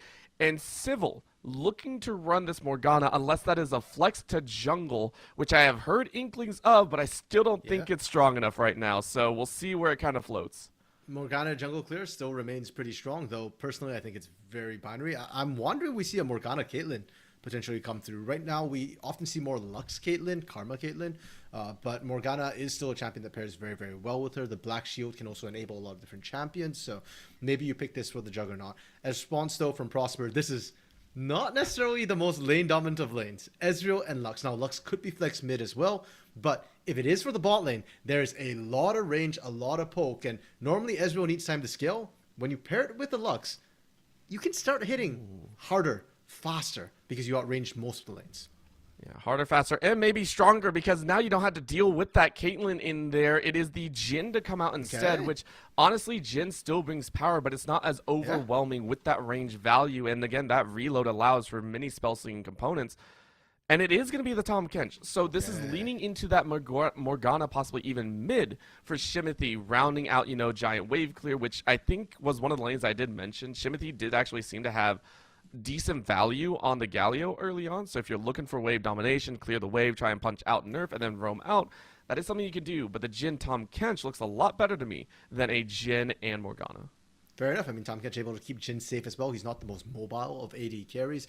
It could also just be in the top lane. I know Tolkang does play the Tom Kench as well. And I have seen solo lane Tom Kench. He actually trades pretty decently with the percent health shred. But Akali, Orbital, let's talk on that for nerf mobility, because mobility is the name of the game, it feels like, with the Yone and now with the Akali as well. Great single target takedown. Picking to a Tom Kench, though, that's a little bit risky. And if you're picking the Akali early, despite seeing the Tom Kench, you're basically saying that I am mechanically good enough. I don't care. There will be somebody else I can take down. If you devour my first target, I will find a secondary target, and there's nothing you can do about it. Or you just get the Tahm Kench slow and say, screw it, I'll execute you both. That's going to be another option as well. So we'll see how that goes down. Right now, into the second ban phase, though, we are seeing a lot of the champions that were picked up last game just be denied away. The Galio and the Diana was actually a fearsome combo on paper that just didn't get off the ground into reality. On the other side, Togung saying, yo, I don't want to deal with this Trundle. It doesn't matter if it is only a possibility now that the Kali's locked in. We just can't let it through. Same with the Zac, which is surprising to me to see, as Zeta had good foundational execution on it, but I still feel like you want to look at those laners, because I mean the Zac is nice, but it was just like the icing on the top. Agreed. And if you still want an early ganking jungler, somebody who can impact the lanes, J4 is still on the table. Xin Zhao is still on the table. Skarner. Yes. So we found out after that apparently the missed ban that we had in game 1 was actually a Skarner ban that came out from the side of Prosper. Skarner incredibly strong still right now. In the jungle ganks, if you're immobile, it's just so incredibly hard to get away from. You can kind of pick your target. So even if it is a Morgana Jhin bot lane, you can only backshield one target. The other is probably going to get pinned by Skarner. You're basically hoping for a good Devour and Black Shield combination on two different members, and that's also something that I do really want to watch for. When you see like double laying, even with a Shen in there as well, this is a mass. Okay, no Shen. That was a little bit of a dance. The Master Yi is also a funny one to me, but this is a direct issue of Titan Esports having to say, hey, we have to make sure we shield the right targets, devour the right targets, keep them alive, and that's a Master Yi. Okay. Let's freaking go. Let's get the Shen in there. Just, hey, listen. Full-on launch with the Master Yi carry. Oh, Cowstep would be so happy with you. You know what? Respect, Vorthro, for picking that Master Yi. Because, hey, you know what? If you're on the losing end, if you're, trying to recover a little bit, if your backs are up against the wall, you want a bit of desperation, Master Yi is one of those champions who can just completely take over a game. And I really like it when you pair it with something like a Black Shield, because one of Master Yi's biggest weaknesses is crowd control. If you can lock down Master Yi, he is very squishy. He absolutely melts. Alpha Strike is his best defensive tool. But with the Black Shield, you can't really CC him. So I like the idea that is coming through. It's looking more and more like a Morgana mid, as you called earlier, with the Tahm Kench, Jhin bot, Shen top, Prosper answering back, though their final pick into the Shen is going to be that Jax. And Jax has some very interesting interactions. He has a lot of spell-based abilities. So Shen, even with the sort of dodge mechanic he has, will still struggle to handle the 1v1 against the Grandmaster at Light. I mean, when was the last time that you ever cast a Master Yi RMC? I gotta ask you this question because I'm gonna be surprised by the answer, I'm sure. I actually don't recall the last time. I have cast Yi mid in the past, but that was many seasons ago. So man, most recently, I've played against it a lot in solo queue, but yeah, you're right. I can't remember the last time I've actually seen it in a competitive game. So, you know what? I'm quite happy to see it, and I'm really hoping that Vortho does well on the champion. Considering you've been multi-banned multiple times here and already, it's just like, come on, give him something good. I also remember the days of AP Master Yi, which were, oh my god, those were painful. That was like back like season 2 or 3 or something when really multi-scaling was still around. It was a painful time. But the Master Yi, I also really want to add on not just the Black Shield. You mentioned that Master Yi is squishy in that same regard, right? I love the fact that you pointed out because the Shen actually bolsters that factor. Yes, if you have the Black Shield, it saves you from any CC and I would say AP damage. But the HP bar is still very difficult. So you have that Shen that now they changed about a year ago or 2 years ago where the shielding scales based off of missing HP as well. So if you catch the right timing, that Master Yi lives way longer than you were expecting. This is quite literally all eggs inside of a Master Yi basket and just full send. Here's the problem. That shield, the Black Shield, and the safety all need to get through this laning phase again. Yes, I'm very glad that you brought that up, Orbital, because Master Yi is a scaling champion. Yeah, they so Shen. All these champions, they take time to come online. So let's talk about the non-scaling lanes, or the early game lanes that Titans have looked to pick up. The Jhin, Tahm Kench bot lane. Jhin is a very strong champion in the early game. In fact, it's one of the things he's known for. He does tend to build lethality, though you can potentially build him crit. Oh, it is not. Okay, hey, whoa, hold up a second. That's not a Tahm Kench Jhin bot lane. I love this. I don't care what anyone says. I love what they've done. Togung in the top side with Tahm Kench. We have a Shen in the mid lane to try and mess with this Akali. And then we do actually have a Jhin and Morgana bot lane. RMC, try and break it down for me. Okay, so it's looking like it's a Shen top lane, actually. Shimothy is going top to handle Kura. And we're seeing the Tahm Kench into the Akali. I guess the thought is that, okay, first of all, to kind of counter Akali, tanks have always been the answer because she's great at assassinating squishy targets. So regardless whether it's the Shen or the Tahm Kench, I'm okay with that. But up top, Shimothy is already getting run down. That feels so bad, quite honestly. Kura, someone that we watched earlier, was a very quiet winner, I want to say, of the matchup. It was very, very, not very kill heavy, but in the CS department, where the kills came down was in bot lane. So Kura already getting a lead on the top side, and now on the bot lane, counter side and Blandfist, we were mentioning it before, doesn't really have super amounts of agency, but when you're up against Morgana, it's actually going to be pretty easy to deal with now. So much poke potential. Yeah, the interesting thing too is that, okay, so if we're talking about Jhin, Morgana as a ball lane, they're actually pretty good in the early game. We talked about how Jhin is really good, so is Morgana. Her bindings, we used to joke that, hey, if you get hit by a binding, you're rooted for eternity. It takes so long. The Black Shield counters a lot of what Jackson's... Oh, never mind. Kura just diving early. I was going to say, counters a lot of what Blandfist wants to do. But yeah, but already we're seeing counter side and Blandfist get good poke, already forced Sybil back out of lane once already. Oh man, that's Kura's gonna have a good time. I think Kura's gonna have a really, really fun time, and I think that's gonna be the scary part because no ability even in this mid lane might have a chance as well. That's all of your CC pretty much down. Togang getting shredded here. Remember, you want to try and stay safe. You want to have that extra help. But Zeta rushing in forces Togang away. I don't think you're gonna be safe at all. No, and Togang trying to opt into this trade. It's kind of scary when an Akali is able to out-trade you in those early levels. Normally, she needs level 6 for that execute. She usually wants at least half an item to start coming through before she really starts.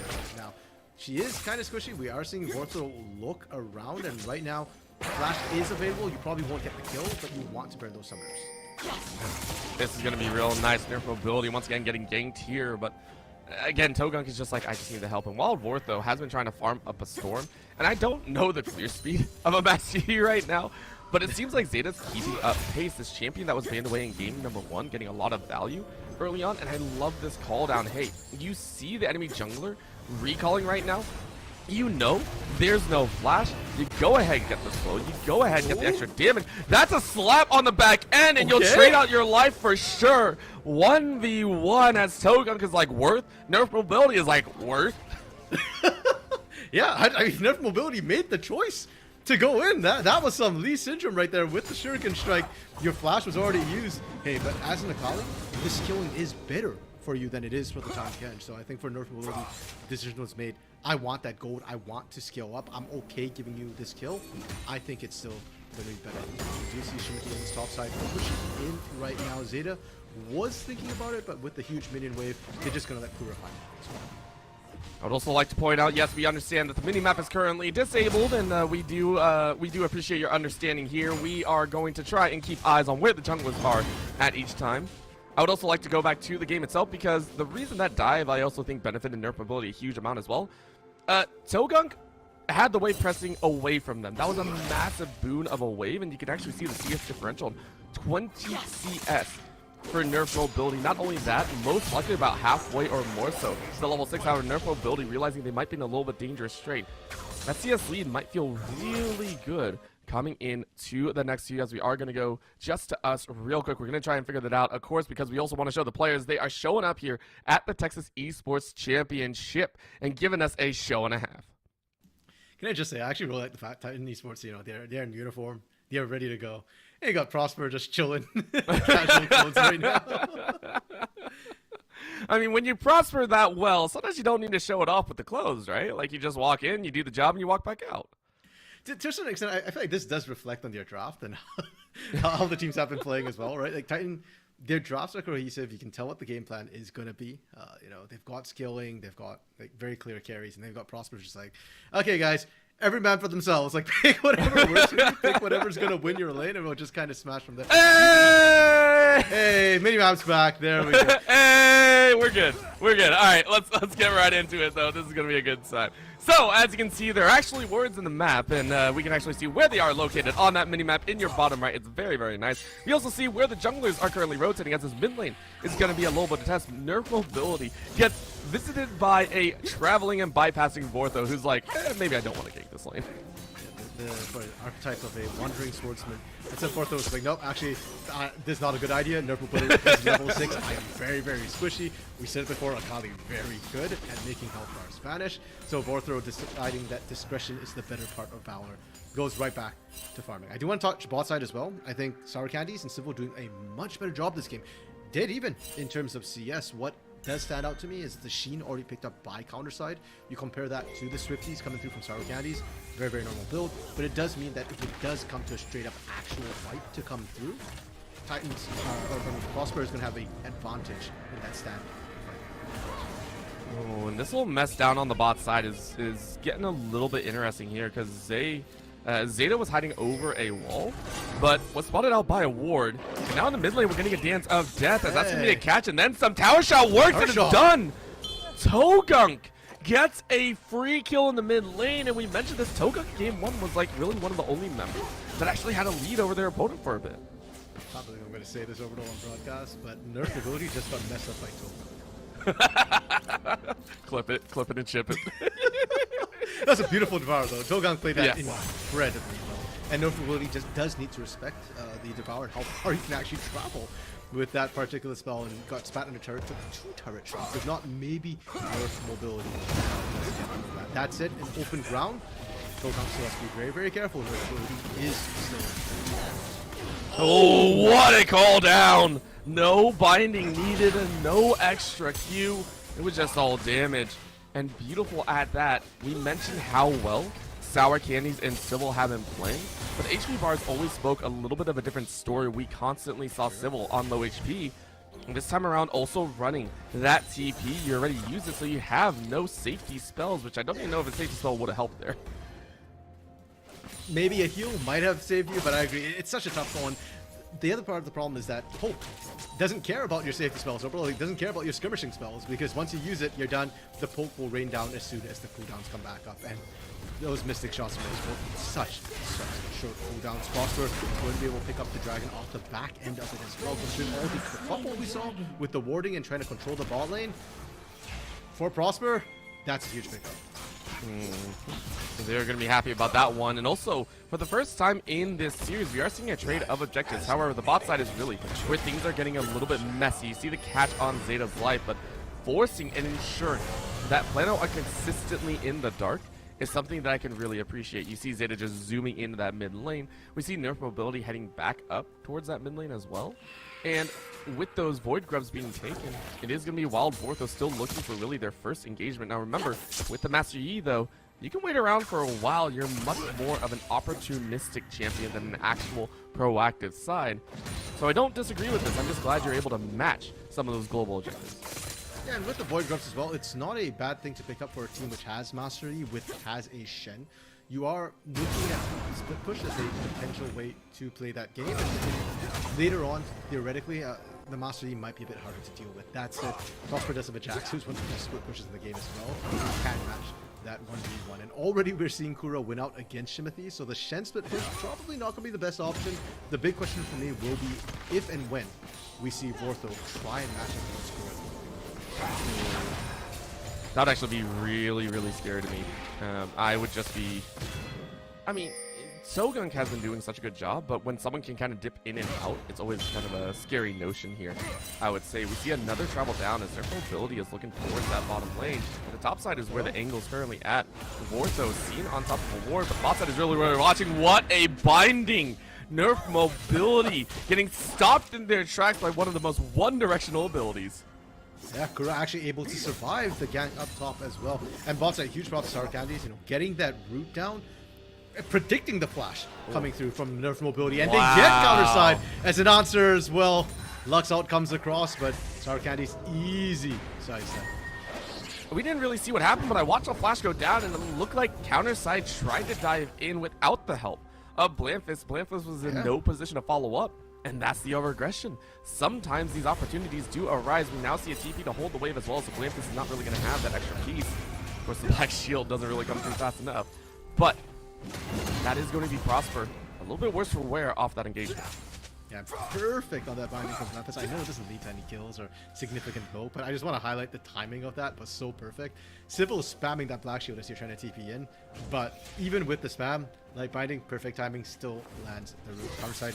Back into the bot lane, it hasn't quite completed the Trinity Force just yet, so should play a little bit more carefully given what we just saw happen in that 1v2. I don't want to call it dive, but when counter side stepped up 1v2. The over-aggression from an ADC that probably shouldn't be allowed to, I think is the other way to put it. This is Togunk now getting ganked to the mid lane. We have been waiting for Zeta to really have that advantage. That's going to be the ult, though. Easy Impale to grab one, and Togunk has no way out. Zeta going to collect one for themselves. We know what, it was a little bit of a force. We used a decent amount. I think that was the perfect execution plus the ult from Zeta. It's still a kill. Very nice pickup. Yeah, and teleport is available on Togunk, so as soon as they respawn, they can get right back to the top side. Oh my god. It wasn't that long that we just looked top orbital, but we're looking at a 40 CS advantage with proxy.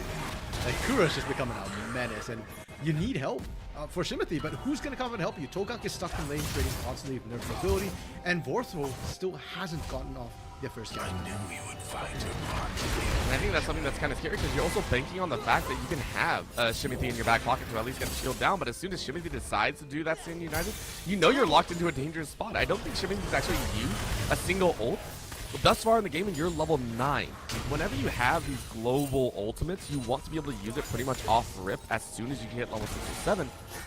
The fact that it hasn't been there is one of the leading causes as to why Prosper is allowed to play this aggressively, even though there's so much shielding. Normally, if there's a Shen, Zeta isn't sitting around in the mid lane or bot lane fighting this out. Mid lane, Togunk, beautiful drift around, and they're going to run away as well, while Vorthor, of course, doesn't want to step up any further. But this constant pressure is still there as Prosper is saying, maybe we don't get the kills, but at least get the pressure. So, overall, you kind of hit the nail on the head. When you've got a global on your team, especially like Shen with the shield global, you can call for help. But what happens when Shen is the one who needs help? Because Shimothy is getting locked down. Shimothy is struggling. And Shimothy is the global. So who helps him who's helping everyone else? 3, 4. When the savior needs saving, who do you call? Ain't Ghostbusters or anything like that. We are going to wait and see as the dragon is now coming up. This is Infernal to be played for. And keep in mind, last time it was taken, it was all on Zeta and the squad. This time around, it was going to be Zeta looking at those grubs. Ensure there's not 4 grubs to be had, or even 6 in that manner. It's going to be a dragon look as Sybil's actually starting up this dragon. I really do appreciate this call down. Remember, the trade of globals is something that was like kind of that first step forward for the side of Plano. Yeah, I mean, Riot has tried to D6 objectives. Now, what's interesting as well is that Plano is very, very squishy on this. There's no real path, so there is a chance to sweep in, try and clean things up. Unfortunately, Blank is not quite there in time. Counter side still stepping up. Wow. And the fact that Wild Vortho did not want to speed up, look for that Alpha Strike onto an already burned Arcane Shift Ezreal, just shows how strong Prosper currently is. It's just like, if you can force them away from a fight that easily, that scares me a lot. Wild Vortho still sitting only on 1 item, still needs boots behind. Plano are getting little things right now. That gold lead is not too bad, but of course, it's still very dangerous with 3k difference. Mobility still wants a little piece of the action. They're just rotating out and keeping this bot side completely dark. A jump in now, as it is going to be Togunk to try and keep, you know, his HP bar in a safe position.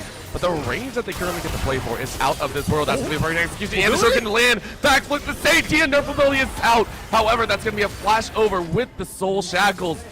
I think that's all they're going to enjoy. No knockup to come through as topside is a spot to be. Shimothy trying to run for their life, gets a final dash away. The bot side is where it's at. Cleanse comes through just in time out of the binding, and it looks like the tower does go down. 2 towers down for the price of 1 or nothing, as it's Prosper to start opening up the map. Get 2 turns for Prosper. You trade 1 for 1 in that bot side. Now, Zeta did burn Ghost and did actually manage to catch Shimothy, so that, I guess, is the silver lining in a very, very dark Vortho did look for what I think is their first gank of the game into that bot side, but you're seeing it's so incredibly difficult. Yes, you have a lot of damage, but if the Ring King is completed, but with just a regular pair of boots, Vortho's struggling to get in range without eating poke the entire way in. Oh. Dangers are abound right now as we are reaching that mid-game, something that we didn't see in game number 1. Keep in mind, at this point, this was Prosper already knocking down like inhibitors, I think is what they were doing at this point. So, see that things are a little bit closer in this game, even though it's not perfect, it's still okay. 4K difference is all we're currently looking at. Counter side though, landing Mystic Shot after Mystic Shot has to feel kind of bad. Look at that chunk. Double up on the laser. There it is. Two shot barrage, firing again, and you gotta run. You gotta run. Sour Candy's head on a swivel. Great hits up play from Sour Candy. He's now trying to return fire, but Blamp is dodging, ducking, and weaving. Got those dancing shoes on, dodges all of those shots that came out. And now Civil and Vortho trying to hold, but hey, they did it to Sour Candies. They can do it to Civil, they can do it to Vortho. And Vortho has honestly, it's felt bad watching this Master Yi because you want to see the Master Yi pop off, but you can see that Prosper are not allowing a single thing to happen. There's a Stand United, but you're pinned against the wall. You literally can't move because Civil used a black shield on themselves. That will be your jungler dead as a tower dive goes well, and Prosper take their 3rd tower in a row. And last game overall, it was the bot side, it was counter side, it was Blampus who was unlocked with the turrets falling to start pressuring everywhere else on the map. Now Kura is unlocked here in game 2 as well. No Fear coming in behind those turrets, and look, Kura can do the same thing once again. Oh, counter side! What a shield! What a shield! Are you kidding me? That is counter side alive! What a shield from Blandfist! The Lux carry right now, and now the perfect execution in the back. Their mobility sacrifices her life for the cause. Are you kidding me right now? I mean, for the side times, I understand you thought the play was over. Unfortunately, Kura hung around and did the exact same thing to you and counter side. That one's a tilter. Like, it looked like on the screen, it looked like counter side had no health whatsoever. That sliver was so thin, I couldn't even see the blue or the red, I guess, in that health bar whatsoever. And now, Essence Reaver completed. You know, Tier stacking well. Counter side is going to be such an obnoxious thing. We got to give a shout out to Blandfist. I want to say it one more time because I called it out earlier in the fight, but my god, making sure that was at max range, by the way, to get the full shielding all at once. Sure. I don't know if that was intended or not, but that's the only reason Counterside lived, let's be honest. So many things had to go right for Prosper, and so many things had to go wrong for Plano. If that was any other ADC, one that didn't have to reload, that was a kill in the bucket. Either way, you have lost out. You are 3 kills down. You're about 6k behind, and with Dragon coming up one more time in the ocean, so it's going to feel kind of bad. You don't want to let that ocean head over to the likes of a Skarner, a Jax, and a Kali, or literally anyone, let's be honest. That said, I do think Titans have a lot of burst damage, and Ocean's not the best against full 100 to 0 burst damage. So, if anything, I think the pressure is a little bit on Prosper to make sure we don't give Oceans over the way of Titans when we've got such a effective pull composition with the Lux. So, either way, I do think you need to stack a couple. One is not going to be a game ender whatsoever. Vortho thinking about trying to contest this. I don't know if they've got enough vision, and Herald pushing it. I mean, you know, you get a little bit of a shove off. And I think this one was just more necessary than anything else. You can see 19 and a half minutes currently on the clock. But look at this top side. I also just want to point out, Kura is straight up just farming everything on this side. And it's actually leaving Jimothy into a dire spot. Has to flash over the wall just to stay safe. Kura's on the top side, notifying someone. We can't even show you that kill. We just don't show the rampages. That's a kill for Kura, who is now 4-0 and 0. Blade of the Room team is doing so much more tower, tagged up under the tower, and already taking a lot of tower shots. I don't think you're safe, and you are gone. However, it's the Akali on this other side to win. This is a cross-map play. The root doesn't stop the auto attacks, and Prosper are breaking in to this game in a proper fashion. You know what, Orbital? Usually refer to a cross-map play when a team sets up a play that's meant to happen, you know, one side followed by the other side. I don't know if this is a cross-map play. This is a Prosper play right now. They're just looking for these 1v1s, these 2v2s. They are looking to skill check, and they are succeeding at it. Absolutely cracked right now. And for Titans, it's so hard to push out. Kura keeps just hiding in the wings, ready to go. 4-shot doesn't quite snipe it. Looked kind of close, but with Zeta there was never a doubt. I think also a good body block comes in, secures that, makes it from an 80 to 100% chance. And Prosper, really, we can dub them as the do your own thing and eventually it'll work out. This is what I'm enjoying. With Baron on the table as well, I know you don't have like a constant ADC, like Ezreal is well known as more of like a slingshotter of damage. You got Kura. Kura's 4-1-0, doesn't really care about what's going on. You can actually rush Baron right now and probably be fine. That's right. You've got a lot of damage, and you've got Zeta to be able to tank up that Baron, no concerns whatsoever. In fact, you welcome Titans actually looking to fight you at that point. You are looking for a fight on open ground. For Titans, though, if there is a place for you to try and turn the tides, Baron is always a good shout, especially with the changes to Baron. Baron does a lot more damage with its special abilities. That's probably your best shot until you hit inhibitor turrets, and you don't want to be trying to defend inhibitor turrets against the Lux and an Ezreal, both of whom are very fed right now. That's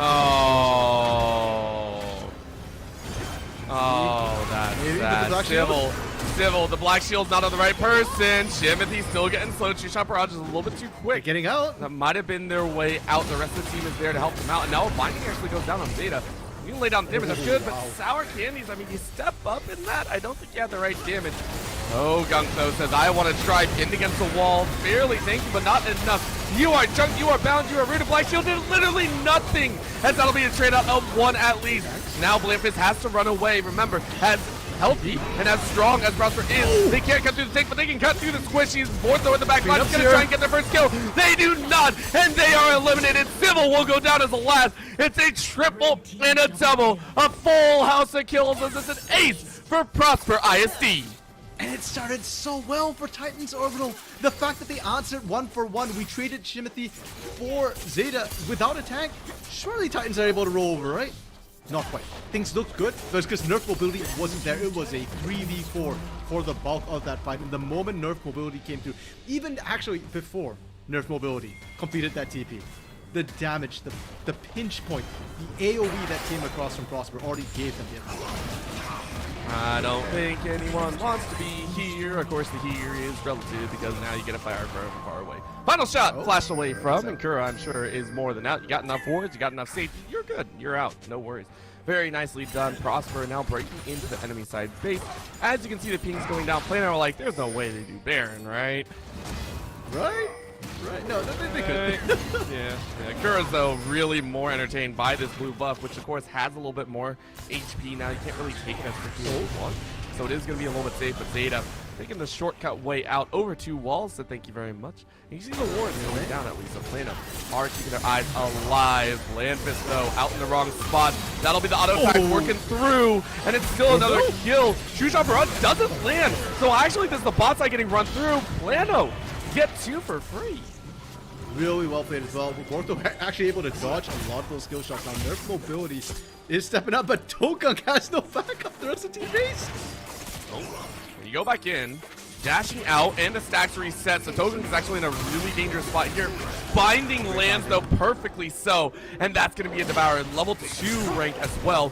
Means that no knockup comes through, and Nerf mobility is out, but you expended so much. Kura, though, soloing out 1. It's going to be a trade of 1-for-1 as Civil's on the hunt, but the base is in such dire array. And honestly, Prosper just feel like they're playing with their food right now. Okay, that was a 1-for-1, but it was a 1v3, a 1v4. Like, Kura was in deep right now. And Prosper, as you said, playing with their food. With an exposed inhibitor, with the lead that they have, almost a 10k, 9k gold lead without taking Baron. Prosper really just need to do one of 2 things. One, just go in, take the inhibitor. It's open, it's exposed, it's on neutral ground. Take it as a team. Or 2, just go for Baron. Either of those will lead you to be able to snowball this game too. I think they can do it. You know, I'll give them the benefit of the doubt. Bortho hasn't really been allowed to play the game and is now building into it as quickly as possible. Maybe we're gonna see a little difference come through. Of course, you need a little bit more than that. Counter side, literally Arcane's just over and hits the last Mystic shot. Counter side says, yo, I'm still that spell slinger. Don't even try and step to me. Counterside actually really picked up the game. A lot of the early assists went the way of Blamphis, and Counterside actually didn't get the assists for kills early, but has been making up for it a lot in this mid-game. Really stepping up and threatening, poking down the members of Titans who want to even look out, and as a result, look at the ward situation over. Generally, when you're behind, you need wards to try and set picks. But Titans, anywhere the play wants to be made, doesn't have enough vision. Dragon, you don't have vision there. Baron, you don't really have vision there. you've got a little bit of defensive wards, but most of it's on that top side, where frankly, Prosper shouldn't be up there anyways. There's nothing they want on that top half of the map besides turn. They don't need to either. I actually really like this. You can see Dragon being done, but only by 2. So players are like, yeah, there can't be anyone, but they still walk up. You knew they were there. It feels like they never left the enemy side jungle with the Jin down. There's a lot of your long range gone. Two-shot barrage from far away will secure a little bit more damage, but Togok is left to death. Wave isn't here. It doesn't really matter, but they'll just power down the inhibitor all the same. Somebody needs to tell Kura, you didn't get the memo. That's not your base, but Kura's always hanging around in there, and unfortunately Titans can't evict him. They're struggling, and Kura's actually finding kills repeatedly right now. Looks like it's a little bit of a forceful end of the game here. Zeta gonna roll their way in. Impale 1, draw him into the fight. Backline annihilated by nerf mobility. A final shot and ignite will finish off 1. And yes, Vortho is alive, but it's only the Akali to go down. This little brute force method here might be a little bit too much as the wave clear starts to overwhelm them. But it is gonna be Sour Candy's back up and available to help wave clear their way out of this one. Oh, counter side just does not care. And unfortunately for Prosper, they don't have Baron and they don't have supers in just yet. That'll be the first super that walks in. So Prosper can't quite force down the Nexus turrets. They can't look for the reset though. And surely now overall, they're gonna look at Baron, right? Surely. Surely, yeah. Let's say they'll look. Okay, no, actually there are pings on it, so yes, they could do it. There's also no dragon, and if you wanted to try and end the game off dragon, that's about 3.5 turns away. So you just look at the next available one, and Civil realizes this, trying to walk forward, says, hey, I'm kind of dark, and it's just, I'm walking into darkness. It's a problem right now. You can't walk in unaccompanied, but the rest of the team has to wave clear. And so you have to play like that. You can see here, though, there is 0 vision for playing to walk around. So if anyone's going to walk in, it's going to be Shimothy, it's going to be Togun, and it's going to be Civil falling behind, and then Vortho and Sour Candy. However, at this point, you got nothing to play for. Baron, it started with 3, with 2 pushing on the lane, and Prosper are doing everything that they want and getting everything that they want. Baron is complete at 28 minutes. And even without nerf mobility pushing up the mid lane, I want to highlight the fact that Sour Candy's had problems clearing out the super minions. They were struggling, so there really was no good way for Titans to the contest with Baron. Oh my god! His base once again. That was a Q, an auto, and then an empowered auto. And Civil's like, yo, we are not civil about this at all, bro. Like, can you stop? Bot lane inhibitor is going to fall. Super minions will be shoving in. Baron empowered minions are there. Laser goes out. Civil is gone. Kura goes in. Sour Candies goes out. But the HP bars are speaking a whole different story right now. Impale grabs the Jin, and it might be enough to follow through. Togunk on the far end is trying to run interference. A long-range shot is going to get their life. But the true shot barrage by counterside gets 1 more life. Nerf mobility goes in with the perfect execution. Alpha strike to keep him alive. But no, it'll be the finish. Nerf mobility with 9, 5, and 5 leads Prosper ISD to their 4th consecutive championship. The clean sweep orbital Prosper as a school is just absolutely crushing it. Applause indeed. Well deserved and amazing way they played it. Game 2, to be fair, was a lot closer. I think Titans did do a much better job of the early game. They answered back. They did scrap. But for Prosper, it never felt like they were at risk of losing control of the game, of the series, at any point. So amazing. And honestly, I give them a lot of credit. This is a squad that, to me, I'd be interested to see any of these kids actually go on into the collegiate scene. You and I have been covering it for quite some time. Plenty of casters out there as well, but we're always excited to see new talent rise to the occasion. Kura is one that, yes, this is an isolated incident. I understand that. I would love to see if they can be that dominant in the future, maybe on other champions, maybe if that continues all the way through. These are things that we, as people in the esports scene, want to see more of, and same on the other side. Looking at Plano, it was rough. I understand that, but the uniqueness factor actually makes me kind of happy. Fair enough. And again, I think that for Plano, they stepped up a lot in game 2, right? We saw the improvement come through, and I think that is definitely a trait worth lauding, worth developing, is how adaptable are you within the series. It's only a best of 3. You kind of only get 2 shots or 2 losses. So they tried, didn't adapt fast enough. As much as we talk about Kura, I want to talk about counter side and Bladfist as well. That bot lane to me was absolutely cracked. Game 1, it was all about that Lucian Nami. Game 2, it was all about Kura. But counter side made for a very, very interesting sideshow. That Ezreal especially, the way he was stepping up. And Bladfist's Lux landed a lot of bindings. That clutch shield orbital, I always remember that one from Game 2. It was just one of those pinnacle moments to really cap out the rest of our day here at the Texas Esports League Championship, once again presented by Baylor University. We have been so appreciative here and have fully enjoyed it as well. We got more raffles to come up here, as well as the trophy ceremony at the end for the League of Legends champions. But before we bow out of this broadcast, I want to give a big shout out once again to the Texas Esports side of things, because Baylor OSO Esports Club is currently in the building right now alongside the CECC and other booths around, such as the Vanta Esports booth. There are so many groups that are trying to make Texas Esports a thing, and we really do appreciate them. Go ahead, check with them about the undergraduate admissions and get some free stuff there at that booth. Not only that, huge shout out to Tetris. It ended much earlier in the day, but we want to give a big shout out to them for offering and helping out give a lot of awesome prizes for a pretty cool game at the end of the day. Huge shout out to Takis again for bringing food to the venue for a lot of our competitors. And Oakley, of course, if you need a pair of glasses, go ahead, check them out over at the Vanta booth as well. To go ahead and cap it out, we do appreciate Esports U for, of course, putting on all this in the CECC May Madness 2024, as well as Exposure, providing state-of-the-art gaming spaces in Duncanville, Texas. From myself, as well as the production crew, Orbital, RMC, Visionary, Plausible, and everyone else on the production throughout this weekend, we thank you so much for tuning in, and please have a good day.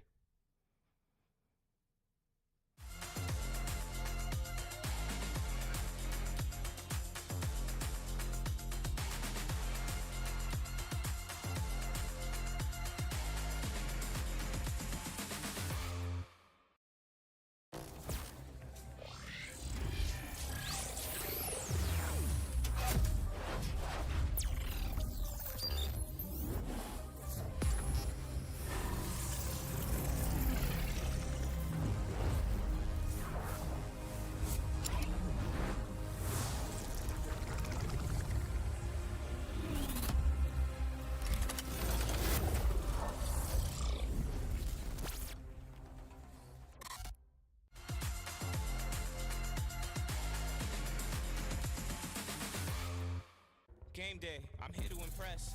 Gotta make sure that my spread is the best.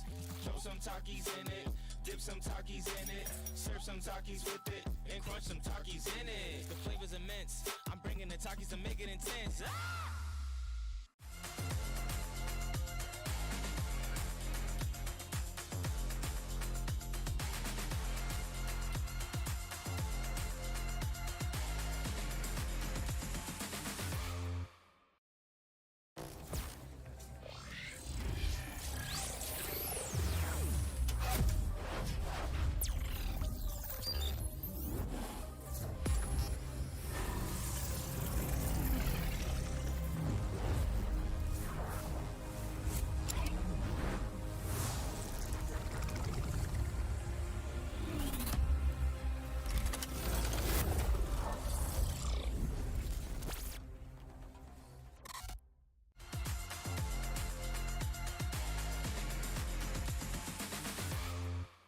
Game day, I'm here to impress.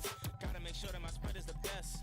Throw some Takis in it, dip some Takis in it, serve some Takis with it, and crunch some Takis in it. The flavor's immense. I'm bringing the Takis to make it intense. Ah!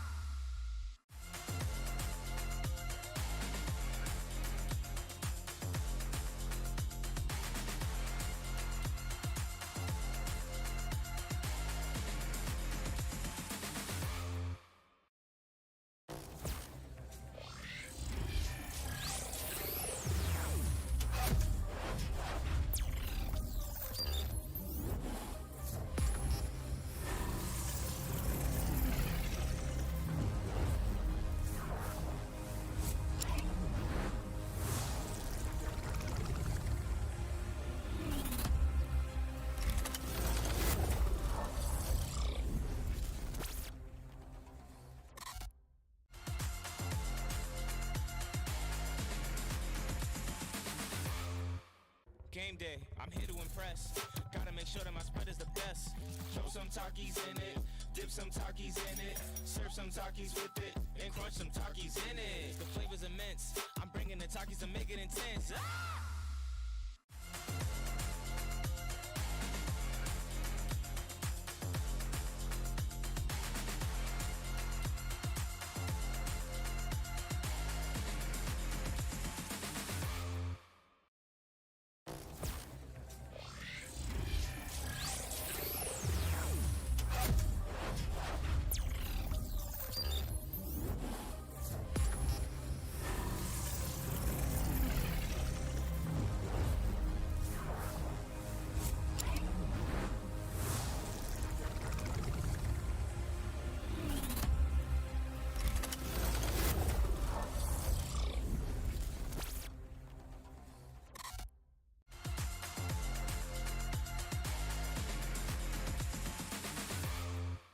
Game day, I'm here to impress. Gotta make sure that my spread is the best. Throw some Takis in it, dip some Takis in it, serve some Takis with it, and crunch some Takis in it. The flavor's immense. I'm bringing the Takis to make it intense. Ah!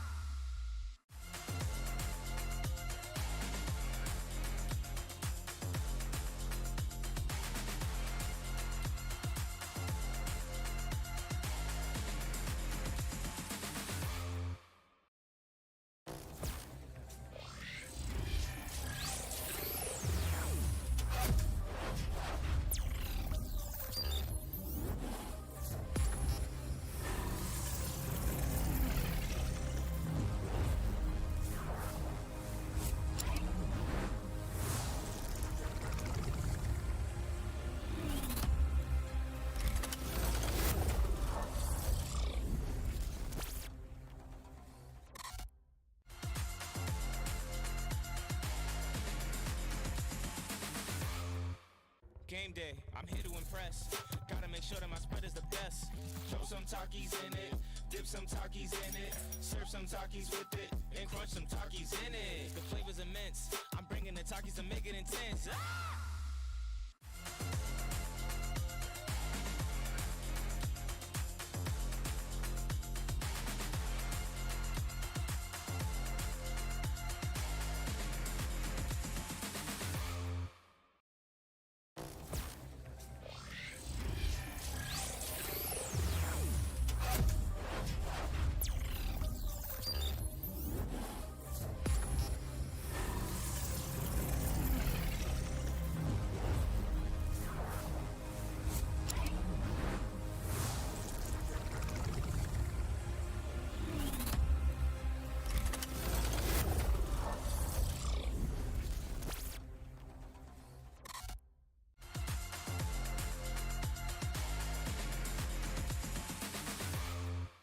Game day, I'm here to impress. Gotta make sure that my spread is the best. Throw some Takis in it, dip some Takis in it, serve some Takis with it, and crunch some Takis in it. The flavor's immense. I'm bringing the Takis to make it intense. Ah!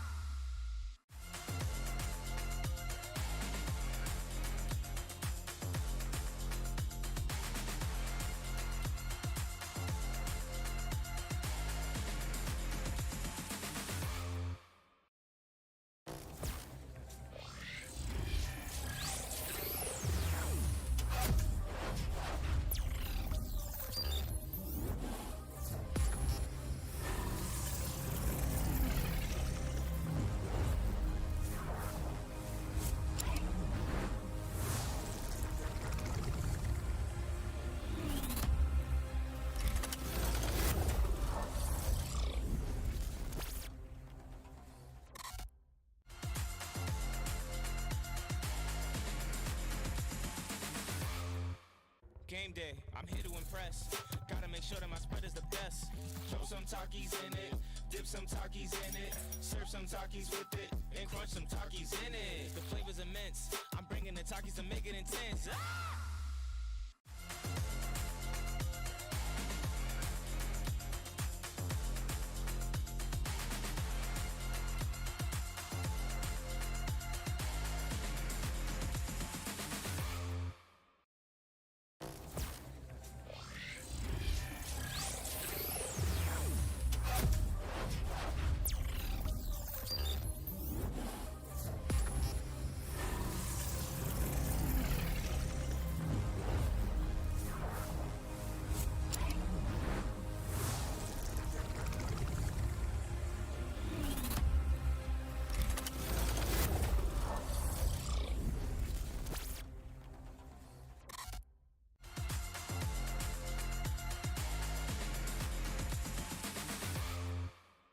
Game day, I'm here to impress.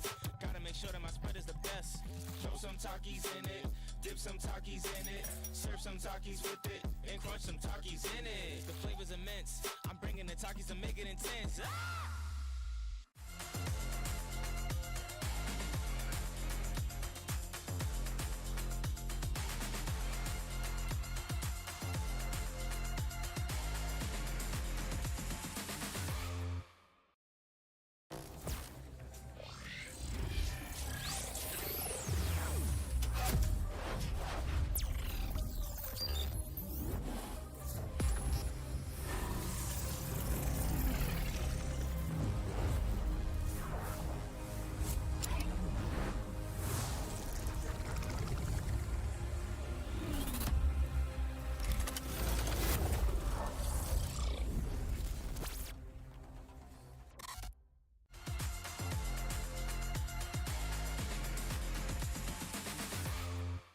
Game day, I'm here to impress. Gotta make sure that my spread is the best. Throw some Takis in it, dip some Takis in it, serve some Takis with it, and crunch some Takis in it. The flavor's immense. I'm bringing the Takis to make it intense. Ah!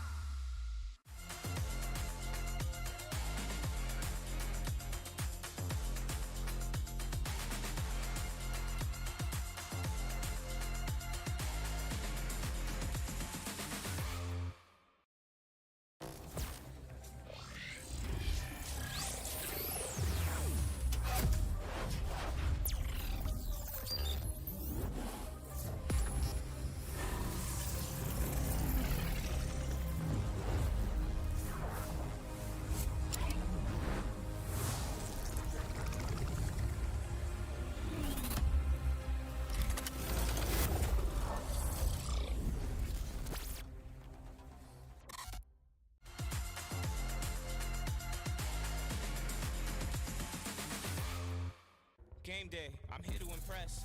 Gotta make sure that my spread is the best. Throw some Takis in it, dip some Takis in it, serve some Takis with it, and crunch some Takis in it. The flavor's immense. I'm bringing the Takis to make it intense. Ah!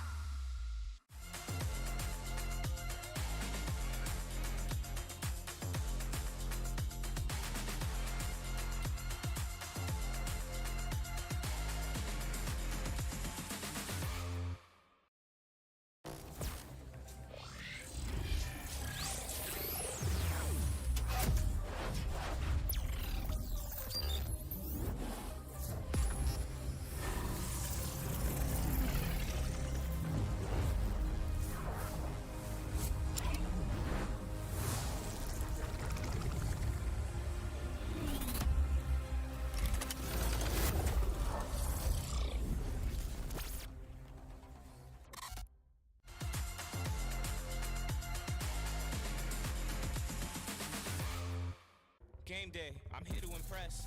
Gotta make sure that my spread is the best. Throw some Takis in it, dip some Takis in it, serve some Takis with it, and crunch some Takis in it. The flavor's immense. I'm bringing the Takis to make it intense. Ah!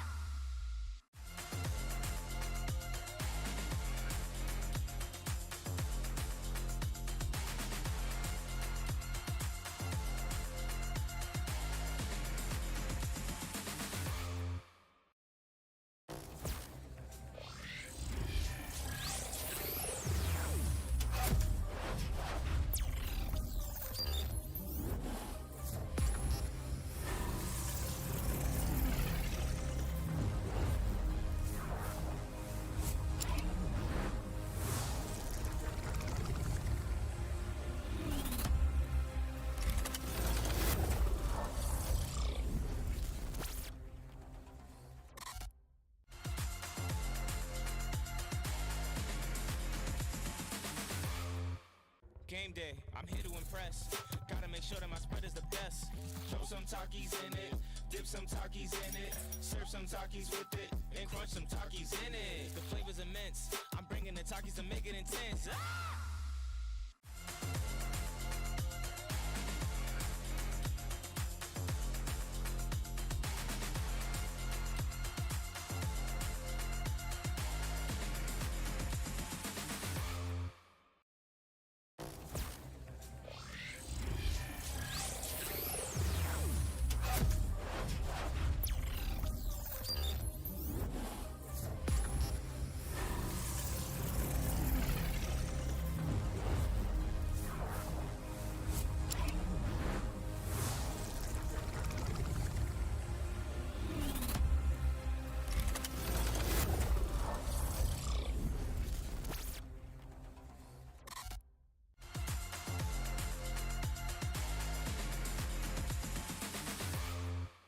Game day, I'm here to impress. Gotta make sure that my spread is the best. Throw some Takis in it, dip some Takis in it, serve some Takis with it, and crunch some Takis in it. The flavor's immense. I'm bringing the Takis to make it intense. Ah!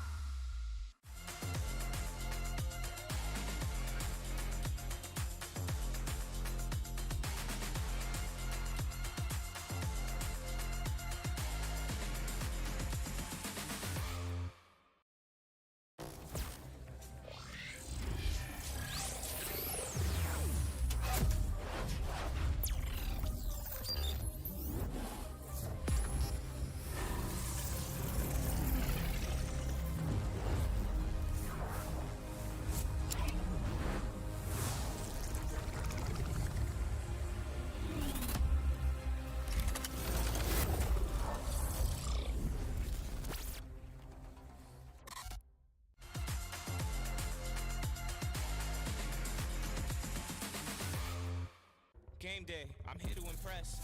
Gotta make sure that my spread is the best. Throw some Takis in it, dip some Takis in it, serve some Takis with it, and crunch some Takis in it. The flavor's immense. I'm bringing the Takis to make it intense. Ah!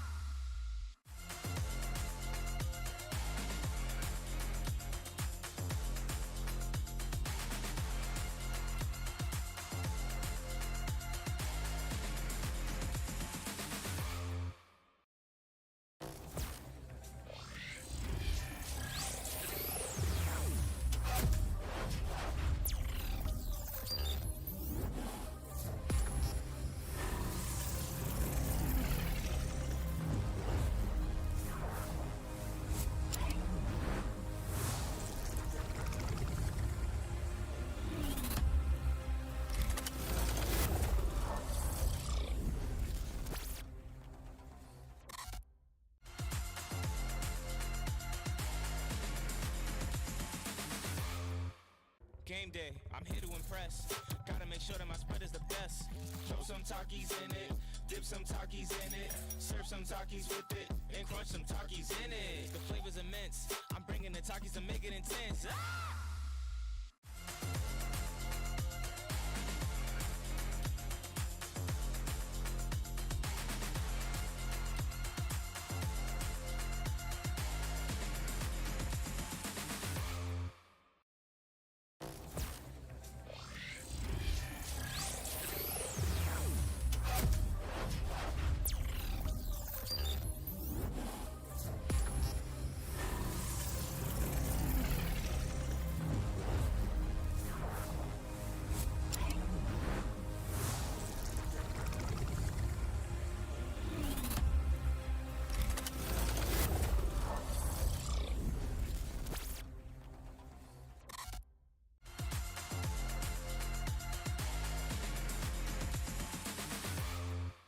Game day, I'm here to impress. Gotta make sure that my spread is the best. Throw some Takis in it, dip some Takis in it, serve some Takis with it, and crunch some Takis in it. The flavor's immense. I'm bringing the Takis to make it intense. Ah!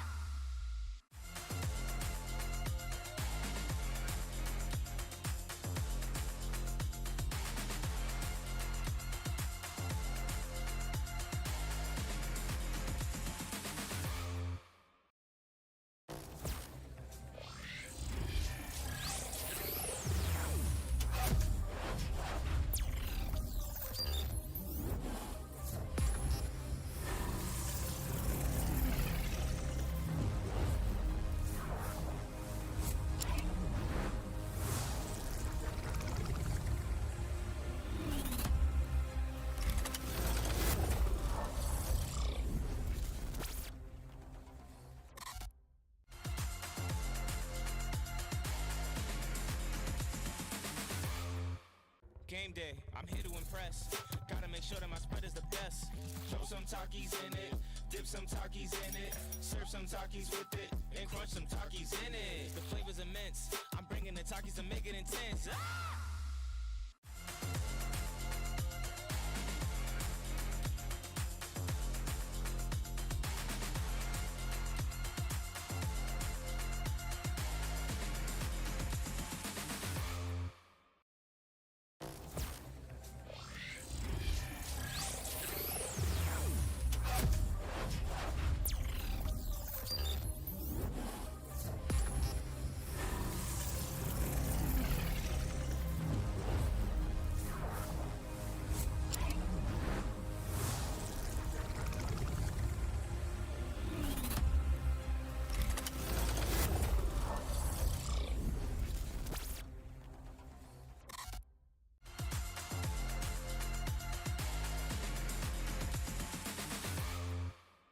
Game day, I'm here to impress. Gotta make sure that my spread is the best. Throw some Takis in it, dip some Takis in it, serve some Takis with it, and crunch some Takis in it. The flavor's immense. I'm bringing the Takis to make it intense. Ah!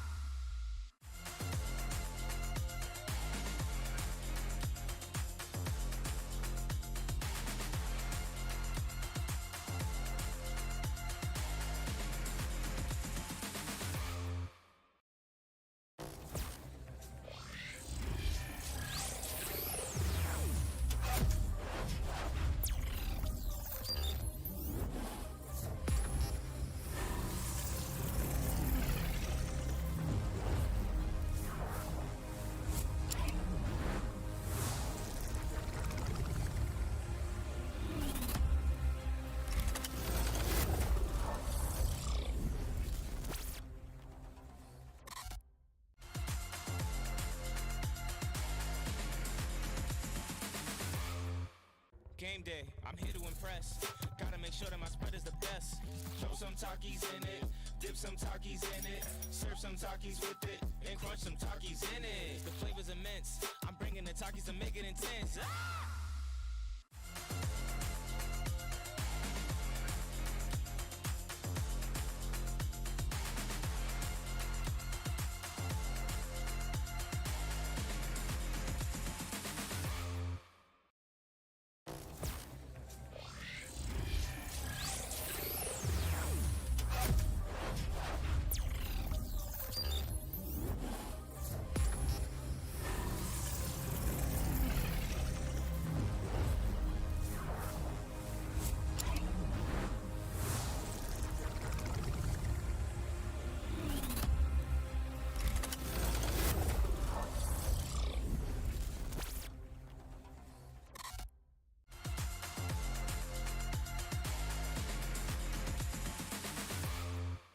Game day, I'm here to impress. Gotta make sure that my spread is the best. Throw some Takis in it, dip some Takis in it, serve some Takis with it, and crunch some Takis in it. The flavor's immense. I'm bringing the Takis to make it intense. Ah!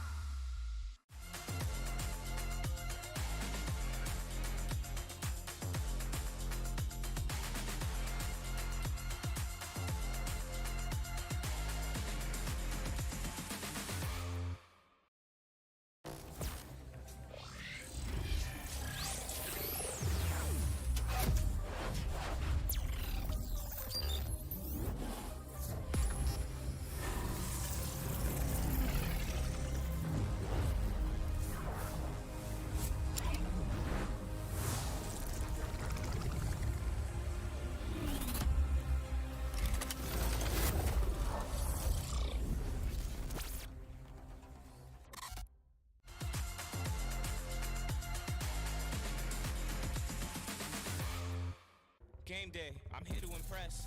Gotta make sure that my spread is the best. Throw some Takis in it, dip some Takis in it, serve some Takis with it, and crunch some Takis in it. The flavor's immense. I'm bringing the Takis to make it intense. Ah!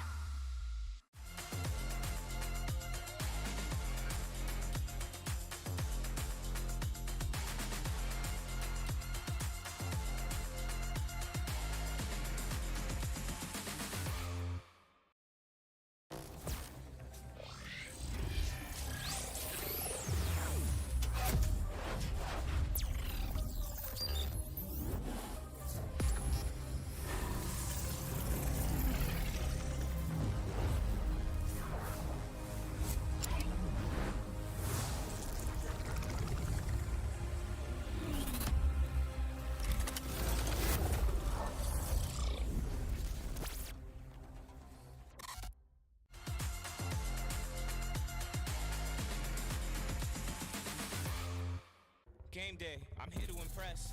Gotta make sure that my spread is the best. Throw some Takis in it, dip some Takis in it, serve some Takis with it, and crunch some Takis in it. The flavor's immense. I'm bringing the Takis to make it intense. Ah!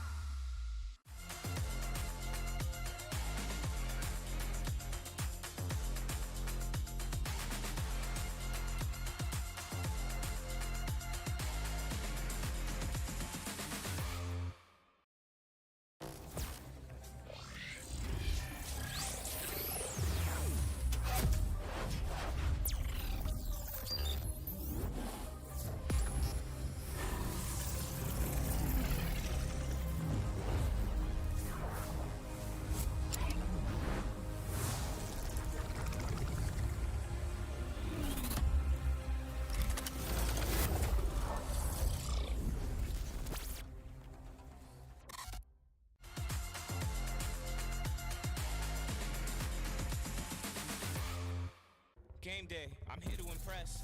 Gotta make sure that my spread is the best. Throw some Takis in it, dip some Takis in it, serve some Takis with it, and crunch some Takis in it. The flavor's immense. I'm bringing the Takis to make it intense. Ah!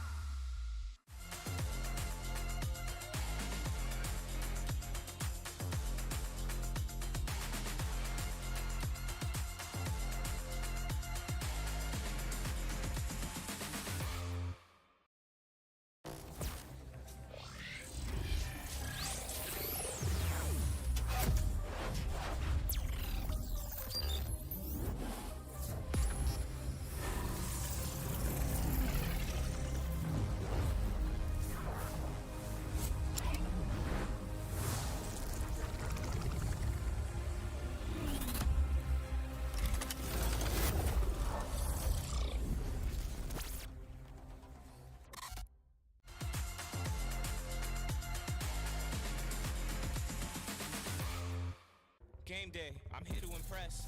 Gotta make sure that my spread is the best. Throw some Takis in it, dip some Takis in it, serve some Takis with it, and crunch some Takis in it. The flavor's immense. I'm bringing the Takis to make it intense. Ah!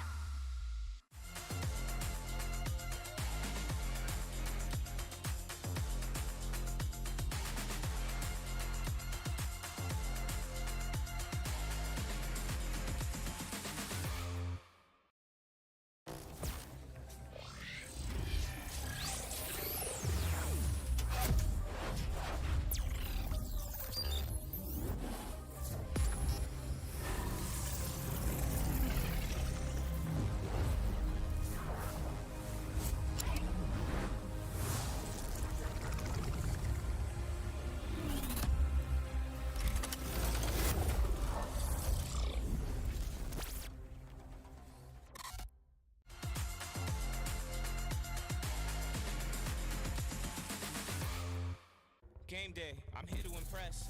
Gotta make sure that my spread is the best. Throw some Takis in it, dip some Takis in it, serve some Takis with it, and crunch some Takis in it. The flavor's immense. I'm bringing the Takis to make it intense. Ah!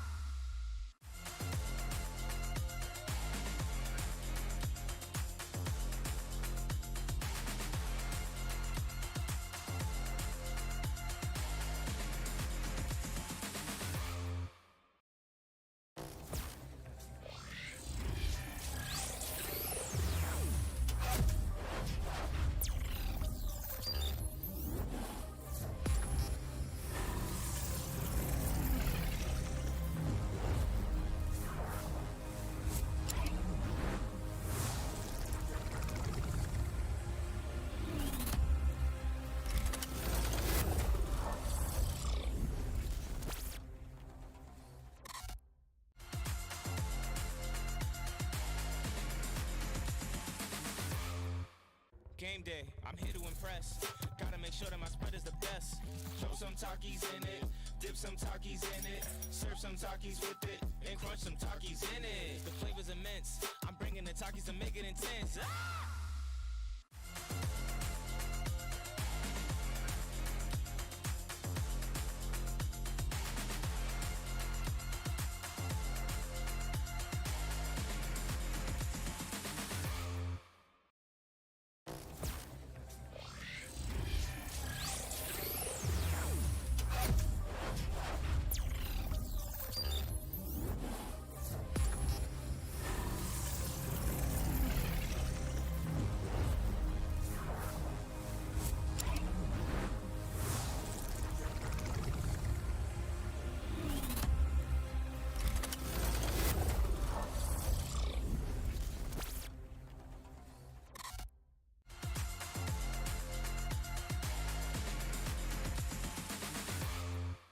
Game day, I'm here to impress.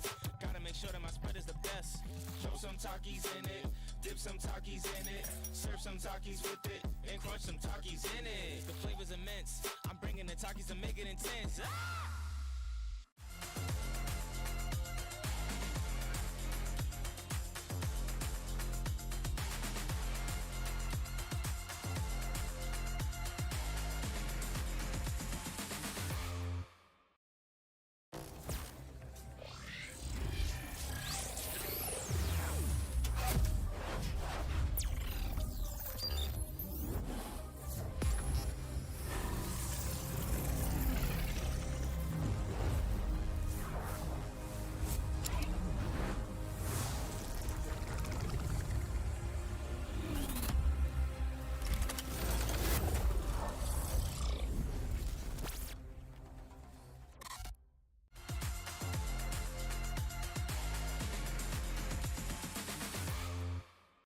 Game day, I'm here to impress. Gotta make sure that my spread is the best. Throw some Takis in it, dip some Takis in it, serve some Takis with it, and crunch some Takis in it. The flavor's immense. I'm bringing the Takis to make it intense. Ah!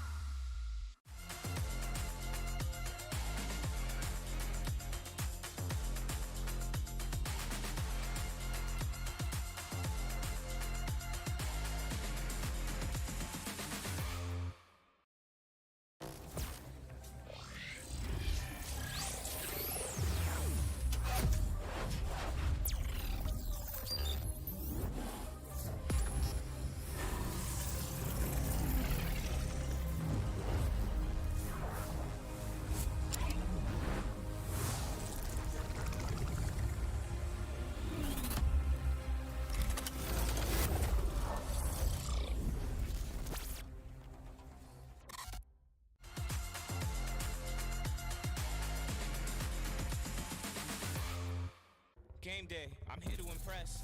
Gotta make sure that my spread is the best.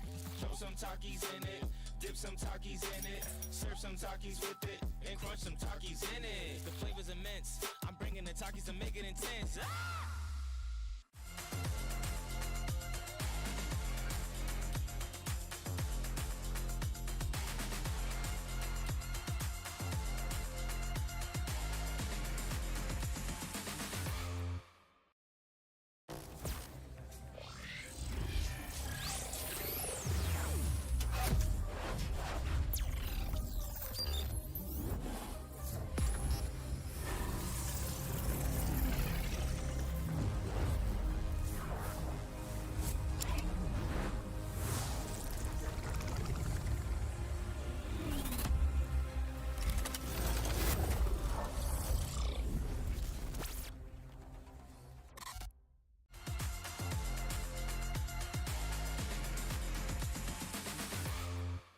Game day, I'm here to impress. Gotta make sure that my spread is the best. Throw some Takis in it, dip some Takis in it, serve some Takis with it, and crunch some Takis in it. The flavor's immense. I'm bringing the Takis to make it intense. Ah!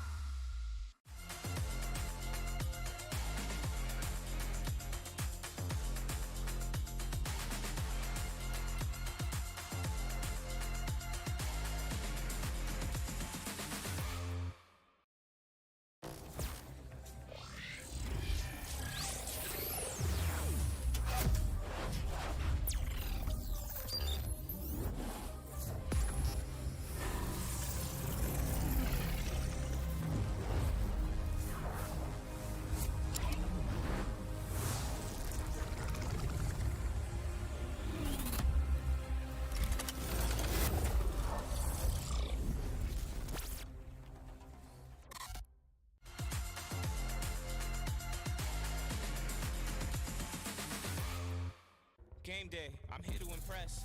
Gotta make sure that my spread is the best. Throw some Takis in it, dip some Takis in it, serve some Takis with it, and crunch some Takis in it. The flavor's immense. I'm bringing the Takis to make it intense. Ah!